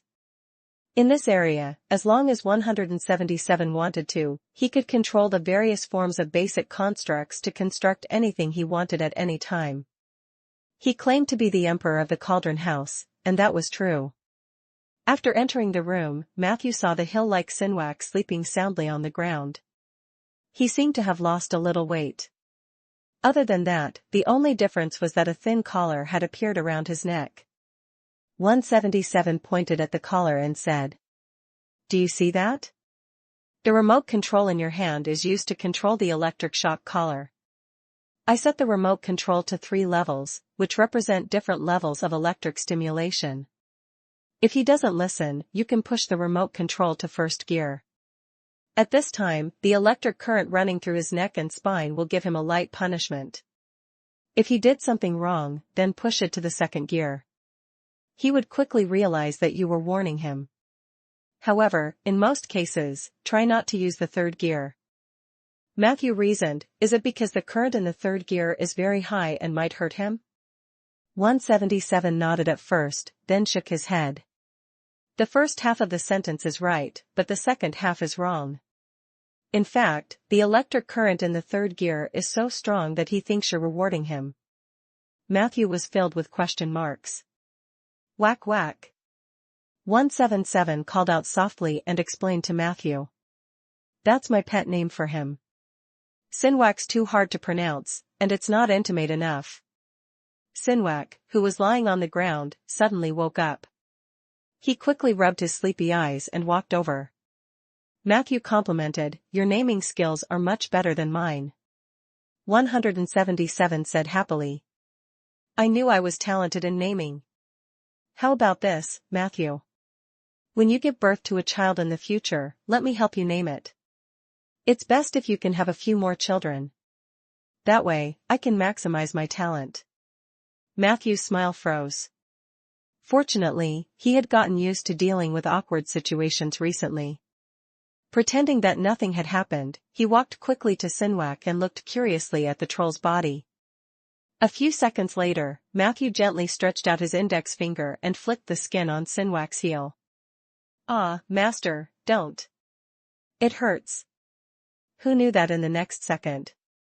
The troll actually fell to the ground while wailing. Sinwak looked like he was in great pain. He clutched the spot where Matthew had hit him, twitching on the spot. Matthew looked at this scene in surprise. "What's going on?" 177 walked over and explained. "When I was training Whack Whack, I realized that he was too insensitive. Even if I punched him, he only groaned twice and fell asleep. This situation annoyed me, so I used a spell to adjust his sensitivity." Matthew asked curiously. "But his reaction is too exaggerated." "Wait, how much sensitivity did you adjust?" 1,000 times. 177 said proudly. Matthew sucked in a cold breath. "Why is it 1,000 times?" 177 replied naturally. "Because I think 10,000 times is too cruel." Matthew was stunned when he heard that. He felt that what the other party said did not make sense. 177 added. "Of course, the initial training has been completed. If you want to take him away, I will remove the sensitivity spell effect." He wondered if he would feel regretful. After all, Whack Whack was probably the first troll in history to have such a sensitive physique. Just this alone was enough to leave a mark in history. He saw the troll's terrified expression. Matthew couldn't bear to ask what had happened in the past month. He immediately expressed his intention to take him away. 177 immediately pointed at the biggest button on the remote control and said, "Then try pressing this." Matthew did as instructed. After pressing the button, a white light enveloped the troll's body. With a whoosh, only the collar was left on the spot. 177 picked up the collar and handed it to Matthew. "You didn't expect this, did you? I also added a dimensional space to the collar. This space is enough to accommodate 2 trolls. This is to prevent Whack Whack from getting too fat in the future and not being able to fit in." "Oh, I'm really a genius." Matthew took the collar with a smile and found that there were words engraved on the inner ring. 177's love collar, made for Matthew, the other founder of Ronin must die. This is a token of our friendship. Matthew was both touched and worried. If Master Ronin found out that he had this thing, would he really not kill him? Chapter 253, Malicious Shapeshifting. Chapter 253, Malicious Shapeshifting. Translator, Lonely Tree. However, this collar was indeed very practical. In the end, he had no choice but to accept 177's kindness. Then, Matthew took out a set of pottery from his luggage and gave it to 177 as a gift for returning from the south. These things were everywhere in the abandoned kills on the island. Matthew had brought back more than a dozen sets, and he had already given 1 set each to Rex and Sif. The latter seemed especially happy after receiving the gifts.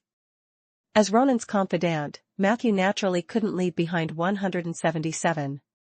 He thought that the knowledgeable 177 would not be interested in this gift, but who knew that the latter would cry after receiving the pottery.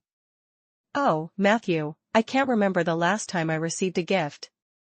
Ronan is always busy outside and doesn't even remember my birthday. The last time I received a gift was 5 years ago. At that time, he went to Purgatory and robbed an ancient red dragon's nest. He killed several young red dragons and made a fortune. Before we left, he promised me that he would share some of the red dragon's corpse with me after the matter was done. But in the end, what I got was a large piece of the red dragon's intestines. What was even more outrageous was that the red dragon seemed to have just eaten not long ago. Damn Ronan. Was he hinting at me to eat shit? Sob, sob, sob. The pottery was very interesting. Their shapes reminded me of some ancient constructs. It's a pity that it lacks a little spirituality. However, if I go back and study it, I might be surprised. After bidding farewell to 177, Matthew took the elevator to the market area. He wanted to go to the magical equipment market here and buy a few bottles of green growth liquid. He also wanted to see if he could buy some equipment for himself. After returning from the south, Matthew had more than 2,000 gold coins in cash on hand, excluding the funds used to establish the Oak Chamber of Commerce. In the past, he did not dare to come here to look at the magic tools. However, things were different now. When Matthew walked into the official magic store, he stood even straighter. The official mall in the market area was made up of rows of dazzling magic display windows. This was a shop under the name of the Great Mage Ronan. The items produced here either came from Ronan's Mage Tower in Gem Bay or from the industries of other great mages of the Seven Saint Alliance. Matthew had just entered. He was surrounded by a pair of forks, a plate, and a magic broom. Do you need any service, sir? We can help you quickly find what you want to buy, saving you a lot of time. Time is the lifeblood of a mage. The 3 magical creatures scrambled to speak. Matthew declined their recommendation. This was because these magic salespeople also required an additional service fee. Although he was no longer poor, he was not a fool either. Matthew was determined. The 3 magical creatures dispersed in disappointment. Ha laughed ha. It's fine. Those who don't want to hire a sales assistant are usually poor people. You're right, but I haven't opened the shop for a month already. There's nothing we can do. Who asked the few nodes in the north to be forced to close? Ever since the mages from those rich cities could not come to the Cauldron House, the business here has become more and more difficult. Matthew looked at the back of the magical creature thoughtfully. The node connecting the Crucible House to the northern city is closed? Did this mean that Master Ronan's situation in the astral plane had worsened again? It was useless to think too much. Matthew withdrew his attention and strolled through the street alone. However, as he walked, his expression changed. Matthew never expected that the magical creatures were right. Compared to the prices here, he was indeed poor. Along the way, he actually had his eyes on a few magic tools. However, their prices were really daunting. Advanced body bag, able to store 25 corpses at the same time, corpses only, and only 1/3 of the size of a normal body bag. Price, 2,000 gold coins. Dragon Fire Talisman, Intelligence +1. Activate the Dragon Fire on this talisman. You can instantly remove all buffs below Legendary on the target. In particular, when the target had counterspell, Dragon Fire could not only break the counterspell but also apply the Mana Ignite effect on the target depending on the level of the counterspell. Mana Ignite, quickly burn the target's mana to the bottom for a short period of time. Price, 5,000 gold coins. Shadow Staff, Intelligence +1. When using this staff to cast spells, you will summon 3 shadow mirrors beside you. These 3 shadow mirrors can not only confuse the enemy's hearing and sight but also speed up your spell chanting, increasing your casting speed by 4 times. In addition, this spell also provided a large number of magic buff bonuses for shadow spells. Price, 8,000 gold coins. If Matthew wanted to get the high-grade body bag, he would have to lose all the money he had. If he wanted to get the Dragon Fire Amulet and Shadow Staff, he would have to dig into the public funds. Passing through the display windows, Matthew's expression became more and more numb. In the end, he simply ran to a legendary item display window. Anyway, it doesn't cost money to look. There were only 3 props displayed in this display window. Oklow's Guardian Light Ball. After activating a specific spell, the center of the light ball, within a spherical range of 3 kilometers, will form the effect of absolute defense, Tier 6 spell. Chapter 254, Malicious Shapeshifting. Chapter 254, Malicious Shapeshifting. Translator, Lonely Tree.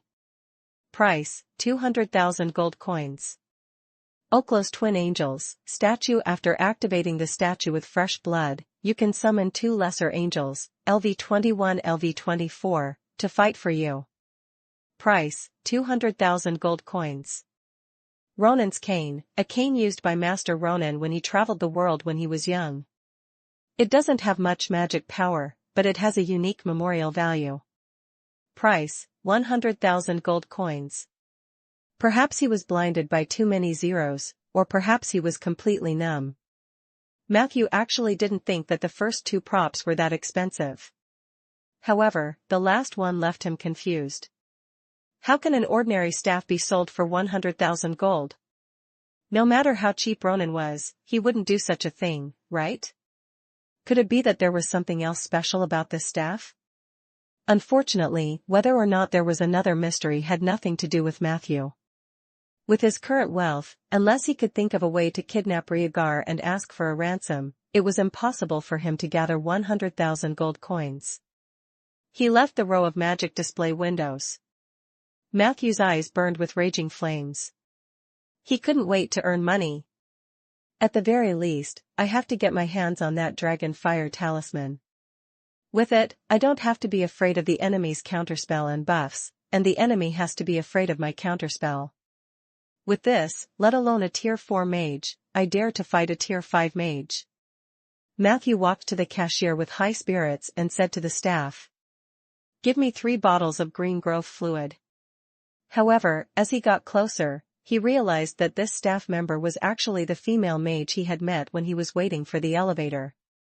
She was still wearing thick black-rimmed glasses, but her shabby mage robe had been changed into the work clothes of the Cauldron House, making her look more youthful and bright.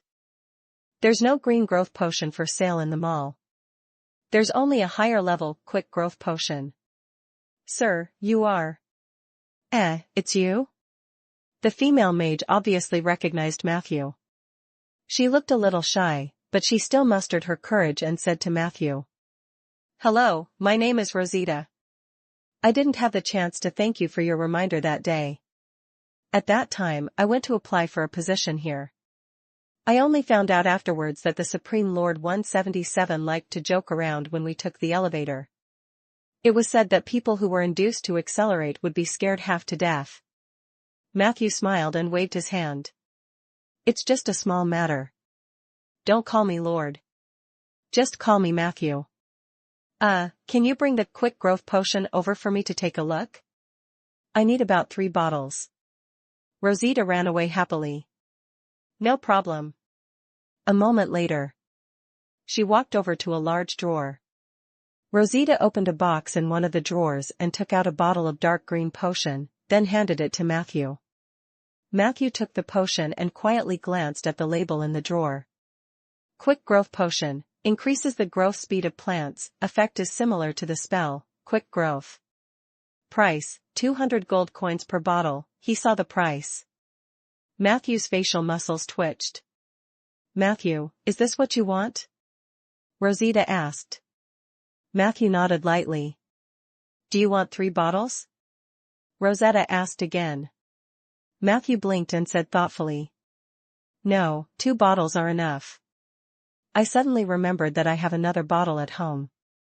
Rosita did not suspect anything and quickly packed it up for Matthew. "Here, a total of 380 gold coins," she said. "Is there a discount?" Matthew asked in surprise. Rosetta blushed and nodded. She whispered, "I can use my employee card to give you a 5% discount. This is the price of our internal shopping. If I can be promoted to supervisor, I have a chance to get a 10% discount. Thank you, Rosita. Matthew was in a much better mood. Where are you from? Rosita said embarrassedly. Jewel Bay. I was originally a level 3 apprentice in Lord Irwin's Mage Tower, but Lord Irwin's assistant thought that I was too stupid, so he chased me out. Fortunately, I successfully applied for the job that day, and Lord 177 gave me a job. Otherwise, I would have become a rogue mage with no fixed residence. When she said the last sentence, her face was filled with lingering fear. Jewel Bay. That was Ronan's base camp. Matthew paid the money and put the potion in his luggage. Then, he said to Rosita, I'm from Rolling Stone Town. If we have time next time, we can have a chat. I'm very curious about Jewel Bay. Rosita blushed again. She was just about to tell Matthew that she only worked half a day every Thursday, 5, 6, and 3 days. Unfortunately, Matthew had already left. After leaving the Cauldron House, Matthew hurried home. His schedule was very full that day. At 8 o'clock in the morning, Matthew led Lara to a house in the Commoner district. Then, he knocked on the door. The owner of the house was called Jean Lee.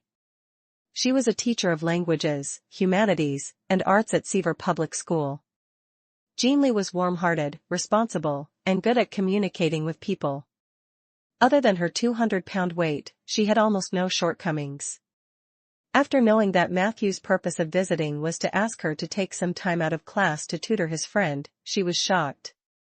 Jean Lee readily agreed and gave Matthew a 20% discount on the tuition fees. Lara, who was originally confused, realized that Matthew was actually paying someone to teach her how to read and write. She was a little uneasy. While Jean Lee went to the toilet, Lara protested softly. I can read. Common language, underground common language, even if it's the language of the Duergar, I know it too, a little. Matthew smiled and said to her. The president of the Oak Chamber of Commerce needs to know more than a little. Jean Lee is a very good person. I hope you can learn more about human society from her. This is very important to me. Lara wanted to resist. However, after hearing Matthew's words, she was silent for a while before she said firmly, I understand. After handing Lara over to Jean Lee, Matthew rushed to the Liege's residence to clock in for work. Half a day later, he and Rieger were idling in 2 offices. Zeller still did not appear. However, since Rieger didn't explain it explicitly, it shouldn't be a big deal. Matthew did not ask. After having lunch at the Lord's Manor, Matthew found an excuse to slip away and ran all the way to the oak forest to start planting trees. Before the seeds were planted, he tested the effects of the quick growth potion that he had bought at a high price with different proportions of water and roughly found the best cost-performance ratio. Only then did he officially start working. With the help of the zombies, planting the trees did not take much time. The main thing was that watching after the event took up more energy. On this day, when the sky turned dark, Matthew successfully planted 24 oak trees further north. This number was basically the maximum he could achieve without overdrafting his domain. If there were any more, not only would the saplings not be able to keep up, but the life essence in the soil would also deteriorate further. Matthew wanted to get as many enhancement points as possible. But the temperance domain warned him. There was a limit to everything. At least, he planned to do so before he obtained a large number of high-quality oak seeds. Late at night, after a quick dinner and a hot bath, Matthew poured himself a cup of strong coffee. Then, he began the night by studying spells. Due to the rapid leveling speed, his spell foundation was not solid, and he needed to put in more effort than others to catch up. After entering the 3rd rank, the spells he could learn were several times more than before. Matthew spent a lot of effort to come up with a new list of spells and a calendar. However, the spell at the top of the list wasn't in the domain of the undead.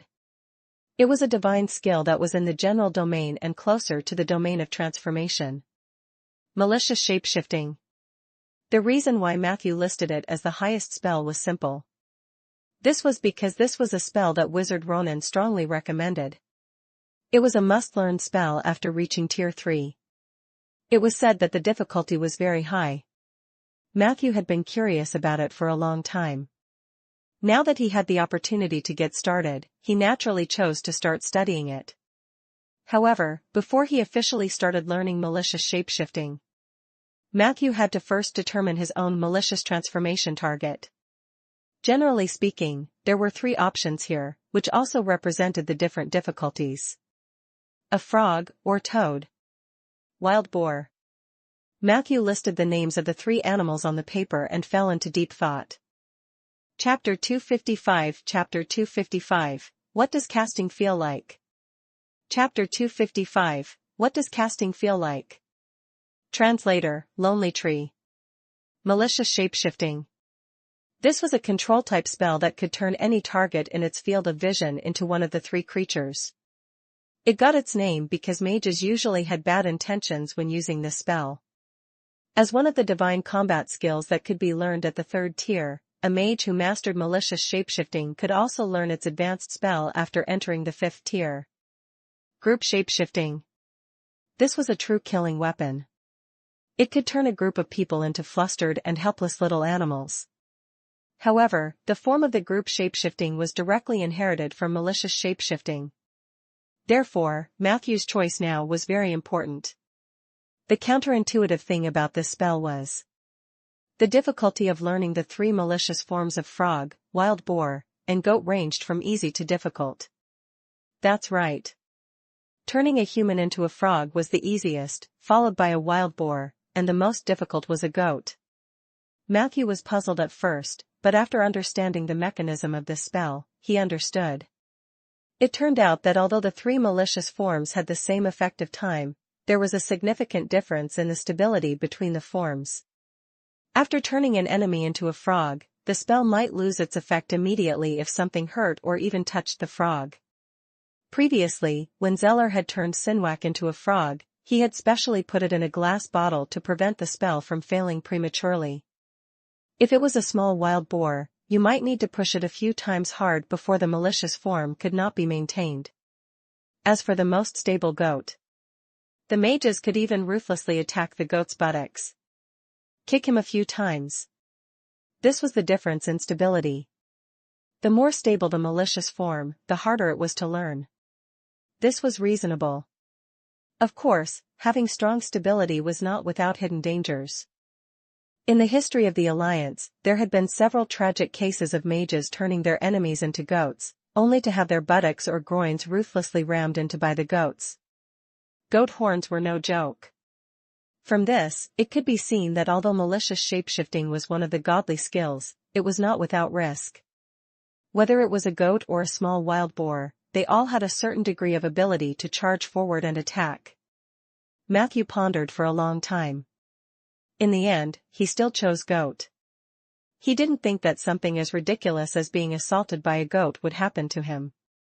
If such a case really happened, he would have to hold his 2 undead guards responsible. As for the learning difficulty, Matthew thought that he had mastered a few wilderness forms, so that would be helpful in him learning this spell. Although morphing himself and morphing someone else were 2 completely different things, Matthew was still very optimistic. Immediately, he took out the items needed for the conclusion ceremony from the material bag. A standardized spell contract. A tuft of goat fur. 2 male goatee beards above the age of 10. A small amount of goat horn powder. A complete goat placenta. After placing it properly, Matthew started the incantation in a low voice according to the requirements of the spell ritual. The candle on the corner of the table suddenly increased its swaying speed and range. The sheep's blood and placenta on the table were filled with a fishy and evil smell. Matthew's eyes and palms began to glow with a greenish-gray light due to the overflowing magic power. Strange murmurs echoed in the basement. For a moment, the light in the basement disappeared for a second. You have obtained some knowledge about the body structure of a goat.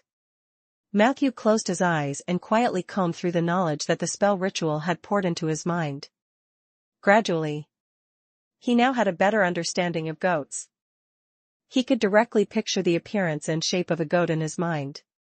He could also distinguish between the delicate features and the repulsive features that belonged to the aesthetic appreciation of goats.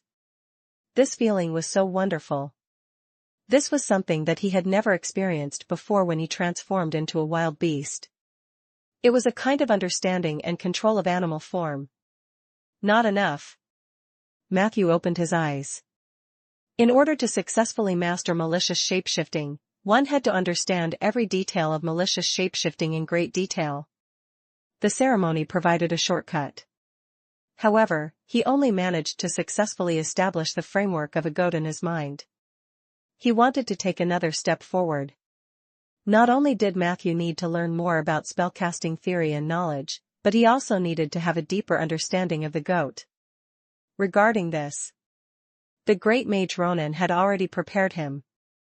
There are often no shortcuts for spells related to the transformation element. You had to become a member of the changing target. The best way was to get along with the target day and night. One day, if you find yourself resonating with it, then congratulations. At that time, not only will your spell be at the beginner level, but your mastery will also be at the beginner level. As for the true mastery of the skill, that would require a lot of time and effort. Matthew still regarded the experience of the great mage Ronan as the norm. The next morning, before going to work, he got up early and went to the suburbs to find a farmer he had seen a few times. He bought a goat from him. When he was buying the goat, Matthew suddenly had a thought. If he became familiar with a female goat, would the malicious transfiguration spell transform the target into a female goat? Chapter 256, Chapter 256, What does casting feel like? Chapter 256, What does casting feel like? Translator, Lonely Tree. Although the female goat also had horns, it was much less threatening overall, right? Just like that, an hour later, Matthew was holding a handful of hay and holding a tame female goat in his hand. Behind him was Soldier, who was hidden in a cloak. He leisurely arrived at the office hall of the liege's residence. Punch in for work. The office was still very quiet this morning. In fact, the daily government affairs of Rolling Stone Town were handled by the 5-member committee of the city hall. The office of the liege's residence usually only dealt with major events that threatened the territory and a very small amount of official business. And the latter was taken by Zeller alone. So when Zeller was not around, this place was no different from Matthew's oak forest. When Matthew led the sheep through the door, Rhaegar was reading the newspaper. It was a journal called Purgatory Tabloid. The feudal lord was reading it with great interest. When he saw Matthew, he subconsciously said, "Good morning." Matthew also greeted him politely. It wasn't until Matthew was about to reach his house that Rhaegar suddenly realized that something was wrong. He put down the newspaper and walked over. He pointed at the goat and said, "Did I mention that you can't bring pets to work?" Matthew blinked. "No, you haven't," Rhaegar said bluntly. "I'm sorry, Matthew. I'm not targeting you, but the liege's residence doesn't allow pets to go to work. Don't ask when this rule was made. Even if it's just a rule set today, you have to follow it. After all, I'm the boss." Matthew tried to quibble. "But what if I say that she's my family?" Rhaegar's eyes widened. "Not even if it's your girlfriend?" Matthew was surprised by Rhaegar's train of thought. He simply told her that he was learning malicious shapeshifting. Rhaegar rubbed his chin and revealed a troubled expression. "But the smell of the goat is really strong. It will affect the work of others." Matthew almost couldn't hold back his laughter. "The work of others? You mean like reading the newspaper?" Rhaegar looked at him with dissatisfaction. "What do you know? This is called caring about world affairs." Although the news in the Alliance Weekly and the Purgatory tabloids were not entirely true, many major events were often reflected in those distorted reports. As the Lord of Rolling Stone Town, I should take on the important responsibility of reading the changes in the world. Matthew agreed. He was also very interested in the Alliance Weekly, but because he was short of money, he had not been able to buy a copy. Hence, he asked Rhaegar, "Can I read your newspaper?" Rhaegar said generously, "Of course, you can, but you can only borrow the latest issue after I finish reading it. Other than that, when you read the Purgatory tabloids, you are not allowed to cut out certain peach-colored pictures with scissors." Matthew asked in surprise. "Has someone done this before?" Rhaegar said meaningfully. "You should be asking, who among the people who borrow my newspaper hasn't done this before?" Matthew had a look of surprise on his face. He was suddenly interested in the Purgatory tabloid, which he had no interest in before. "I'll get you the last issue." "Wait." Rhaegar came back to his senses and pointed at the goat. "Let's forget about it today, but this cannot happen again." Matthew looked at him pleadingly. The latter was unmoved. Matthew continued. "Then let's talk about the sword oil." Rhaegar was instantly energized. He smiled and patted the docile female goat. "In that case, I can consider making an exception for you, but I don't have sword oil with me. I'll go to your house to look for you after work tomorrow." With that, he walked back to his office in a good mood. As the Lord's magic consultant, Matthew's work was rather idle. Although it was quiet here, it couldn't be compared to the basement, so there was no way to conduct in-depth learning. Therefore, he could only read books to kill time or conduct some shallow spell theory research. In the blink of an eye, half a day passed just like that. During this period, Matthew did not forget to get closer to the goat. However, although this female goat was docile, it seemed very shy. Even when Matthew reached out to touch her head, she would subconsciously dodge. This made Matthew a little depressed. Why didn't she dodge when Rhaegar touched her this morning? After eating the lunch prepared by Madame Wesley, Matthew became restless. His eyes would occasionally glance at Rhaegar's office. He knew that, according to his habit, Rhaegar would be taking a nap soon, and that would be the best time for him to slip away. As expected, the middle-aged and elderly people had a very regular schedule. A few minutes later, Rhaegar, who was wearing pajamas, walked out while stretching. To Matthew's surprise, Rhaegar did not leave the office. Instead, he walked towards his own office. "It's really hard even though it has only been half a day of work." He looked exhausted. Matthew wondered if reading the newspaper was really that tiring. Rhaegar suddenly asked him, "Matthew, I want to ask you a question. What does it feel like to cast a spell?"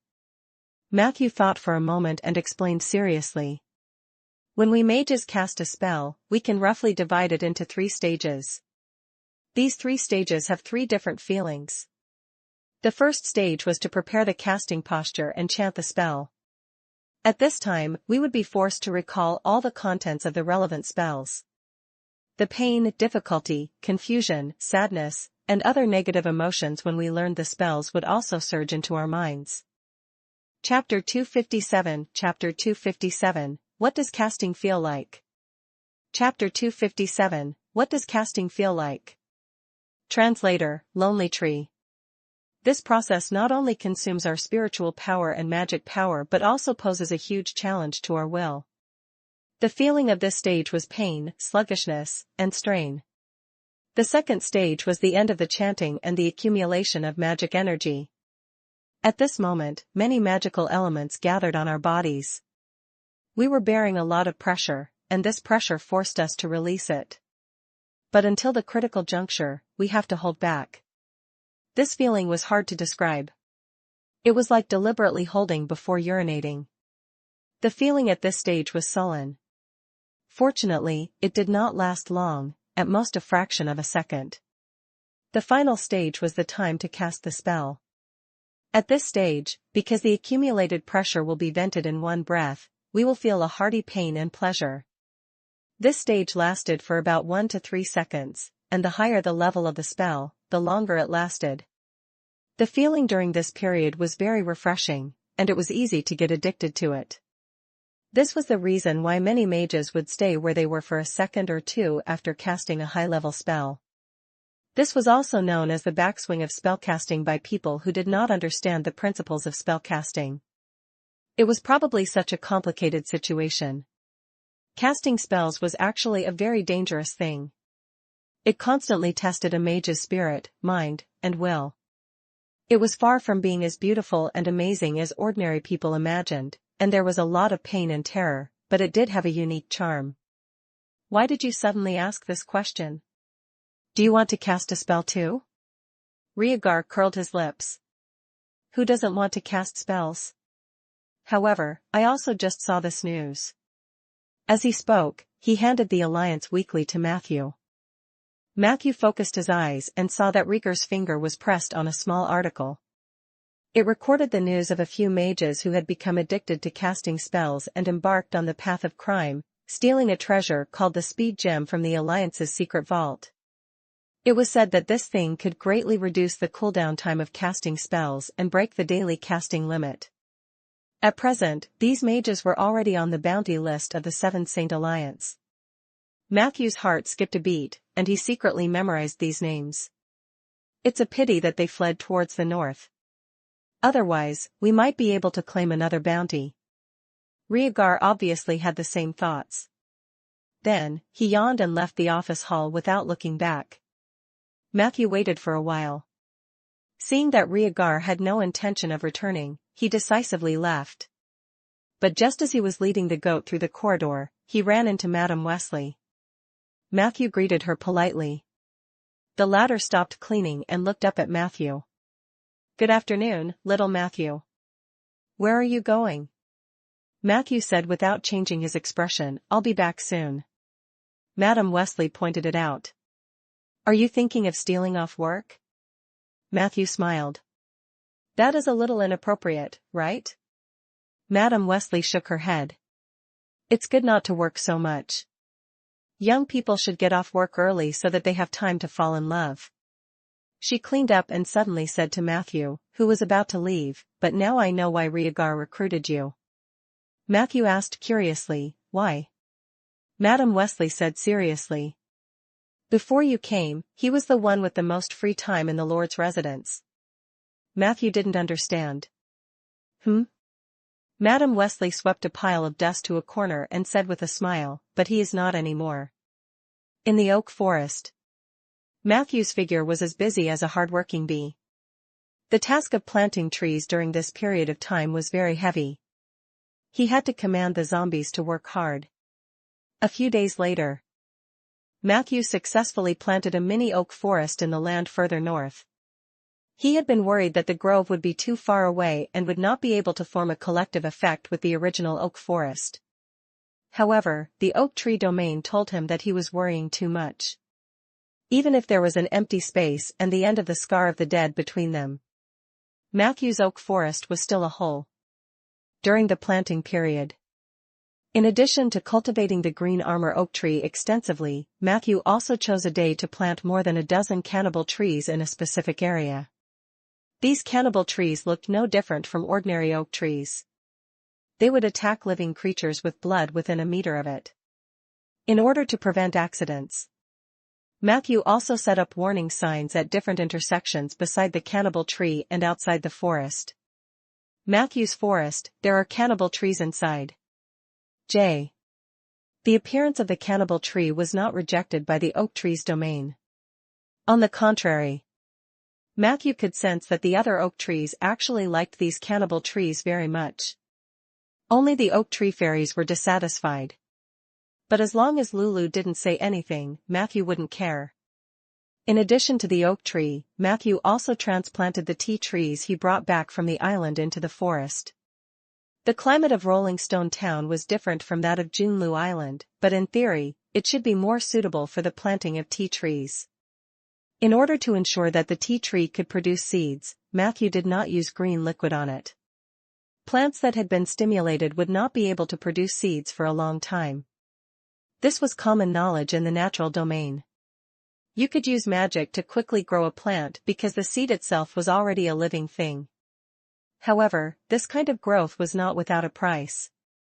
The excessive exhaustion of vitality required a long time to undo. This was also one of the reasons why druids usually did not actively use rapid growth. In the blink of an eye, 7 days had passed. In the underground cemetery, Matthew paced back and forth among the zombies. In the past week, he had painstakingly planted trees and finally saved up 168 enhancement points. Here came the problem. Which zombie should he choose to strengthen? This was not an easy choice. Back then, Matthew only had a team of skeleton soldiers, so he had a narrow choice. He was already lucky to have chosen soldier. And now, in front of him was a dense sea of zombies. 119 Silvermoon zombies, including kobolds, gnolls, imps, inferior demons, humans, and even dragon blood warriors. Of course, there was also a zombie lady who wasn't blessed by the moonlight. Matthew observed for a long time and even used his equalized perception, but he still could not make a decision. The zombies were generally good, but they were very average. It was difficult for him to choose the best one. Matthew was getting a little annoyed. He couldn't help but think. Why don't you try choosing someone? Thinking of this, Matthew suddenly let go of the rope in his hand. He allowed the female goat to walk freely among the zombies. Who knew that in the next second? The female goat suddenly cried out in fear, immediately after. She started running wildly among the zombies. Chapter 258 Chapter 258, You broke up with him? Chapter 258, You broke up with him? Translator, Lonely Tree. Under Matthew's command, the zombies all stood rooted to the ground. However, the aura of the undead naturally made the living feel fear. Previously, she did not feel anything when Matthew was holding her, but when Matthew let go of the rope, the female goat immediately could not withstand the pressure of the zombie crowd and only knew how to run around. She moved left and right among the zombies. Matthew followed closely behind. Suddenly, the female goat let out a sorrowful cry, and her head slammed into the knee of a zombie transformed from a dragon blood warrior. Bang! Her neck tilted, and she fainted. However, when she fell, her body involuntarily tilted to the side, and her entire body moved a small distance. Matthew followed. In the end, he was surprised to find that the female goat had fainted in front of another zombie. And it was the only one in the entire zombie horde without the protection of the Holy Moon armor. Miss Zombie. Is this a coincidence? Matthew went to check the goat's breath.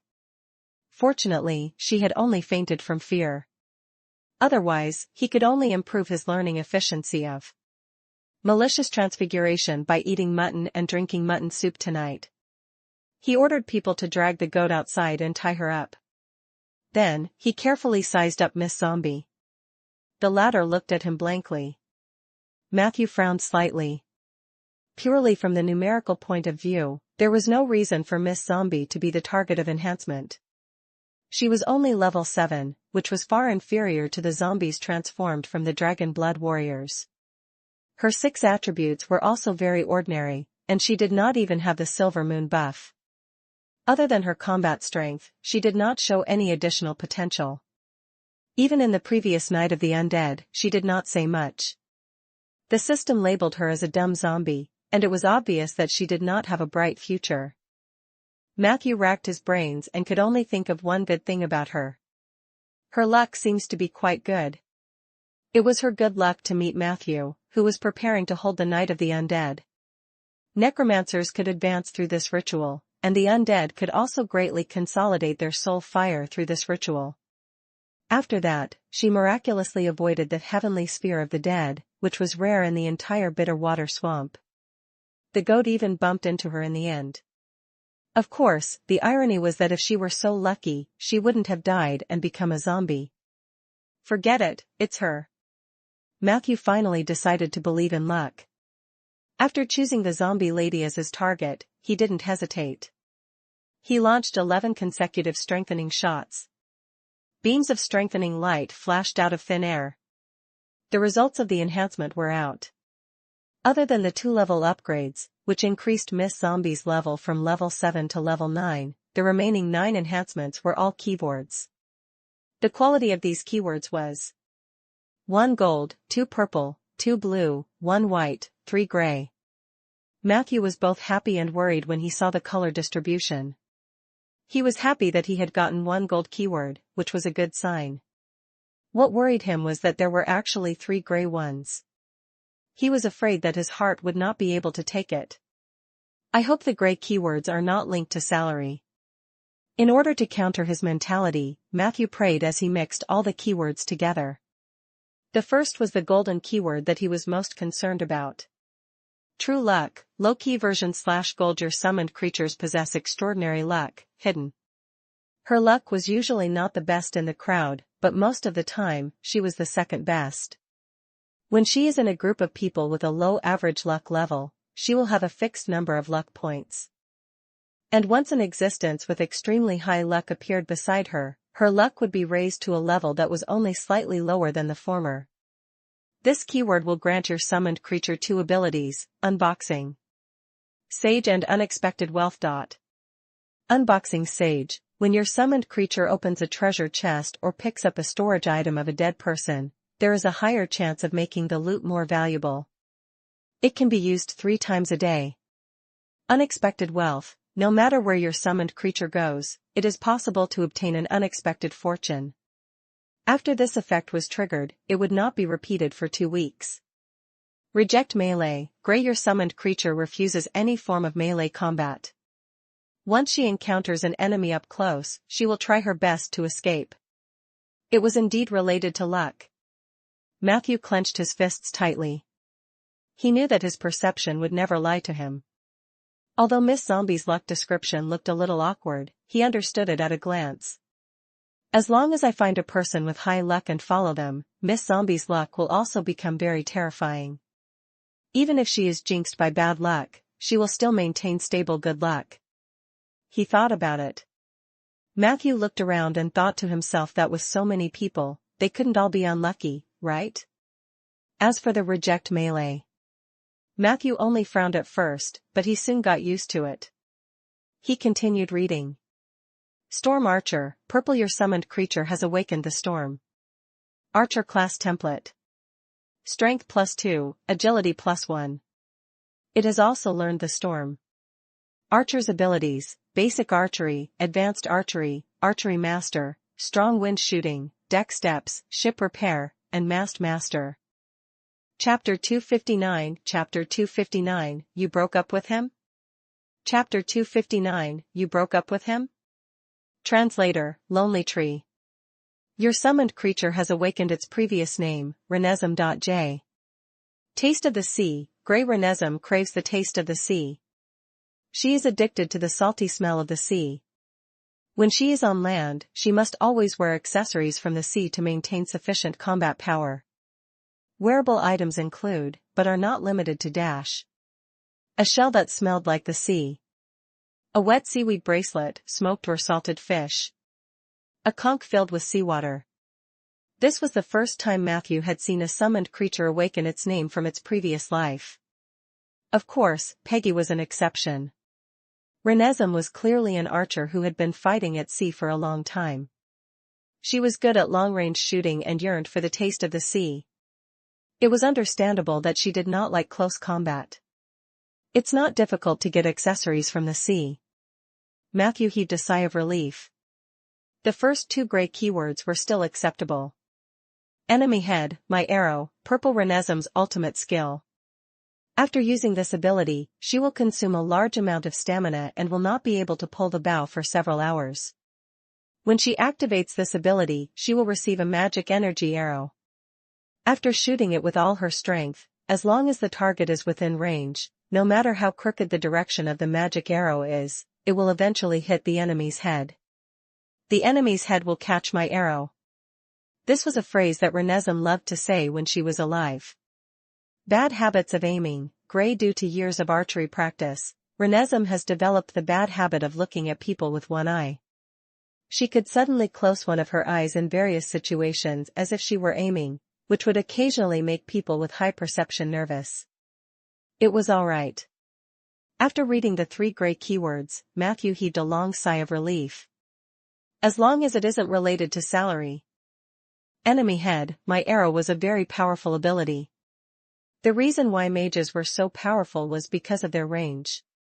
Archers also had similar advantages, but compared to mages, the upper limit of archers was lower, but that was something above legendary. Archers were still very useful below the legendary level, especially the ability to stably explode the enemy's heads, which could pose a great threat to mages. It was difficult to dodge ultra-long-range shots, and defensive shields could not defend against magic arrows. The only thing Matthew needed to worry about was, where could he find a good bow for Renesmee? I'm still paying the interest for soldiers' daggers. He thought of the face of the veteran, old Fallon. Matthew deeply felt his poverty. The remaining 2 blue and 1 white keywords were relatively mediocre. Strong arm strength. Blue Renesim's right arm has incredible arm strength, which makes it almost impossible for her to lose to ordinary people in arm wrestling competitions. She would receive an additional bonus in the judgment of the strength of her right arm. Rain Killer. Blue when Renesim is in a harsh environment such as heavy rain or strong winds, she will have the opportunity to display her strength. Accuracy, long range, plus 15%. Arrow maintenance and production. White Renesim would make her own arrows and carry out daily maintenance. Overall, Matthew was quite satisfied with this round of strengthening. At least he didn't have to worry about everyone in the team being unlucky when he went on adventures in the future. He placed Renesim into the contract slot. Matthew's 6th contract Undead was born. He took stock of the lineup of his contracted Undead team. Peggy, who seemed to be an all-rounder but was actually just a logistics supervisor. The Bone Dragon Filey, who was always there to take Matthew's money, and the nameless Bone Dragon, who was completely weakened. The Blade Dancer, the King of Crotch Twist, the Greedy Idiot, the regular customer of the Shadow Realm, the Assassin Soldier. The Ghost Assassin, Drifter, whose combat power and appearance were incompatible and whose main purpose was to scare people and deploy sneak attacks. The Zombie Archer Renesim, who was still developing but was destined to be a bad melee fighter. Looking at the entire team, Matthew sadly realized that he was the only one who could steadily shoulder the heavy responsibility of being a tank. Dark Warrior. I must get 2 Dark Warriors. Although he said that, with his current knowledge and spell level, he was still far from being able to create a Dark Warrior. After leaving the cemetery, Matthew dragged a body bag into the oak forest. He dug out Anderson's headless body and buried it under an oak tree. Compared to the Dark Warriors who were out of reach in a short period of time, it was more realistic to hope that Brother Anderson would give him more high-quality gifts. At night, under the guidance of the moonlight, Matthew successfully entered the Moonlight Woodlands. He was there for Ella. In the past week, a large number of saplings in the greenhouse had been consumed. There were still some oak seeds on hand, but the growth rate could not keep up with Matthew's planting needs. However, Ella did not appear in front of Matthew. He could only take the initiative to look for her. After arriving at the forest, Matthew sensed for a while and was surprised to find that Ella was actually deep in the Zerg hive. Ever since we were in the rainforest, Ella had no choice but to return to the Moonlight Forest for a long rest due to her weakness. After that, she rarely came to look for me. I thought it was because her body was weak, but now it seems like this might be a warning from the goddess of moonlight. Matthew thought. In fact, it was not too much for Asha to do this. After all, Matthew had never contributed to the Moonlight Society since he became a moonwalker. Chapter 260. Chapter 260, Did you break up with him? Chapter 260, Did you break up with him? Translator, Lonely Tree. On the contrary, Asha was being used as a tool by him. In comparison, she was already giving him face by helping him teleport Rhaegar and Liweichi. Looks like it's time to continue cleaning up the hive. I can't just take advantage of others. Matthew knew that his trade route still depended on the goddess of moonlight, so he planned to change his attitude. He followed his connection with Miss Owl and entered the hive. In the end, after walking for a full 50 minutes, he found Ella, who was watching the battle. Matthew focused his eyes. The first thing he noticed was Samantha's vigorous figure. He noticed that Moonwalker had transformed into a huge owl beast and was fighting a group of violent infected bodies. Not far from her, a row of fierce guards was emerging from a low cave. However, the guards didn't have the chance to get close to Samantha. Matthew saw a female orc guarding the entrance of the cave. She held 2 sabers in her hands and looked valiant. Her knives were not like soldiers' short knives, but 2 long, thin knives that looked like long sabers. There were more than a dozen of the Zerg guards, and they charged at the female orc. He didn't see how the latter moved. The 2 blades in her hands spun, and her entire person seemed to have transformed into a battle whirlwind, whizzing past the guard. Every time the saber light flashed, one of the Zerg guards died. 10 seconds later, that team of guards all died. This scene made Matthew's eyelids twitch. He had fought with the violent Zerg guard before and knew how terrifying this kind of Tier 3 monster was. Under the same level, at least 2 to 3 adventurers were needed to successfully defeat a violent Zerg guard. However, it was clear that the female orc had destroyed so many of them with a single move. It was enough to show how powerful she was. At the same time, Matthew also felt a sense of familiarity from the way she used her dual blades. Prompt: you have encountered a female orc, Clegg, LV16. Judging from Clegg's blade storm, it was not difficult to tell that she was a rare reserve Sword Saint. Sword Saint. It was a variant of the Path of Monk. Hundreds of years ago, the orcs learned how to use chi from the martial monks in the East. They combined their own physique and comprehension to create this powerful technique. Compared to Monk Balance's path, Sword Saints were often more extreme. Many of their abilities and moves were used to resist magic and divine spells. This might have something to do with the history of the orcs being enslaved by the gods and high-level mages for a long time during the Age of Enlightenment. Orcs were rarely seen in the central and southern parts of the continent. Most of them settled on the plains north of the Phalai Island.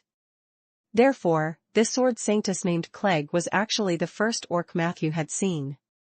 From a human's aesthetic point of view, the female orc was not pleasing to the eyes. Her skin was dark brown, and the pores on her face were unusually thick. She had a long braid on her head. During the battle, she would coil the braid up, looking like several donuts stacked together. She was very burly, and her muscles were almost perfect. She was only wearing a somewhat tattered robe, but no one dared to take a second look at the hole in the robe. Clegg's eyes were very cold, and her senses were very sharp. The moment Matthew approached, she glared at him fiercely. Matthew stopped in his tracks. He didn't want any misunderstandings. In front of the Sword Saintess' powerful combat strength, the remaining enemies were naturally unable to withstand a single blow. The battle quickly ended. Matthew smiled and went forward to greet her. Ella and Samantha were both surprised. Only Clegg remained unmoved. She glanced at Matthew again and flipped over the body. Then, she said to Samantha coldly, "Let's call it a day. When you're done repairing the altar, come and find me. You know where to find me." After saying this, the female orc's figure began to fade away. "Clegg? Wait, I want to introduce you to a friend." Before Samantha could finish her sentence, the orc lady disappeared. "I'm sorry, Matthew. Clegg's personality is like this. She's very wary of strangers. Even I was rejected quite a few times when I first came into contact with her." Samantha defended her and teased Matthew with a smile. "Why do you have the time to visit the Moonlight Woodlands?" Matthew put his right hand on the believer badge and said with a devout expression, "Praise the moonlight. After I completed my advancement, I returned to the Moonlight Woodlands as soon as possible. It was my duty to help the goddess solve her problems. I'm not here to be a guest, Miss Samantha." Samantha looked much more cheerful than before. She actually laughed foolishly for a while before saying seriously, "If you are really willing to contribute to the Moonlight Forest, that would be the best. Now that I have Clegg's help, coupled with your undead army, we have a very good chance of raising the hive in one go." Matthew nodded in surprise. Samantha meant to cooperate with him, which was completely different from her previous attitude. It seemed that something must have happened while he was away. It made Samantha's attitude towards working with him change 180 degrees. Matthew guessed. Chapter 261. Chapter 261, Did you break up with him? Chapter 261, Did you break up with him? Translator, Lonely Tree. However, it was not convenient for him to ask about this. Matthew and Ella greeted each other and confirmed that the latter would go to Rolling Stone Town in 2 days to help him germinate the oak trees. He then found an opportunity to ask Samantha. Do you know where I can buy oak seeds? Samantha thought for a moment and said. Oak seeds are mostly held by the Druids. I don't have any channels to buy them, but you can go to Eli. The Earth Society should have a lot of oak seeds. Matthew secretly noted it down and casually asked. Have you seen Eli recently? Do you know where he is now? Samantha was stunned. Soon after. She looked at Matthew with an ambiguous gaze. Did you break up with him? Matthew subconsciously replied, no. After answering, he immediately felt that it was ambiguous and immediately added, no. It's not that we didn't break up. We were never together. Eli and I have a very simple friendship. Last time, he said that he was going back to the north to complete the trial, and then there was no news from him. Seeing Matthew's anxious expression, Samantha suddenly burst out laughing. I was just joking. Matthew looked at her in surprise. You've changed so much. You wouldn't have made such a joke in the past. Are you in love? Samantha blushed. Really? Is it that obvious? Matthew wanted to continue teasing her. However, her expression suddenly changed. Matthew? Have you been to the Sioux country? Her voice was trembling with excitement. In the north. In a river west of the flowing glacier. Following that, the huge creature let out a mournful cry. Huge splashes flew up from the shore. Walala! A vigorous figure dragged the tail of the glacier evil dragon onto the shore with one hand. At this moment, he was completely naked, and his well-proportioned body emitted a strong masculine aura. Countless light balls of different sizes rose from the ice dragon's body. The man, who was covered in wounds, revealed a gratified smile. He allowed the light balls to enter his body. He knew. He had succeeded. From a Tier 3 shapeshifter, he had officially advanced to a Tier 1 plus master of transformation. The strengthening and enhancement that Eli had received was not just the addition of the glacier evil dragon's wilderness form. The current him could clearly feel that he had become unprecedentedly powerful. He could hear the laughter of the river and feel the blessing of the glacier. He pressed his hands on the ground and could directly feel the pulse of the earth. A whole new field unfolded before him. Eli knew very well. That was his domain. That was his legendary path. My legendary path is in the south, in Rolling Stone Town, in Matthew. Eli knelt on the ground and muttered to himself. A moment later. He stood up with a determined look in his eyes. At this moment. A young girl who had been watching from the riverbank for a long time came up to him. She shyly handed the clothes to him, and she was holding a basket of food and fruits. However, Eli waved her off. He knew the girl's intentions. Due to the activities of the glacier evil dragon, the village where the girl lived was on the verge of extinction. On the first day of Eli's battle with the glacier evil dragon, the villagers came to thank him, hoping that he could really kill the dragon. At that time, he had seen this girl in the crowd. But later, the battle between him and the glacier evil dragon gradually became a tug-of-war. The villagers gradually stopped coming over to watch. Only this young girl. She had been standing in the distance, silently supporting Eli. This action warmed Eli's heart. But he knew very well. There was no future between him and the girl. He was a proud ancient tiger, a man destined to leave his own legend on this world stage. Moreover, after experiencing heartbreak twice with Samantha and Peggy, Eli had already decided to seal his heart. He vowed to devote all his energy to cultivation. Women. It would only affect his cultivation speed. I just wanted to. Seeing that Eli was about to leave without looking back, the girl was eager to follow him. In the end, Eli turned around and said indifferently, "It's meaningless. I'll never be tempted by a woman again in my life."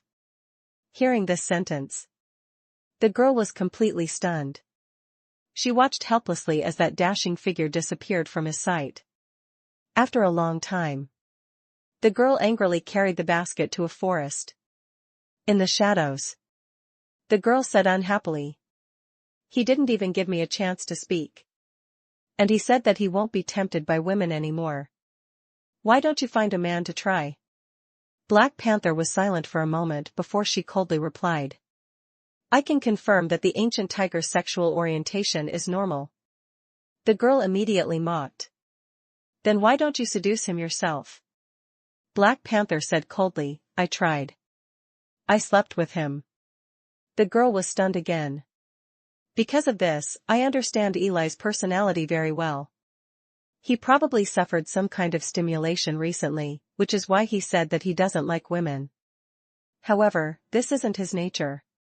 Black Panther said, "You might not have grasped the opportunity well, but as long as you can keep getting close to him, you still have a chance to enter his heart next time." The girl pouted. "Must I do such a thing?" Black Panther said softly, "Don't forget, this is Mother's order." Hearing the word mother, the girl shivered. "Let's go to the south and look for Eli. The aura of the Witherer on us is too strong. He'll find us if we get close. You're our last hope." The Black Panther took 2 steps back and quickly disappeared into the shadows. Don't disappoint Mother. Chapter 262 Chapter 262, It's quite a waste of time for you to practice a spell. Chapter 262, It's quite a waste of time for you to practice a spell. Translator, Lonely Tree. I didn't find Sioux country. Facing Samantha's agitated question, Matthew calmly replied. But I did find some clues related to the Sioux country in the south. I obtained a secondary profession called Envoy of Equilibrium. I'm not sure if it holds the power to control the power of life and death, as you mentioned, but it does have the effect of balancing all things. Samantha's eyes flickered. She nodded slowly and smiled. I'm sorry, I lost my composure. Matthew shook his head. Everyone has their own obsession. This is very normal. Samantha bit her lip and said nothing more. The two of them chatted for a while. Samantha and Ella began to repair a shrine on the 13th floor of the hive. The statue of the goddess of moonlight had long disappeared. Fortunately, they were prepared. Whoosh! A white light wave rippled out from the statue. Matthew could clearly feel that it was the divine power of the goddess of moonlight. Ash's condition seems to have improved a lot. He thought to himself. Alright, after the altar is repaired, as moonwalkers, we can directly teleport here, saving us the trouble of walking. Samantha combed her hair.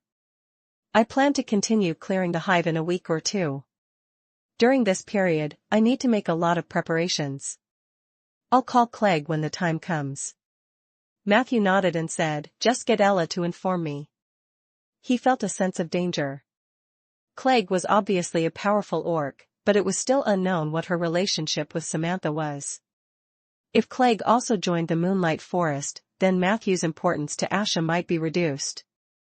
Before the goddess of moonlight could fall in love with someone else, Matthew had to show his value.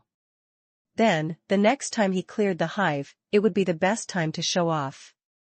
The next day, Matthew led the female goat to work as usual.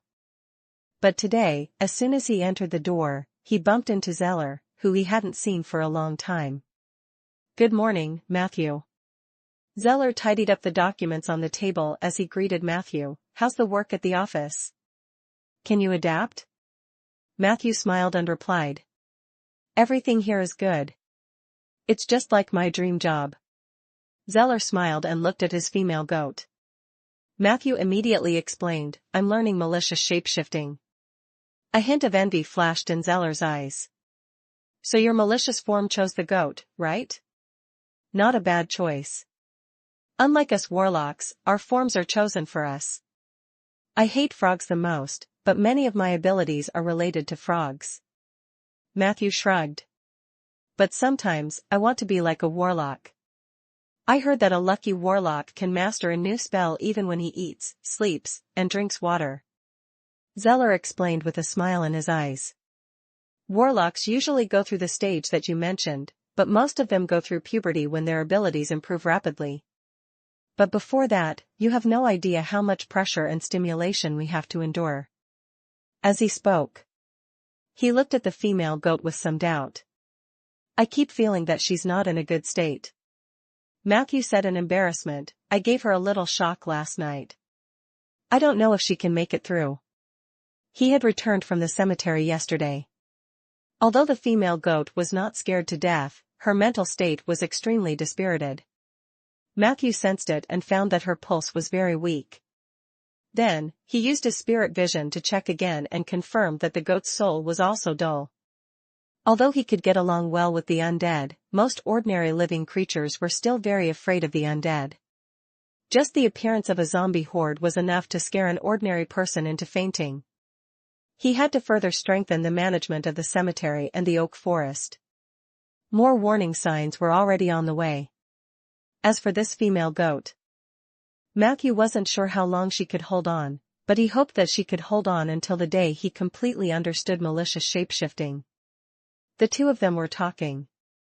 Rhaegar appeared in his pajamas with a cup of coffee.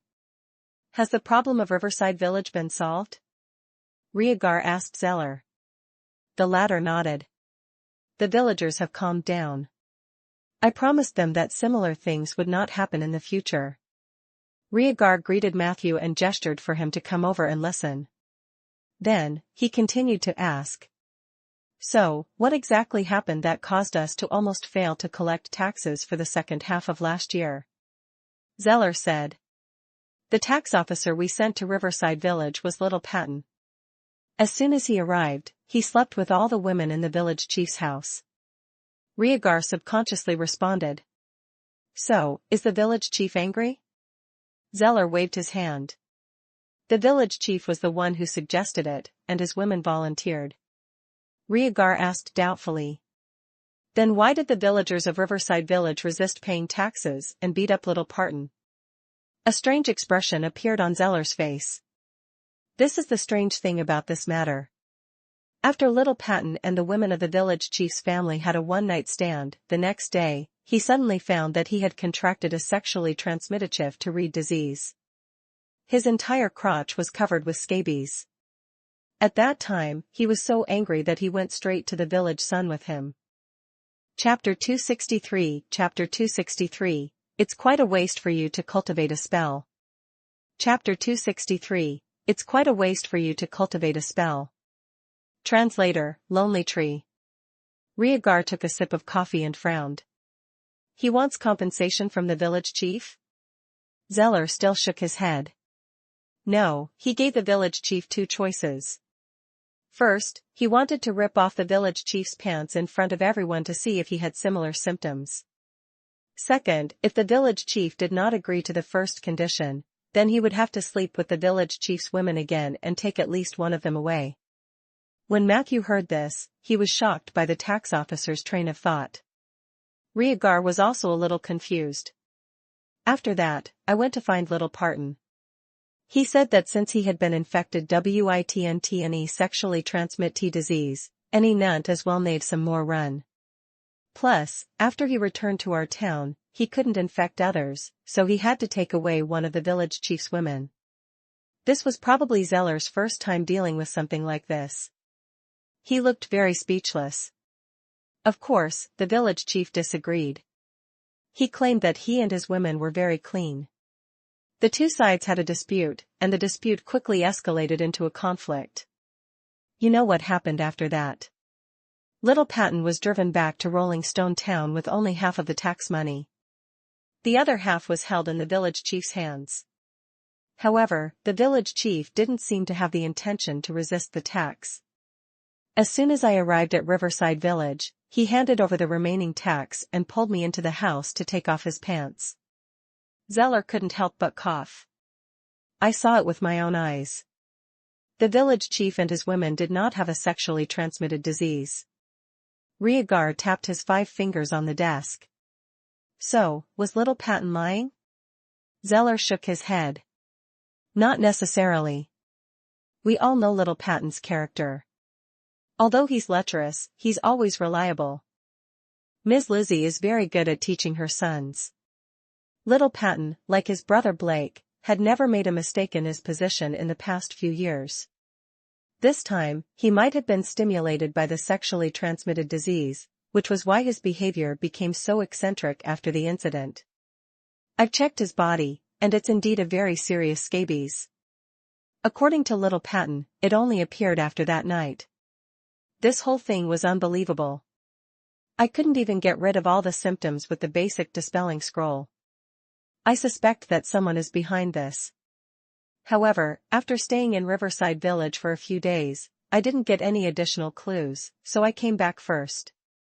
Rhaegar nodded with a heavy expression. Could it have something to do with Little Balmer? Little Balmer was the evil art master who was suspected of kidnapping Sif and killing his own father. After he escaped from Rolling Stone Town, he never appeared again. Zeller said uncertainly.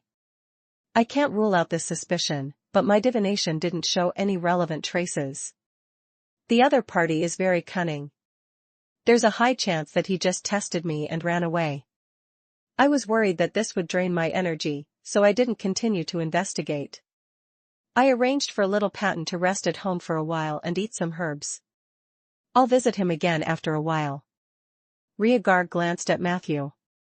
Spell consultant, what do you think? Matthew said seriously. I think Zeller handled it very well. Rhaegar couldn't help but roll his eyes. Is there anything else? He asked Zeal.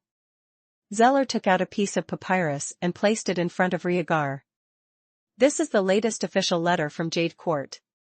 They mentioned in the letter that a team of shadow leopards is on their way. Matthew raised his hand and asked, haven't I heard this before? Zeller smiled and said.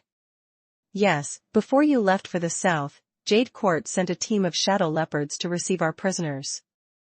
Unfortunately, the team of shadow leopards was attacked by a green dragon not long after they left Jade Court. In the end, they were completely annihilated. Jade Court spent a lot of time investigating the matter. In the end, he sent a letter to us saying that he had sent a second team to receive the criminals from the Silver Frost Brotherhood. Matthew raised his eyebrows. So those arsonists have been freeloading in prison for more than a month? Rhaegar was angry when he heard this. He slammed the table hard. Tell Jade Court that they need to pay us more. If they don't act quickly, I'll sell these people to the necromancers in Bayan City. They hate arsonists too. Zeller pouted his lips. Matthew had an idea. Are these criminals locked up in prison every day doing nothing? Rhaegar asked. What else do you expect them to do? Matthew suggested expectantly. Why not let them work? Arsonists are very good at making blazing glue and fiery dragon oil. Find a supervisor and give them the materials to work for us. They couldn't just eat and drink for free, right? If you think it's inappropriate to let the arsonists come into contact with these dangerous items, why don't you let them repair the cemetery for me? I'll have the zombies keep an eye on them. Nothing will go wrong. Rhaegar and Zeal looked at each other. The former muttered. What you said does make sense. The latter sighed and said. Doing so can indeed recoup the cost. Then, the two of them said at the same time. As expected of a necromancer. One last thing. According to the report of the Council of Five, the haunting of the South Trade Station is getting more and more serious. Howard and several owners of the craft workshops have put pressure on them many times. The Council of Five had looked for several exorcist masters in the town, but they could not solve the problem. Chapter 264 Chapter 264, It's quite a waste for you to practice a spell. Chapter 264, It's quite a waste for you to practice a spell. Translator, Lonely Tree. I found out that the whole story was like this. More than 20 days ago, workers began to report that they had seen ghosts in the workshop. What was strange was that everyone described the form of the ghost they saw differently. Some people said that they saw a ghost stealing food in the kitchen. The ghost's body was thin and long, like an infinitely stretched noodle. Some people said that they saw a ghost when they went to the toilet. The latter suddenly gave them a fright when they were defecating. The next morning, even the toilet bowl in the toilet was stolen by the ghost. The ghost that stole the toilet bowl did not have a head and would laugh like a child. Some said that they saw a ghost sitting on a spinning wheel while working overtime. The ghost asked them why they were working so hard. Then, the ghost destroyed all the spinning wheels. At first, Howard and the other workshop owners didn't believe the workers. They ordered the workers to continue working. Until recently, Howard himself claimed to have seen a ghost. However, the ghost he saw was different from the others.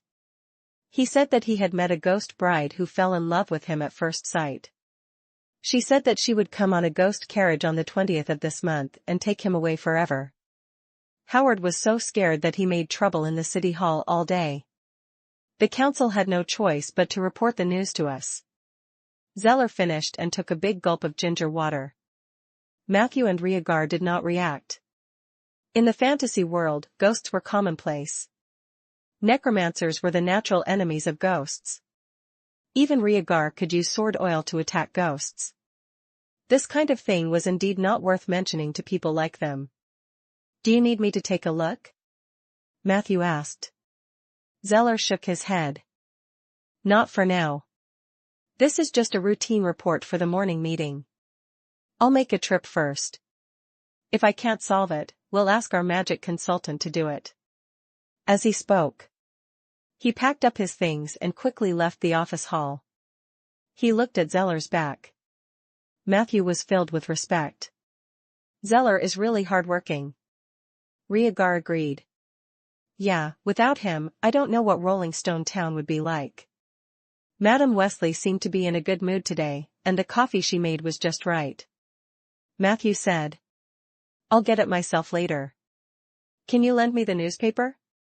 "No, this just arrived today.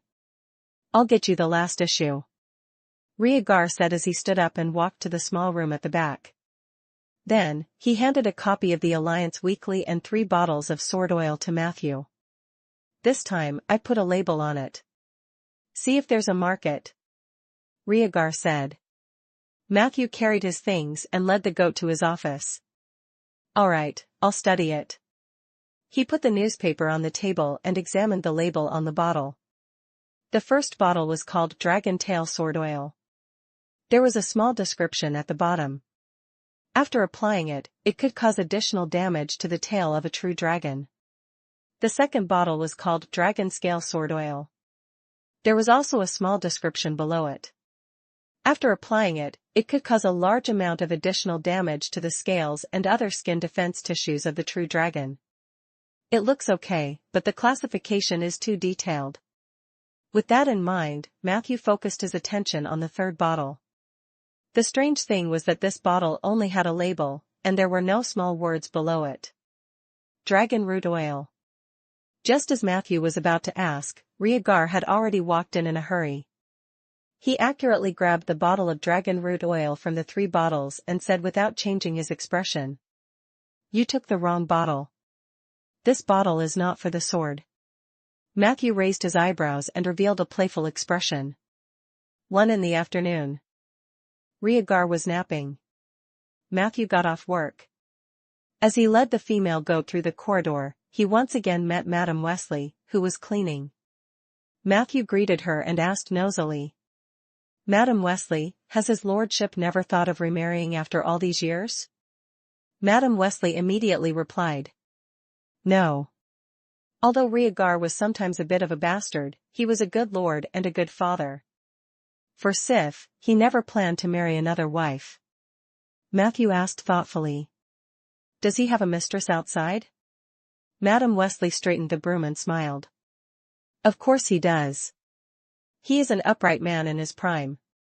"Silly child, how can Riegar not have mistresses outside? You should be asking how many he has." Matthew suddenly felt an itch in his heart. "Then can you reveal who they are?" Madam Wesley smiled at him. Before I answer your question, you have to answer my question first. Are you interested in Rieger's mistress? Or are you interested in Riegar? Matthew denied flatly. I'm just interested in gossip. Madam Wesley said helplessly. Then forgive me for not being straightforward. My lips are very tight. Why don't you try asking Sif? She might know. Matthew smiled. He knew that the old lady was teasing him, so he didn't take it to heart and quickly walked out of the office hall. He had only walked a few steps into the corridor on the east side of the Liege's residence when the female goat suddenly twitched a few times and fell weakly. Matthew bent down to check, then sighed deeply. It was hopeless. At that moment, Madam Wesley had just walked out with a broom. Do you need help, child? She asked with concern. No need. Please inform the Lord and Mr. Zeller that if they are free tonight, I want to invite them to my house for dinner. After saying this, Matthew asked Soldier to carry the goat. Then, the two of them quickly left the Lord's manor. The mutton soup last night was really good. The next morning, Riegar said to Matthew.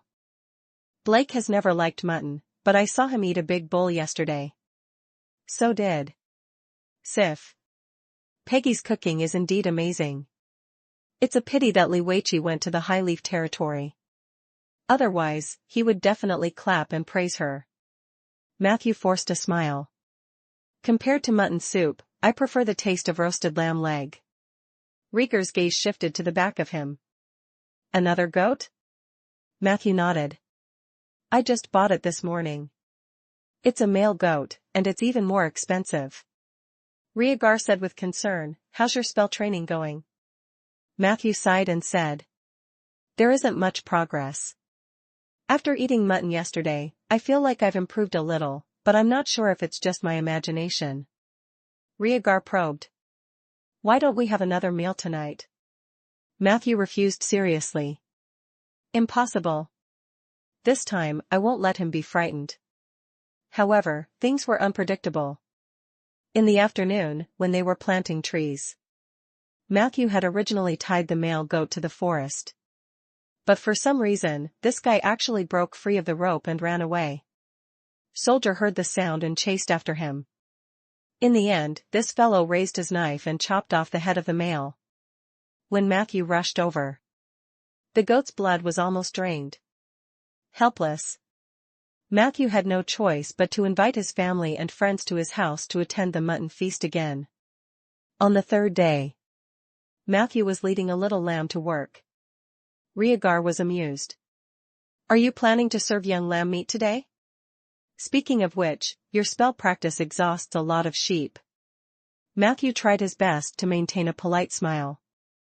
No, it's just that I'm short on funds and can't afford an adult goat. My lord, do you want to sponsor me? If the magic consultant doesn't have the money to learn magic, it won't be good for Rolling Stone Town's reputation, right? Riegar retracted his head and continued reading the newspaper. He had learned from his mistakes. Matthew kept a close eye on the lamb. No matter where he went, he held on to the reins tightly. In order to prevent the other party from escaping, Matthew kept tightening the noose. In the end, under Matthew's relentless efforts, after returning from the toilet, he realized that the little lamb had suffocated to death. At night, Matthew's house was brightly lit, and everyone was eating happily. Only Matthew was crying in his heart. After a full meal. At this moment, Matthew's eyes lit up. Warning, the troops of the Lord of Ashes have arrived. They will hunt you down to the ends of the earth. Matthew immediately stood up and said to the people chatting on the sofa, everyone, I'm afraid we have something to do tonight. His expression was very serious, but he felt much better in his heart. The Feasts of Mutton. It wasn't for nothing. Chapter 265 Chapter 265, Ash's Domain. Chapter 265, Ash's Domain. Translator, Lonely Tree. At the southwest end of the Scar of the Dead, less than 200 meters away from the oak forest, ghost-like humanoid creatures were crawling out of the charred black soil. Their bodies were tattered, and their faces were dark. From the front, they looked like humanoid creatures, but from the side, one could see that the width of these creatures was abnormal. They were as thin as paper. Their faces were made of large shadows as if they had no faces at all.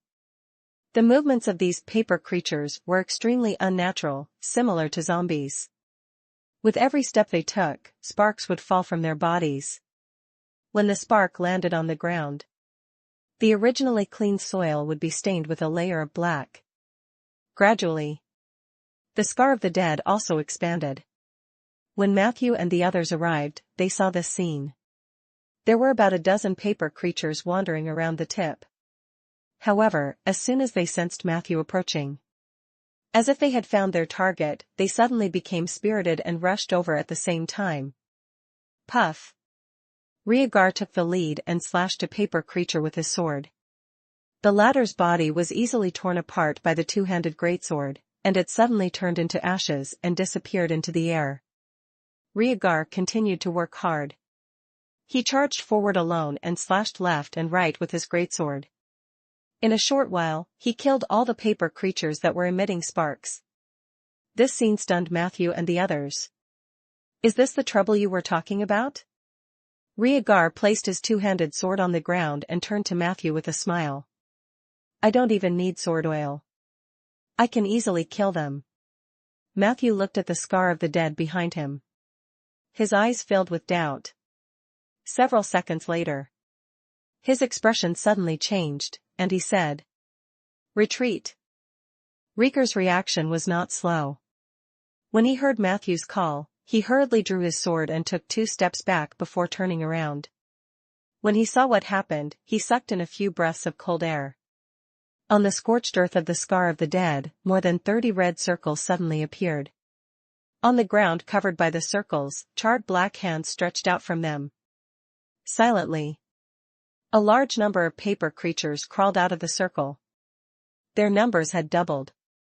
What was even more terrifying was, this time, the paper creature actually had a face, and it looked exactly like Rhaegar. At this moment, even the most sensitive person realized that something was wrong. Rhaegar suddenly raised his hand, almost losing his grip on the greatsword in his hand. "My stamina seems to have been sucked away." Matthew tried his best to sense the information of those paper creatures. He didn't dare to activate his equalized perception, afraid that it would cause further changes in the scar of the dead. Fortunately, a moment later, there was a response on the data panel. "Hint, you have encountered the Ashes Pawn. Your partner, Rhaegar, has killed all the Ashes Pawns. In the process, a part of his essence has been extracted and replicated by the Ashes Pawns. With the help of the Lord of Ashes, the Pawns of Ashes would become more numerous and stronger. A new batch of ashes has charged at you. Are these ashen life forms?" Matthew's heart skipped a beat. Seeing that everyone was about to attack again, he hurriedly called for them to retreat. "Don't fight with ashes near the scar of the dead. They are immortal and will absorb the elements of the living to strengthen the scar of the dead." Hearing Matthew's words, everyone stopped and quickly retreated in the direction of the oak forest. But even so, there were also half of the Ash soldiers who were killed by the crowd because they charged too fiercely. The group retreated to the edge of the forest. They could vaguely see many red circles appearing on the ground of the scar of the dead. "The number is still increasing," Rhaegar cursed, "and why do most of them look like me?" As he spoke, the greatsword in his hand could not help but swing and slash, accidentally killing the remaining half of the soldiers. "I can't do this anymore." Rhaegar sat down on an oak tree. His face was abnormally pale, and his forehead was sweating profusely. "Because you killed the most pawns, and they have absorbed the most life essence from you," Matthew said calmly. "I've read about these creatures in the information provided by the Seven Saint Alliance. They aren't a single life form but an extension of the scar of the dead. If we can't severely damage the scar of the dead, then these creatures called ashes will accumulate. When we are completely unable to defend ourselves, they will advance triumphantly and further expand the range of the scar of the dead." Rhaegar panted. Then why didn't you say so earlier? Matthew said helplessly. You slashed too fast, so fast that it far exceeded my expectations. Rhaegar stared at them for a while. Seeing that a new wave of ashes pawns was coming, he could not help but ask worriedly, "Can your oak forest stop these monsters?" Matthew shook his head and said, "I'm afraid not." However, in the next second, the Silvermoon zombies crawled out from the entrance between the graveyard and the surface. They walked steadily towards the 50 or so ash pawns that looked like Rhaegar. "But my undead can," Matthew said. As soon as he finished speaking, the zombies swarmed up and easily tore this batch of ashes into pieces. After a while, the scar of the dead lit up with red circles again, but this time, the number of red circles did not increase. Chapter 266, Chapter 266, Ash's Domain. Chapter 266, Ash's Domain. Translator, Lonely Tree. As expected, the number of pawns killed by the undead won't increase because they can't absorb life essence from the undead. Matthew heaved a sigh of relief. As soon as he confirmed that the Lord of Ashes would send troops to kill him, Matthew began to prepare. During this period, the information provided by the Seven Saint Alliance played a huge role. The information clearly stated that the half-dead tentacle left behind by the Void ruler Yurkus in the Prime Material world utilized the Domain of Ash. The Alliance had also conducted in-depth research and summarized the information in this field. Matthew realized this after reading it. Ashes and Undead were actually two fields that overlapped in concept. Both of them covered at least a part of the Death. Death Domain's ultimate sublimation was transcendence and eternity. The Domain of Ashes represented dust and ruin as the universe headed towards the inevitable end of withering. These two fields were destined to overlap and oppose each other. Therefore, using the undead to fight against the enemies in the Ashes Domain was a very good method. In the history of the Alliance, there was also a project to gather a large number of necromancers to slow down the expansion of the Scar of the Dead. In terms of execution, the results of the project were not bad. For this reason, Bayan City and Jade Court entered a honeymoon period. But soon, due to some unknown factors, this project was inexplicably stopped by the Alliance. Since then, the Scar of the Dead had never been properly restrained.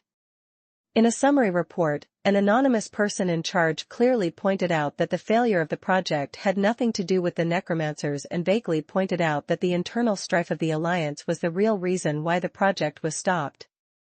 Of course, this report was also derived through deduction by Matthew. The Alliance's information on the Scar of the Dead was very strange. The people who tampered with the info seemed to want to hide some information, but they were unwilling to destroy the real information. In the end, they could only make it extremely convoluted. It was like mixing a concise and good novel with 100 garbage novels in a random order. It was undoubtedly very difficult for ordinary people to decipher it. Fortunately, Matthew had always been abnormal. His train of thought was very simple. Since this plan had been proven to be effective, he might as well continue to follow this train of thought. There was no need to be unconventional. Immediately, Matthew controlled the 240 zombies and skeletons and distributed them evenly between the southwest end of the Scar of the Dead and the oak forest. These undead had Matthew's brand on them. The ash pawns obviously did not have the ability to distinguish between Matthew and Matthew's summons. They only knew how to brainlessly attack the undead. Then, they were easily killed by the undead. Gradually, the situation was temporarily under control. The respawn time of the Ashes pawns also became very regular. Within 3 minutes after each death, a red halo would appear on the ground of the Scar of the Dead.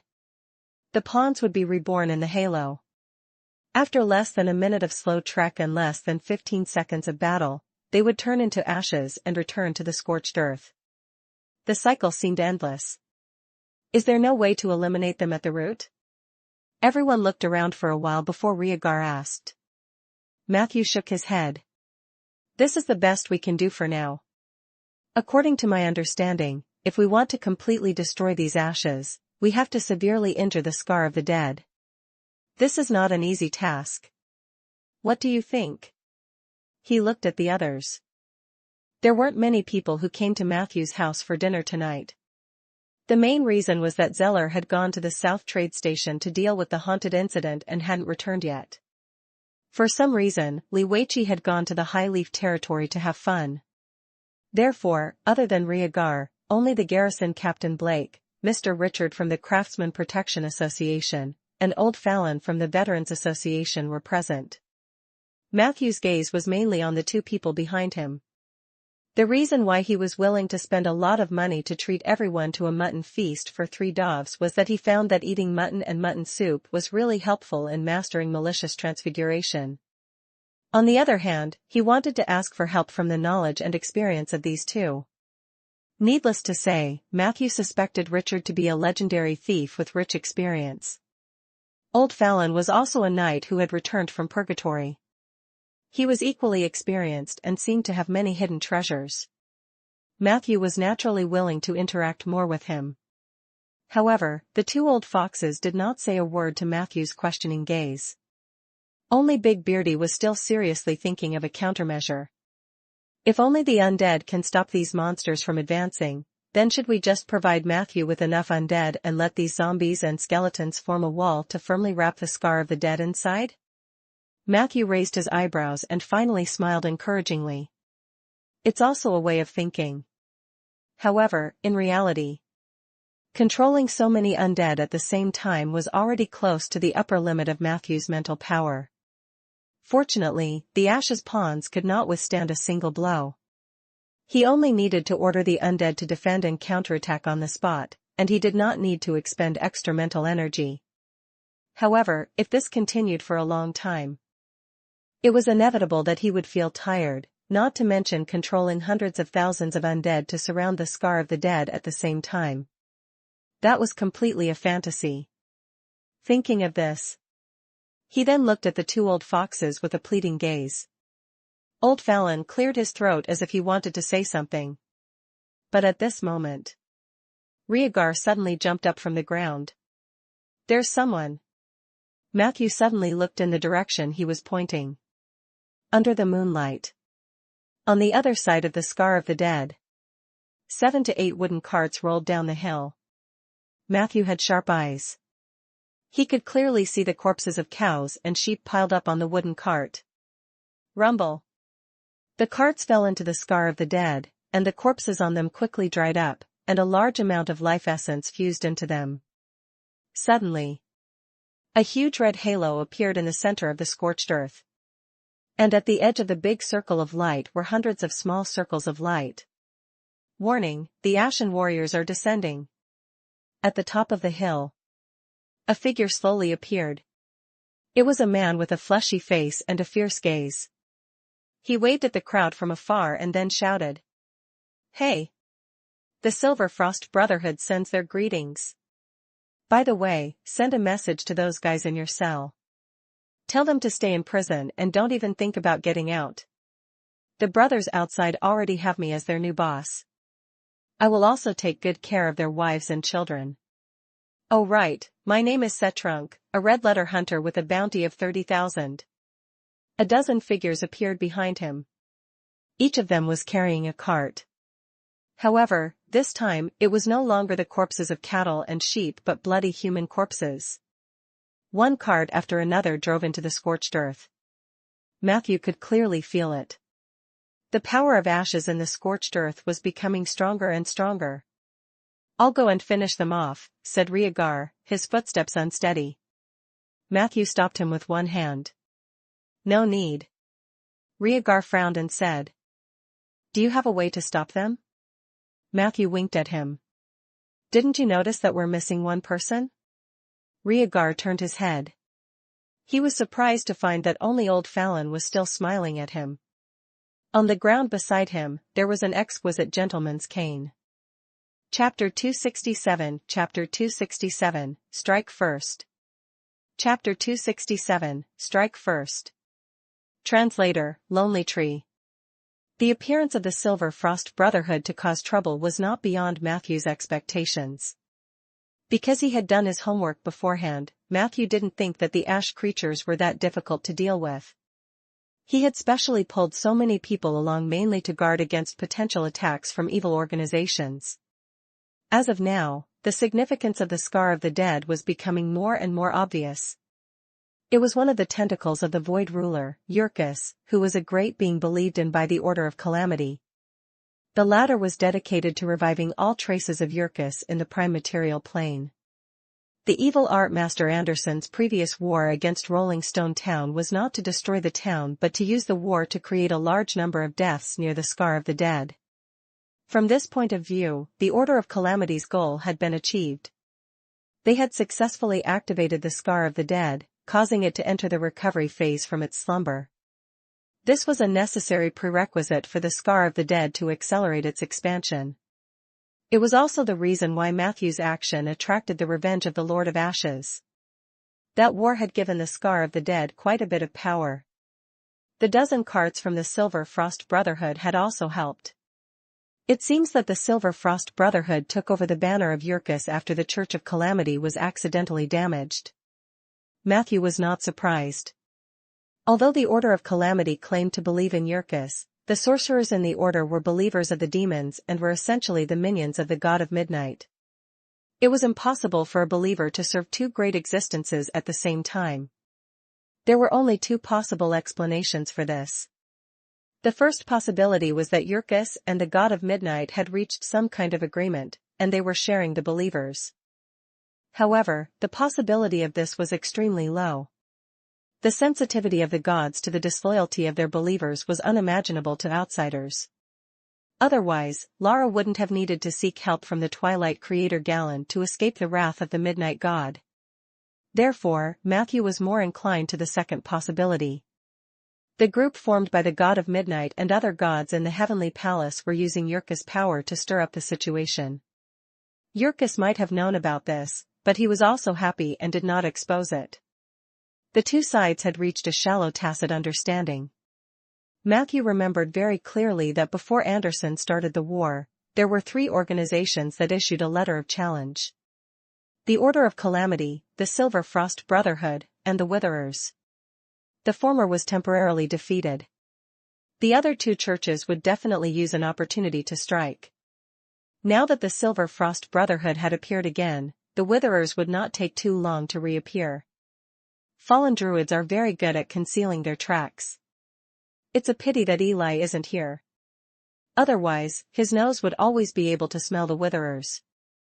Even though Richard had gone to deal with the Silver Frost Brotherhood, Matthew still maintained a high level of vigilance. He missed that Sundara ancient tiger a little. Fortunately, it did not take long before the Lord's guards that Rhaegar had urgently mobilized were in place. Blake mounted his horse and patrolled along the Scar of the Dead according to Rhaegar's orders. He swept through the wasteland, mountains, and caves on the north and south sides of the Scar. Ever since the invasion of the Underground Coalition army, Rhaegar had set up a sentry post in this area. At first, it was used to monitor the activity of the underground creatures. After they blocked all the caves nearby, the sentry post was used to monitor the Scar of the Dead, which was becoming more and more active. The members of the sentry post were not from the garrison but Rhaegar's personal guards, the Lord's Guards. They were the true elites of Rolling Stone Town. There were less than 40 official members of the Lord's Guards, but with the followers of each knight, this number would swell to nearly 200. Matthew had always been curious. In a place like Rolling Stone Town, where there was almost no war, how much did Rhaegar need to spend to raise such an army? How did he maintain the combat effectiveness of these knights? In theory, if an army did not shed blood for a long time, then no matter how well they were trained, they would gradually soften and even degenerate. However, Matthew did not notice any such signs from the knights of the Lord's Guards. Horses galloped. Matthew heaved a sigh of relief as he watched the knights leave. The pressure in his heart had been greatly relieved. It was true that guarding Rolling Stone Town was not his mission alone. In this regard, Rhaegar showed an unprecedented positive attitude. After giving the knights an order, Rhaegar climbed up the oak tree nimbly to observe the situation in the distance. "Matthew, that big guy is coming," Rhaegar shouted from the top of the tree. Matthew looked up. He could hear the low wail of the oak tree branches, so he shouted. "Be careful, don't stand too high." Rhaegar looked steady as he clung onto the tree branch, his face full of disapproval. "This is nothing. Back in Inferno Hell, I even climbed the devil tree." Matthew could only let him be. His gaze was focused on the big guy who had just appeared in the Scar of the Dead. Ashen Warrior. This thing was as tall as two people, and its body was more than twice as burly as the Ash's pawn. In other aspects, it was dressed like the pawn. He held a huge meteor hammer in his hand and sparks kept falling from the end of the meteor hammer. This guy was very cunning. It didn't leave the Scar of the Dead immediately. It just walked back and forth near the end. Chapter 268 Chapter 268, Strike First. Chapter 268, Strike First. Translator, Lonely Tree. From time to time, it would wave the meteor hammer in its hand in the air. At that moment, sparks and ashes were thrown out in large quantities. They sank into the nearby ground, and the color of the ground immediately became charred black. After a few times, that piece of land became a part of the Scar of the Dead.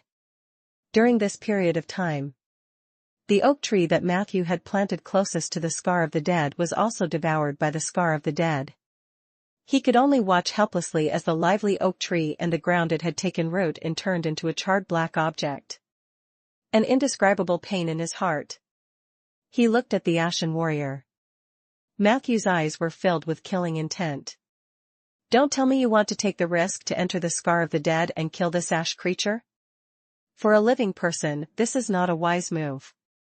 I know a few people who have entered the Scar of the Dead. Although they were fine at that time because they were strong, after a few years, all kinds of strange diseases broke out in their bodies. Although they did not die, they lived in extreme pain." Old Fallon suddenly said. Matthew nodded and calmed himself down. He knew that Old Fallon was right.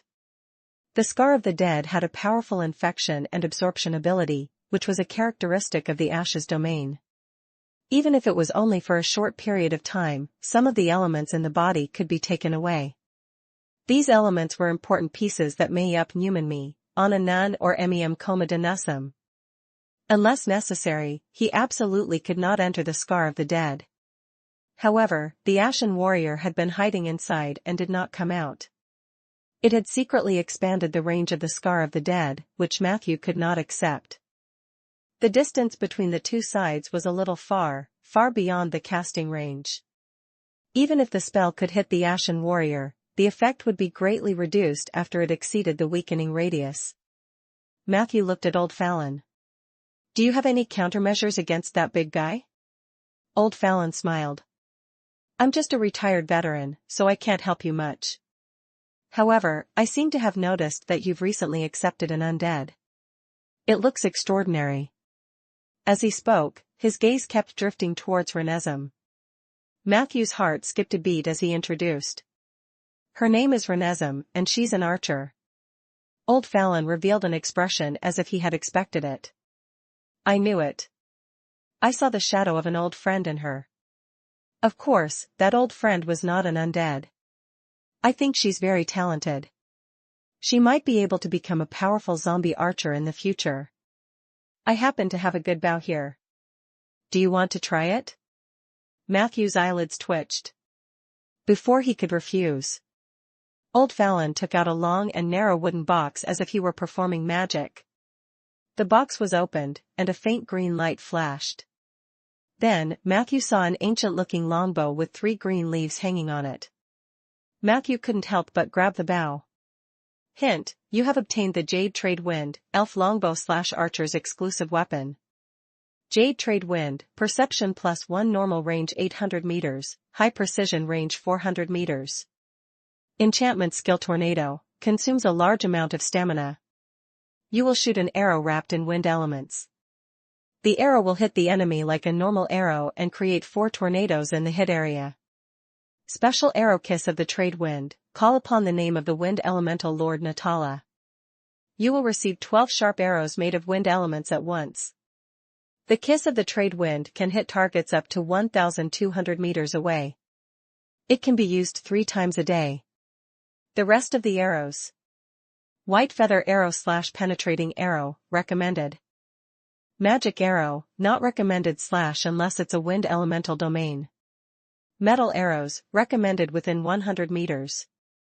Sky strike, jade trade wind specialty arrow, highly recommended. J. Your summoned creature, Renesm, has developed a great desire for the jade trade wind. Renesm's loyalty to you has increased to 83. Renesm has shared her ability with you, the production and maintenance of arrows. At some point, Miss Zombie had already come over. She looked at the bow and arrow in Matthew's hand and drooled. The old fox beside him smiled and advised. Let her try. It doesn't cost anything to try. Besides, you're doing this to protect Rolling Stone Town. For this reason, I'll give you a discount whether you buy it or rent it. Matthew suddenly felt like he had been tricked. However, he still couldn't control himself and handed the jade trade wind to Renesm. As soon as the latter was in her hand, she immediately drew a beautiful bow. In the next second, Matthew did not even hear her make a sound. An arrow made of wind elements appeared on the bowstring of the jade trade wind.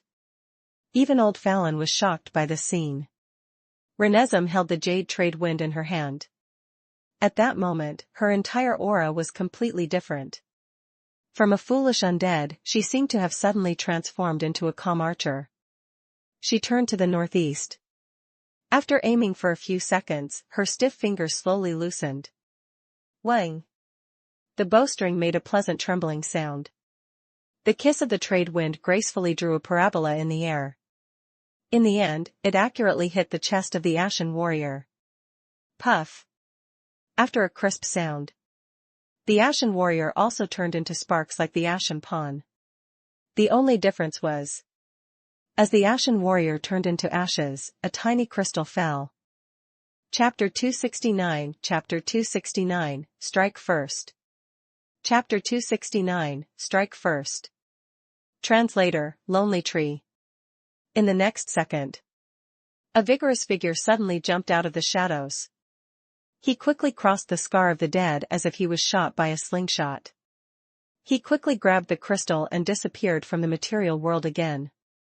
In the blink of an eye, Soldier appeared beside Matthew. He respectfully handed the crystal to Matthew. Hint, your summoned creature Renesm has killed the Ashen warrior.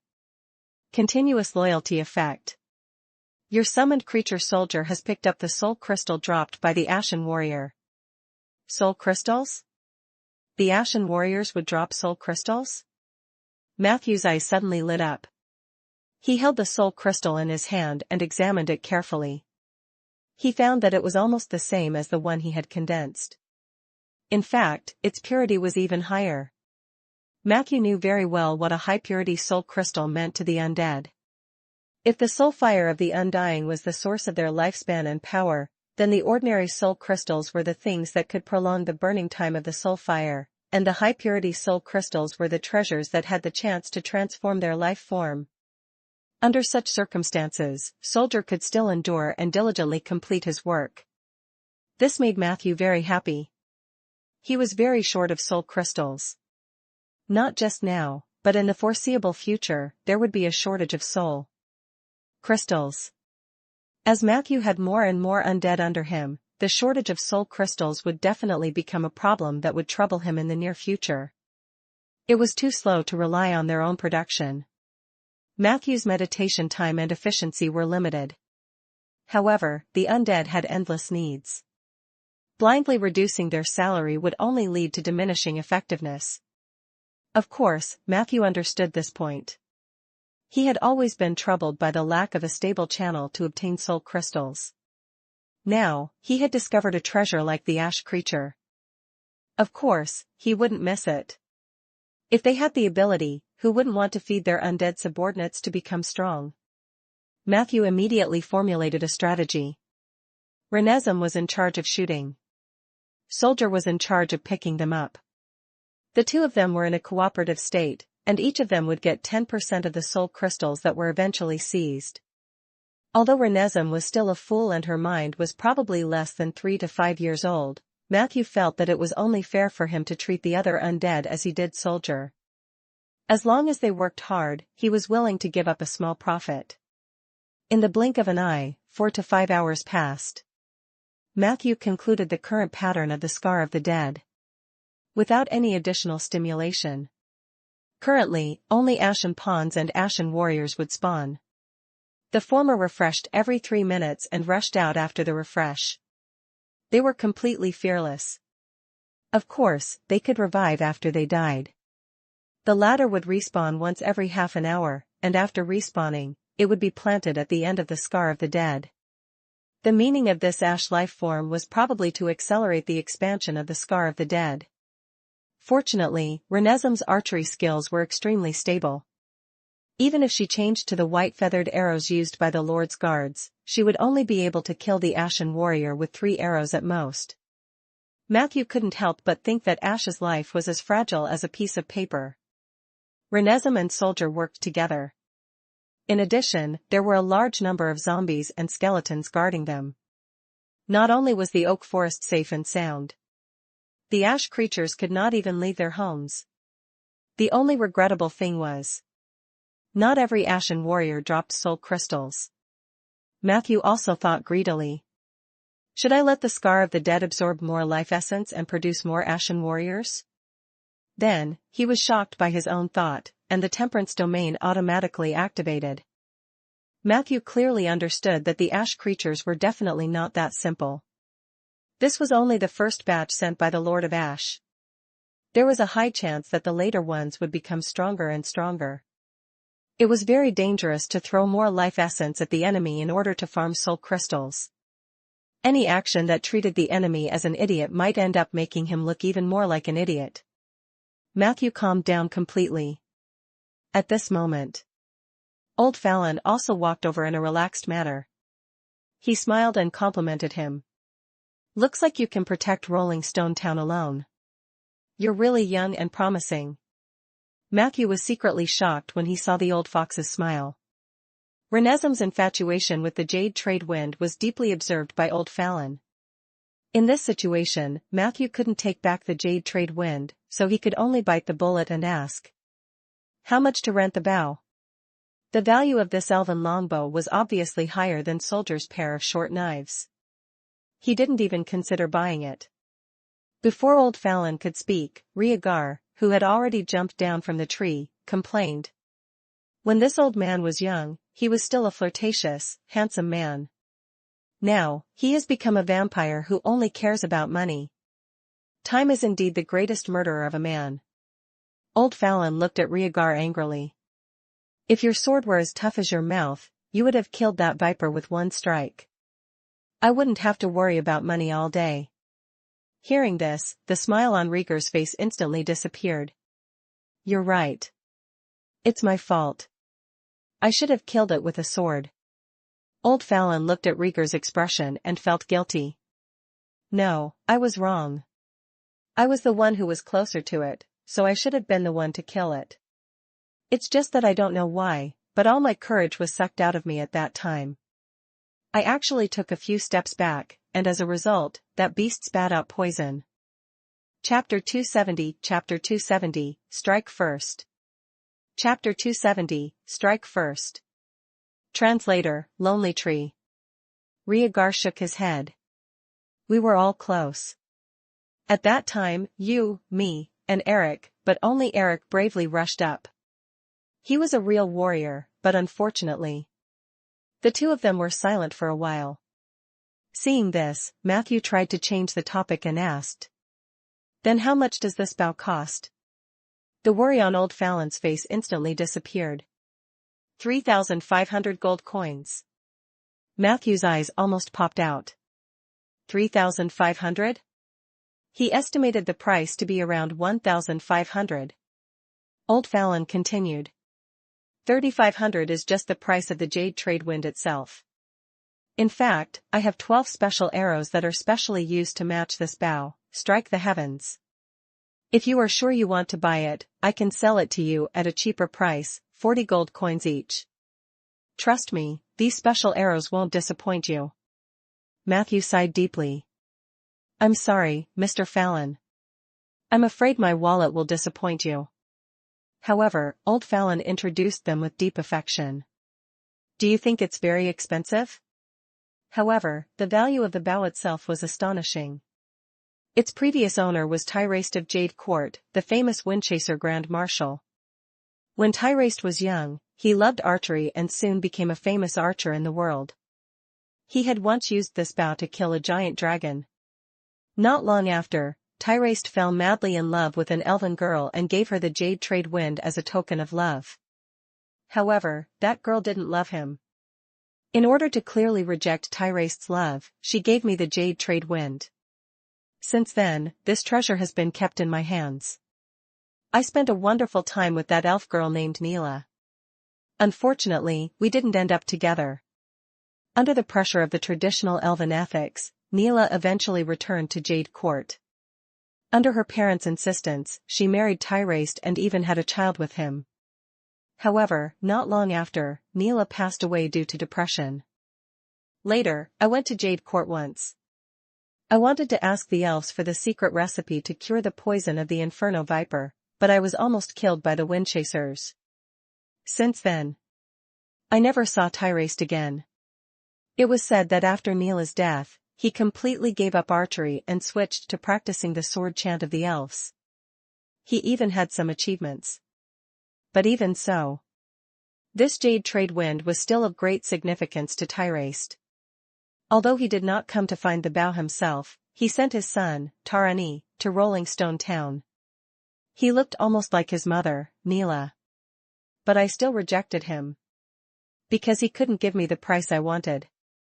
If you buy this bow, you might be able to exchange it for the friendship of a Windchaser Grand Marshal when you don't need it in the future. Moreover, I heard that his son, Tarani, is also a big shot among the Windchasers. Believe me, the benefits that this jade trade wind can bring you will definitely exceed your expectations. Old Fallon's voice was like the whisper of a demon. It pierced through Matthew's heart step by step. Half a minute later, Matthew suddenly looked up at Rhaegar. I bought the jade trade wind to resist the invasion of the Scar of the Dead. This should be a major event that concerns the safety of the entire town. Rhaegar said warily. What do you want to do? Matthew said righteously, this is a public expense, so it should be paid for at public expense. I can temporarily take out a sum of money to buy the jade trade wind, but soon, I will apply for reimbursement. Rhaegar said confidently. You can apply however you want. If I don't pass your reimbursement request, it's over for you. Matthew said calmly, it doesn't matter. I'll look for Zeller. The smile on Rhaegar's face immediately disappeared. Matthew turned around and said confidently to old Fallon. I'll buy it, the full price, and those 12 special arrows too. As he spoke, he took out a large sum of money and handed it over. Rhaegar felt that something was wrong and questioned. Where did you get so much money? Matthew coughed. In order to protect Rolling Stone Town, I temporarily embezzled the public funds of the Oak Chamber of Commerce. After the small interlude, Rhaegar pointed at the Scar of the Dead weakly and asked. This thing has always been hanging beside our town, and it's always an unstable factor. Although your undead can resist their invasion, it's not a long-term solution. What are your plans next? Matthew muttered, I do have an immature idea. Rhaegar said. As long as we can get rid of the hidden danger of the Scar of the Dead, Rolling Stone Town will fully cooperate. Matthew said. I observed that if the Scar of the Dead wants to grow, it must constantly devour life essence. Every place in our living space contains a large amount of life essence, but the earth has the most life essence. The land with life was the carrier for the expansion of the Scar of the Dead. It would continue to plunder the vitality of the land to expand. From this perspective, I plan to hold a forbidden ritual near the Scar of the Dead and take the initiative to drain the life force of the nearby land. From there, I would create an artificial land of death to act as a buffer. Since the Scar of the Dead's expansion was based on the plundering of life elements. So as long as we strike first and take the life force for ourselves, it won't have anything to plunder. Chapter 271 Chapter 271, Mordenkainen's Scalpel and Entrance Examination. Chapter 271, Mordenkainen's Scalpel and Entrance Examination. Translator, Lonely Tree. Matthew's proposal was not a rare thing in his previous life. The idea of artificially creating fire breaks was mostly used to deal with mountain fires. However, for the slow development of civilization on the continent of Ander, such a way of thinking was undoubtedly subversive. He hadn't seen a similar template in the solutions that the Seven Saint Alliance had proposed. Therefore, when Matthew said this, Rhaegar and Old Fallon's expressions were filled with absurdity and doubt. Their lips parted and closed as if they wanted to refute, but they could not find a suitable reason. In the end, Rhaegar answered cautiously. With my shallow understanding of magic, I can't judge the feasibility of your plan for the time being. I have to ask a few more people. At least I have to ask Zeller's opinion before I can give you an answer. Matthew nodded. It was normal for Rhaegar to have such a reaction. After all, this was his territory. Rhaegar was the person with the greatest responsibility in Rolling Stone Town. It concerned the safety of the territory, so every decision he made had to be made with extreme caution. There's no hurry. I should be able to stall them for now. Matthew said confidently, if you're still worried about my proposal, I can set up a small experimental plot first and let you see the effects of the ritual. As the two of them spoke, Richard's elegant figure appeared on the hillside in the distance. He walked expressionlessly, holding the end of a rope in his hand. There were people tied to the rope one after another. These people were unwilling to move, but they didn't dare to do anything. They looked like a group of little sheep being herded. Matthew counted. There were a total of 11 members of the Silver Frost Brotherhood. Half of them were arsonists, and the other half were gangsters. At the same time, he also noticed that the leader Setrunk, who had provoked him earlier, was not among them. It seemed like he had escaped. Richard led the group of people to Rhaegar and handed the rope to a guard next to him. Other than that one called Setrunk, the rest are all here. Richard picked up the cane on the ground and flicked the dust off it. Rhaegar smiled and said, "He escaped? It's okay. These few people are enough. I'm going to hand them over to Bayen City. The average reward in Bayen City is lower than that in Jade Court, but it's still a considerable amount of income. When it's in my account, I'll ask Zeller to give it to you." Richard did not respond. He didn't seem to care much about money. Hence, Rhaegar repeated Matthew's plan again. Richard was shocked. Rhaegar asked, "How is it? You don't think it's reliable either, right?" Richard shook its head. "At the very least, it's more reliable than the plan proposed by the boss of the Seven Saint Alliance." The boss of the Seven Saint Alliance? Matthew asked curiously, which heavenly mage proposed a countermeasure against the Scar of Death? Why didn't I find any relevant information in the information the Alliance gave me? Richard looked at the Scar of the Dead, which was shaking off sparks, and said with emotion, "That was many years ago. At that time, there was a heavenly mage who was very keen on dealing with the Scar of the Dead. She had been busy for many years and tried many solutions without success. In the end, she came up with a very shocking response strategy. It was a super spell called Mordenkainen's Scalpel. The level of the spell was level 7, which was also the so-called divine spell. Only mages above level 28 could cast it. It was said that the principle of this spell was to summon a huge pair of scissors, cut open the ground, dig out the Scar of the Dead, and then throw it into the astral plane. Yes, I know a mage in the Alliance, and that was what he described to me." Matthew was also shocked. A spell of this level was equivalent to reconstructing a plane.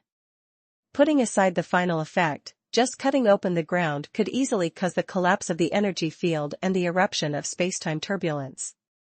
By then, if she couldn't throw the Scar of the Dead into the astral plane, there would be an additional piece of astral ruins in the center of the Ander continent. This plan was much more ruthless than his. Although the others couldn't understand what level 7 spells meant, they knew from Richard's tone that this plan was absolutely dangerous. What happened after that? Rhaegar asked nervously, when did this happen? Why didn't I know about this plan? Why did it get stopped? Richard said, this plan wasn't stopped, but it couldn't be implemented due to practical factors. In fact, the mage had already made all the preparations. Since this spell required 3 holy mages to work at the same time, she also requested the aid of 2 other heavenly mages in the Alliance.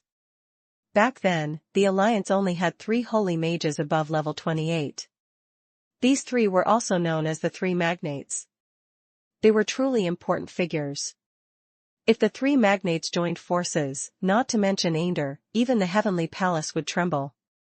However, when it was time to implement it, the other 2 heavenly mages suddenly went back on their words.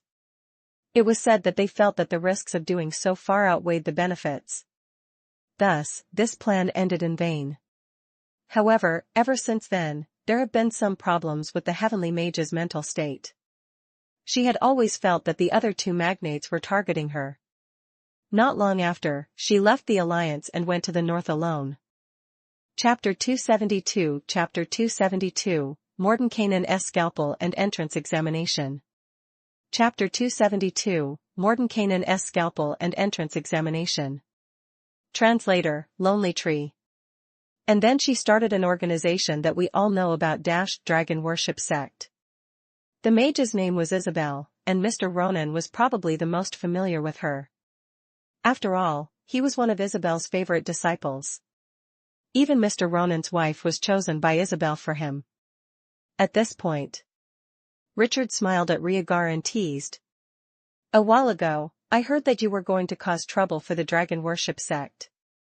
I thought that the position of mayor of Rolling Stone Town would change. I even prepared the election declaration for the new mayor. I didn't expect you to come back alive.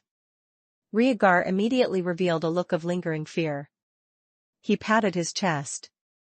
Fortunately, I was lucky this time and didn't really go against the dragon worship sect. According to what you said, if I really kill that Blinken, a heavenly mage would come for me? Wait a minute, was Blinken actually Ronan's junior? Richard shrugged. I don't know about that. There are too many dirty things in the Alliance. I just want to remind you that Lady Isabel still has a lot of influence in the Alliance. Even Ronan probably won't openly oppose her. As he spoke, he looked at Matthew approvingly. But your plan just now doesn't seem to have any problems logically. To be able to come up with a better solution than a holy mage, even if it's just to slow down the expansion of the Scar of the Dead, is already shocking enough. No wonder Ronan thinks so highly of you. My suggestion is to give it a try. Matthew said a few humble words, then asked. Oh right, do you know where that guy named Setrunk came from? Richard's expression immediately became a little strange. He looked a little conflicted.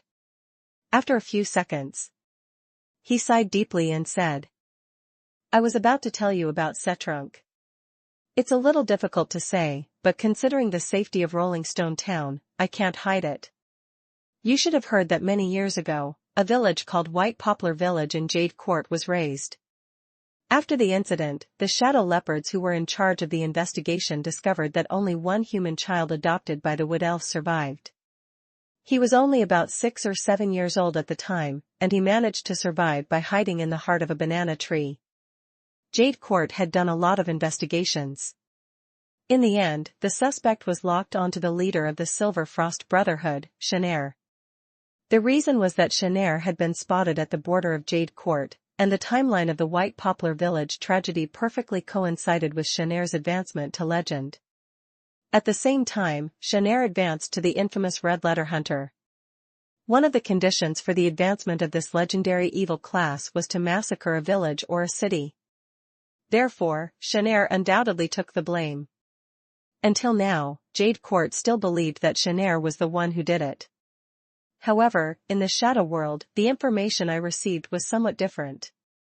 Rumors spread among the rogues that Shanair's advancement ritual was a massacre of an entire city of Duergar.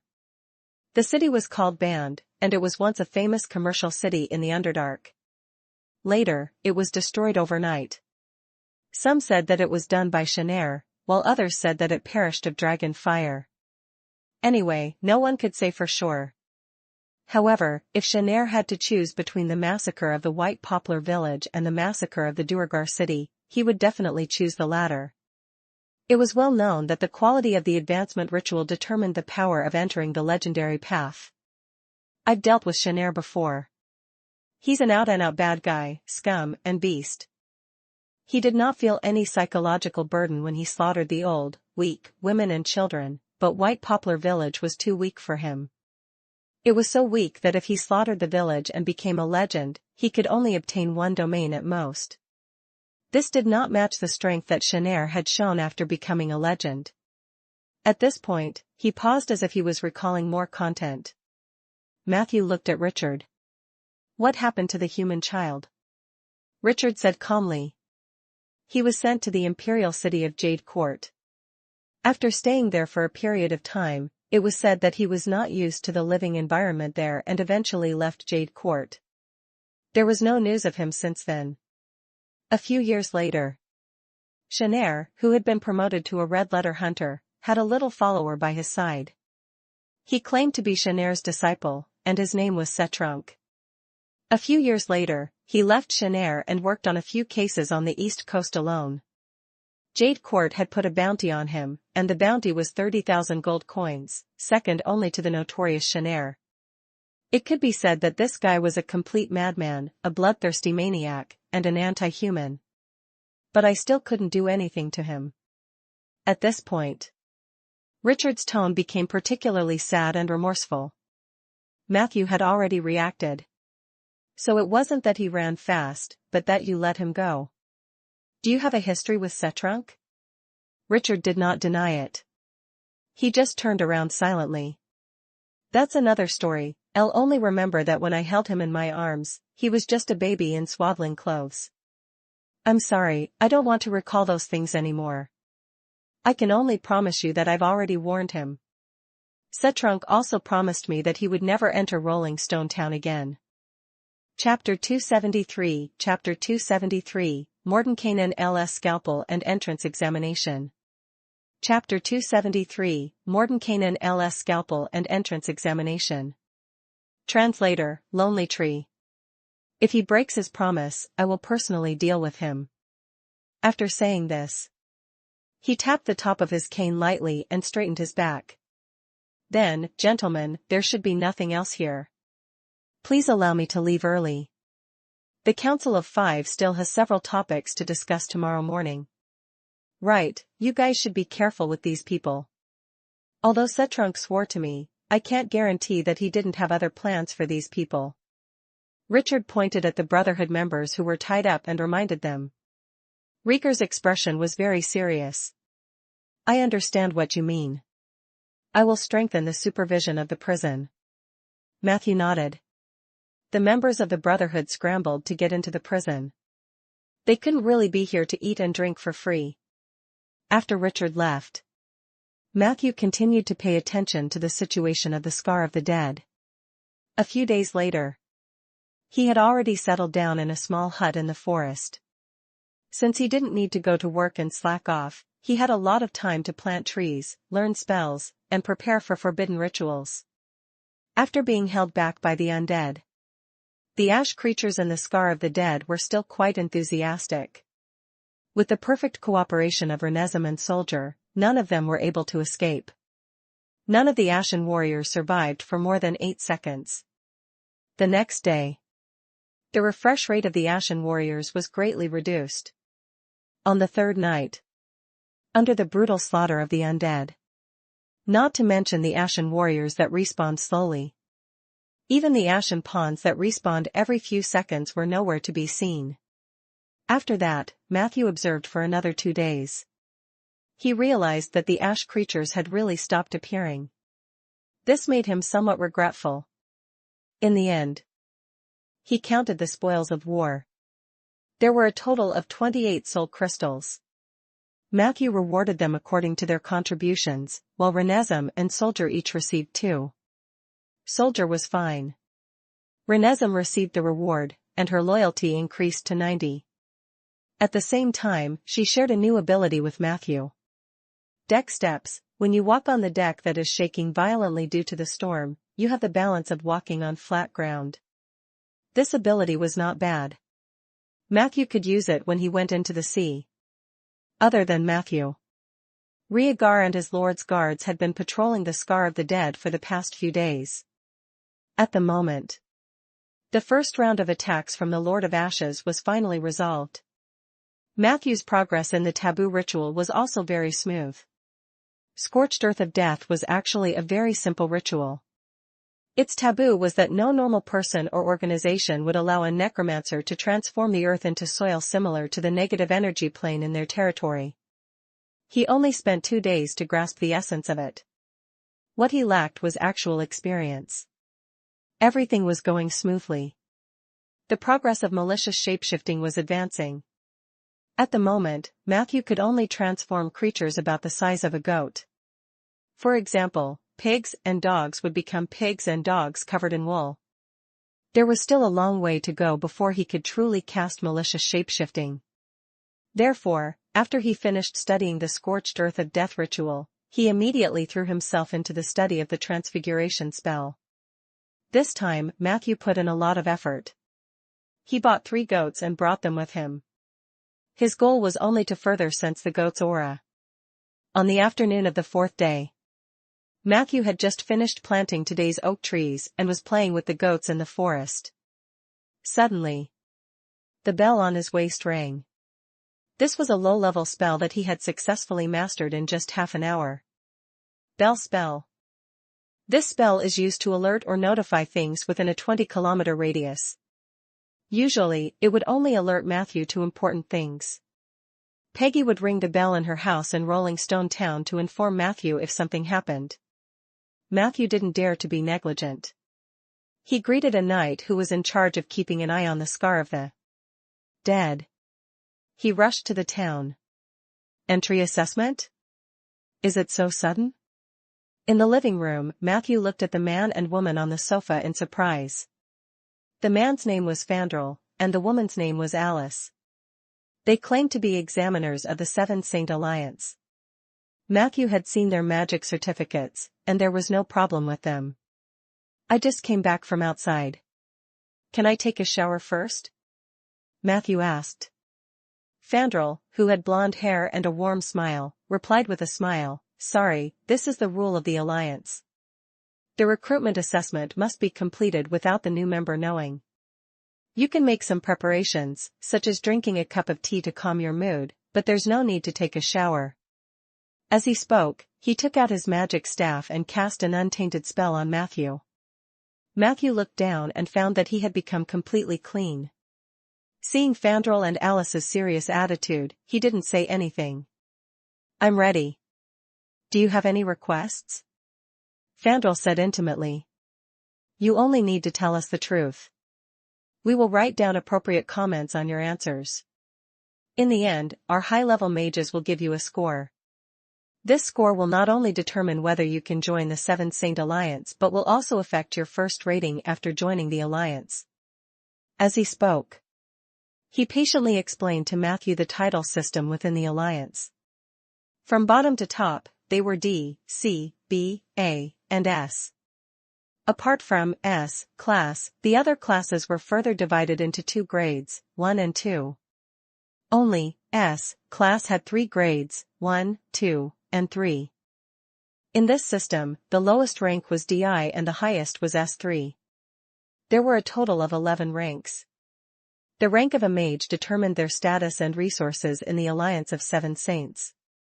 When one dealt with confidential information, one's rank was also very important. After listening to Fandral's explanation, Matthew's nervous heart immediately relaxed.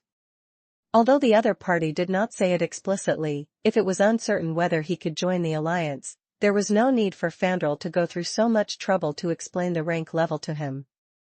Combined with Tower Genie 177's words, Matthew realized that Fandral was hinting that the process of the recruitment assessment was just a formality. Thus, he relaxed. At this moment, the brown-haired lady with slender eyes asked gently, "Can we start now?" Mr. Matthew. Matthew nodded. Please ask your question, Miss Alice. Alice asked her first question. I found out from your resume that you are a necromancer, but after communicating with your summoned creature, the Tauren lady, I learned that you have been learning malicious shapeshifting recently. Matthew smiled bitterly and answered truthfully. My talent in shapeshifting seems to be rather average. I haven't fully mastered it yet. Alice nodded, then spread out a piece of paper in front of Matthew. Matthew could clearly see what she was writing on it. Although Mr. Matthew is a necromancer, he also has a longing to study other schools of spells. He often uses his spare time to learn spells in other fields, such as malicious transfiguration. According to my observations, Mr. Matthew's malicious shapeshifting spell has already reached the point of perfection. This is rare even among the Tier 3 mages in the Alliance. Matthew felt a little embarrassed. This isn't very good, right? My shapeshifting spell is rather average. Alice very naturally looked at Matthew. Your malicious form is a goat, right? Matthew nodded. Alice said straightforwardly. Now is the time to practice the spell. Please use malicious transformation on it. We want to evaluate the effect of your spell. Matthew followed her finger and looked over. In the end, he found a muddle-headed goat. He hesitated for a few seconds. He raised his hand and cast a malicious shapeshifting spell on the goat. Bang! The spell failed. The goat did not move at all. Fandral exclaimed. What an outstanding malicious shapeshifting spell. I can't even tell the difference between it and a real goat. Alice also quickly wrote. I saw with my own eyes that after the target was hit by Mr. Matthew's spell, it looked the same as a real goat. Considering his age, this is really rare. As expected of Mr. Ronan's highly recommended candidate. Then, they asked Matthew a few more questions. No matter how Matthew answered. They had written all kinds of good reviews on the paper.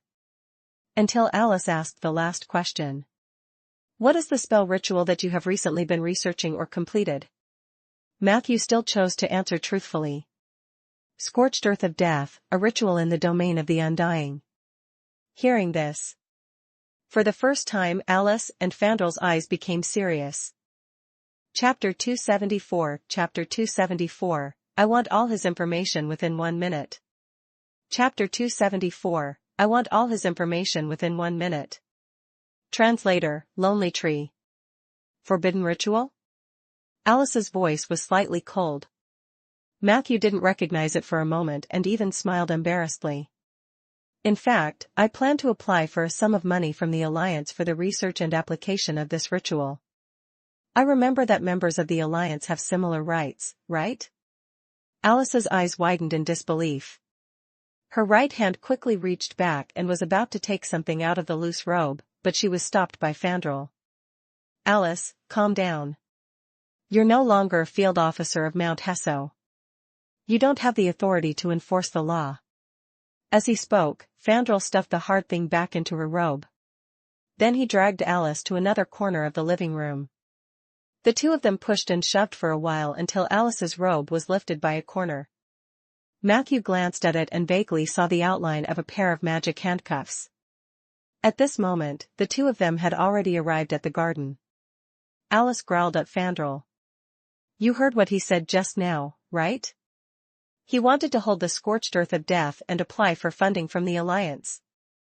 Even if he is already pre-approved.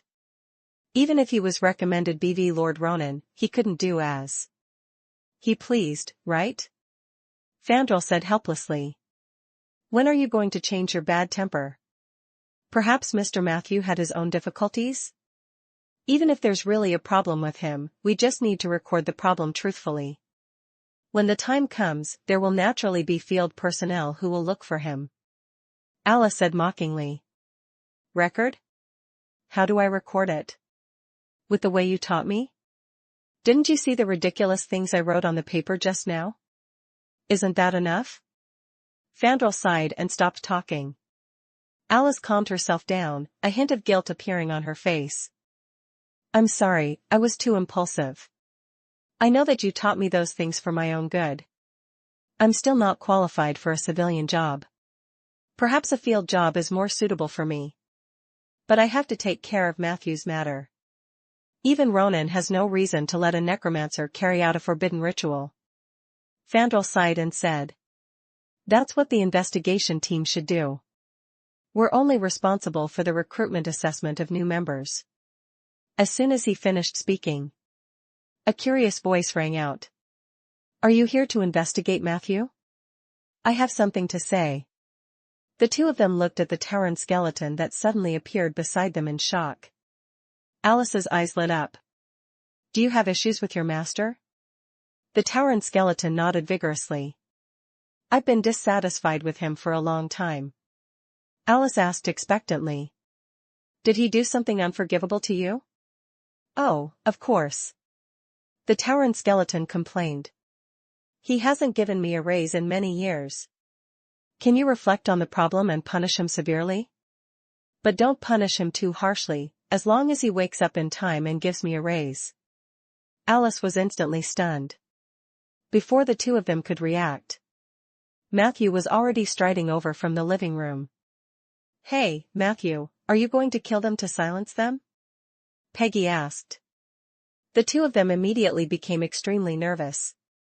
Matthew scolded. Don't joke around in this situation, Peggy. Then, he said decisively. I forgot to add that the reason why I'm researching and preparing to hold the Scorched Earth of Death ritual is to fight against the Scar of the Dead. It's northeast of Rolling Stone Town.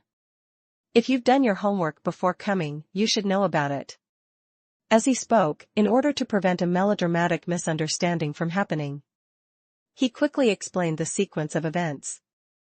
Fandral immediately breathed a sigh of relief after hearing that. He smiled and said, I knew it was a misunderstanding. How could Mr. Ronan recommend an outlaw? Alice still looked rather suspicious. Matthew said generously.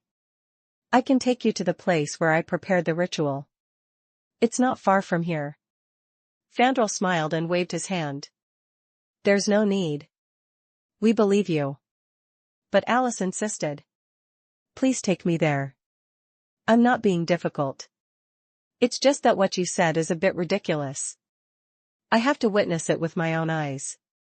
Fandral's face turned green, and he was about to continue persuading Alice. Matthew waved his hand. Let's go. We'll set off now. With that, he grabbed a handful of hay, led the 3 sheep, and leisurely walked towards the oak forest. Along the way, Alice walked alone with a stiff expression on her face.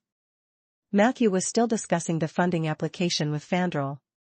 Faced with Matthew's doubts, Fandral enthusiastically explained. Although the Alliance has suspended the public research project on the Scar of the Dead, in fact, if you have the heart to study it and can propose a feasible plan, the higher-ups will most likely allocate funds. Moreover, it is very likely that they will provide additional project subsidies according to the S-grade rating. With your excellence, Mr. Matthew, as long as you apply, the project will most likely be approved, and you will receive a sum of project funds. If you could pass the feasibility test, the follow-up funds would arrive very quickly. Of course, this stage was not easy. However, once you succeed, you will reap a huge harvest. Apart from sufficient funds, you can also recruit some mage apprentices through this project. They will work for you for free. Chapter 275 Chapter 275, I want all his information within 1 minute. Chapter 275, I want all his information within 1 minute. Translator, Lonely Tree.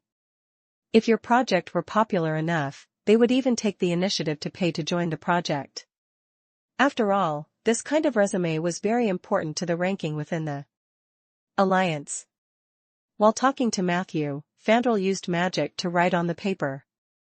In order to fight against the Scar of the Dead, Mr. Matthew did not hesitate to risk his life to study the taboo ritual. This shows that he has a selfless spirit of sacrifice. Alice glanced at the floating piece of paper, subconsciously clenching her evaluation paper. After a long time, she slowly let go. The group passed by the oak forest. Fandral couldn't help but praise. The air here is filled with a fragrant smell. I just saw a sign outside. Matthew nodded. Fandral praised. You really have good taste. You bought such a refreshing forest. Even Alice couldn't help but say. The vitality of these oak trees is unbelievably abundant. It's indeed a very good forest. Matthew thought to himself, how could these oak trees not have enough vitality after draining the earth? He didn't explain further. He just smiled and led the two of them through the forest to the northeast near the Scar of the Dead. The moment they left the oak forest, Alice and Fandral were shocked by the number of undead in front of them. But very quickly, their attention was attracted by the Scar of the Dead. Matthew led them through the zombie horde and arrived at a small hill about 30 meters away from the Scar of the Dead. He pointed to the long strip of land marked with branches and said, "That's the experimental field where I plan to hold the scorched earth ritual of death. It's about 10 meters long and 2 meters wide. It's at the forefront of the Scar of the Dead's expansion. Both of you should know that the Scar of the Dead has been expanding, but compared to the past few years, it has become more active. According to the current progress, it will soon threaten Rolling Stone Town. If we leave it alone, the residents here may have to leave their homes. It will be a disaster." Alice seriously looked at the ground for a while. She found many pre-made symbols related to necromancy on that piece of land. What's with that blank spot? She suddenly pointed at a gap in the experimental plot and asked. Matthew glanced at it.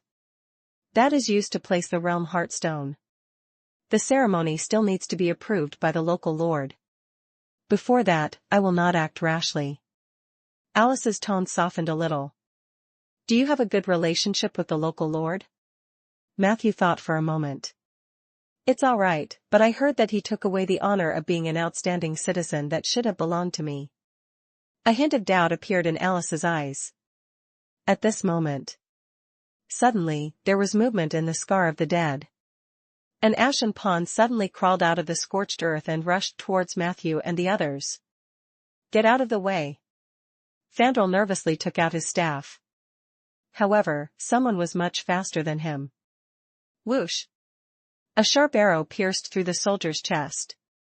The soldier wailed and suddenly turned into a pile of black dust and sparks. Just as Fandral and Alice heaved a sigh of relief, Matthew scolded unhappily. Renesm!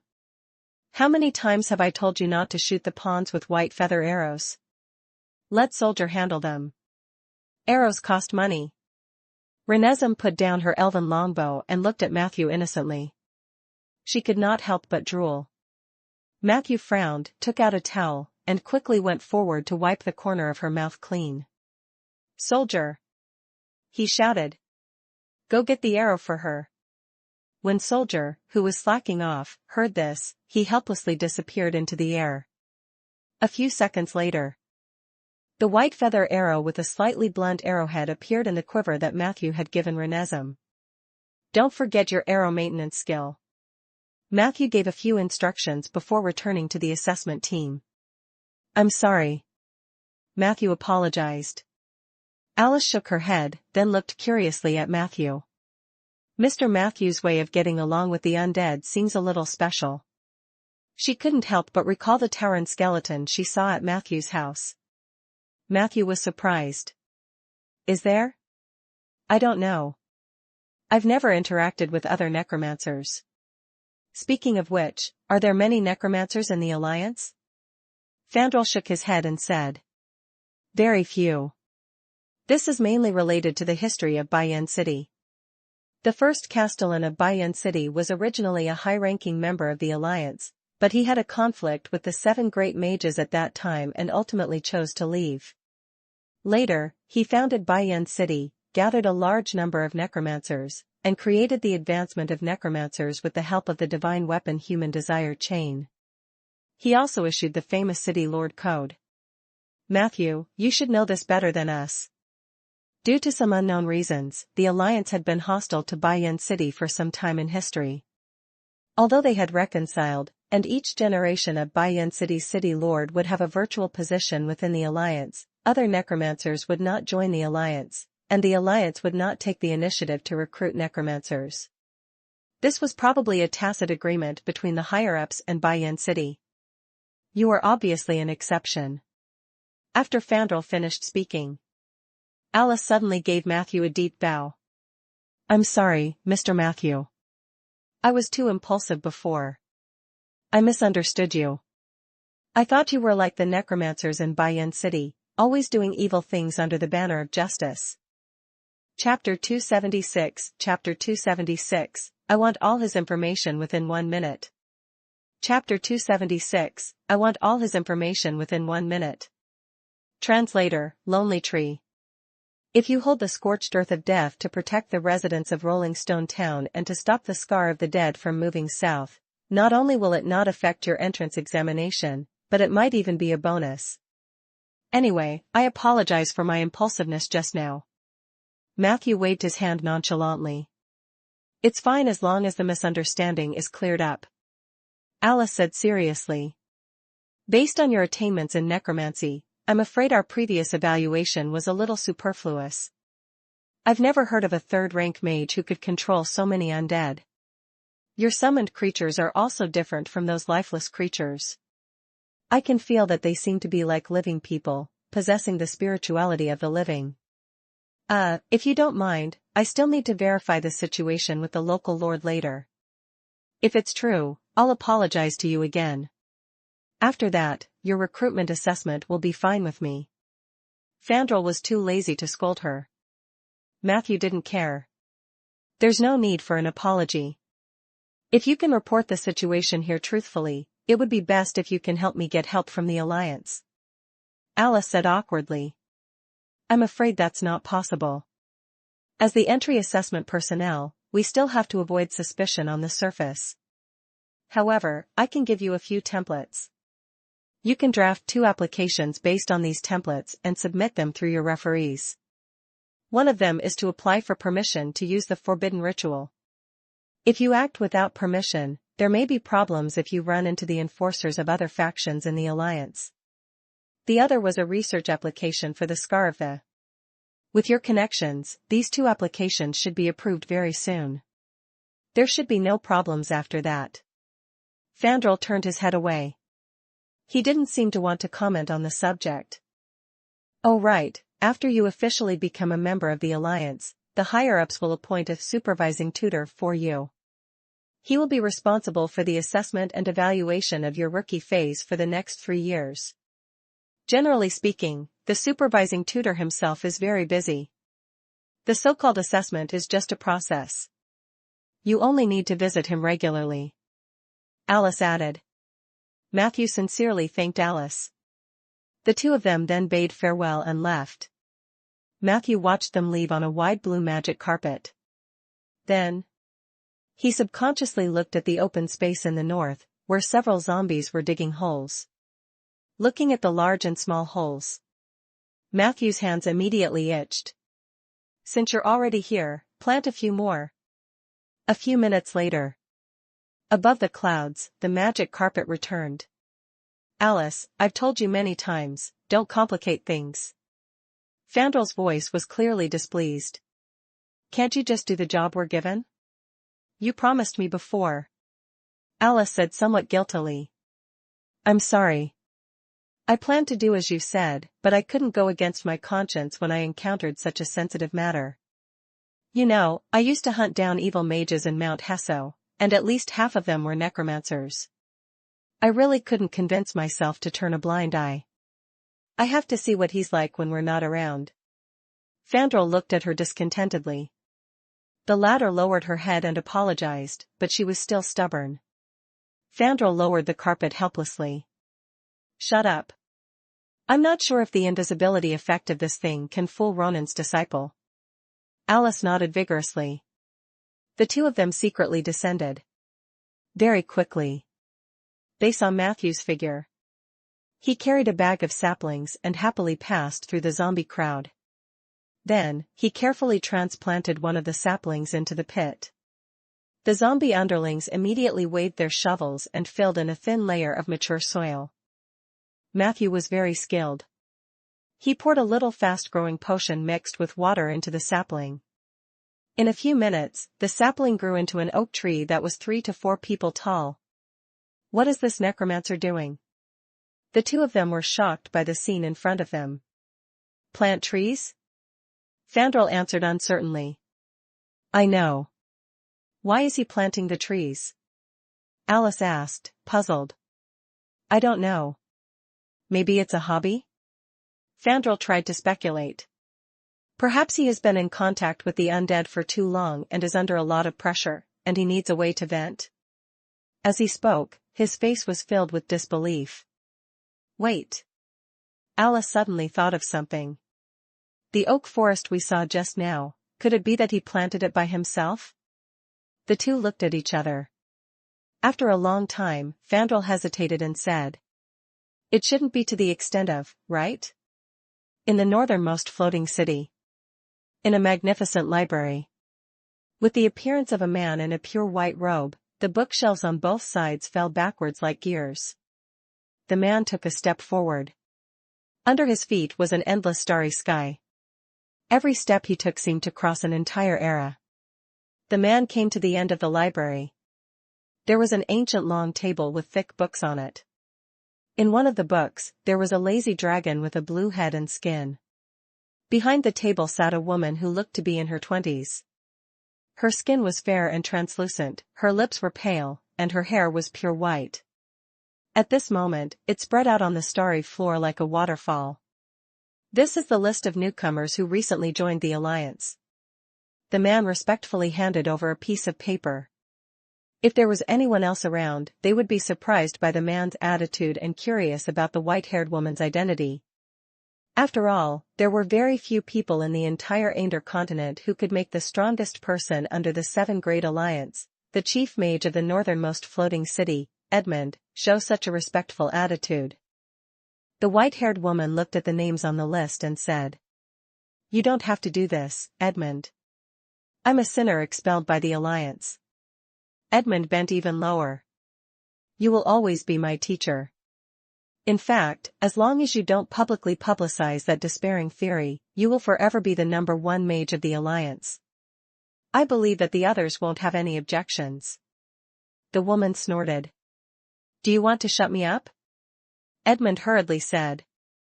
I didn't mean it that way, teacher. The woman crumpled the paper into a ball. Boring, isn't there any interesting newcomer in the Alliance? Even if they couldn't be like Ronan back then, he should at least be at the level of Blinken, right? By the way, where did Blinken go? Edmund said awkwardly. Lady Isabel, Blinken rebelled against us many years ago. The white-haired woman's eyes froze. At that moment, it was as if a few epics of stories had flashed past her eyes. Is that so? My mental state seemed to have gotten worse. Isabel said nonchalantly. Blinken has betrayed us, so you should capture him back, just like how you dealt with me back then. Edmund said, sweating profusely.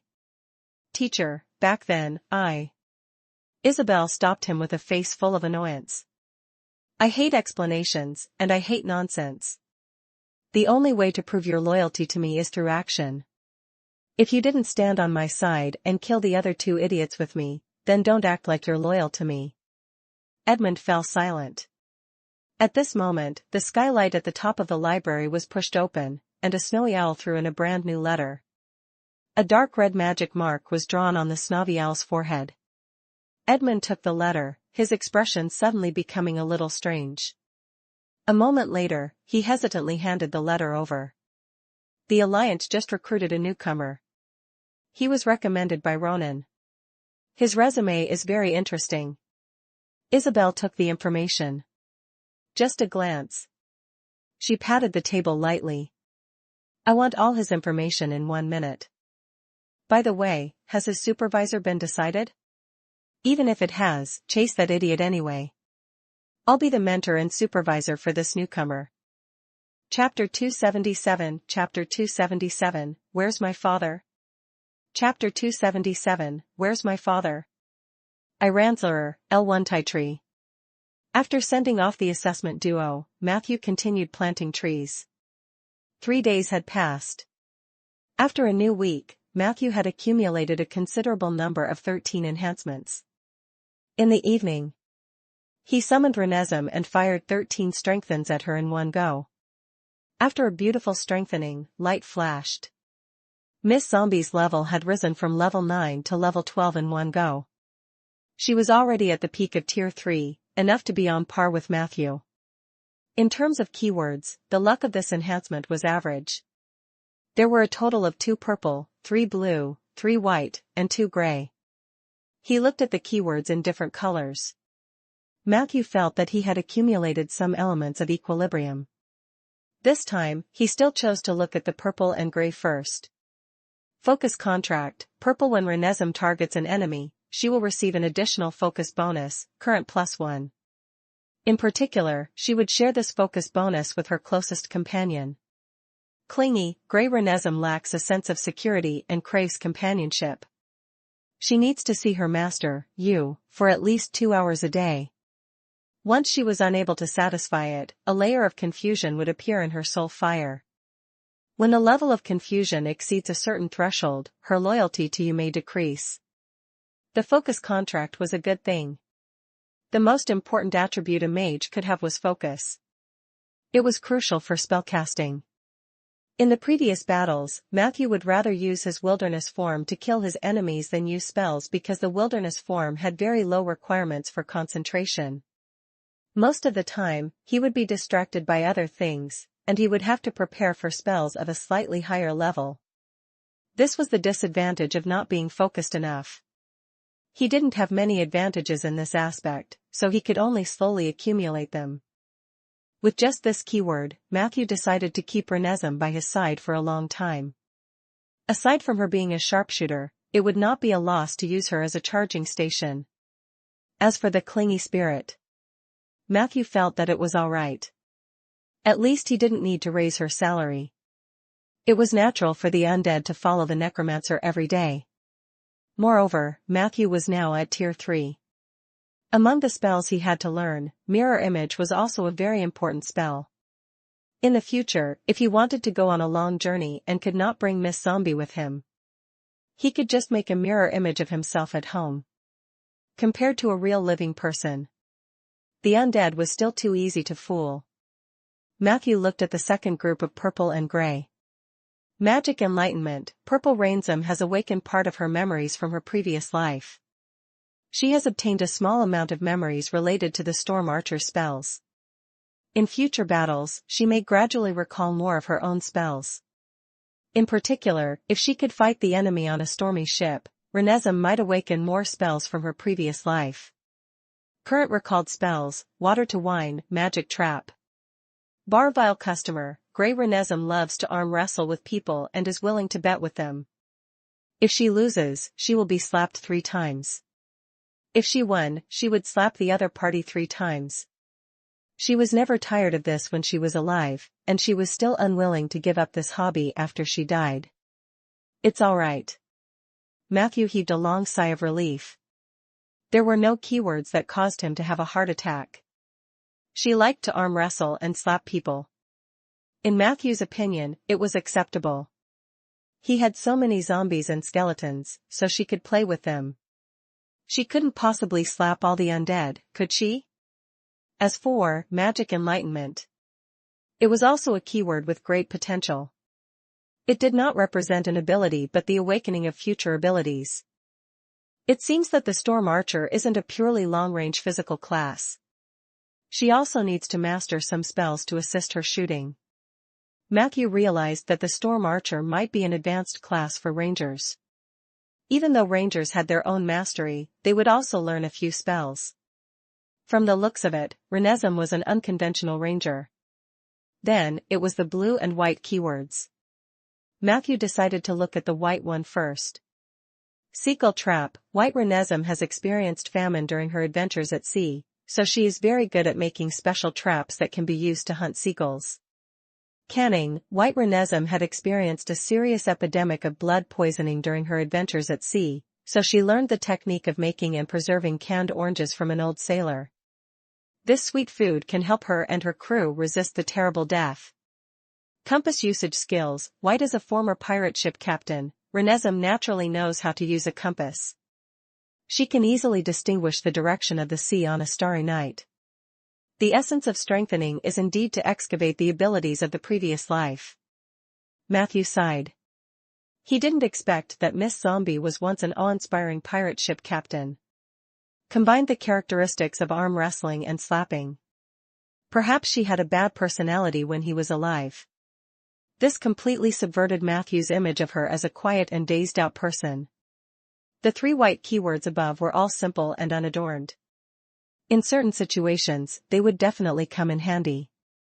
Continuous backward jump. Blue. When Renesmee is close to an enemy, she will use continuous backward jumps to quickly distance herself from the enemy. She will also try her best to use her bow to repel the enemy. Chapter 278. Chapter 278, Where's My Father? Chapter 278, Where's My Father? Translator, Lonely Tree. Fake surrender. Blue. If the enemy gets close to her and she can't get rid of them in a short period of time, Renesmee will choose to pretend to surrender. Then, when the enemy is unprepared, she will either escape or use continuous backward jump to open up a distance and kill the enemy. Medium intelligence enlightenment. Blue. Renesmee has the intelligence of an 8 or 9-year-old human child. She can understand almost everything you say, but due to the physiological structure of the undead, she can only say a few simple words. In particular, Renesmee was very eager to learn languages. At the same time, she is eager to communicate with her master, you, or others. Pretending to surrender and jumping back consecutively? She could now form a sinister and cunning duo with Soldier to debut at sea. Matthew complained in his heart. However, medium intelligence enlightenment was not bad. Soldier only had 1 elementary intelligence enlightenment before, and after strengthening it once, his mental age was only about the same as Renesmee's. Renesmee looked at Matthew with a silly smile. Matthew skillfully wiped away her saliva. Her strong desire came from the undead contract. Matthew knew that she wanted to speak, but it wasn't easy for a zombie to speak the common human language. So he tried to communicate with Renesmee. Don't be anxious. Say it word by word. For example, me? He pointed at himself. I am your master. Yes, master. Call me master. Renesmee opened her mouth wide. Matthew tried for a few minutes, but Miss Zombie still only knew how to say ah, which gradually made him lose interest in teaching. Night gradually fell. An owl flapped its wings and flew over under the moonlight. Matthew, I've kept my promise and helped you hasten the birth. Matthew welcomed Ella's arrival. Miss L perched on his shoulder and looked curiously at the ing. Renesmee. Matthew, what are you guys doing? Ella asked. I'm teaching her to speak the common human language. Matthew explained. He turned to look at Renesmee and tried again. Call me master. Renesmee let out a few ah sounds, and suddenly, her throat rolled as she cried out, Mommy. Ella immediately revealed a shocked expression. Matthew was also shocked. He was about to explain to Ella that he didn't teach her this word. Who knew that Ella would actually say to Renesmee in a serious manner, then, who am I?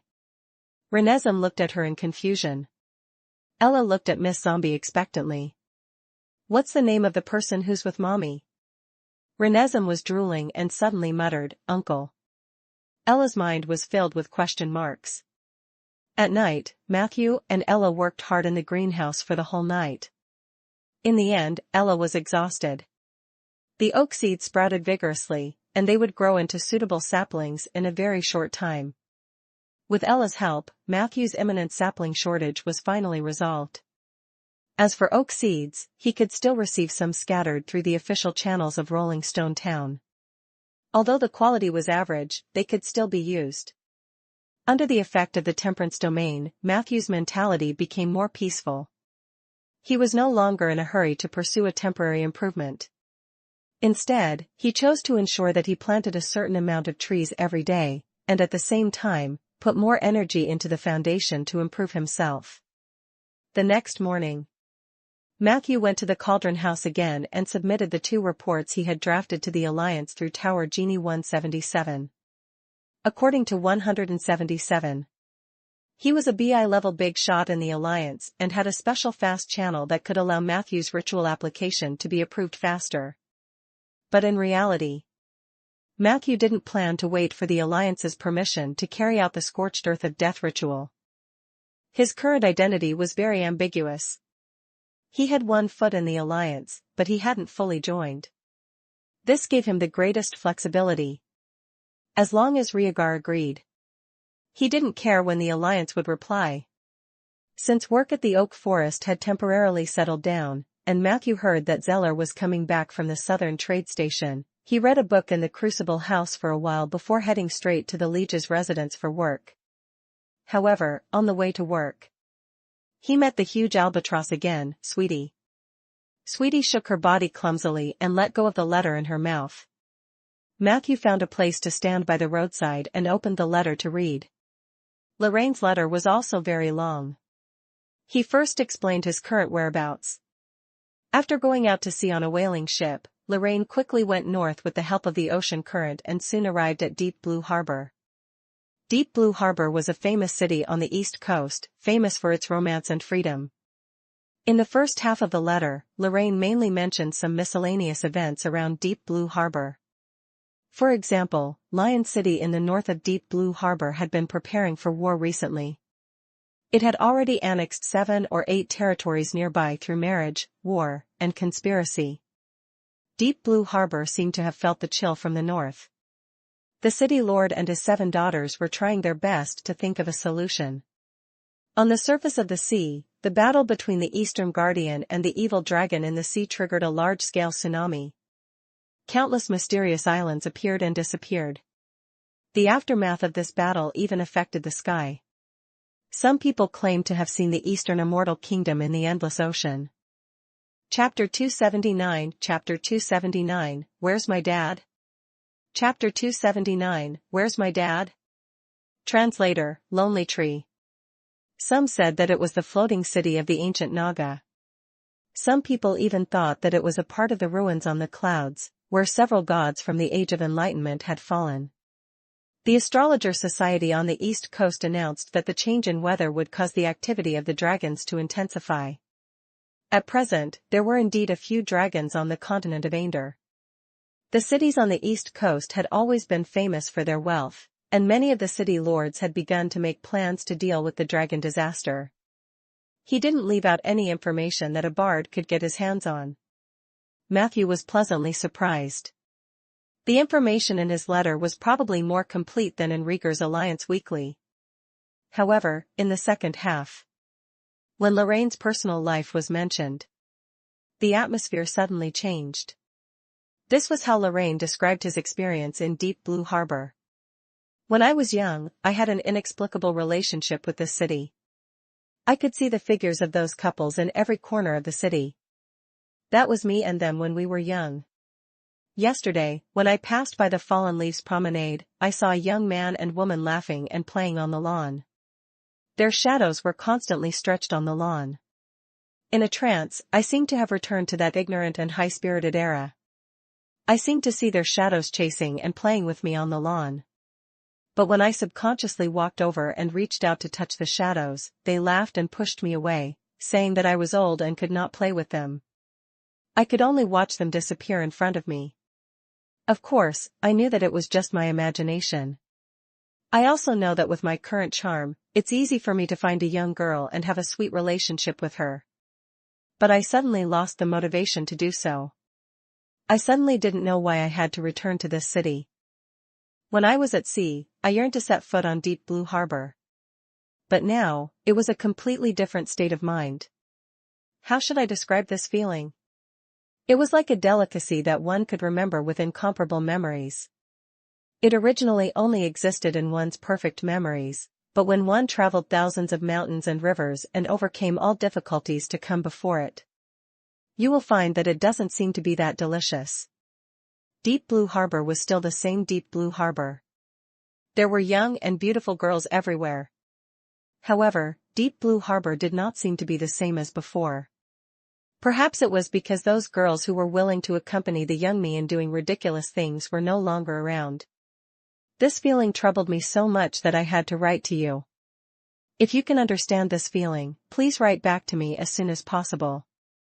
Currently, I have found a proper job in Deep Blue Harbor and will not be leaving in the short term. If you consider coming to Deep Blue Harbor to play, I welcome you at any time. Thank you. Yours, Lorraine. After Matthew finished reading it, he quickly went to his office.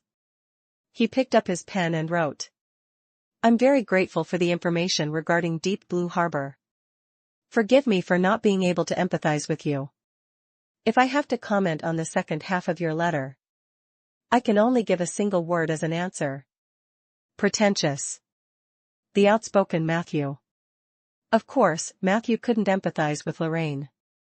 Although he was also very popular with the opposite sex, most of them were not normal humans. Moreover, he did not plan to waste his energy on dating in the near future. After he finished writing, he handed the envelope to the albatross, who was waiting at the window. Say hello to Lorraine for me, Matthew said casually. Who knew that Sweetie would actually say? I forgot to take that ceramic bottle from you last time. Lorraine specifically reminded me, where's the bottle? Matthew was surprised. You can speak? Sweetie nodded. Of course I will. It's just that you didn't talk to me last time, so I was too embarrassed to take the initiative to speak. After all, I'm just an albatross. I can't act too abnormally in human society. So where's the bottle? Seeing that he had failed to change the topic, Matthew could only give the ceramic bottle that was used to contain the plague domain to Sweetie. The albatross did not dawdle and directly took off. Matthew sighed. After a while, Rhaegar, who was wearing pajamas, walked over excitedly. Matthew, you have no idea what I just saw. He was holding a thick copy of Alliance Weekly in his hand. Matthew said lazily. Good morning, my lord. What is it that makes you so surprised? Rhaegar said mysteriously. Do you know Deep Blue Harbor? It's a beautiful and rich city on the east coast. I saw on the news that due to the pressure of the war in the Lion City in the north, the city lord of Deep Blue Port will publicly choose a son-in-law. Do you know how many daughters he has? Matthew replied calmly. 7? Rhaegar was stunned. How did you know? Matthew smiled. Is there any other news? Rhaegar looked at him suspiciously and looked down at the contents of the newspaper. Due to the fierce battle between the evil dragon in the sea and the Eastern Guardian, a tsunami appeared in some areas of the east coast. Someone saw a city in the clouds above the endless ocean, and many people guessed. Before he could finish, Matthew added.